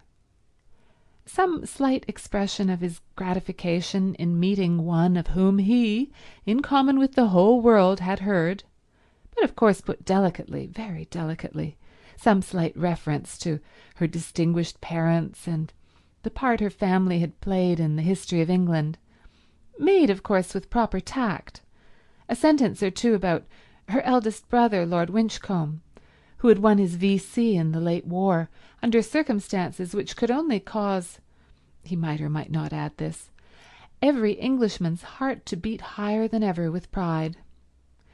And the first steps towards what might well be the turning point in his career would have been taken. And here he was. No, it was too terrible. What could be more terrible? Only a towel on, water running off his legs, and that exclamation. He knew at once the lady was Lady Caroline. The minute the exclamation was out he knew it. Rarely did Mr. Wilkins use that word, and never, never in the presence of a lady or a client. While as for the towel, why had he come? Why had he not stayed in Hampstead? It would be impossible to live this down. But Mr. Wilkins was reckoning without Scrap. She, indeed, screwed up her face at the first flash of him on her astonished sight in an enormous effort not to laugh, and having choked the laughter down and got her face serious again, she said as composedly as if he had had all his clothes on, "How do you do?" What perfect tact! Mr. Wilkins could have worshipped her. This exquisite ignoring. Blue blood, of course, coming out. Overwhelmed with gratitude, he took her offered hand and said, "How do you do?" in his turn, and merely to repeat the ordinary words seemed magically to restore the situation to the normal. Indeed, he was so much relieved, and it was so natural to be shaking hands, to be conventionally greeting, that he forgot he had only a towel on, and his professional manner came back to him. He forgot what he was looking like, but he did not forget that this was Lady Caroline Dester, the lady he had come all the way to Italy to see, and he did not forget that it was in her face, her lovely and important face, that he had flung his terrible exclamation. He must at once entreat her forgiveness. To say such a word to a lady, to any lady, but of all ladies, to just this one. "I'm afraid I used unpardonable language," began Mr. Wilkins very earnestly, as earnestly and ceremoniously as if he had had his clothes on. "I thought it most appropriate," said Scrap, who was used to dams. Mr. Wilkins was incredibly relieved and soothed by this answer. No offence, then, taken. Blue blood again. Only blue blood could afford such a liberal, such an understanding attitude. "It is Lady Caroline Dester, is it not, to whom I am speaking?" he asked, his voice sounding even more carefully cultivated than usual, for he had to restrain too much pleasure, too much relief, too much of the joy of the pardoned and the shriven from getting into it. "Yes," said Scrap, and for the life of her she couldn't help smiling. She couldn't help it. She hadn't meant to smile at Mr. Wilkins, not ever, but really he looked, and then his voice was the top of the rest of him, oblivious of the towel and his legs, and talking just like a church. "Allow me to introduce myself," said Mr. Wilkins with the ceremony of the drawing-room. "My name is Mellersh Wilkins." And he instinctively held out his hand a second time at the words. "I thought perhaps it was," said Scrap, a second time having hers shaken, and a second time unable not to smile. He was about to proceed to the first of the graceful tributes he had prepared in the train, oblivious, as he could not see himself, that he was without his clothes, when the servants came running up the stairs, and simultaneously Mrs. Fisher appeared in the doorway of her sitting-room. For all this had happened very quickly, and the servants away in the kitchen, and Mrs. Fisher pacing her battlements, had not had time, on hearing the noise, to appear before the second handshake. The servants, when they heard the dreaded noise, knew at once what had happened, and rushed straight into the bathroom to try and staunch the flood, taking no notice of the figure on the landing in the towel. But Mrs. Fisher did not know what the noise could be, and coming out of her room to inquire, stood rooted on the door-sill. It was enough to root anybody. Lady Caroline, shaking hands with what evidently, if he had had clothes on, would have been Mrs. Wilkins's husband, and both of them conversing just as if— Then Scrap became aware of Mrs. Fisher. She turned to her at once. "Do let me," she said gracefully, "introduce Mr. Mellersh Wilkins. He has just come. This," she added, turning to Mr. Wilkins, "is Mrs. Fisher." And Mr. Wilkins, nothing if not courteous, reacted at once to the conventional formula. First he bowed to the elderly lady in the doorway, then he crossed over to her, his wet feet leaving footprints as he went, and having got to her, he politely held out his hand. "It is a pleasure," said Mr. Wilkins in his carefully modulated voice, "to meet a friend of my wife's." Scrap melted away down into the garden. End of chapter 14. Chapter 15.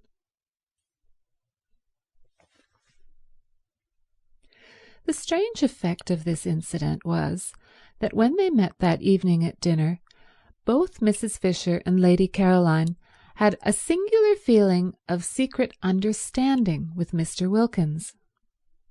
He could not be to them as other men. He could not be to them as he would have been if they had met him in his clothes. There was a sense of broken ice. They felt at once intimate and indulgent.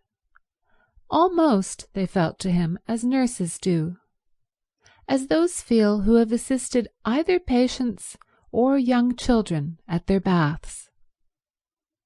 They were acquainted with Mr. Wilkins's legs.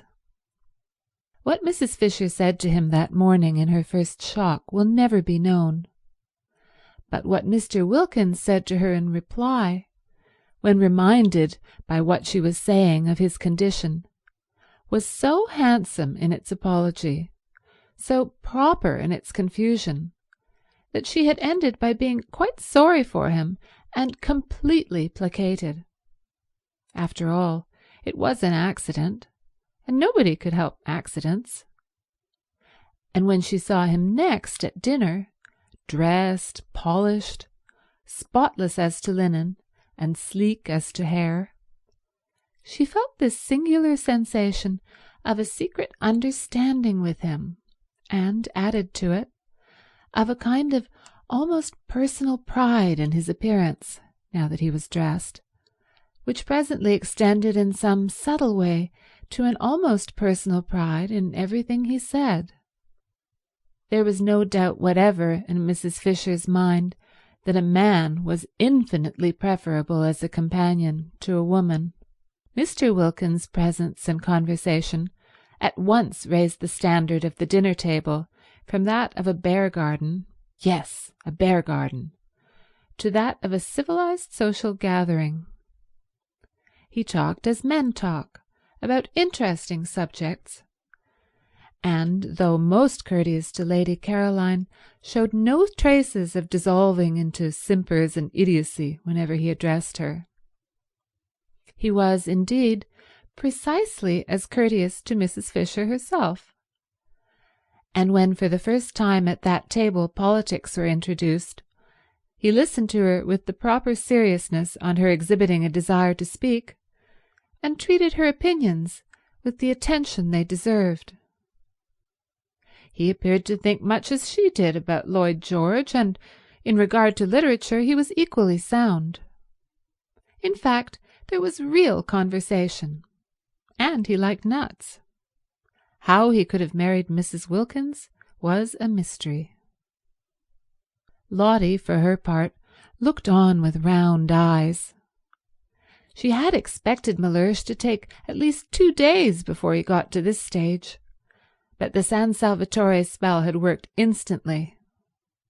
It was not only that he was pleasant at dinner, for she had always seen him pleasant at dinners with other people, but he had been pleasant all day privately, so pleasant that he had complimented her on her looks while she was brushing out her hair, and kissed her.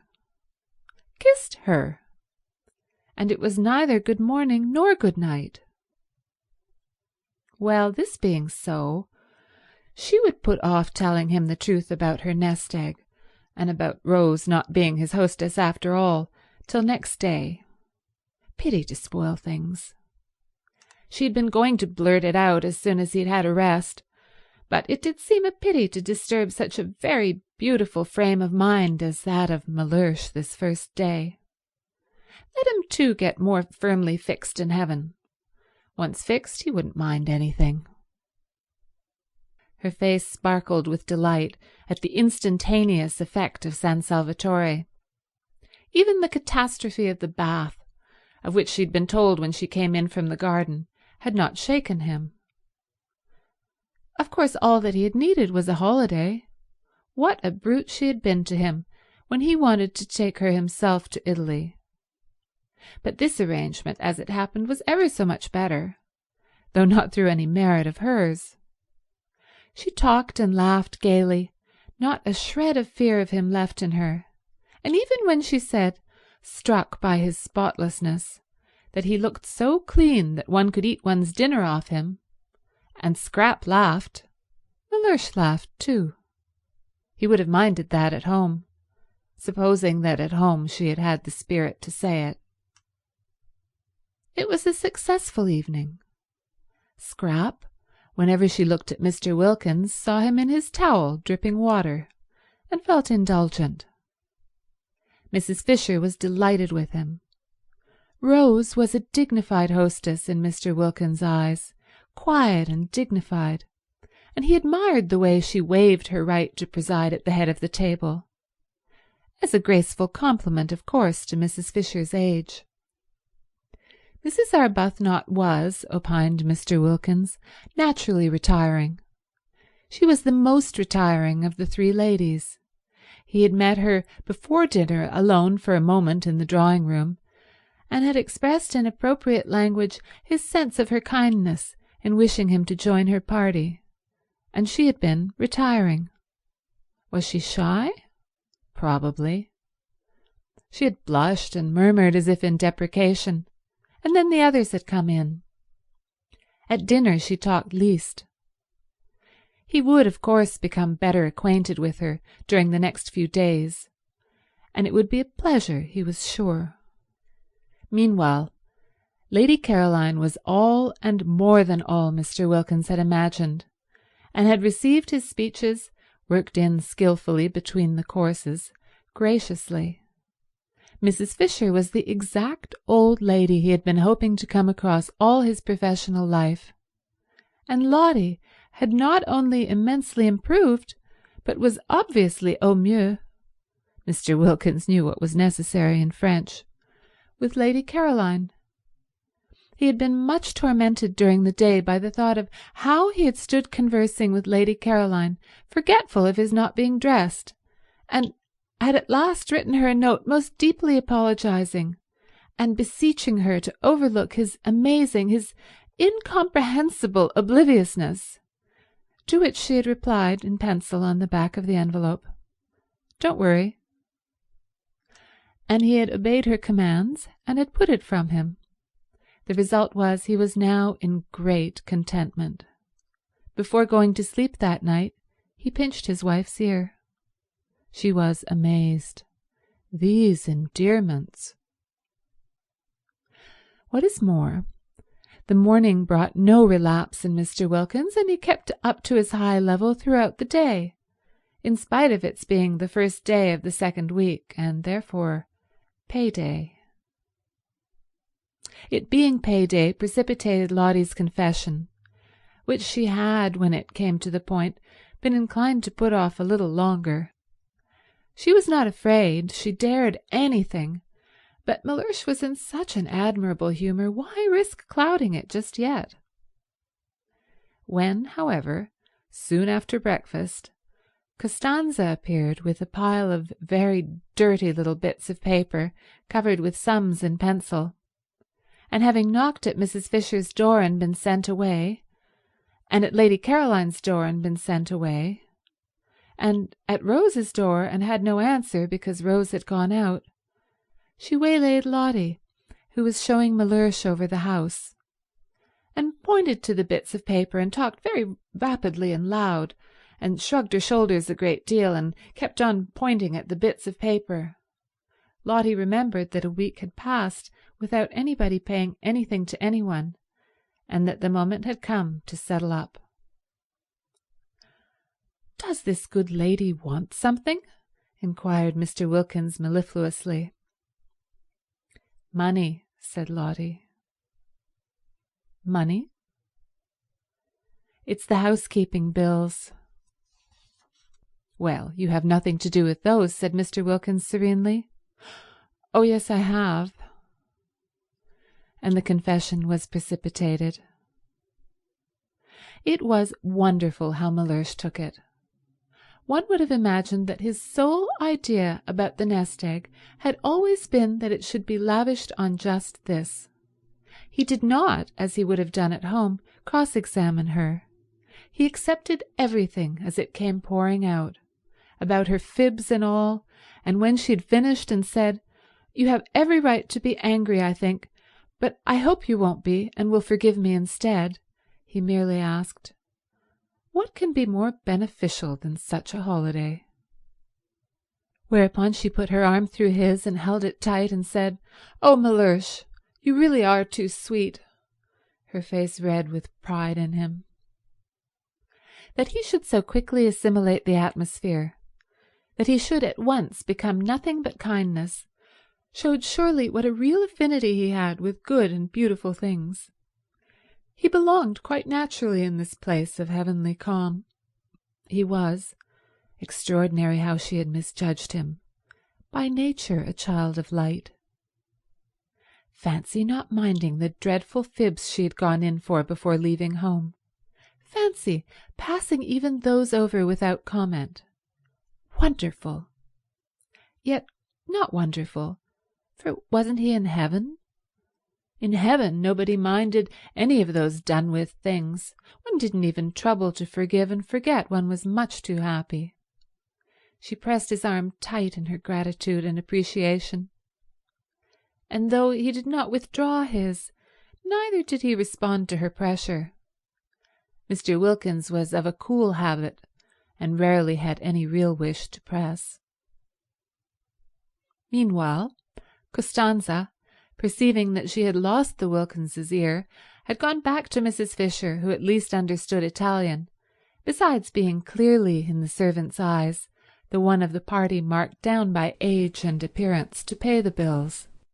And to her, while Mrs. Fisher put the final touches to her toilette, for she was preparing, by means of putting on a hat and veil and feather boa and gloves, to go for her first stroll in the lower garden, positively her first since her arrival. She explained that unless she was given money to pay the last week's bills, the shops of Castagneto would refuse credit for the current week's food. Not even credit would they give, affirmed Costanza, who had been spending a great deal and was anxious to pay all her relations what was owed them, and also to find out how her mistresses took it for that day's meals. Soon it would be the hour of colazione, and how could there be colazione without meat, without fish, without eggs, without— Mrs. Fisher took the bills out of her hand and looked at the total, and she was so much astonished by its size, so much horrified by the extravagance to which it testified that she sat down at her writing table to go into the thing thoroughly. Costanza had a very bad half-hour. She had not supposed it was in the English to be so mercenary. And then La Vecchia, as she was called in the kitchen, knew so much Italian, and with a doggedness that filled Costanza with shame on her behalf, for such conduct was the last thing one expected from the noble English, she went through item after item, requiring and persisting till she got them, explanations.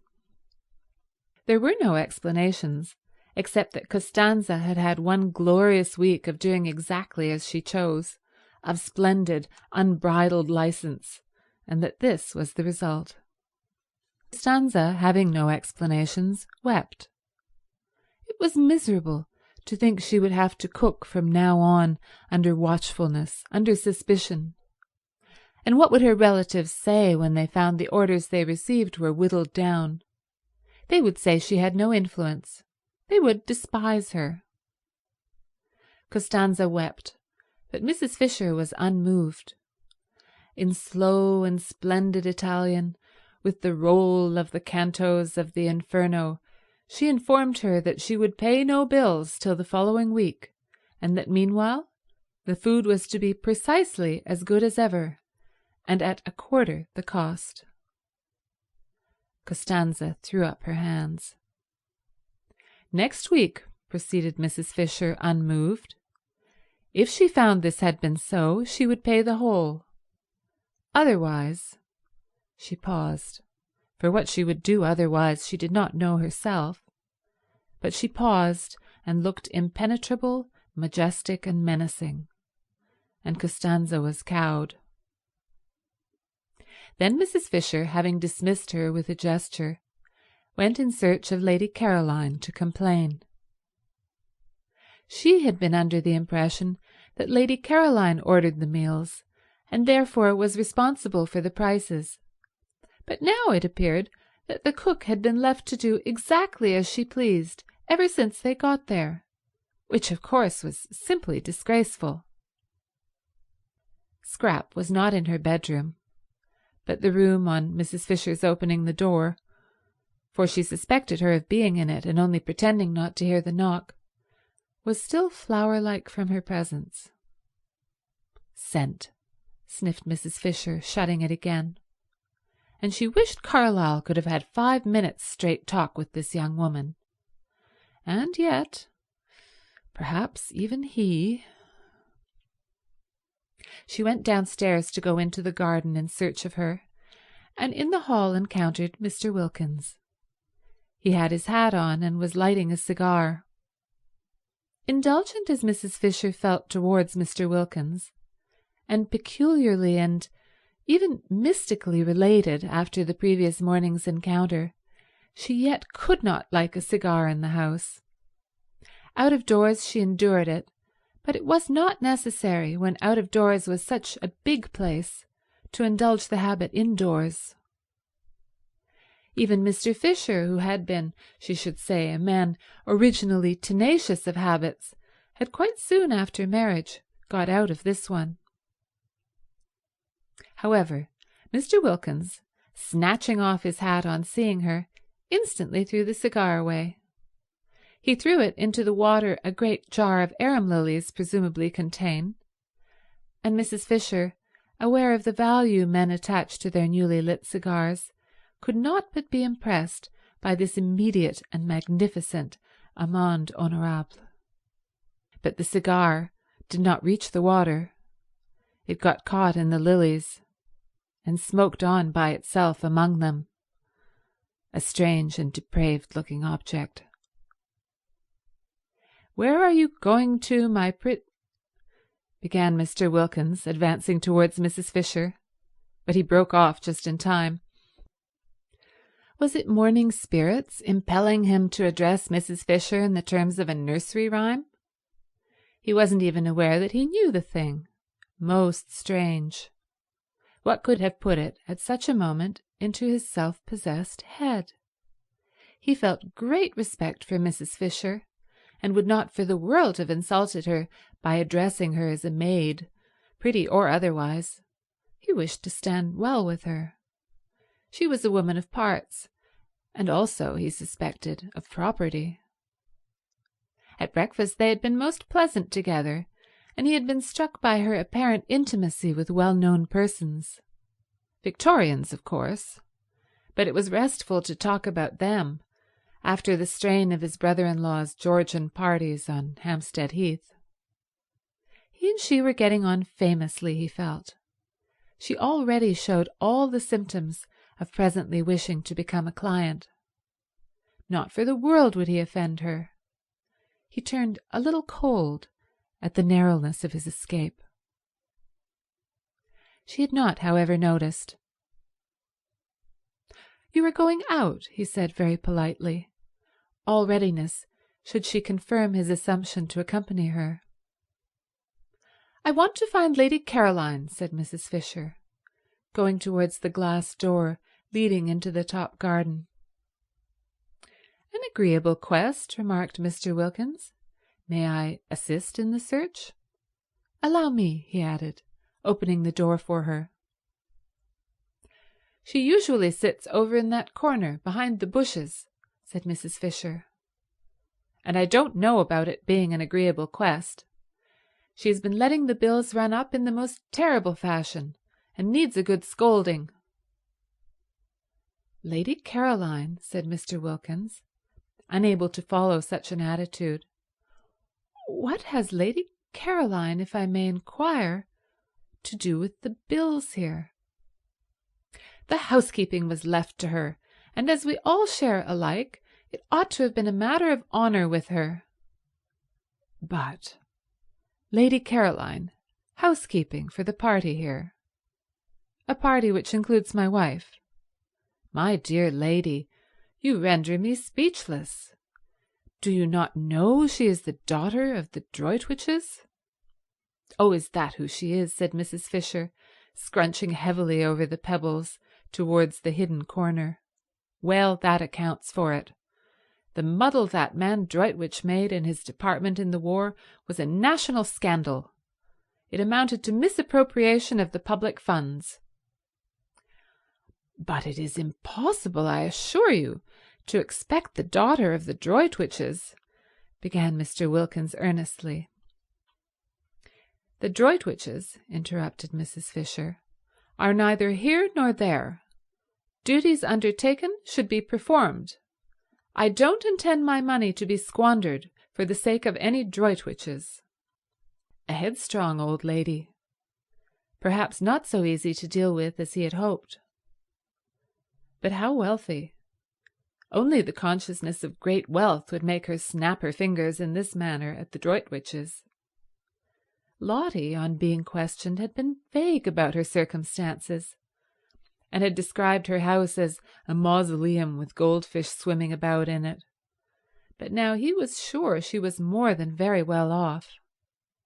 Still, he wished he had not joined her at this moment, for he had no sort of desire to be present at such a spectacle as the scolding of Lady Caroline Dester. Again, however, he was reckoning without Scrap. Whatever she felt when she looked up and beheld Mr. Wilkins discovering her corner on the very first morning, nothing but angelicness appeared on her face.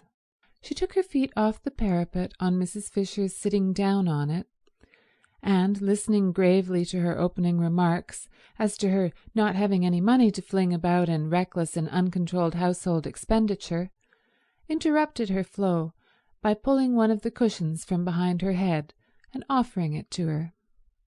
"Sit on this," said Scrap, holding it out. "You'll be more comfortable." Mr. Wilkins leapt to relieve her of it. "Oh, thanks," said Mrs. Fisher, interrupted. It was difficult to get into the swing again. Mr. Wilkins inserted the cushion solicitously between the slightly raised Mrs. Fisher and the stone of the parapet, and again she had to say thanks. It was interrupted. Besides, Lady Caroline said nothing in her defence. She only looked at her and listened with the face of an attentive angel. It seemed to Mr. Wilkins that it must be difficult to scold a Dester who looked like that and so exquisitely said nothing. Mrs. Fisher, he was glad to see, gradually found it difficult herself, for her severity slackened, and she ended by saying lamely, "You ought to have told me you were not doing it." "I didn't know you thought I was," said the lovely voice. "I should now like to know," said Mrs. Fisher, "what you propose to do for the rest of the time here." "Nothing," said Scrap, smiling. "Nothing?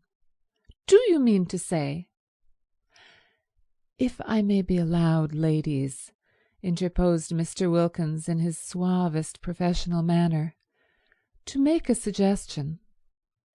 They both looked at him and, remembering him as they first saw him, felt indulgent. "I would advise you not to spoil a delightful holiday with worries over housekeeping." "Exactly," said Mrs. Fisher. "It is what I intend to avoid." "Most sensible," said Mr. Wilkins. "Why not, then," he continued, "allow the cook, an excellent cook, by the way, so much a head per diem," Mr. Wilkins knew what was necessary in Latin, "and tell her that for this sum she must cater for you, and not only cater, but cater as well as ever. One could easily reckon it out. The charges of a moderate hotel, for instance, would do as a basis, halved, or perhaps even quartered." "And this week that has just passed?" asked Mrs. Fisher. "The terrible bills of this first week, what about them?" "They shall be my present to San Salvatore," said Scrap, who didn't like the idea of Lotty's nest egg being reduced so much beyond what she was prepared for. There was a silence. The ground was cut out from under Mrs. Fisher's feet. "Of course, if you choose to throw your money about," she said at last, disapproving but immensely relieved, while Mr. Wilkins was wrapped in the contemplation of the precious qualities of blue blood. This readiness, for instance, not to trouble about money, this free-handedness. It was not only what one admired in others perhaps more than anything else, but it was extraordinarily useful to the professional classes. When met with, it should be encouraged by warmth of reception. Mrs. Fisher was not warm. She accepted, from which he deduced that with her wealth went closeness, but she accepted grudgingly. Presents were presents, and one did not look them in this manner in the mouth, he felt. And if Lady Caroline found her pleasure in presenting his wife and Mrs. Fisher with their entire food for a week, it was their part to accept gracefully.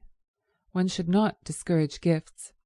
On behalf of his wife, then, Mr. Wilkins expressed what she would wish to express, and remarking to Lady Caroline, with a touch of lightness, for so should gifts be accepted in order to avoid embarrassing the donor, that she had in that case been his wife's hostess since her arrival, he turned almost gaily to Mrs. Fisher and pointed out that she and his wife must now jointly write Lady Caroline the customary letter of thanks for hospitality. "A Collins," said Mr. Wilkins, who knew what was necessary in literature. "I prefer the name Collins for such a letter to either that of board and lodging or bread and butter. Let us call it a Collins." Scrap smiled and held out her cigarette case. Mrs. Fisher could not help being mollified. A way out of waste was going to be found, thanks to Mr. Wilkins, and she hated waste quite as much as having to pay for it. Also a way was found out of housekeeping. For a moment she had thought that if everybody tried to force her into housekeeping on her brief holiday by their own indifference, Lady Caroline, or inability to speak Italian, the other two, she would have to send for Kate Lumley after all. Kate could do it. Kate and she had learnt Italian together. Kate would only be allowed to come on condition that she did do it. But this was much better, this way of Mr. Wilkins. really a most superior man. There was nothing like an intelligent, not too young man for profitable and pleasurable companionship. And when she got up, the business for which she had come being settled, and said she now intended to take a little stroll before lunch, Mr. Wilkins did not stay with Lady Caroline, as most of the men she had known would, she was afraid, have wanted to. He asked to be permitted to go and stroll with her, so that he definitely preferred conversation to faces. A sensible, companionable man. A clever, well-read man. A man of the world. A man. She was very glad indeed she had not written to Kate the other day. What did she want with Kate? She had found a better companion. But Mr. Wilkins did not go with Mrs. Fisher because of her conversation, but because when she got up, and he got up because she got up, intending merely to bow her out of the recess, Lady Caroline had put her feet up on the parapet again, and arranging her head sideways in the cushions had shut her eyes. The daughter of the Droitwiches desired to go to sleep. It was not for him, by remaining, to prevent her. End of chapter 15. Chapter 16. And so the second week began, and all was harmony. The arrival of Mr. Wilkins, instead of, as 3 of the party had feared, and the 4th had only been protected from fearing by her burning faith in the effect on him of San Salvatore, disturbing such harmony as there was, increased it. He fitted in. He was determined to please, and he did please. He was most amiable to his wife, not only in public, which she was used to, but in private, when he certainly wouldn't have been if he hadn't wanted to. He did want to. He was so much obliged to her, so much pleased with her for making him acquainted with Lady Caroline, that he felt really fond of her. Also proud. For there must be, he reflected, a good deal more in her than she had supposed, for Lady Caroline to have become so intimate with her, and so affectionate.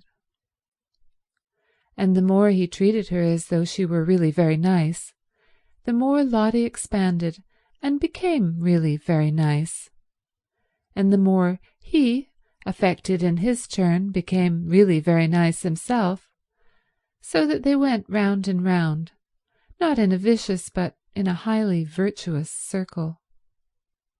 Positively, for him, Mellersh petted her.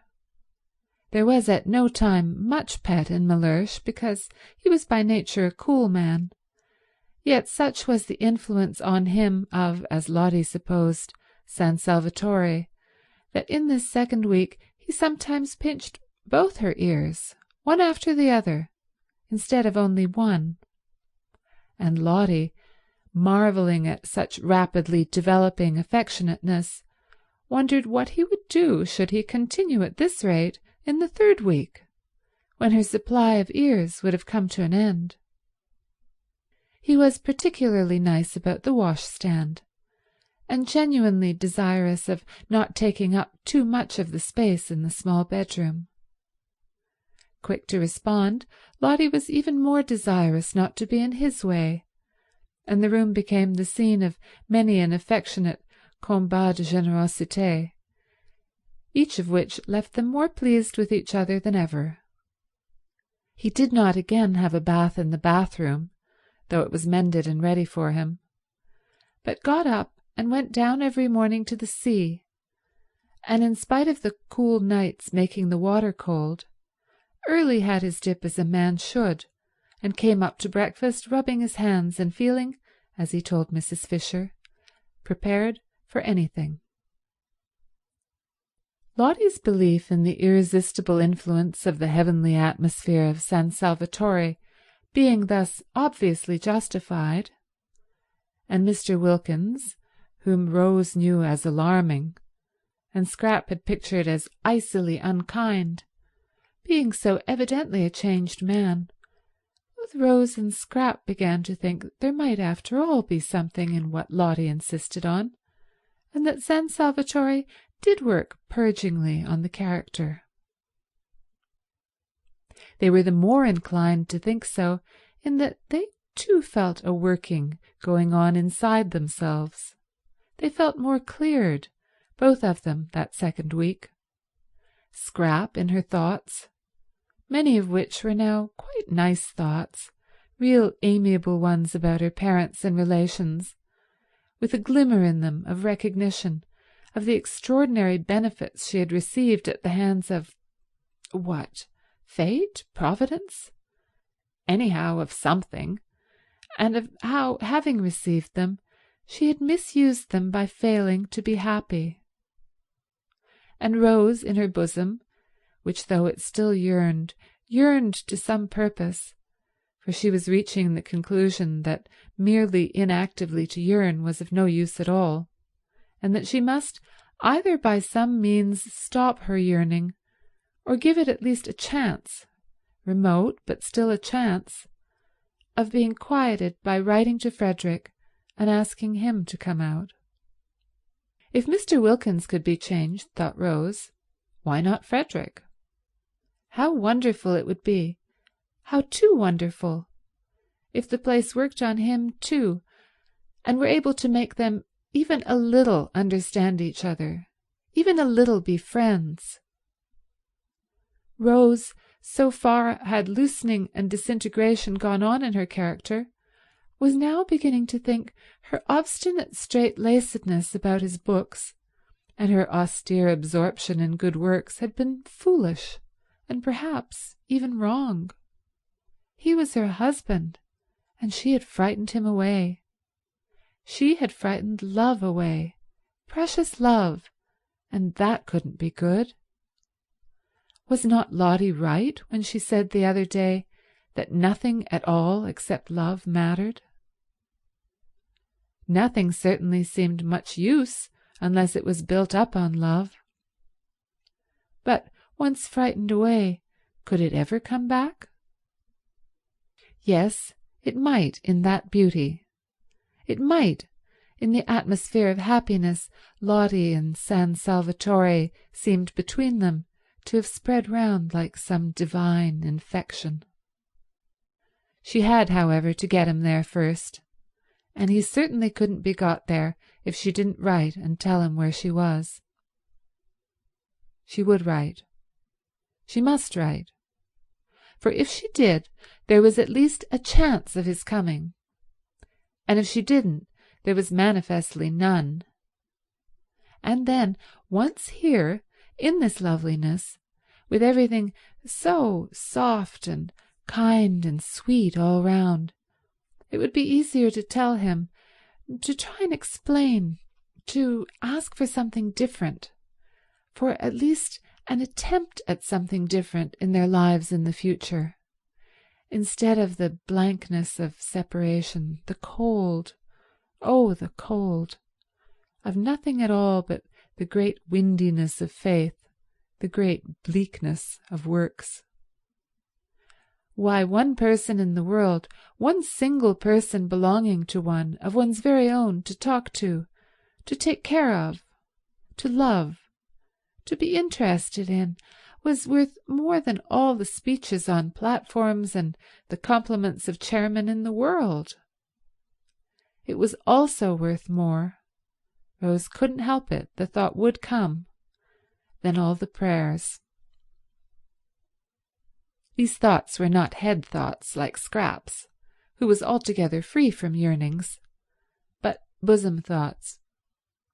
They lodged in the bosom. It was in the bosom that Rose ached, and felt so dreadfully lonely. And when her courage failed her, as it did on most days, and it seemed impossible to write to Frederick, she would look at Mr. Wilkins and revive. There he was, a changed man.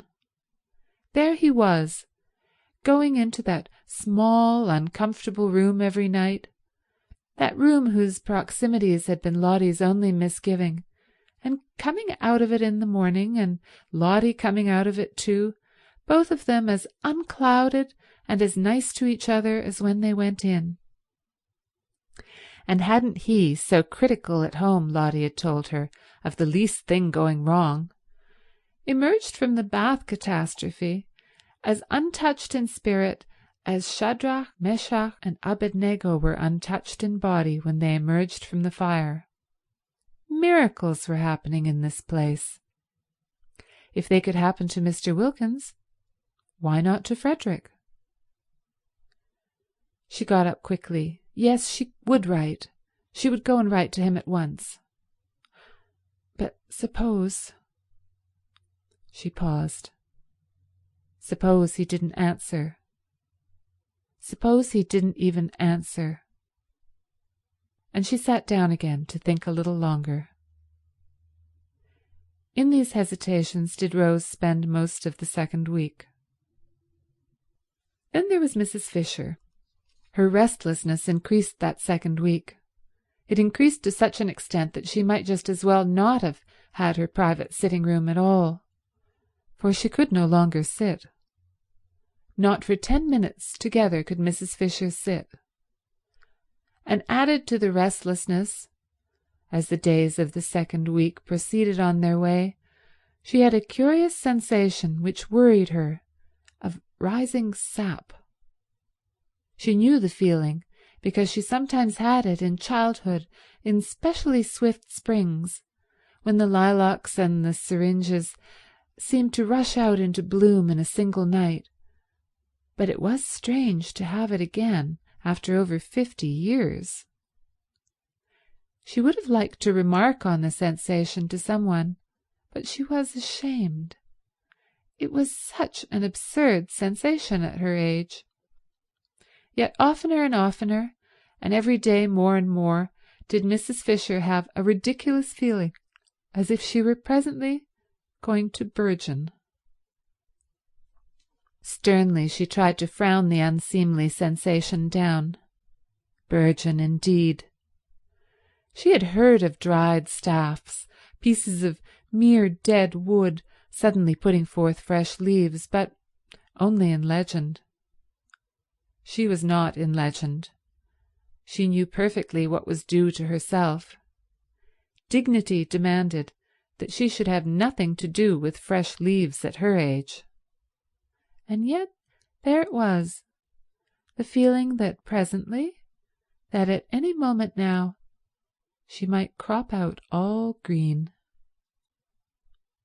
Mrs. Fisher was upset. There were many things she disliked more than anything else, and one was when the elderly imagined they felt young and behaved accordingly. Of course they only imagined it.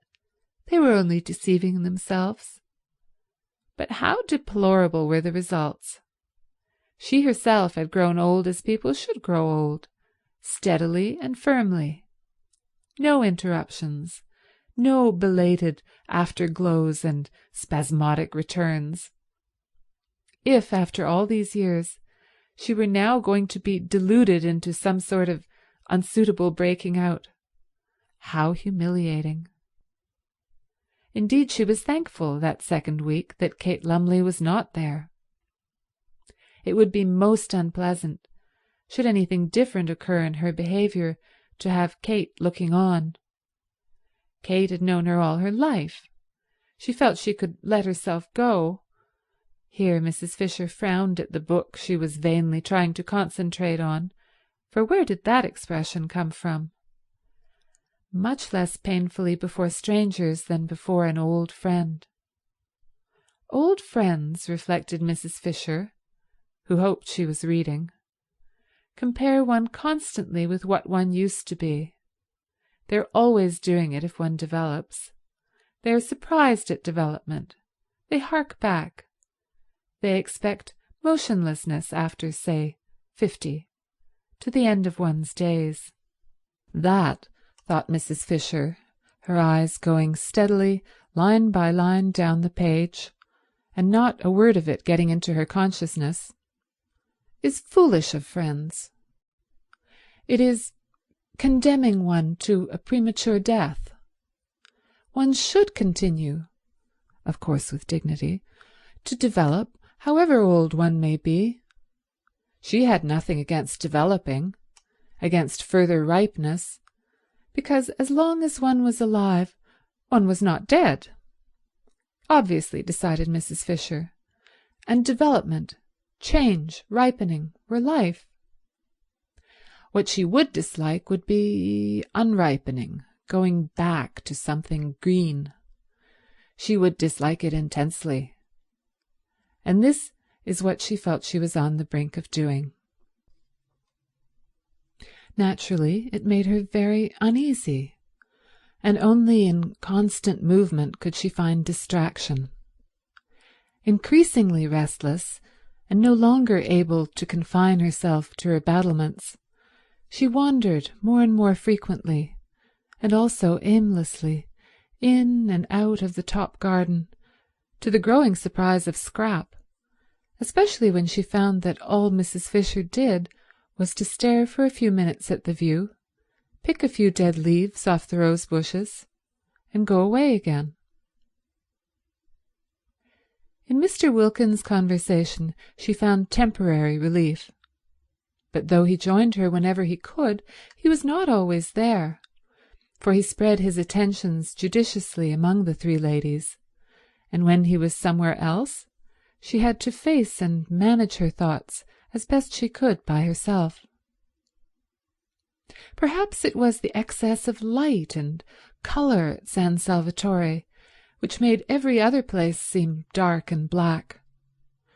And Prince of Wales Terrace did seem a very dark black spot to have to go back to. A dark, narrow street, and her house dark and narrow as the street, with nothing really living or young in it.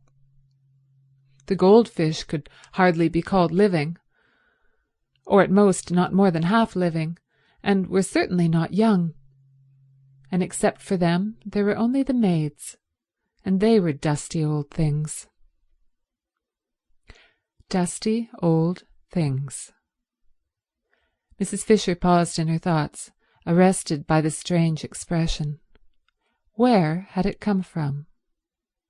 How was it possible for it to come at all? It might have been one of Mrs. Wilkins in its levity, its almost slang. Perhaps it was one of hers, and she had heard her say it and unconsciously caught it from her. If so, this was both serious and disgusting. That the foolish creature should penetrate into Mrs. Fisher's very mind and establish her personality there, the personality which was still, in spite of the harmony apparently existing between her and her intelligent husband, so alien to Mrs. Fisher's own, so far removed from what she understood and liked, and infect her with her undesirable phrases, was most disturbing.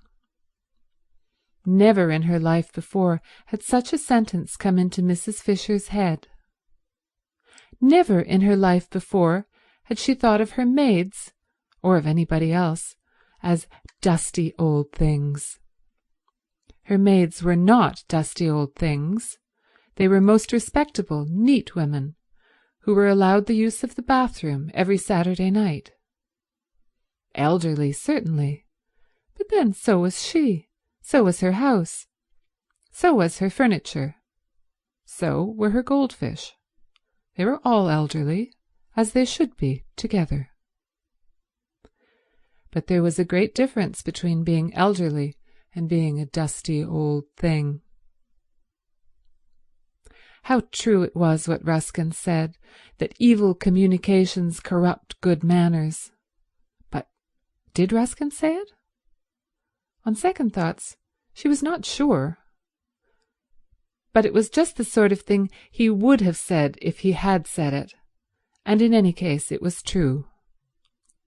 Merely hearing Mrs. Wilkins's evil communications at meals, she did not listen, she avoided listening, yet it was evident she had heard, those communications which, in that they so often were at once vulgar, indelicate, and profane, and always, she was sorry to say, laughed at by Lady Caroline, must be classed as evil, was spoiling her own mental manners. Soon she might not only think but say. How terrible that would be! If that were the form her breaking out was going to take, the form of unseemly speech, Mrs. Fisher was afraid she would hardly, with any degree of composure, be able to bear it. At this stage, Mrs. Fisher wished more than ever that she were able to talk over her strange feelings with someone who would understand. There was, however, no one who would understand, except Mrs. Wilkins herself. She would. She would know at once, Mrs. Fisher was sure, what she felt like. But this was impossible. It would be as abject as begging the very microbe that was infecting one for protection against its disease. She continued, accordingly, to bear her sensations in silence, and was driven by them into that frequent aimless appearing in the top garden which presently roused even Scrap's attention. Scrap had noticed it and vaguely wondered at it for some time before Mr. Wilkins inquired of her one morning as he arranged her cushions for her. He had established the daily assisting of Lady Caroline into her chair as his special privilege, whether there was anything the matter with Mrs. Fisher. At that moment Mrs. Fisher was standing by the eastern parapet, shading her eyes and carefully scrutinizing the distant white houses of Mezzago. They could see her through the branches of the daphnes. "I don't know," said Scrap. "She is a lady, I take it," said Mr. Wilkins, "who would be unlikely to have anything on her mind?" "I should imagine so," said Scrap, smiling. "If she has, and her restlessness appears to suggest it, I should be more than glad to assist her with advice."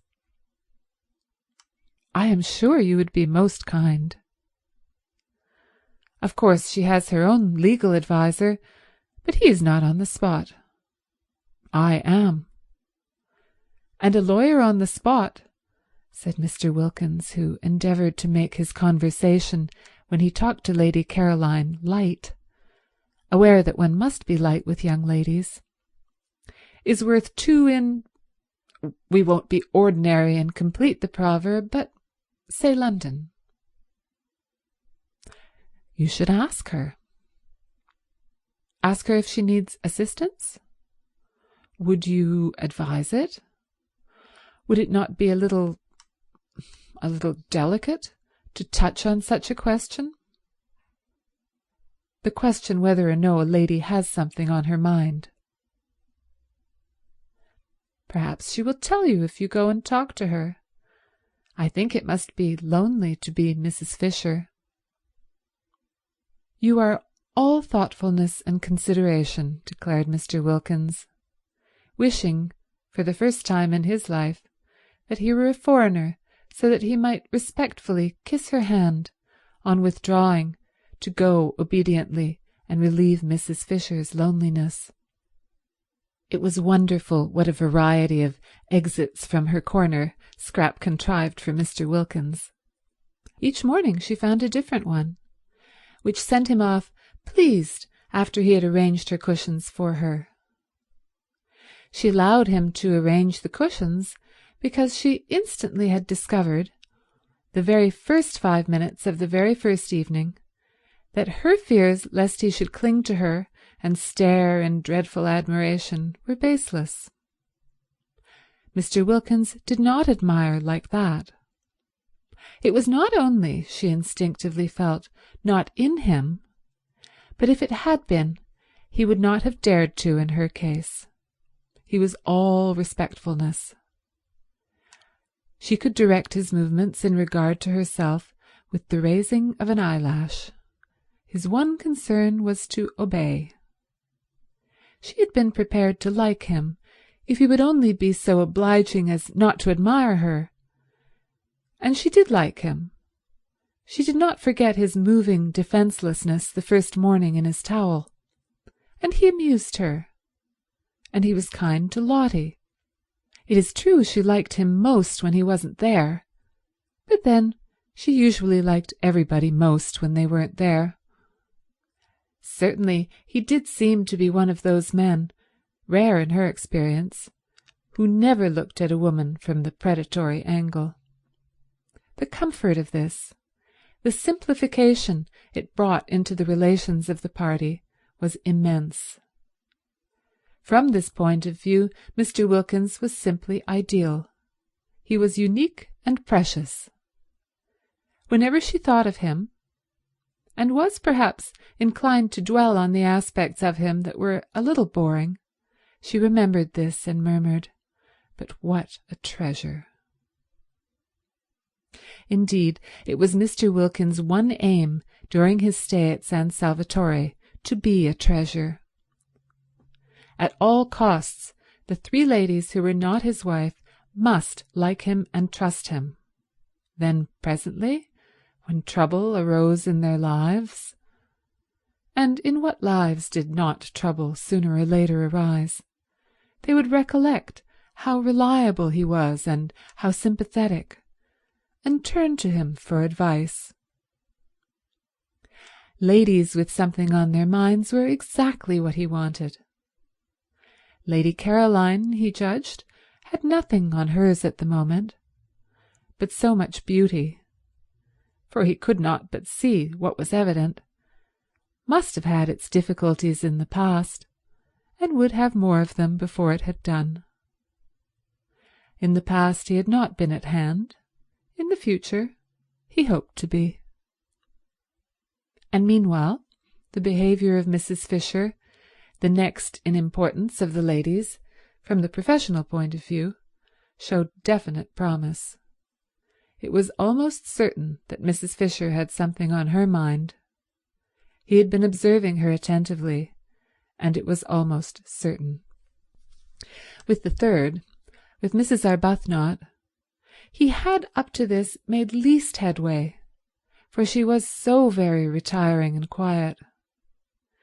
But might not this very retiringness, this tendency to avoid the others and spend her time alone, indicate that she too was troubled?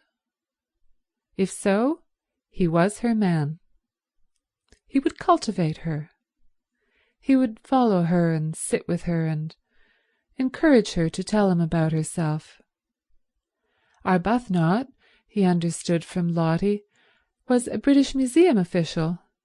Nothing specially important at present, but Mr. Wilkins regarded it as his business to know all sorts and kinds. Besides, there was promotion.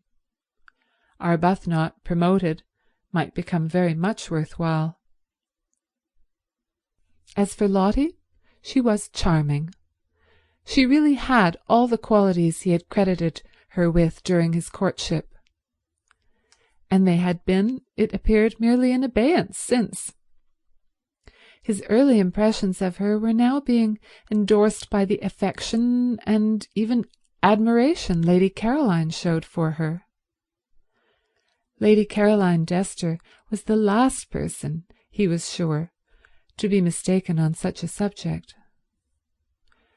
Her knowledge of the world, her constant association with only the best, must make her quite unerring. Lottie was evidently, then, that which before marriage he had believed her to be. She was valuable. She certainly had been most valuable in introducing him to Lady Caroline and Mrs. Fisher. A man in his profession could be immensely helped by a clever and attractive wife. Why had she not been attractive sooner? Why this sudden flowering? Mr. Wilkins began, too, to believe that there was something peculiar, as Lottie had almost at once informed him, in the atmosphere of San Salvatore. It promoted expansion. It brought out dormant qualities. And feeling more and more pleased, and even charmed by his wife, and very content with the progress he was making with the two others, and hopeful of progress to be made with the retiring third, Mr. Wilkins could not remember ever having had such an agreeable holiday. The only thing that might perhaps be bettered was the way they would call him Mr. Wilkins. Nobody said Mr. Mellersh Wilkins. Yet he had introduced himself to Lady Caroline, he flinched a little on remembering the circumstances, as Mellersh Wilkins.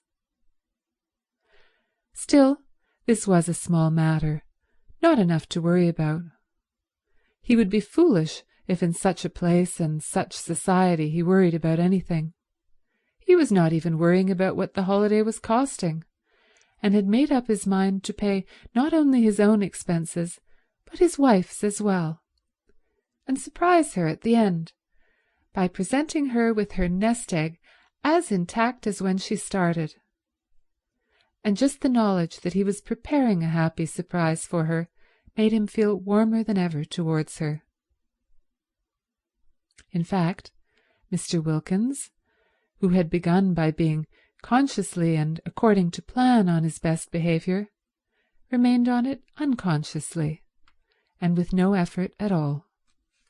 And meanwhile the beautiful golden days were dropping gently from the second week, one by one, equal in beauty with those of the first, and the scent of bean fields in flower on the hillside behind the village came across to San Salvatore whenever the air moved.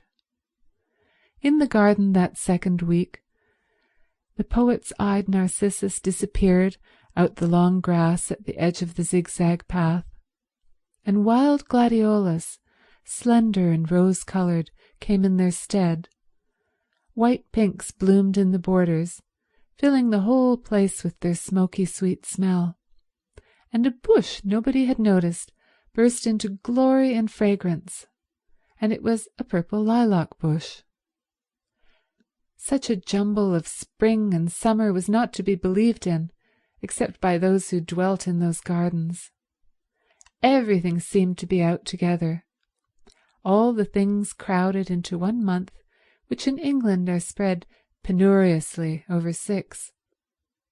Even primroses were found one day by Mrs. Wilkins in a cold corner up in the hills, and when she brought them down to the geraniums and heliotrope of San Salvatore, they looked quite shy. End of chapter 16. Chapter 17. On the first day of the third week, Rose wrote to Frederick. In case she should again hesitate and not post the letter, she gave it to Domenico to post, for if she did not write now, there would be no time left at all. Half the month at San Salvatore was over. Even if Frederick started directly he got the letter, which of course he wouldn't be able to do, what with packing and passport, besides not being in a hurry to come, he couldn't arrive for 5 days. Having done it, Rose wished she hadn't. He wouldn't come. He wouldn't bother to answer. And if he did answer, it would just be giving some reason which was not true, and about being too busy to get away, and all that had been got by writing to him would be that she would be more unhappy than before. What things one did when one was idle. This resurrection of Frederick, or rather this attempt to resurrect him. What was it but the result of having nothing whatever to do? She wished she had never come away on a holiday. What did she want with holidays? Work was her salvation. Work was the only thing that protected one, that kept one steady and one's values true.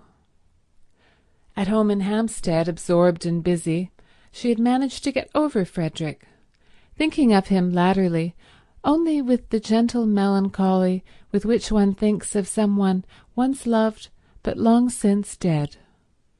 And now this place, idleness in this soft place, had thrown her back to the wretched state she had climbed so carefully out of years ago. Why, if Frederick did come, she would only bore him.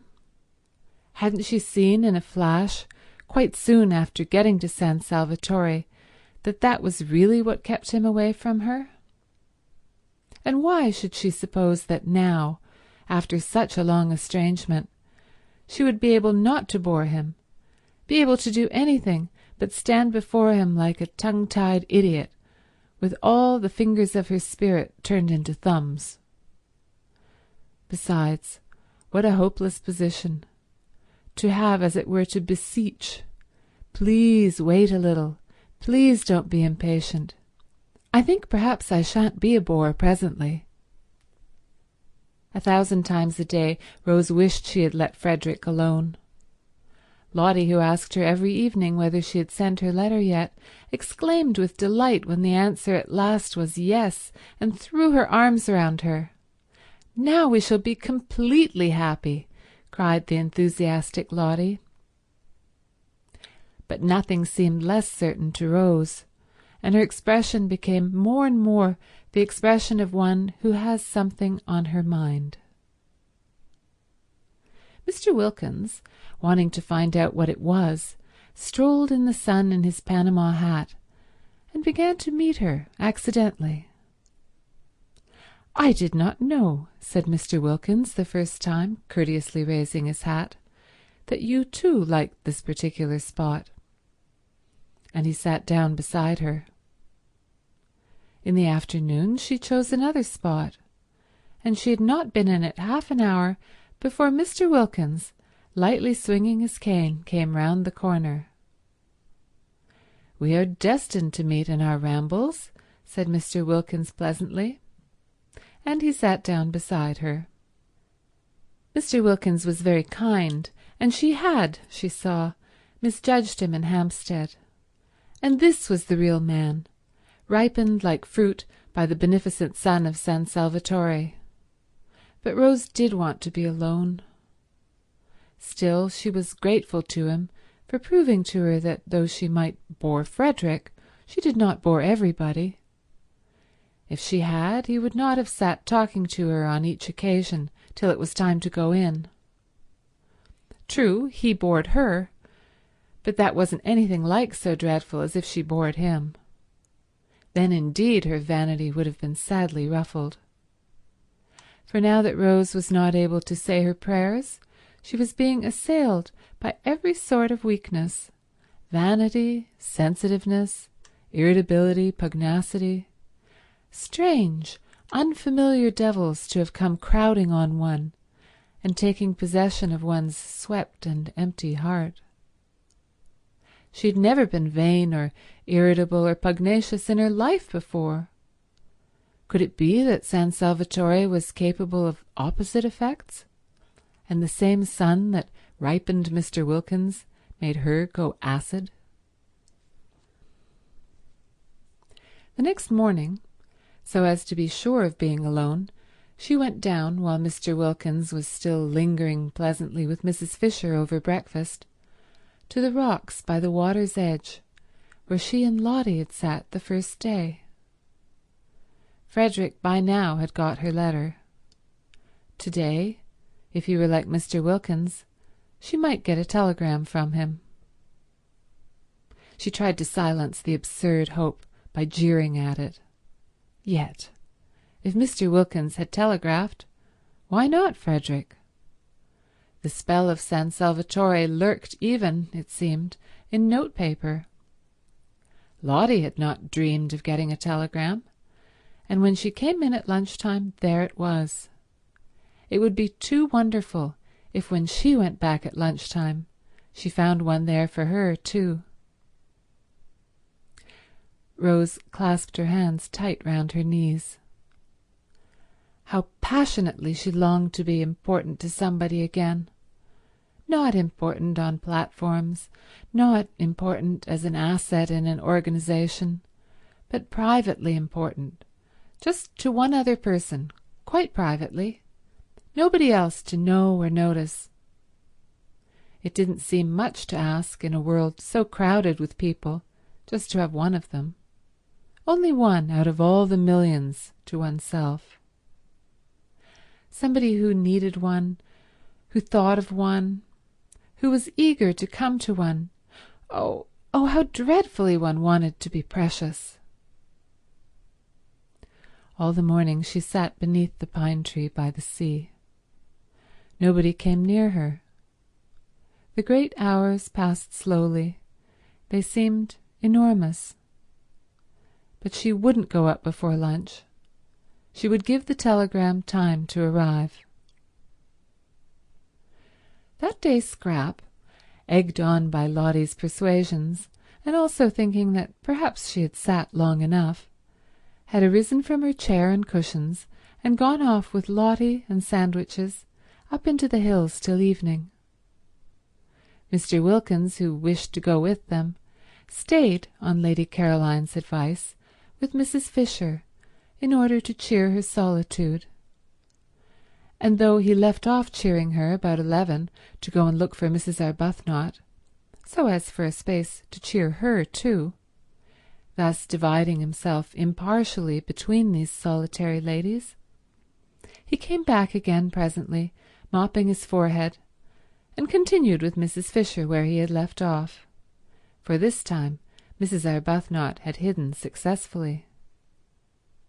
There was a telegram, too, for her, he noticed when he came in. Pity he did not know where she was. "Ought we to open it?" he said to Mrs. Fisher. "No," said Mrs. Fisher. "It may require an answer." "I don't approve of tampering with other people's correspondence." "Tampering? My dear lady!" Mr. Wilkins was shocked. Such a word. Tampering. He had the greatest possible esteem for Mrs. Fisher, but he did at times find her a little difficult. She liked him, he was sure, and she was in a fair way, he felt, to become a client, but he feared she would be a headstrong and secretive client. She was certainly secretive, for though he had been skilful and sympathetic for a whole week, she had as yet given him no inkling of what was so evidently worrying her. "Poor old thing," said Lottie, on his asking her if she perhaps could throw light on Mrs. Fisher's troubles. "She hasn't got love." "Love?" Mr. Wilkins could only echo, genuinely scandalized. "But surely, my dear, at her age—" "Any love," said Lottie. That very morning he had asked his wife, for he now sought and respected her opinion, if she could tell him what was the matter with Mrs. Arbuthnot, for she too, though he had done his best to thaw her into confidence, had remained persistently retiring. "She wants her husband," said Lottie. "Ah," said Mr. Wilkins, a new light shed on Mrs. Arbuthnot's shy and modest melancholy. And he added, "Very proper." And Lottie said, smiling at him, "One does." And Mr. Wilkins said, smiling at her, "Does one?" And Lottie said, smiling at him, "Of course." And Mr. Wilkins, much pleased with her, though it was still quite early in the day, a time when caresses are sluggish, pinched her ear. Just before 12:30, Rose came slowly up through the pergola and between the camellias ranged on either side of the old stone steps. The rivulets of periwinkles that flowed down them when first she arrived were gone, and now there were these bushes incredibly rosetted. Pink, white, red, striped. She fingered and smelt them one after the other, so as not to get to her disappointment too quickly. As long as she hadn't seen for herself, seen the table in the hall quite empty except for its bowl of flowers, she still could hope. She still could have the joy of imagining the telegram lying on it waiting for her. But there is no smell in a camellia, as Mr. Wilkins, who was standing in the doorway on the lookout for her, and knew what was necessary in horticulture, reminded her. She started at his voice and looked up. "A telegram has come for you," said Mr. Wilkins. She stared at him, her mouth open. "I searched for you everywhere, but failed." Of course, she knew it. She had been sure of it all the time. Bright and burning, youth in that instant flashed down again on Rose. She flew up the steps, red as the camellia she'd just been fingering, and was in the hall and tearing open the telegram before Mr. Wilkins had finished his sentence. Why, but if things could happen like this, why, but there was no end to, why, she and Frederick, they were going to be, again, at last. "No bad news, I trust?" said Mr. Wilkins, who had followed her. For when she had read the telegram, she stood staring at it, and her face went slowly white. Curious to watch how her face went slowly white. She turned and looked at Mr. Wilkins as if trying to remember him. "Oh, no. On the contrary." She managed to smile. "I'm going to have a visitor," she said, holding out the telegram. And when he had taken it, she walked away towards the dining room, murmuring something about lunch being ready. Mr. Wilkins read the telegram. It had been sent that morning from Mezzago, and was: "Am passing through on way to Rome. May I pay my respects this afternoon? Thomas Briggs." Why should such a telegram make the interesting lady turn pale?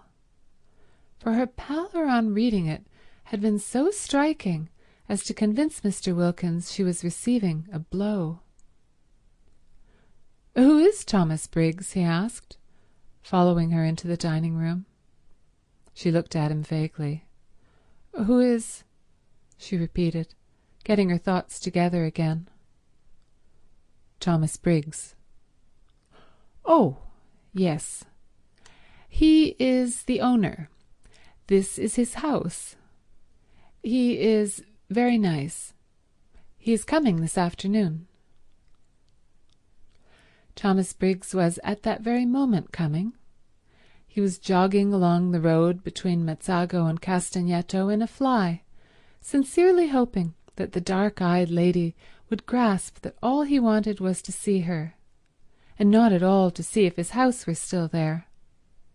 He felt that an owner of delicacy did not intrude on a tenant. But he had been thinking so much of her since that day.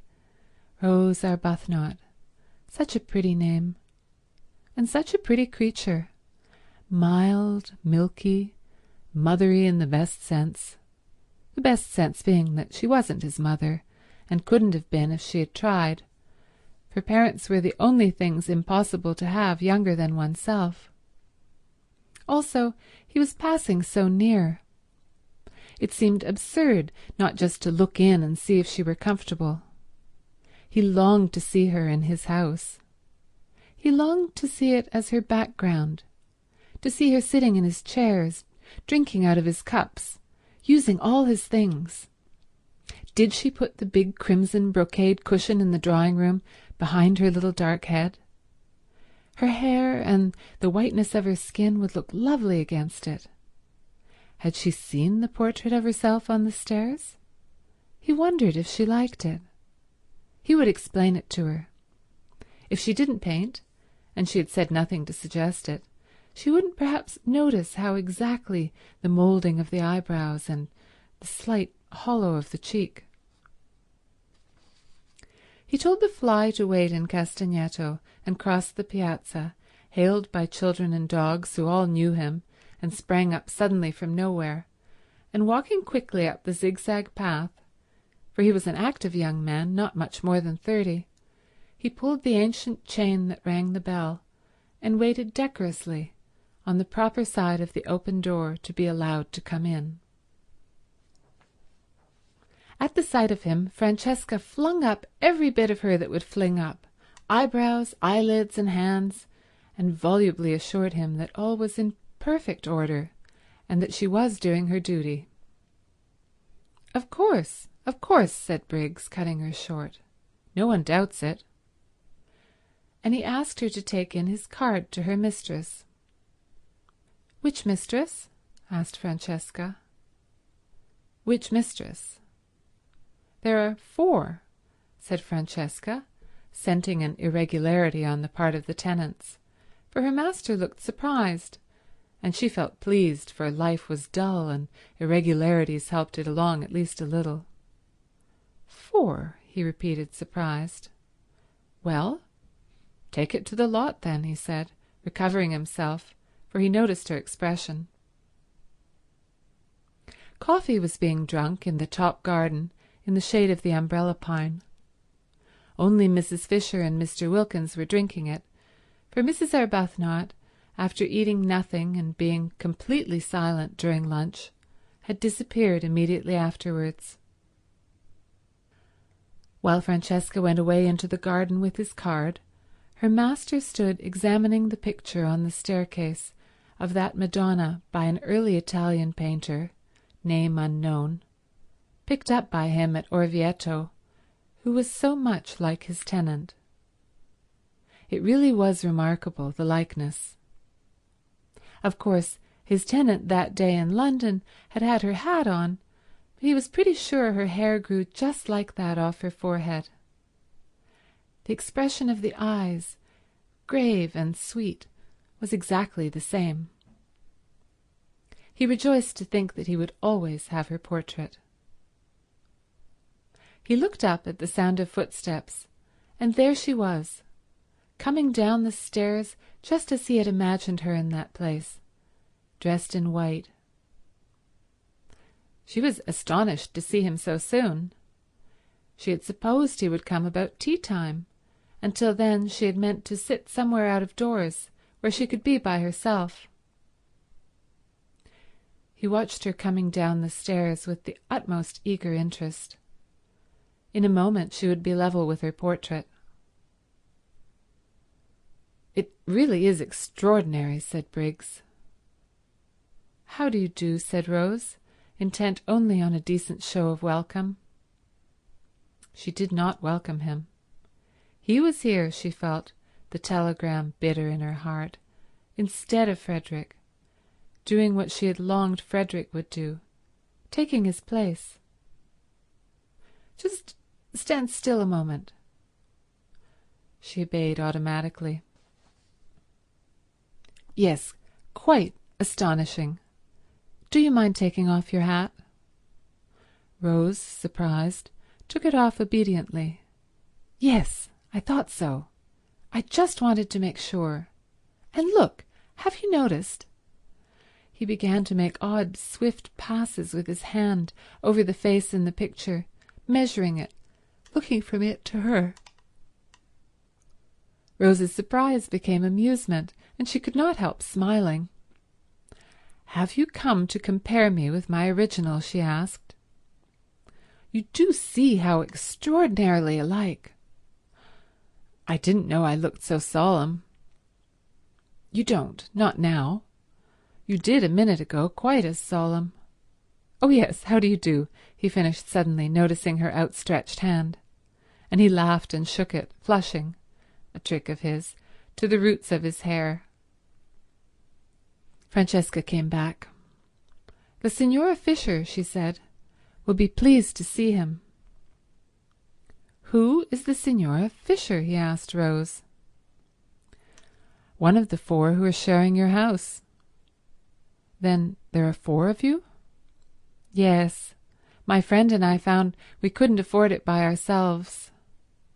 "Oh, I say," began Briggs in confusion, for he would best have liked Rose Arbuthnot, pretty name, not to have to afford anything, but to stay at San Salvatore as long as she liked as his guest.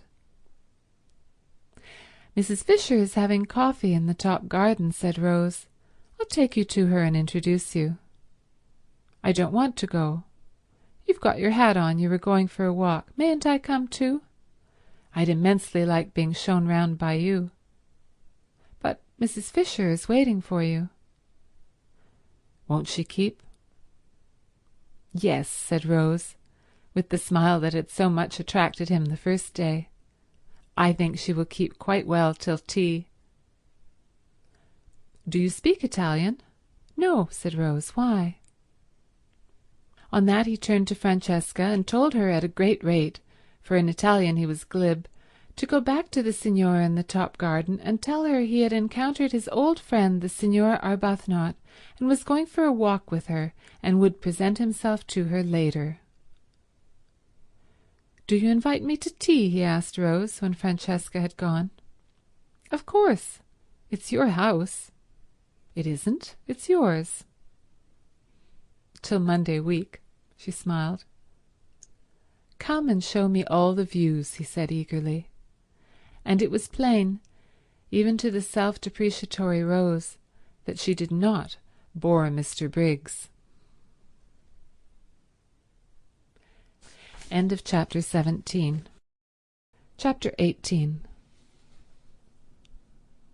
They had a very pleasant walk, with a great deal of sitting down in warm, time-fragrant corners, and if anything could have helped Rose to recover from the bitter disappointment of the morning, it would have been the company and conversation of Mr. Briggs. He did help her to recover, and the same process took place as that which Lottie had undergone with her husband, and the more Mr. Briggs thought Rose charming, the more charming she became. Briggs was a man incapable of concealments, who never lost time if he could help it. They had not got to the end of the headland where the lighthouse is. Briggs asked her to show him the lighthouse, because the path to it, he knew, was wide enough for two to walk abreast, and fairly level, before he had told her of the impression she made on him in London. Since even the most religious, sober women like to know they have made an impression, particularly the kind that has nothing to do with character or merits, Rose was pleased. Being pleased, she smiled. Smiling, she was more attractive than ever. Colour came into her cheeks and brightness into her eyes. She heard herself saying things that really sounded quite interesting and even amusing. If Frederick were listening now, she thought, perhaps he would see that she couldn't after all be such a hopeless bore. For here was a man, nice-looking, young, and surely clever. He seemed clever, and she hoped he was, for then the compliment would be still greater, who was evidently quite happy to spend the afternoon just talking to her. And indeed Mr. Briggs seemed very much interested. He wanted to hear about everything she had been doing from the moment she got there. He asked her if she had seen this, that, and the other in the house, what she liked best, which room she had, if she were comfortable, if Francesca was behaving, if Domenico took care of her, and whether she didn't enjoy using the yellow sitting-room, the one that got all the sun and looked out towards Genoa. Rose was ashamed how little she had noticed in the house, and how few of the things he spoke of as curious or beautiful in it she had even seen. Swamped in thought of Frederick, she appeared to have lived in San Salvatore blindly, and more than half the time had gone, and what had been the good of it? She might just as well have been sitting hankering on Hampstead Heath. No, she mightn't. Through all her hankerings she had been conscious that she was at least in the very heart of beauty. And indeed it was this beauty, this longing to share it, that had first started her off hankering. Mr. Briggs, however, was too much alive for her to be able to spare any attention at this moment for Frederick, and she praised the servants in answer to his questions, and praised the yellow sitting-room, Without telling him, she had only been in it once, and then was ignominiously ejected. And she told him she knew hardly anything about art and curiosities, but thought perhaps if somebody would tell her about them she would know more. And she said she had spent every day since her arrival out of doors, because out of doors there was so very wonderful and different from anything she had ever seen. Briggs walked by her side along his paths that were yet so happily for the moment her paths, and felt all the innocent glows of family life. He was an orphan and an only child, and had a warm domestic disposition.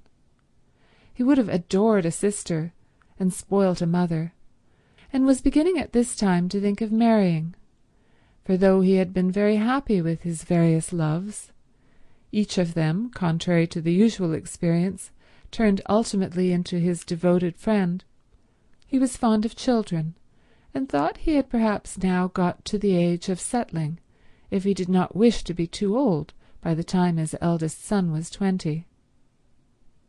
San Salvatore had latterly seemed a little forlorn. He fancied it echoed when he walked about it. He had felt lonely there, so lonely that he had preferred this year to miss out a spring and let it. It wanted a wife in it. It wanted that final touch of warmth and beauty, for he never thought of his wife except in terms of warmth and beauty. She would, of course, be beautiful and kind.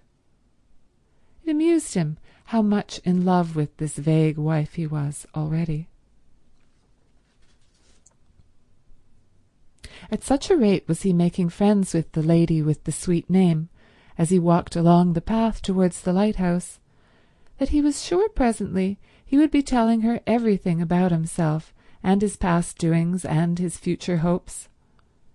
And the thought of such a swiftly developing confidence made him laugh. "Why are you laughing?" she asked, looking at him and smiling. "It's so like coming home," he said. "But it is coming home for you to come here. I mean really like coming home, to one's family. I never had a family. I'm an orphan."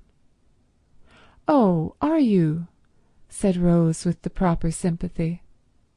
"I hope you've not been one very long." "No, I don't mean I hope you have been one very long. No, I don't know what I mean, except that I'm sorry." He laughed again. "Oh, I'm used to it. I haven't anybody. No sisters or brothers."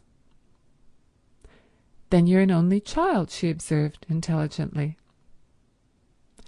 "Yes, and there's something about you that's exactly my idea of a family." She was amused. "So cosy," he said, looking at her and searching for a word. "You wouldn't think so if you saw my house in Hampstead," she said, a vision of that austere and hard-seated dwelling presenting itself to her mind, with nothing soft in it except the shunned and neglected Du Barry sofa. No wonder, she thought, for a moment clear-brained, that Frederick avoided it. There was nothing cosy about his family.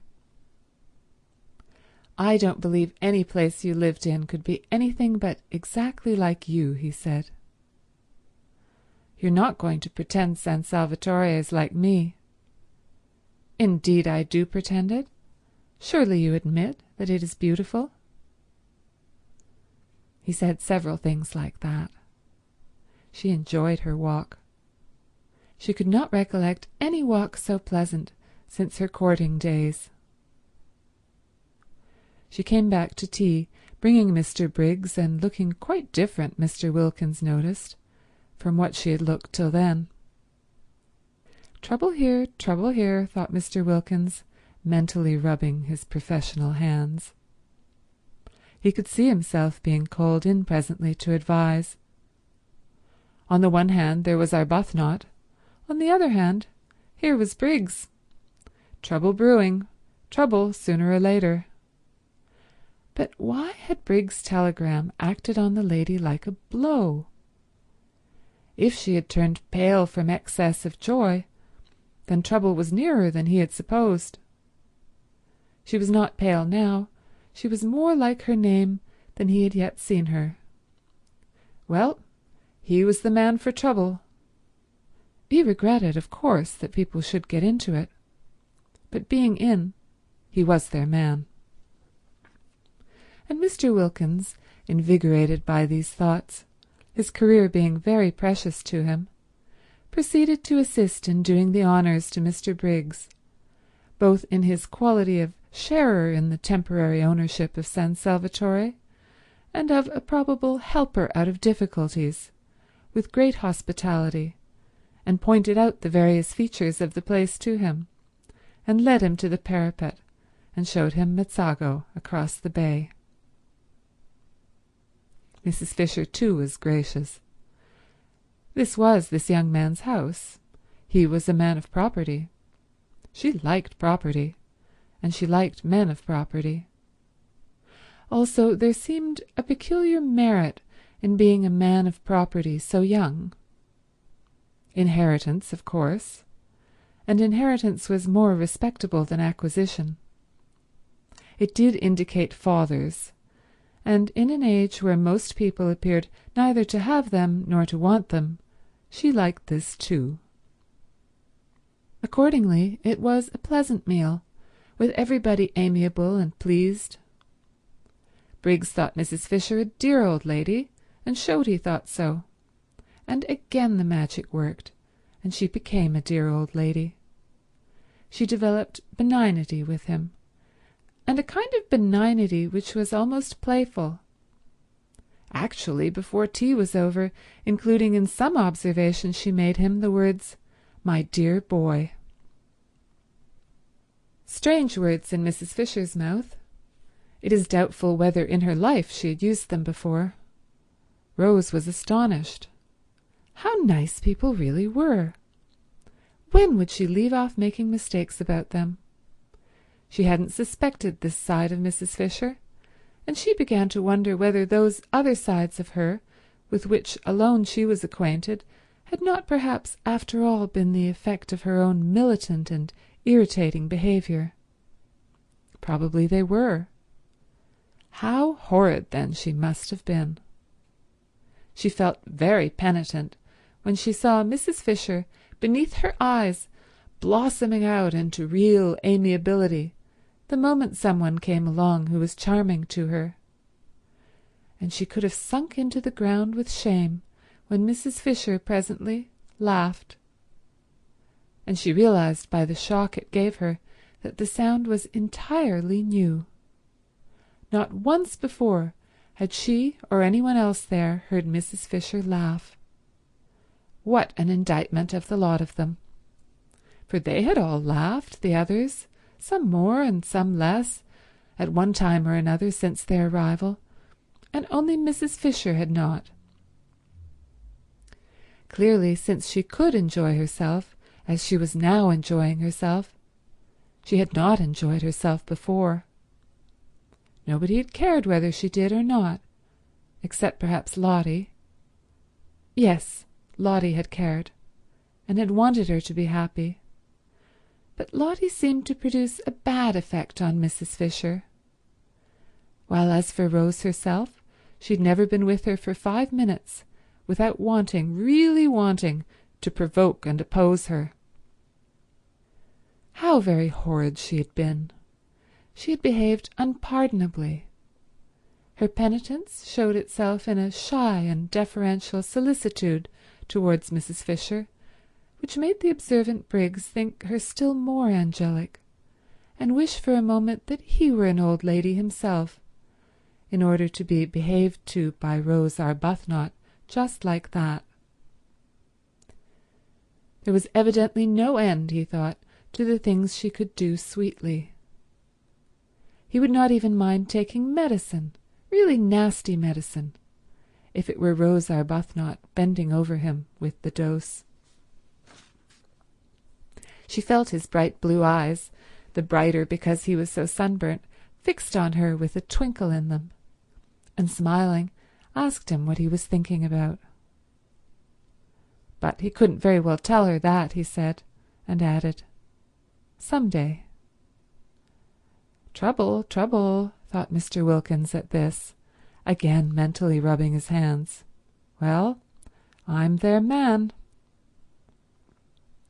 "I'm sure," said Mrs. Fisher benignly, "you have no thoughts we may not hear." "I'm sure," said Briggs, "I would be telling you every one of my secrets in a week." "You would be telling somebody very safe then," said Mrs. Fisher benevolently. Just such a son would she have liked to have had. "And in return," she went on, "I dare say I would tell you mine." "Ah, no," said Mr. Wilkins, adapting himself to the tone of easy badinage. "I must protest, I really must. I have a prior claim. I am the older friend. I have known Mrs. Fisher 10 days, and you, Briggs, have not yet known her 1.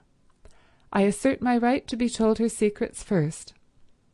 That is," he added, bowing gallantly, "if she has any, which I beg leave to doubt."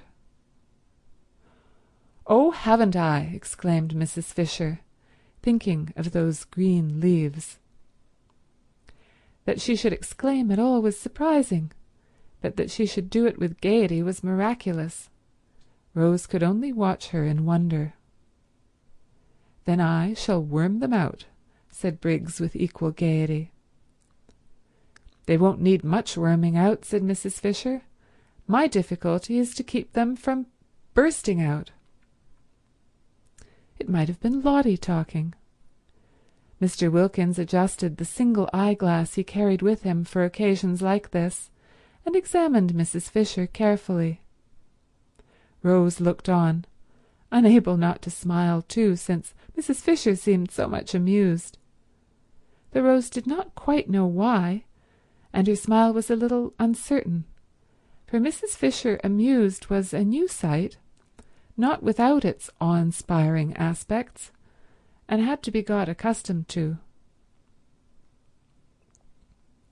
What Mrs. Fisher was thinking was how much surprised they would be if she told them of her very odd and exciting sensation of going to come out all over buds. They would think she was an extremely silly old woman, and so would she have thought as lately as 2 days ago, but the bud idea was becoming familiar to her. She was more apprivoisée now, as dear Matthew Arnold used to say, and though it would undoubtedly be the best if one's appearance and sensations matched, yet supposing they did not, and one couldn't have everything, was it not better to feel young somewhere rather than old everywhere? Time enough to be old everywhere again, inside as well as out, when she got back to her sarcophagus in Prince of Wales Terrace. Yet it is probable that without the arrival of Briggs, Mrs. Fisher would have gone on secretly fermenting in her shell. The others only knew her as severe. It would have been more than her dignity could bear suddenly to relax, especially towards the 3 young women.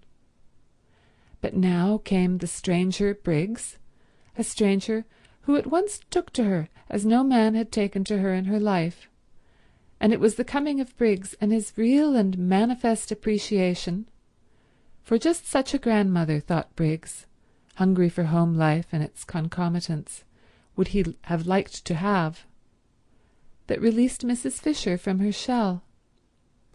And here she was at last, as Lotty had predicted, pleased, good-humoured, and benevolent. Lotty, coming back half an hour later from her picnic, and following the sound of voices into the top garden, in the hope of still finding tea, saw at once what had happened, for Mrs. Fisher at that very moment was laughing. She's burst her cocoon, thought Lotty, and swift as she was in all her movements, and impulsive, and also without any sense of propriety to worry and delay her, she bent over the back of Mrs. Fisher's chair and kissed her. "Good gracious!" cried Mrs. Fisher, starting violently, for such a thing had not happened to her since Mr. Fisher's earlier days, and then only gingerly. This kiss was a real kiss, and rested on Mrs. Fisher's cheek a moment with a strange, soft sweetness. When she saw whose it was, a deep flush spread over her face. Mrs. Wilkins kissing her, and the kiss feeling so affectionate. Even if she had wanted to, she could not in the presence of the appreciative Mr. Briggs resume her cast-off severity and begin rebuking again. But she did not want to. Was it possible Mrs. Wilkins liked her? Had liked her all this time, while she had been so much disliking her herself? A queer little trickle of warmth filtered through the frozen defences of Mrs. Fisher's heart. Somebody young kissing her. Somebody young wanting to kiss her. Very much flushed, she watched the strange creature, apparently quite unconscious she had done anything extraordinary, shaking hands with Mr. Briggs on her husband's introducing him, and immediately embarking on the friendliest conversation with him, exactly as if she had known him all her life. What a strange creature! What a very strange creature! It was natural, she being so strange that one should have perhaps misjudged her. "I'm sure you want some tea," said Briggs with eager hospitality to Lotty. He thought her delightful. Freckles, picnic untidiness and all. Just such a sister would he— "This is cold," he said, feeling the teapot. "I'll tell Francesca to make you some fresh." He broke off and blushed. "Aren't I forgetting myself?" he said, laughing and looking round at them. "Very natural, Mr. Wilkins reassured him. "I'll go and tell Francesca," said Rose, getting up. "No, no," said Briggs. "Don't go away." And he put his hands to his mouth and shouted. "Francesca!" shouted Briggs. She came running. No summons in their experience had been answered by her with such celerity. "Her master's voice," remarked Mr. Wilkins. Aptly, he considered. "Make fresh tea," ordered Briggs in Italian. "Quick, quick." And then, remembering himself, he blushed again and begged everybody's pardon. Very natural, Mr. Wilkins reassured him. Briggs then explained to Lotty what he had explained twice already, once to Rose and once to the other two, that he was on his way to Rome and thought he would get out at Mezzago and just look in to see if they were comfortable, and continue his journey the next day, staying the night in a hotel at Mezzago. "But how ridiculous," said Lotty. "Of course you must stay here. It's your house." "There's Kate Lumley's room," she added, turning to Mrs. Fisher. "You wouldn't mind Mr. Briggs having it for one night? Kate Lumley isn't in it, you know," she said, turning to Briggs again and laughing. And Mrs. Fisher, to her immense surprise, laughed too. She knew that any other time this remark would have struck her as excessively unseemly, and yet now she only thought it funny. No, indeed, she assured Briggs, Kate Lumley was not in that room. Very fortunately, for she was an excessively wide person, and the room was excessively narrow. Kate Lumley might get into it, but that was about all. Once in, she would fit it so tightly that probably she would never be able to get out again. It was entirely at Mr. Briggs' disposal, and she hoped he would do nothing so absurd as go to an hotel. He, the owner of the whole place. Rose listened to this speech wide-eyed with amazement. Mrs. Fisher laughed very much as she made it. Lotty laughed very much too, and at the end of it bent down and kissed her again, kissed her several times. "So you see, my dear boy," said Mrs. Fisher, "you must stay here and give us all a great deal of pleasure." "A great deal indeed," corroborated Mr. Wilkins heartily. "A very great deal," repeated Mrs. Fisher, looking exactly like a pleased mother. "Do," said Rose, on Briggs turning inquiringly to her. "How kind of you all," he said, his face broad with smiles. "I'd love to be a guest here. What a new sensation. And with 3 such—" He broke off and looked round. "I say," he asked, "oughtn't I to have a 4th hostess? Francesca said she had 4 mistresses." "Yes, there's Lady Caroline," said Lottie. "Then hadn't we better find out first if she invites me too?" "Oh, but she's sure—" began Lottie. "The daughter of the Droitwiches, Briggs," said Mr. Wilkins, "is not likely to be wanting in the proper hospitable impulses." "The daughter of the—" repeated Briggs, but he stopped dead, for there in the doorway was the daughter of the Droitwiches herself, or rather, coming towards him out of the dark doorway into the brightness of the sunset, was that which he had not in his life yet seen but only dreamed of, his ideal of absolute loveliness. End of chapter 18. Chapter 19. And then, when she spoke, what chance was there for poor Briggs? He was undone. All Scrap said was, "How do you do?" on Mr. Wilkins presenting him, but it was enough. It undid Briggs. From a cheerful, chatty, happy young man, overflowing with life and friendliness, he became silent, solemn, and with little beads on his temples. Also he became clumsy, dropping the teaspoon as he handed her her cup, mismanaging the macaroons so that one rolled on the ground. His eyes could not keep off the enchanting face for a moment, and when Mr. Wilkins, elucidating him, for he failed to elucidate himself, informed Lady Caroline that in Mr. Briggs she beheld the owner of San Salvatore, who was on his way to Rome but had got out at Mezzago, etc., etc., and that the other 3 ladies had invited him to spend the night in what was to all intents and purposes his own house rather than an hotel, and Mr. Briggs was only waiting for the seal of her approval to this invitation, she being the 4th hostess. When Mr. Wilkins, balancing his sentences and being admirably clear and enjoying the sound of his own cultured voice, explained the position in this manner to Lady Caroline, Briggs sat and said never a word. A deep melancholy invaded Scrap. The symptoms of the incipient grabber were all there, and only too familiar, and she knew that if Briggs stayed, her rest cure might be regarded as over. Then Kate Lumley occurred to her. She caught at Kate as at a straw. "It would have been delightful," she said, faintly smiling at Briggs.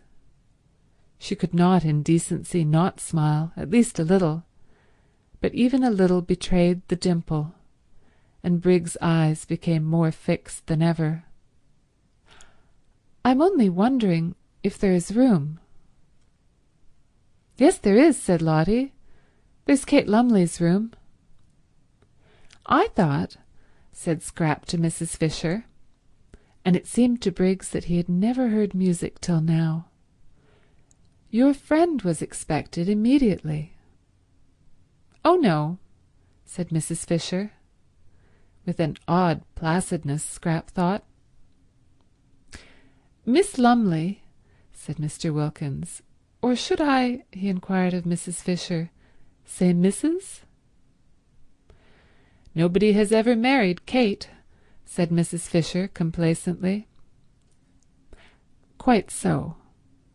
Miss Lumley does not arrive today in any case, Lady Caroline, and Mr. Briggs has, unfortunately, if I may say so, to continue his journey tomorrow, so that his staying would in no way interfere with Miss Lumley's possible movements. Then of course I join in the invitation, said Scrap, with what was to Briggs the most divine cordiality. He stammered something, flushing scarlet, and Scrap thought, "Oh," and turned her head away. But that merely made Briggs acquainted with her profile, and if there existed anything more lovely than Scrap's full face, it was her profile. Well, it was only for this one afternoon and evening. He would leave, no doubt, the first thing in the morning. It took hours to get to Rome. Awful if he hung on till the night train. She had a feeling that the principal express to Rome passed through at night. Why hadn't that woman Kate Lumley arrived yet? She had forgotten all about her, but now she remembered she was to have been invited a fortnight ago. What had become of her? This man, once let in, would come and see her in London, would haunt the places she was likely to go to. He had the makings, her experienced eye could see, of a passionately persistent grabber. If, thought Mr. Wilkins, observing Briggs's face and sudden silence, any understanding existed between this young fellow and Mrs. Arbuthnot, there was now going to be trouble. Trouble of a different nature from the kind I feared, in which Arbuthnot would have played a leading part, in fact the part of petitioner, but trouble that may need help and advice none the less for its not being publicly scandalous. Briggs, impelled by his passions and her beauty, will aspire to the daughter of the Droitwiches. She, naturally and properly, will repel him. Mrs. Arbuthnot, left in the cold, will be upset and show it. Arbuthnot, on his arrival, will find his wife in enigmatic tears. Inquiring into their cause, he will be met with an icy reserve. More trouble may then be expected, and in me they will seek and find their adviser. When Lottie said Mrs. Arbuthnot wanted her husband, she was wrong. What Mrs. Arbuthnot wants is Briggs, and it looks uncommonly as if she were not going to get him. Well, I'm their man. "Where are your things, Mr. Briggs?" asked Mrs. Fisher, her voice round with motherliness. "Oughtn't they to be fetched?" For the sun was nearly in the sea now, and the sweet-smelling April dampness that followed immediately on its disappearance was beginning to steal into the garden. Briggs started. "My things?" he repeated. "Oh, yes, I must fetch them. They're in Mezzago. I'll send Domenico. My fly is waiting in the village. He can go back in it. I'll go and tell him." He got up. To whom was he talking? To Mrs. Fisher, ostensibly, yet his eyes were fixed on Scrap, who said nothing and looked at no one. Then, recollecting himself, he stammered, I'm awfully sorry. I keep on forgetting. I'll go down and fetch them myself." "We can easily send Domenico," said Rose, and at her gentle voice he turned his head. Why, there was his friend, the sweet-named lady. But how had she not in this short interval changed? Was it the failing light making her so colourless, so vague-featured, so dim, so much like a ghost? A nice, good ghost, of course, and still with a pretty name. But only a ghost. He turned from her to Scrap again and forgot Rose Arbuthnot's existence. How was it possible for him to bother about anybody or anything else in this first moment of being face to face with his dream come true? Briggs had not supposed or hoped that anyone as beautiful as his dream of beauty existed. He had never till now met even an approximation. pretty women, charming women by the score he had met and properly appreciated, but never the real, the godlike thing itself. He used to think, if ever I saw a perfectly beautiful woman I should die. And though, having now met what to his ideas was a perfectly beautiful woman, he did not die. He became very nearly as incapable of managing his own affairs as if he had. The others were obliged to arrange everything for him. By questions, they extracted from him that his luggage was in the station cloak-room at Mezzago, and they sent for Domenico, and, urged and prompted by everybody except Scrap, who sat in silence and looked at no one, Briggs was induced to give him the necessary instructions for going back in the fly and bringing out his things. It was a sad sight to see the collapse of Briggs. Everybody noticed it, even Rose. Upon my word, thought Mrs. Fisher, the way one pretty face can turn a delightful man into an idiot is past all patience. And feeling the air getting chilly and the sight of the enthralled Briggs painful, she went in to order his room to be got ready, regretting now that she had pressed the poor boy to stay. She had forgotten Lady Caroline's killjoy face for the moment, and the more completely owing to the absence of any ill effects produced by it on Mr. Wilkins. Poor boy! Such a charming boy, too, left to himself. It was true she could not accuse Lady Caroline of not leaving him to himself, for she was taking no notice of him at all, but that did not help. Exactly like foolish moths did men, in other respects intelligent, flutter round the impassive lighted candle of a pretty face. She had seen them doing it. She had looked on only too often. Almost she laid a mother hand on Briggs's fair head as she passed him. Poor boy. Then Scrap, having finished her cigarette, got up and went indoors too. She saw no reason why she should sit there in order to gratify Mr. Briggs' desire to stare. She would have liked to stay out longer, to go out to her corner behind the daphne bushes and look at the sunset sky and watch the lights coming out one by one in the village below and smell the sweet moistness of the evening. But if she did, Mr. Briggs would certainly follow her. The old familiar tyranny had begun again. Her holiday of peace and liberation was interrupted, perhaps over, for who knew if he would go away after all tomorrow? He might leave the house, driven out of it by Kate Lumley, but that was nothing to prevent his taking rooms in the village and coming up every day. This tyranny of one person over another, and she was so miserably constructed that she wouldn't even be able to frown him down without being misunderstood. Scrap, who loved this time of the evening in her corner, felt indignant with Mr. Briggs, who was doing her out of it, and she turned her back on the garden and him and went towards the house without a look or a word. But Briggs, when he realized her intention, leapt to his feet, snatched chairs which were not in her way out of it, kicked a footstool which was not in her path on one side, hurried to the door, which stood wide open in order to hold it open, and followed her through it, walking by her side along the hall. What was to be done with Mr. Briggs? Well, it was his hall. She couldn't prevent his walking along it.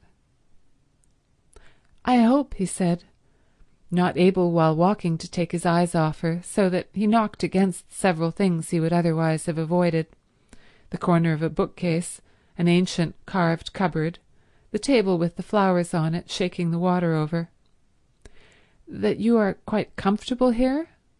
If you're not, I'll flay them alive." His voice vibrated. What was to be done with Mr. Briggs? She could of course stay in her room the whole time, say she was ill, not appear at dinner.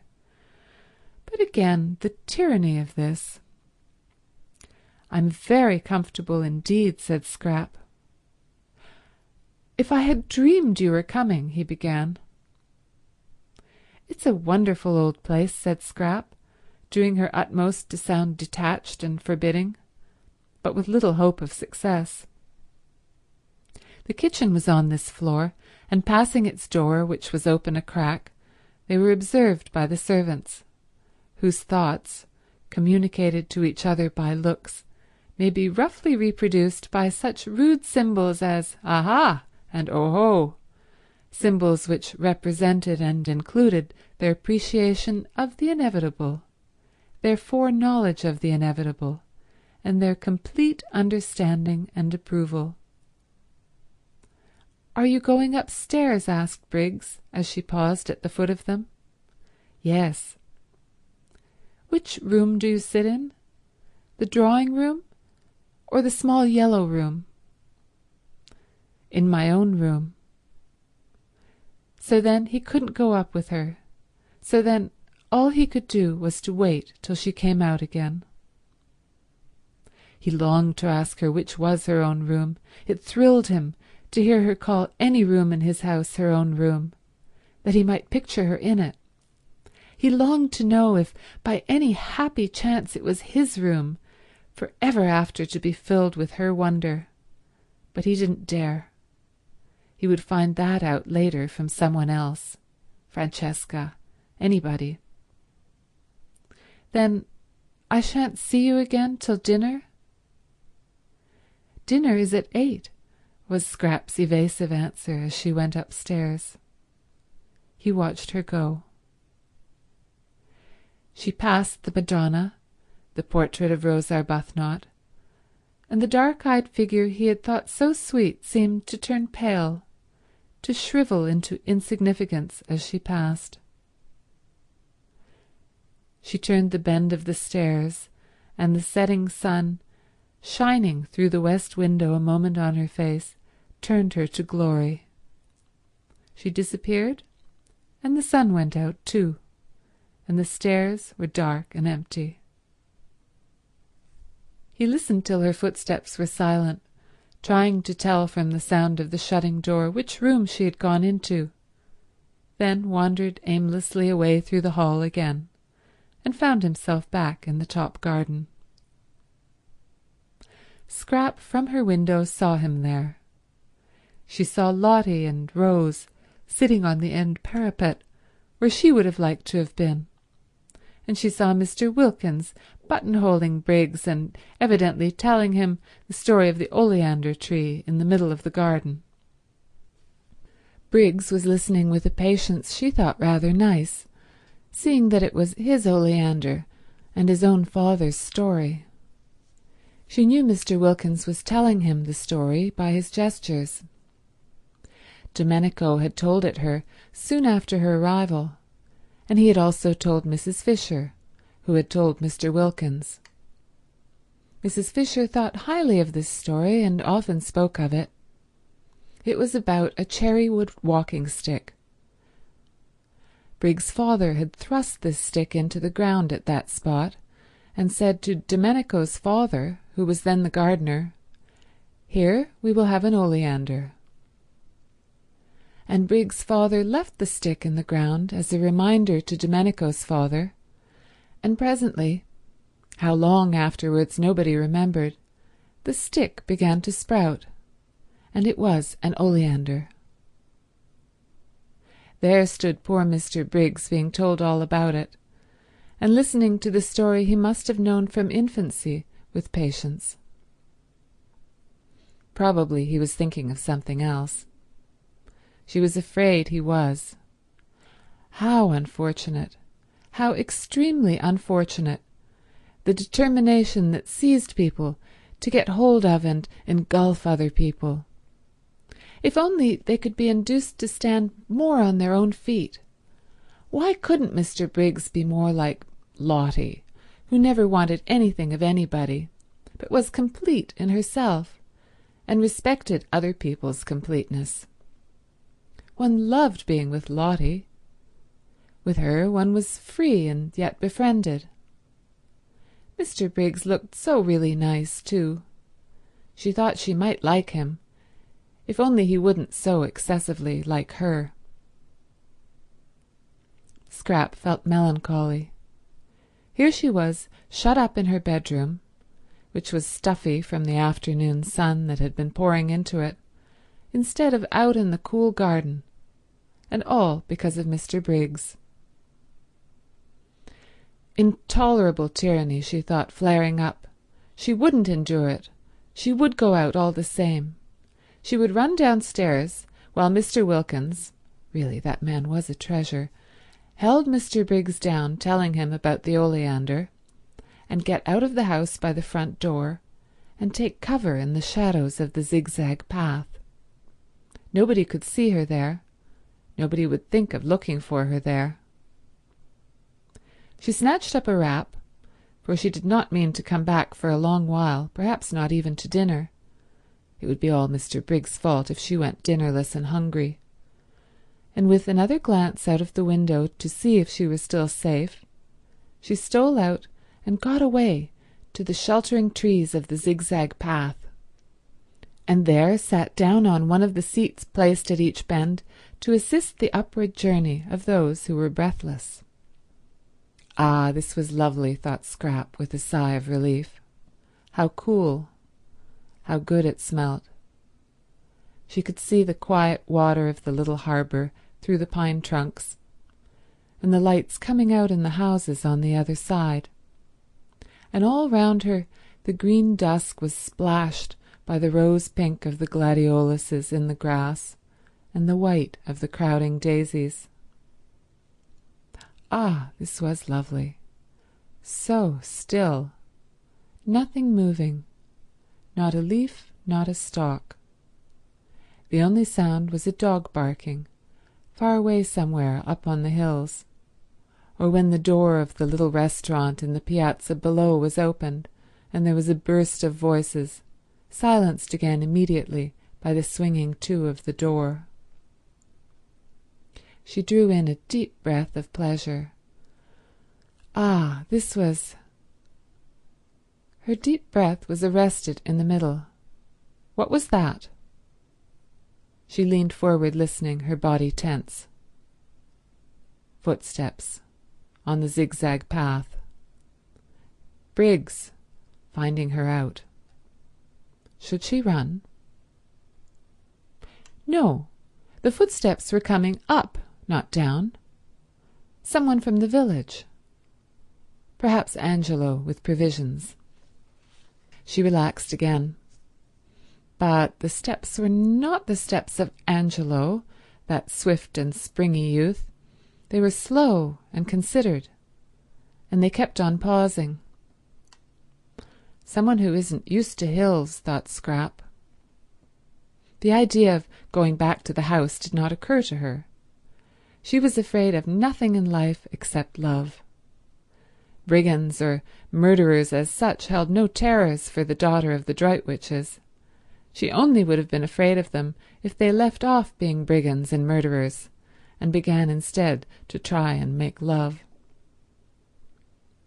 The next moment the footsteps turned the corner of her bit of path and stood still. Getting his wind, thought Scrap, not looking round. Then, as he, from the sounds of the steps, she took them to belong to a man, did not move, she turned her head and beheld with astonishment a person she had seen a good deal of lately in London, the well-known writer of amusing memoirs, Mr. Ferdinand Arundel. She stared. Nothing in the way of being followed surprised her any more, but that he should have discovered where she was surprised her. Her mother had promised faithfully to tell no one. "You?" she said, feeling betrayed. "Here?" He came up to her and took off his hat. His forehead beneath the hat was wet with the beads of unaccustomed climbing. He looked ashamed and entreating, like a guilty but devoted dog. "You must forgive me," he said. "Lady Droitwich told me where you were, and as I happened to be passing through on my way to Rome, I thought I would get out at Mezzago and just look in and see how you were." "But didn't my mother tell you I was doing a rest cure?" "Yes, she did. And that's why I haven't intruded on you earlier in the day. I thought you would probably sleep all day and wake up about now so as to be fed. But I know. I've got nothing to say in excuse. I couldn't help myself." This, thought Scrap, comes of mother insisting on having authors to lunch, and me being so much more amiable in appearance than I really am. She had been amiable to Ferdinand Arundel. She liked him, or rather, she did not dislike him. He seemed a jovial, simple man, and had the eyes of a nice dog. Also, though it was evident that he admired her, he had not in London grabbed. There he had merely been a good-natured, harmless person of entertaining conversation, who helped to make luncheons agreeable. Now it appeared that he too was a grabber. Fancy following her out there, daring to. Nobody else had.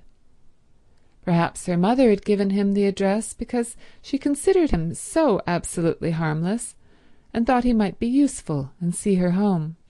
Well, whatever he was, he couldn't possibly give her the trouble an active young man like Mr. Briggs might give her.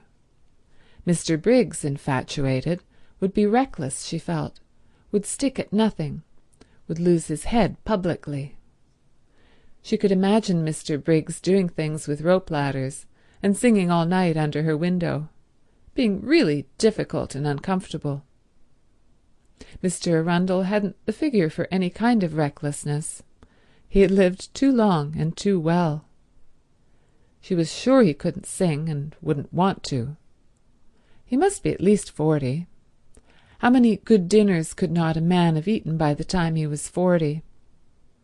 And if during that time, instead of taking exercise, he had sat writing books, he would quite naturally acquire the figure Mr. Arundel had, in fact, acquired, the figure rather for conversation than adventure.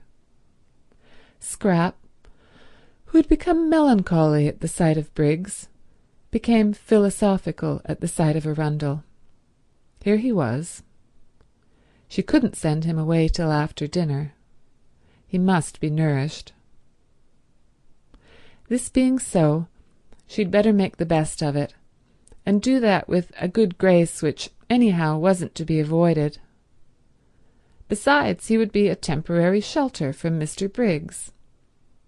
She was at least acquainted with Ferdinand Arundel, and could hear news from him of her mother and her friends, and such talk would put up a defensive barrier at dinner between herself and the approaches of the other one. And it was only for one dinner, and he couldn't eat her.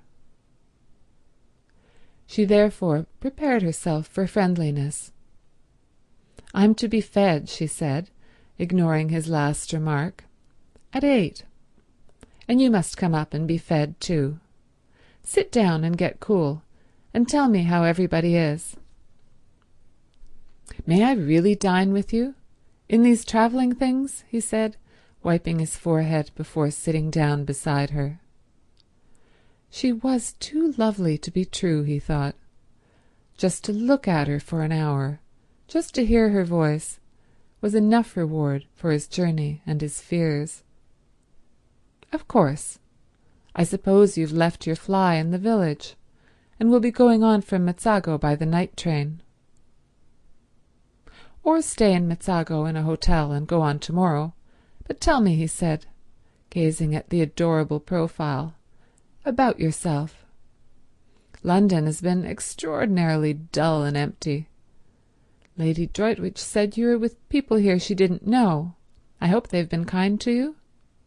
You look, well, as if your cure had done everything a cure should." "They've been very kind," said Scrap. "I got them out of an advertisement." "An advertisement?" It's a good way, I find, to get friends. I'm fonder of one of these than I've been of anybody in years." "Really? Who is it?" "You shall guess which of them it is when you see them. Tell me about Mother. When did you see her last? We arranged not to write to each other unless there was something special.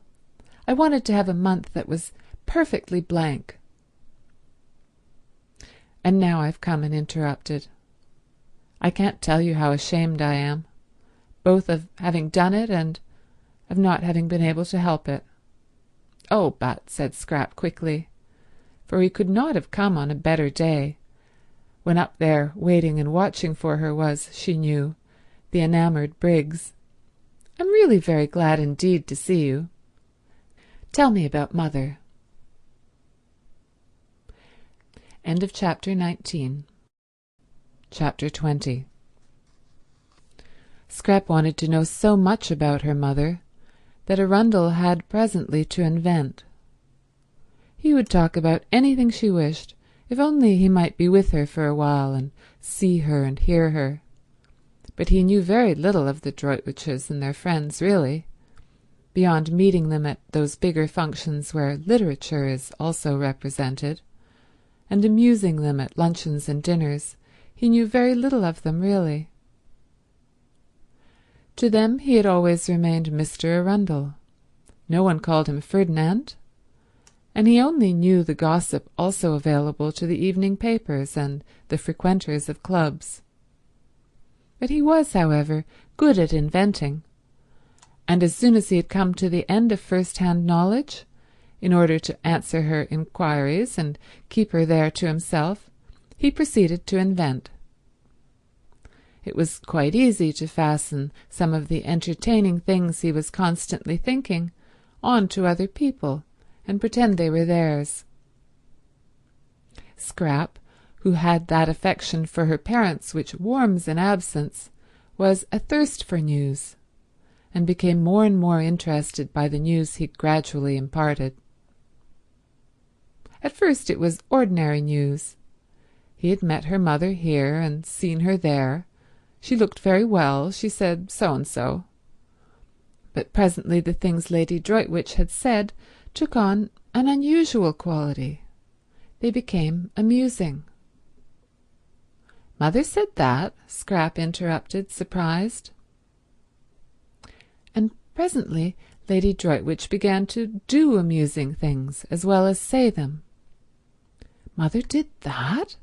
Scrap inquired, wide-eyed. Arundel warmed to his work. He fathered some of the most entertaining ideas he had lately had on to Lady Droitwich, and also any charming, funny things that had been done, or might have been done, for he could imagine almost anything. Scrap's eyes grew round with wonder and affectionate pride in her mother. Why, but how funny! Fancy Mother! What an old darling! Did she really do that? How perfectly adorable of her! And did she really say, but how wonderful of her to think of it! What sort of a face did Lloyd George make? She laughed and laughed and had a great longing to hug her mother, and the time flew and it grew quite dusk, and it grew nearly dark, and Mr. Arundel still went on amusing her, and it was 7:45 before she suddenly remembered dinner. "Oh, good heavens!" she exclaimed, jumping up. "Yes, it's late," said Arundel. "I'll go in quickly and send the maid to you. I must run or I'll never be ready in time." And she was gone up the path with the swiftness of a young, slender deer. Arundel followed. He did not wish to arrive too hot, so had to go slowly. Fortunately he was near the top, and Francesca came down the pergola to pilot him indoors, and having shown him where he could wash, she put him in the empty drawing-room to cool himself by the crackling wood fire. He got as far away from the fire as he could, and stood in one of the deep window recesses, looking out at the distant lights of Mezzago. The drawing-room door was open, and the house was quiet, with the hush that precedes dinner, when the inhabitants are all shut up in their rooms dressing. Briggs, in his room, was throwing away spoilt tie after spoilt tie. Scrap, in hers, was hurrying into a black frock with a vague notion that Mr. Briggs wouldn't be able to see her so clearly in black. Mrs. Fisher was fastening the lace shawl, which nightly transformed her day dress into her evening dress, with the brooch Ruskin had given her on her marriage, formed of 2 pearl lilies tied together by a blue enamel ribbon, on which was written in gold letters, Esto Perpetua. Mr. Wilkins was sitting on the edge of his bed, brushing his wife's hair. Thus far in this 3rd week had he progressed in demonstrativeness, while she, for her part, sitting on a chair in front of him, put his studs in a clean shirt, and Rose, ready dressed, sat at her window considering her day. Rose was quite aware of what had happened to Mr. Briggs. If she had any difficulty about it, Lottie would have removed it by the frank comments she made while she and Rose sat together after tea on the wall. Lottie was delighted at more love being introduced into San Salvatore, even if it were only one-sided, and said that when once Rose's husband was there, she didn't suppose, now that Mrs. Fisher too had at last come unglued. Rose protested at the expression, and Lottie retorted that it was in Keats. There would be another place in the world more swarming with happiness than San Salvatore. "Your husband," said Lottie, swinging her feet, "might be here quite soon. Perhaps tomorrow evening if he starts at once. And there'll be a glorious final few days before we all go home refreshed for life. I don't believe any of us will ever be the same again. And I wouldn't be a bit surprised if Caroline doesn't end up getting fond of that young man Briggs. It's in the air. You have to get fond of people here." Rose sat at her window thinking of these things. Lottie's optimism. Yet it had been justified by Mr. Wilkins, and look too at Mrs. Fisher. If only it would come true as well about Frederick. For Rose, who between lunch and tea had left off thinking about Frederick, was now, between tea and dinner, thinking of him harder than ever. It had been funny and delightful, that little interlude of admiration, but of course it couldn't go on once Caroline appeared. Rose knew her place. She could see as well as anyone the unique loveliness of Lady Caroline. How warm, though, things like admiration and appreciation made one feel. How capable of really deserving them. How different, how glowing. They seemed to quicken unsuspected faculties into life.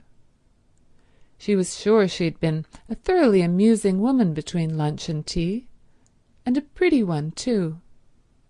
She was quite certain she had been pretty. She saw it in Mr. Briggs' eyes as clearly as in a looking-glass. For a brief space, she thought, she had been like a torpid fly brought back to gay buzzing by the lighting of a fire in a wintry room. She still buzzed, she still tingled, just at the remembrance. What fun it had been, having an admirer, even for that little while. No wonder people liked admirers. They seemed in some strange way to make one come alive. Although it was all over, she still glowed with it and felt more exhilarated, more optimistic, more, as Lottie probably constantly felt, than she had done since she was a girl. She dressed with care, though she knew Mr. Briggs would no longer see her. But it gave her pleasure to see how pretty, while she was about it, she could make herself look. And very nearly she stuck a crimson camellia in her hair down by her ear. She did hold it there for a minute, and it looked almost sinfully attractive, and was exactly the colour of her mouth. But she took it out again with a smile and a sigh, and put it in the proper place for flowers, which is water. She mustn't be silly, she thought. Think of the poor. Soon she would be back with them again. And what would a camellia behind her ear seem like then? Simply fantastic. But on one thing she was determined. The first thing she would do when she got home would be to have it out with Frederick. If he didn't come to San Salvatore, that is what she would do, the very first thing. Long ago she ought to have done this, but always she had been handicapped when she tried to, by being so dreadfully fond of him, and so much afraid that fresh wounds were going to be given her wretched soft heart. But now, let him wound her as much as he chose, as much as he possibly could, she would still have it out with him. Not that he had ever intentionally wounded her. She knew he never meant to.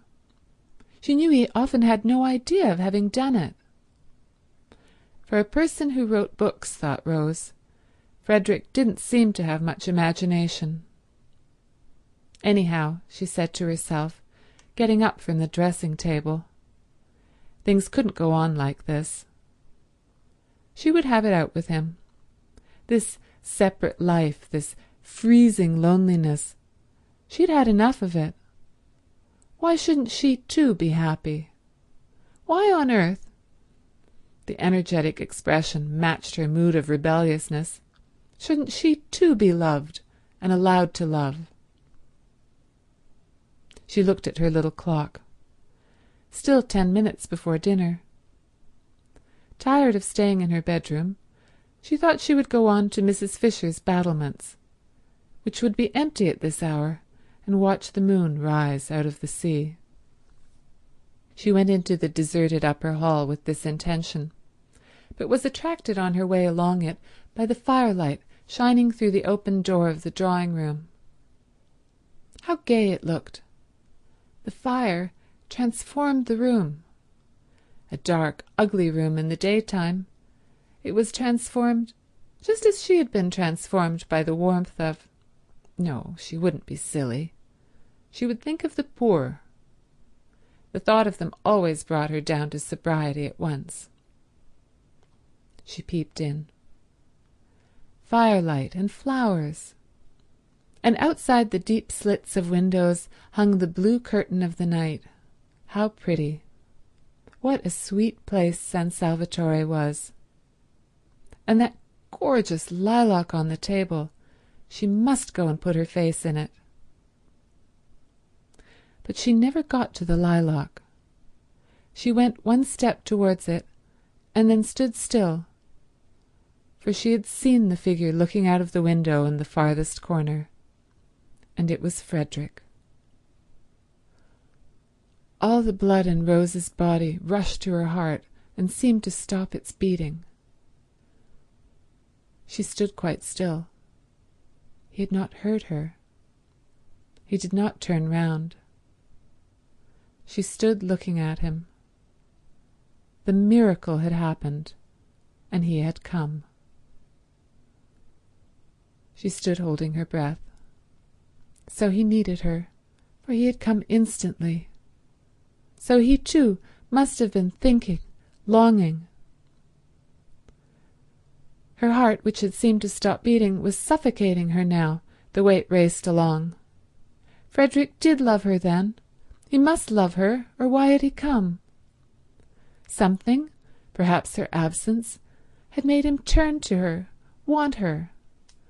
And now the understanding she had made up her mind to have with him would be quite easy. Her thoughts wouldn't go on. Her mind stammered. She couldn't think. She could only see and feel. She didn't know how it had happened.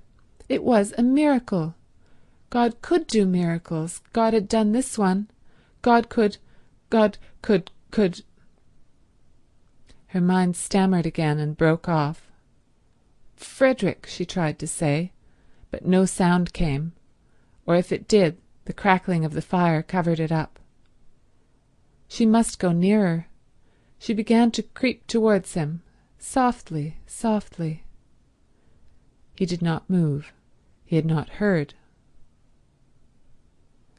She stole nearer and nearer, and the fire crackled, and he heard nothing. She stopped a moment, unable to breathe. She was afraid. Suppose he, oh, but he had come. She went on again, close up to him, and her heart beat so loud that she thought he must hear it. And couldn't he feel, didn't he know? "Frederick," she whispered, hardly able even to whisper, choked by the beating of her heart. He spun round on his heels. "Rose!" he exclaimed, staring blankly. But she did not see his stare, for her arms were round his neck and her cheek was against his, and she was murmuring, her lips on his ear, "I knew you would come. In my very heart I always, always knew you would come." End of chapter 20. Chapter 21. Now Frederick was not the man to hurt anything if he could help it. Besides, he was completely bewildered. Not only was his wife here of all places in the world, but she was clinging to him as she had not clung for years, and murmuring love, and welcoming him. If she welcomed him, she must have been expecting him. Strange as this was, it was the only thing in the situation which was evident, that and the softness of her cheek against his, and the long-forgotten sweet smell of her. Frederick was bewildered. But not being the man to hurt anything if he could help it, he too put his arms round her, and having put them round her, he also kissed her. And presently he was kissing her almost as tenderly as she was kissing him, and presently he was kissing her quite as tenderly, and again, presently, he was kissing her more tenderly, and just as if he had never left off. He was bewildered, but he still could kiss. It seemed curiously natural to be doing it.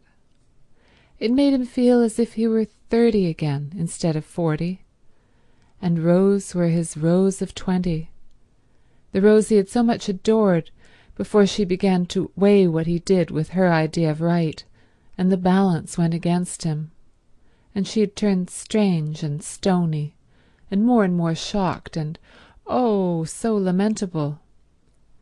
He couldn't get at her in those days at all. She couldn't understand. She kept on referring everything to what she called God's eyes. In God's eyes it couldn't be right.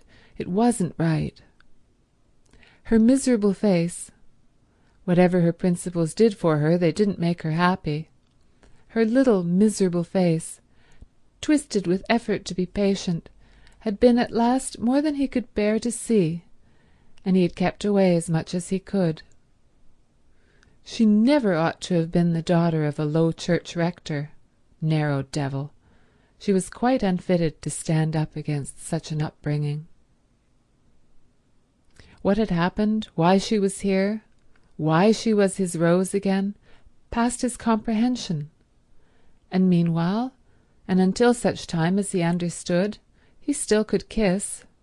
In fact, he could not stop kissing, and it was he now who began to murmur, to say love things in her ear, under the hair that smelt so sweet and tickled him just as he remembered it used to tickle him.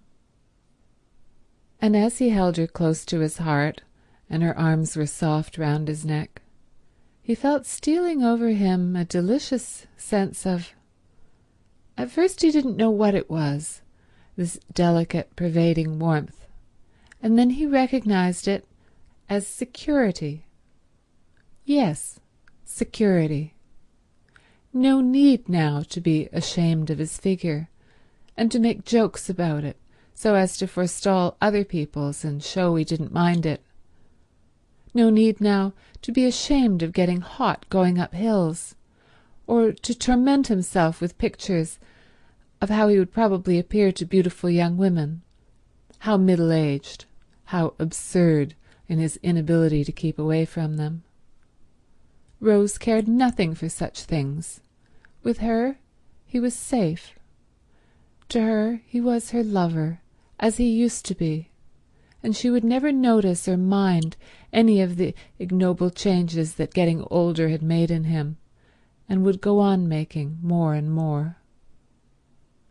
Frederick continued, therefore, with greater and greater warmth and growing delight, to kiss his wife, and the mere holding of her in his arms caused him to forget everything else. How could he, for instance, remember or think of Lady Caroline, to mention only one of the complications with which his situation bristled, when here was his sweet wife, miraculously restored to him, whispering with her cheek against his in the dearest, most romantic words how much she loved him, how terribly she had missed him. He did for one brief instant, for even in moments of love there were brief instants of lucid thought, recognize the immense power of the woman present, and being actually held compared to that of the woman, however beautiful, who is somewhere else. But that is as far as he got towards remembering Scrap, no farther. She was like a dream, fleeing before the morning light. "When did you start?" murmured Rose, her mouth on his ear. She couldn't let him go. Not even to talk she couldn't let him go. "Yesterday morning," murmured Frederick, holding her close. He couldn't let her go either. "Oh, the very instant then," murmured Rose. This was cryptic, but Frederick said, "Yes, the very instant," and kissed her neck. "How quickly my letter got to you," murmured Rose, whose eyes were shut in the excess of her happiness. "Didn't it?" said Frederick, who felt like shutting his eyes himself. So there had been a letter. Soon, no doubt, light would be vouchsafed him, and meanwhile this was so strangely, touchingly sweet, this holding his Rose to his heart again after all the years, that he couldn't bother to try to guess anything. Oh, he had been happy during these years, because it was not in him to be unhappy. Besides, how many interests life had had to offer him, how many friends, how much success, how many women only too willing to help him to blot out the thought of the altered, petrified, pitiful little wife at home, who wouldn't spend his money, who was appalled by his books, who drifted away and away from him, and always, if he tried to have it out with her, asked him with patient obstinacy what he thought the things he wrote and lived by looked in the eyes of God. No one, she said once, should ever write a book God wouldn't like to read. That is the test, Frederick. And he had laughed hysterically, burst into a great shriek of laughter, and rushed out of the house, away from her solemn little face, away from her pathetic, solemn little face. But this Rose was his youth again, the best part of his life, the part of it that had had all the visions in it and all the hopes. How they had dreamed together, he and she, before he struck that vein of memoirs. How they had planned and laughed and loved. They had lived for a while in the very heart of poetry. After the happy days came the happy nights, the happy, happy nights, with her asleep close against his heart, with her when he woke in the morning still close against his heart, for they hardly moved in their deep, happy sleep. It was wonderful to have it all come back to him at the touch of her, at the feel of her face against his. Wonderful that she should be able to give him back his youth. Sweetheart, sweetheart, he murmured, overcome by remembrance, clinging to her now in his turn. "Beloved husband," she breathed. The bliss of it. The sheer bliss. Briggs, coming in a few minutes before the gong went, on the chance that Lady Caroline might be there, was much astonished. He had supposed Rose Arbuthnot was a widow, and he still supposed it, so that he was much astonished. "Well, I'm damned," thought Briggs, quite clearly and distinctly, for the shock of what he saw in the window startled him so much that for a moment he was shaken free of his own confused absorption. Aloud he said, very red, "Oh, I say, I beg your pardon," and then stood hesitating and wondering whether he oughtn't to go back to his bedroom again. If he had said nothing, they would not have noticed he was there. But when he begged their pardon, Rose turned and looked at him as one looks who is trying to remember. And Frederick looked at him too, without at first quite seeing him. They didn't seem, thought Briggs, to mind or to be at all embarrassed. He couldn't be her brother. No brother ever brought that look into a woman's face. It was very awkward. If they didn't mind, he did. It upset him to come across his Madonna forgetting herself. "Is this one of your friends?" Frederick was able after an instant to ask Rose, who made no attempt to introduce the young man standing awkwardly in front of them, but continued to gaze at him with a kind of abstracted, radiant goodwill. "It's Mr. Briggs," said Rose, recognizing him. "This is my husband," she added. And Briggs, shaking hands, just had time to think how surprising it was to have a husband when you were a widow before the gong sounded, and Lady Caroline would be there in a minute, and he ceased to be able to think at all, and merely became a thing with its eyes fixed on the door. Through the door immediately entered, in what seemed to him an endless procession, first Mrs. Fisher, very stately in her evening lace shawl and brooch, who, when she saw him, at once relaxed into smiles and benignity, only to stiffen, however, when she caught sight of the stranger. Then Mr. Wilkins, cleaner and neater and more carefully dressed and brushed than any man on earth, and then, tying something hurriedly as she came, Mrs. Wilkins, and then nobody. Lady Caroline was late. Where was she? Had she heard the gong? Oughtn't it to be beaten again? Suppose she didn't come to dinner after all? Briggs went cold. "Introduce me," said Frederick on Mrs. Fisher's entrance, touching Rose's elbow. "My husband," said Rose, holding him by the hand, her face exquisite. This, thought Mrs. Fisher, must now be the last of the husbands, unless Lady Caroline produces one from up her sleeve.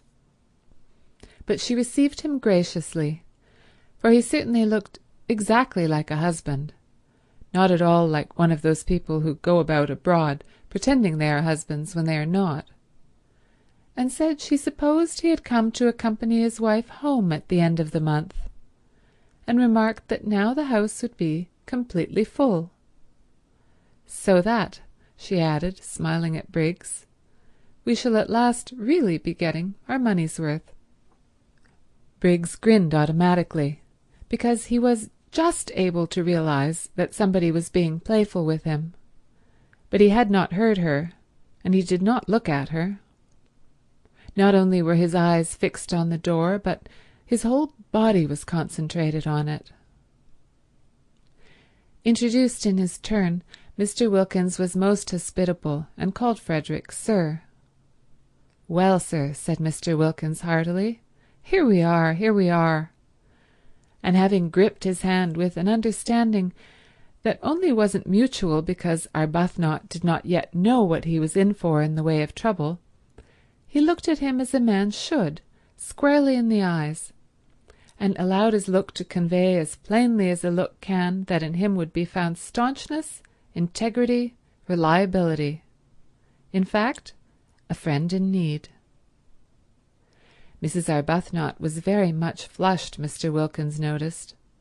He had not seen her flushed like that before. Well, I'm their man, he thought. Lotty's greeting was effusive. It was done with both hands. "Didn't I tell you?" she laughed to Rose over her shoulder, while Frederick was shaking her hands in both his. "What did you tell her?" asked Frederick, in order to say something. The way they were all welcoming him was confusing. They had evidently all expected him, not only Rose. The sandy but agreeable young woman didn't answer his question, but looked extraordinarily pleased to see him. Why should she be extraordinarily pleased to see him? "What a delightful place this is," said Frederick, confused, and making the first remark that occurred to him. "It's a tub of love," said the sandy young woman earnestly, which confused him more than ever. And his confusion became excessive at the next words he heard, spoken, these, by the old lady who said, "We won't wait. Lady Caroline is always late." For he only then, on hearing her name, really and properly remembered Lady Caroline, and the thought of her confused him to excess. He went into the dining room like a man in a dream. He had come out to this place to see Lady Caroline, and had told her so. He had even told her, in his fatuousness, it was true, but how fatuous, that he hadn't been able to help coming. She didn't know he was married. She thought his name was Arundel.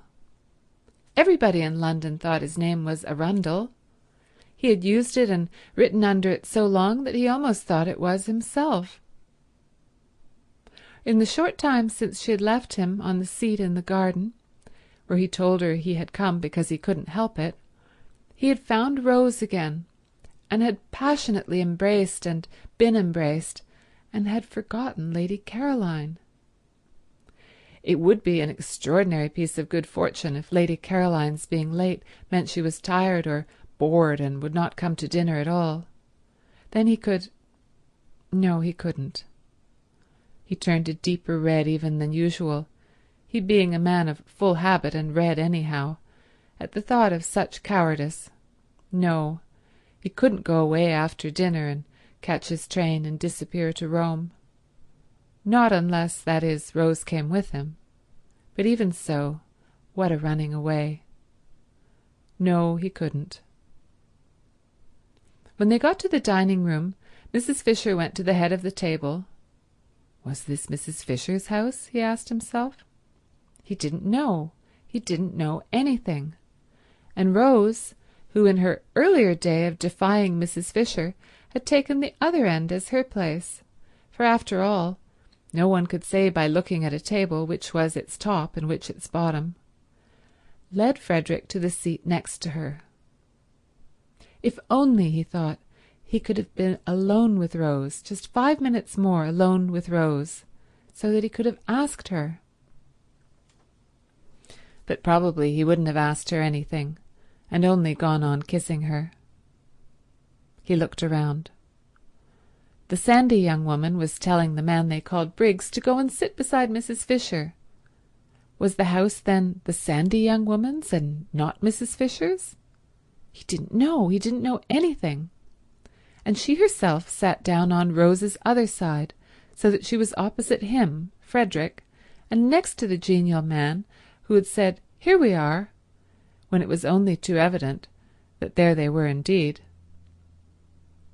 Next to Frederick, and between him and Briggs, was an empty chair, Lady Caroline's. No more than Lady Caroline knew of the presence in Frederick's life of Rose, was Rose aware of the presence in Frederick's life of Lady Caroline. What would each think? He didn't know. He didn't know anything. Yes, he did know something, and that was that his wife had made it up with him, suddenly, miraculously, unaccountably, and divinely. Beyond that he knew nothing. The situation was one with which he felt he could not cope. It must lead him whither it would. He could only drift. In silence Frederick ate his soup, and the eyes, the large, expressive eyes of the young woman opposite, were on him, he could feel, with a growing look in them of inquiry. They were, he could see, very intelligent and attractive eyes, and full, apart from the inquiry, of goodwill. Probably she thought he ought to talk, but if she knew everything she wouldn't think so. Briggs didn't talk either. Briggs seemed uneasy. What was the matter with Briggs? And Rose too didn't talk, but then that was natural. She never had been a talker. She had the loveliest expression on her face. How long would it be on it after Lady Caroline's entrance? He didn't know. He didn't know anything. But the genial man on Mrs. Fisher's left was talking enough for everybody. That fellow ought to have been a parson. Pulpits were the place for a voice like his. It would get him a bishopric in 6 months. He was explaining to Briggs, who shuffled about in his seat. Why did Briggs shuffle about in his seat? That he must have come out by the same train as Arbuthnot.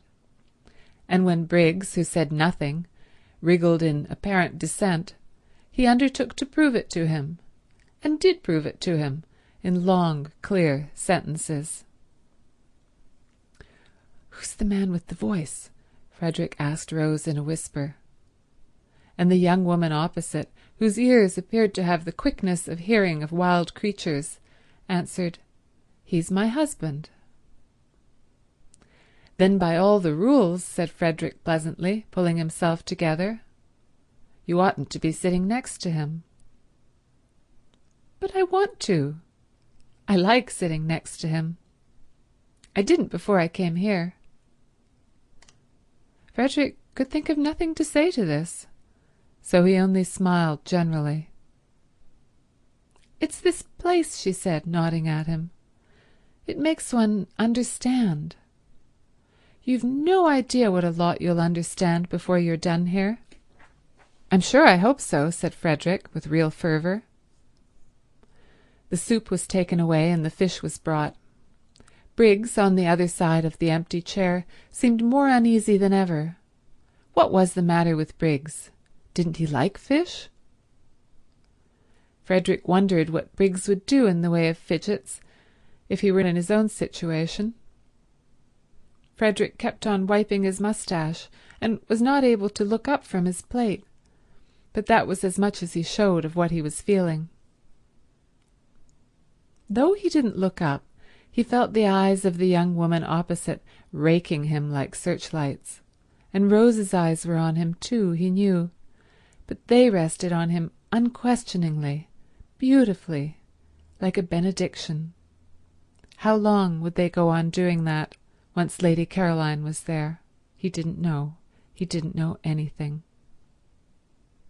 He wiped his moustache for the 20th unnecessary time and could not quite keep his hand steady, and the young woman opposite saw his hand not being quite steady, and her eyes raked him persistently. Why did her eyes rake him persistently? He didn't know. He didn't know anything. Then Briggs leapt to his feet. What was the matter with Briggs? Oh, yes, quite. She had come.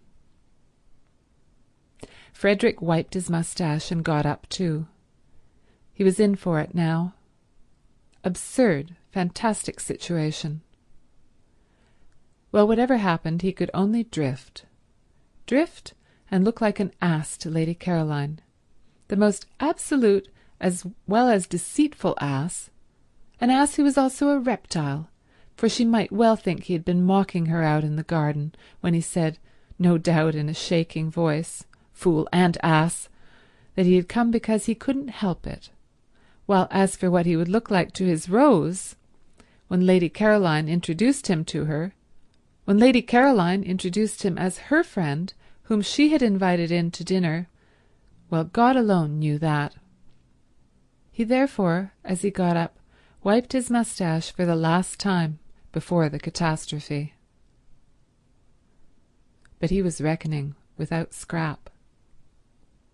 That accomplished and experienced young woman slipped into the chair Briggs was holding for her, and on Lotty's leaning across eagerly and saying before anyone else could get a word in, "Just fancy, Caroline, how quickly Rose's husband has got here," turned to him without so much as the faintest shadow of surprise on her face, and held out her hand and smiled like a young angel, and said, "And me late, your very first evening." The daughter of the Droitwiches. End of chapter 21. Chapter 22. That evening was the evening of the full moon. The garden was an enchanted place where all the flowers seemed white. The lilies, the daphnes, the orange blossom, the white stalks, the white pinks, the white roses, you could see these as plainly as in the daytime, but the coloured flowers existed only as fragrance. The three younger women sat on the low wall at the end of the top garden after dinner, Rose a little apart from the others, and watched the enormous moon moving slowly over the place where Shelley had lived his last months, just on 100 years before. The sea quivered along the path of the moon. The stars winked and trembled. The mountains were misty blue outlines with little clusters of lights shining through from little clusters of homes. In the garden the plants stood quite still, straight and unstirred by the smallest ruffle of air. Through the glass doors the dining room, with its candle-lit table and brilliant flowers, nasturtiums and marigolds that night, glowed like some magic cave of colour, and the three men smoking round it looked strangely animated figures seen from the silence, the huge, cool calm of outside. Mrs. Fisher had gone to the drawing-room and the fire. Scrap and Lotty, their faces upturned to the sky, said very little, and in whispers. Rose said nothing. Her face, too, was upturned. She was looking at the umbrella pine, which had been smitten into something glorious silhouetted against stars. Every now and then Scrap's eyes lingered on Rose. So did Lotty's. For Rose was lovely. Anywhere at that moment, among all the well-known beauties, she would have been lovely. Nobody would have put her in the shade, blown out her light that evening. She was too evidently shining. Lotty bent close to Scrap's ear and whispered. "Love," she whispered. Scrap nodded. "Yes," she said under her breath. She was obliged to admit it. You only had to look at Rose to know that here was love. "There's nothing like it," whispered Lotty. Scrap was silent. "It's a great thing," whispered Lotty after a pause, during which they both watched Rose's upturned face, "to get on with one's loving. Perhaps you can tell me of anything else in the world that works such wonders." But Scrap couldn't tell her, and if she could have, what a night to begin arguing in. This was a night for— She pulled herself up. Love again. It was everywhere. There was no getting away from it. She had come to this place to get away from it, and here was everybody in its different stages. Even Mrs. Fisher seemed to have been brushed by one of the many feathers of love's wing, and at dinner was different, full of concern because Mr. Briggs wouldn't eat, and her face when she turned to him all soft with motherliness. Scrap looked up at the pine tree motionless among stars. Beauty made you love, and love made you beautiful. She pulled her wrap closer around her with a gesture of defence, of keeping out and off. She didn't want to grow sentimental. Difficult not to here. The marvellous night stole in through all one's chinks and brought in with it, whether one wanted them or not, enormous feelings, feelings one couldn't manage, great things about death and time and waste, glorious and devastating things, magnificent and bleak, at once rapture and terror and immense heart-cleaving longing. She felt small and dreadfully alone. She felt uncovered and defenceless. Instinctively she pulled her wrap closer. With this thing of chiffon she tried to protect herself from the eternities. "I suppose," whispered Lottie, "Rose's husband seems to you just an ordinary, good-natured, middle-aged man." Scrap brought her gaze down from the stars and looked at Lottie a moment while she focused her mind again. "Just a rather red, rather round man," whispered Lottie. Scrap bowed her head. "He isn't," whispered Lottie. "Rose sees through all that. That's mere trimmings. She sees what we can't see, because she loves him." Always love. Scrap got up and, winding herself very tightly in her wrap, moved away to her day corner and sat down there alone on the wall and looked across the other sea, the sea where the sun had gone down, the sea with the faraway dim shadows stretching into it, which was France. Yes, love worked wonders, and Mr. Arundel, she couldn't at once get used to his other name, was to Rose love itself. But it also worked inverted wonders.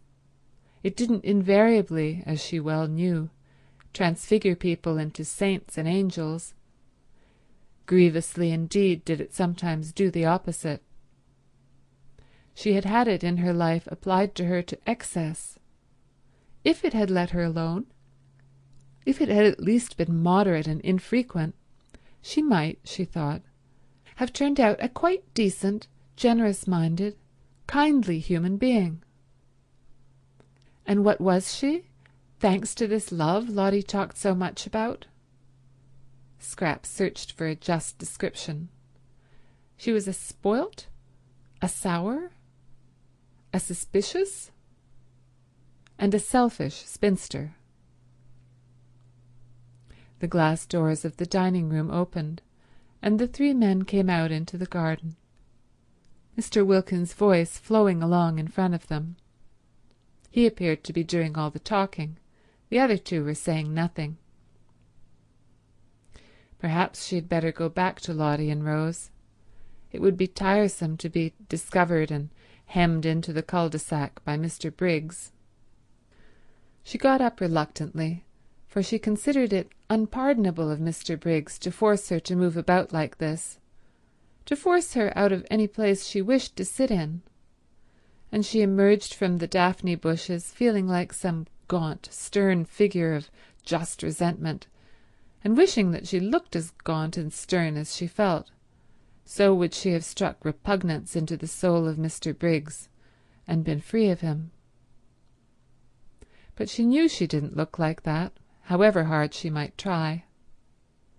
At dinner his hand shook when he drank, and he couldn't speak to her without flushing scarlet and then going pale, and Mrs. Fisher's eyes had sought hers with the entreaty of one who asks that her only son may not be hurt. How could a human being, thought Scrap, frowning as she issued forth from her corner, how could a man made in God's image behave so, and be fitted for better things, she was sure, with his youth, his attractiveness, and his brains? He had brains. She had examined him cautiously, whenever at dinner Mrs. Fisher forced him to turn away to answer her, and she was sure he had brains. Also, he had character. There was something noble about his head, about the shape of his forehead, noble and kind. All the more deplorable that he should allow himself to be infatuated by a mere outside, and waste any of his strength, any of his peace of mind, hanging round just a woman thing. If only he could see right through her, see through all her skin and stuff, he would be cured, and she might go on sitting undisturbed on this wonderful night by herself. Just beyond the daphne bushes she met Frederick, hurrying. "I was determined to find you first," he said, "before I go to Rose." And he added quickly, "I want to kiss your shoes." "Do you?" said Scrap, smiling.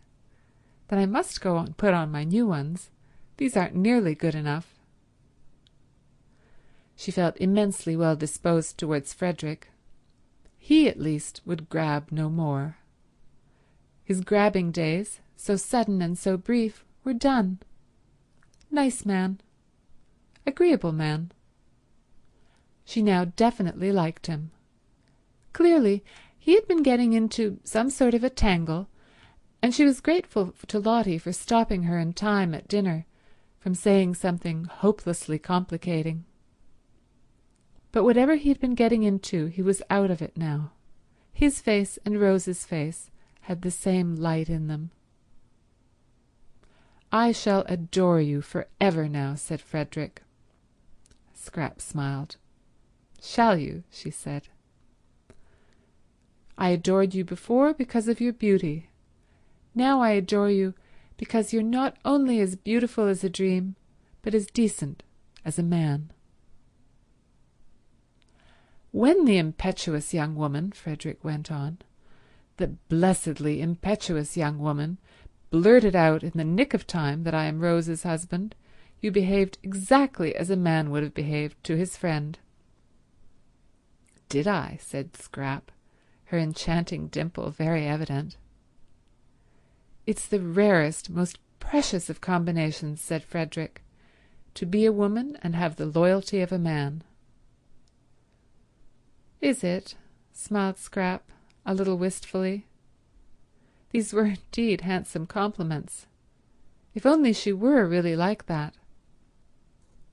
"And I want to kiss your shoes." "Won't this save trouble?" she asked, holding out her hand. He took it and swiftly kissed it, and was hurrying away again. "Bless you," he said as he went. "Where is your luggage?" Scrap called after him. "Oh, Lord, yes," said Frederick, pausing. "It's at the station." "I'll send for it." He disappeared through the bushes.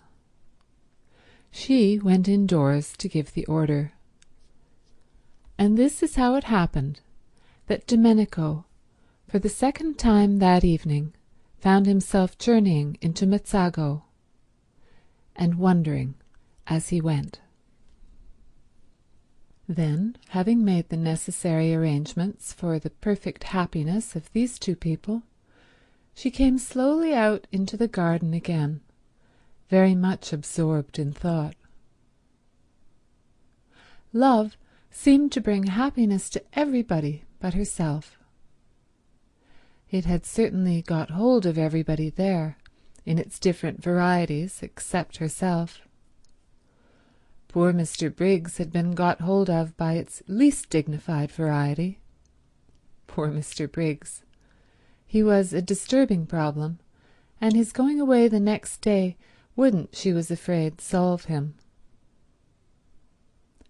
When she reached the others, Mr. Arundel, she kept on forgetting that he wasn't Mr. Arundel, was already, his arm through Rose's, going off with her, probably to the greater seclusion of the lower garden. No doubt they had a great deal to say to each other. Something had gone wrong between them, and had suddenly been put right. San Salvatore, Lottie would say. San Salvatore, working its spell of happiness. She could quite believe in its spell. Even she was happier there than she had been for ages and ages. The only person who would go empty away would be Mr. Briggs. Poor Mr. Briggs. When she came in sight of the group, he looked much too nice and boyish not to be happy. It seemed out of the picture that the owner of the place, the person to whom they owed all this, should be the only one to go away from it unblessed. Compunction seized Scrap. What very pleasant days she had spent in his house, lying in his garden, enjoying his flowers, loving his views, using his things, being comfortable, being rested, recovering, in fact. She had had the most leisured, peaceful and thoughtful time of her life, and all, really, thanks to him. Oh, she knew she paid him some ridiculous small sum a week, out of all proportion to the benefits she got in exchange. But what was that in the balance? And wasn't it entirely thanks to him that she had come across Lottie? Never else would she and Lottie have met.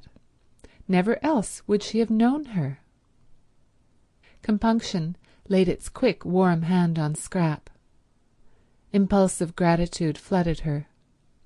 She went straight up to Briggs. "I owe you so much," she said, overcome by the sudden realization of all she did owe him, and ashamed of her churlishness in the afternoon and at dinner. Of course he hadn't known she was being churlish. Of course her disagreeable inside was camouflaged as usual by the chance arrangement of her outside. But she knew it. She was churlish. She had been churlish to everybody for years. Any penetrating eye, thought Scrap, any really penetrating eye, would see her for what she was, a spoilt, a sour, a suspicious, and a selfish spinster. "I owe you so much," therefore said Scrap earnestly, walking straight up to Briggs, humbled by these thoughts. He looked at her in wonder. "You owe me," he said. "But it's I who, he stammered. To see her there in his garden, nothing in it, no white flower was whiter, more exquisite. "Please," said Scrap, still more earnestly, "won't you clear your mind of everything except just truth? You don't owe me anything. How should you?" "I don't owe you anything?" echoed Briggs. "Why, I owe you my first sight of— "Oh, for goodness' sake, said Scrap entreatingly. "Do please be ordinary. Don't be humble. Why should you be humble? It's ridiculous of you to be humble. You're worth 50 of me." Unwise, thought Mr. Wilkins, who was standing there too, while Lottie sat on the wall. He was surprised. He was concerned. He was shocked that Lady Caroline should thus encourage Briggs. Unwise, very, thought Mr. Wilkins, shaking his head. Briggs' condition was so bad already that the only course to take with him was to repel him utterly, Mr. Wilkins considered. No half measures were the least use with Briggs, and kindliness and familiar talk would only be misunderstood by the unhappy youth. The daughter of the Droitwiches could not really, it was impossible to suppose it, desire to encourage him. Briggs was all very well, but Briggs was Briggs. His name alone proved that. Probably Lady Caroline did not quite appreciate the effect of her voice and face, and how between them they made otherwise ordinary words seem, well, encouraging. But these words were not quite ordinary. She had not, he feared, sufficiently pondered them. Indeed and indeed she needed an adviser, some sagacious, objective counsellor like himself. There she was, standing before Briggs, almost holding out her hand to him. Briggs of course ought to be thanked, for they were having a most delightful holiday in his house, but not thanked to excess, and not by Lady Caroline alone. That very evening he had been considering the presentation to him next day of a round robin of collective gratitude on his departure. But he should not be thanked like this, in the moonlight, in the garden, by the lady he was so manifestly infatuated with. Mr. Wilkins, therefore, desiring to assist Lady Caroline out of this situation by swiftly applied tact, said with much heartiness, "It is most proper, Briggs, that you should be thanked. You will please allow me to add my expressions of indebtedness, and those of my wife, to Lady Caroline's. We ought to have proposed a vote of thanks to you at dinner. You should have been toasted. There certainly ought to have been some—" But Briggs took no notice of him whatever. He simply continued to look at Lady Caroline as though she were the first woman he had ever seen. Neither, Mr. Wilkins observed, did Lady Caroline take any notice of him. She too continued to look at Briggs, and with that odd air of almost appeal. Most unwise. Most. Lottie, on the other hand, took too much notice of him, choosing this moment when Lady Caroline needed special support and protection to get up off the wall and put her arm through his and draw him away. "I want to tell you something, Mellersh," said Lottie at this juncture, getting up. "Presently," said Mr. Wilkins, waving her aside. "No, now," said Lottie, and she drew him away. He went with extreme reluctance. Briggs should be given no rope at all, not an inch. "Well, what is it?" he asked impatiently, as she led him towards the house. Lady Caroline ought not to be left like that, exposed to annoyance. "Oh, but she isn't," Lottie assured him, just as if he had said this aloud, which he certainly had not. "Caroline is perfectly all right." "Not at all right. That young Briggs is—" "Of course he is. What did you expect? Let's go indoors to the fire and Mrs. Fisher. She's all by herself." "I cannot," said Mr. Wilkins, trying to draw back, "leave Lady Caroline alone in the garden." "Don't be silly, Mellersh. She isn't alone. Besides, I want to tell you something." "Well, tell me then." "Indoors." With reluctance that increased at every step, Mr. Wilkins was taken farther and farther away from Lady Caroline. He believed in his wife now and trusted her, but on this occasion he thought she was making a terrible mistake.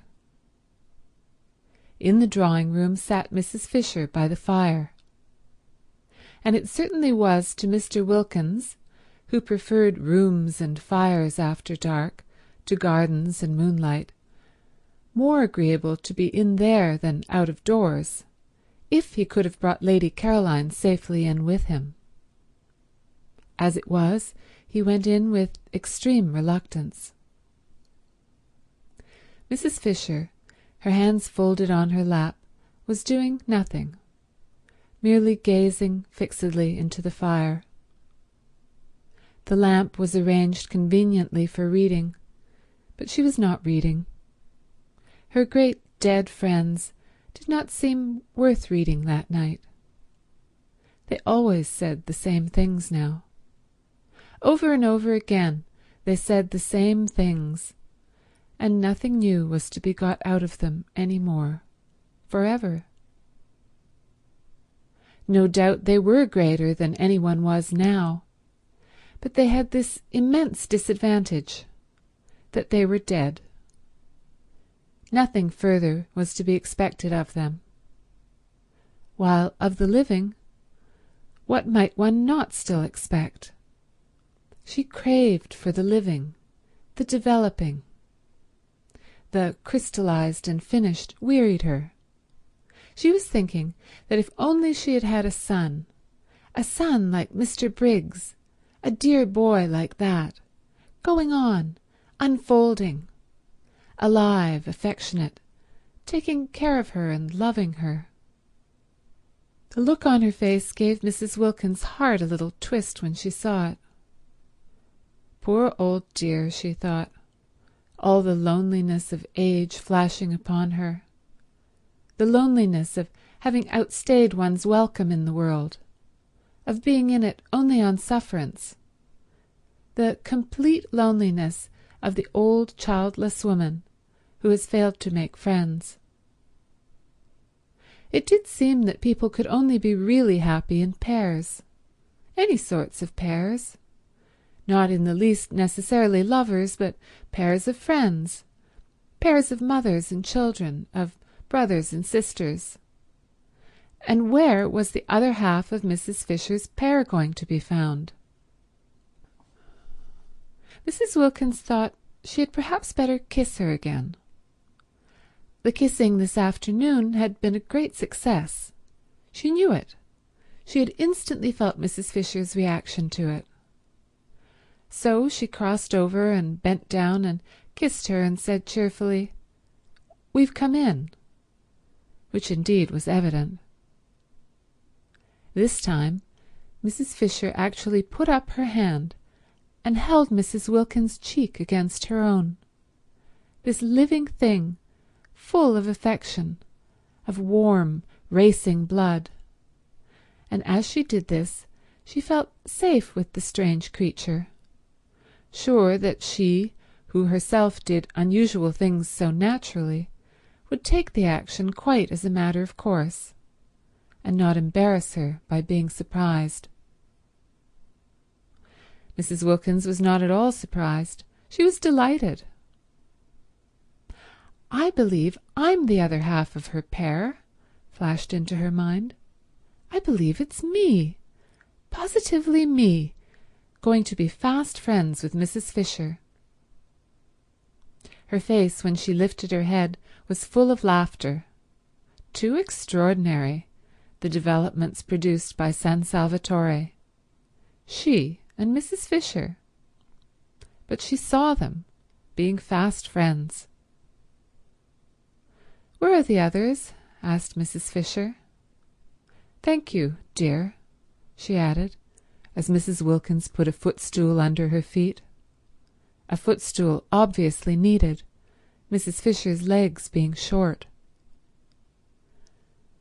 "I see myself throughout the years," thought Mrs. Wilkins, her eyes dancing, bringing footstools to Mrs. Fisher. "The roses," she said, straightening herself, "have gone into the lower garden. I think love-making." "The roses?" "The Fredericks, then, if you like. They're completely merged and indistinguishable." "Why not say the Arbuthnot's, my dear?" said Mr. Wilkins. "Very well, Mellersh, the Arbuthnot's. And the Carolines—" Both Mr. Wilkins and Mrs. Fisher started.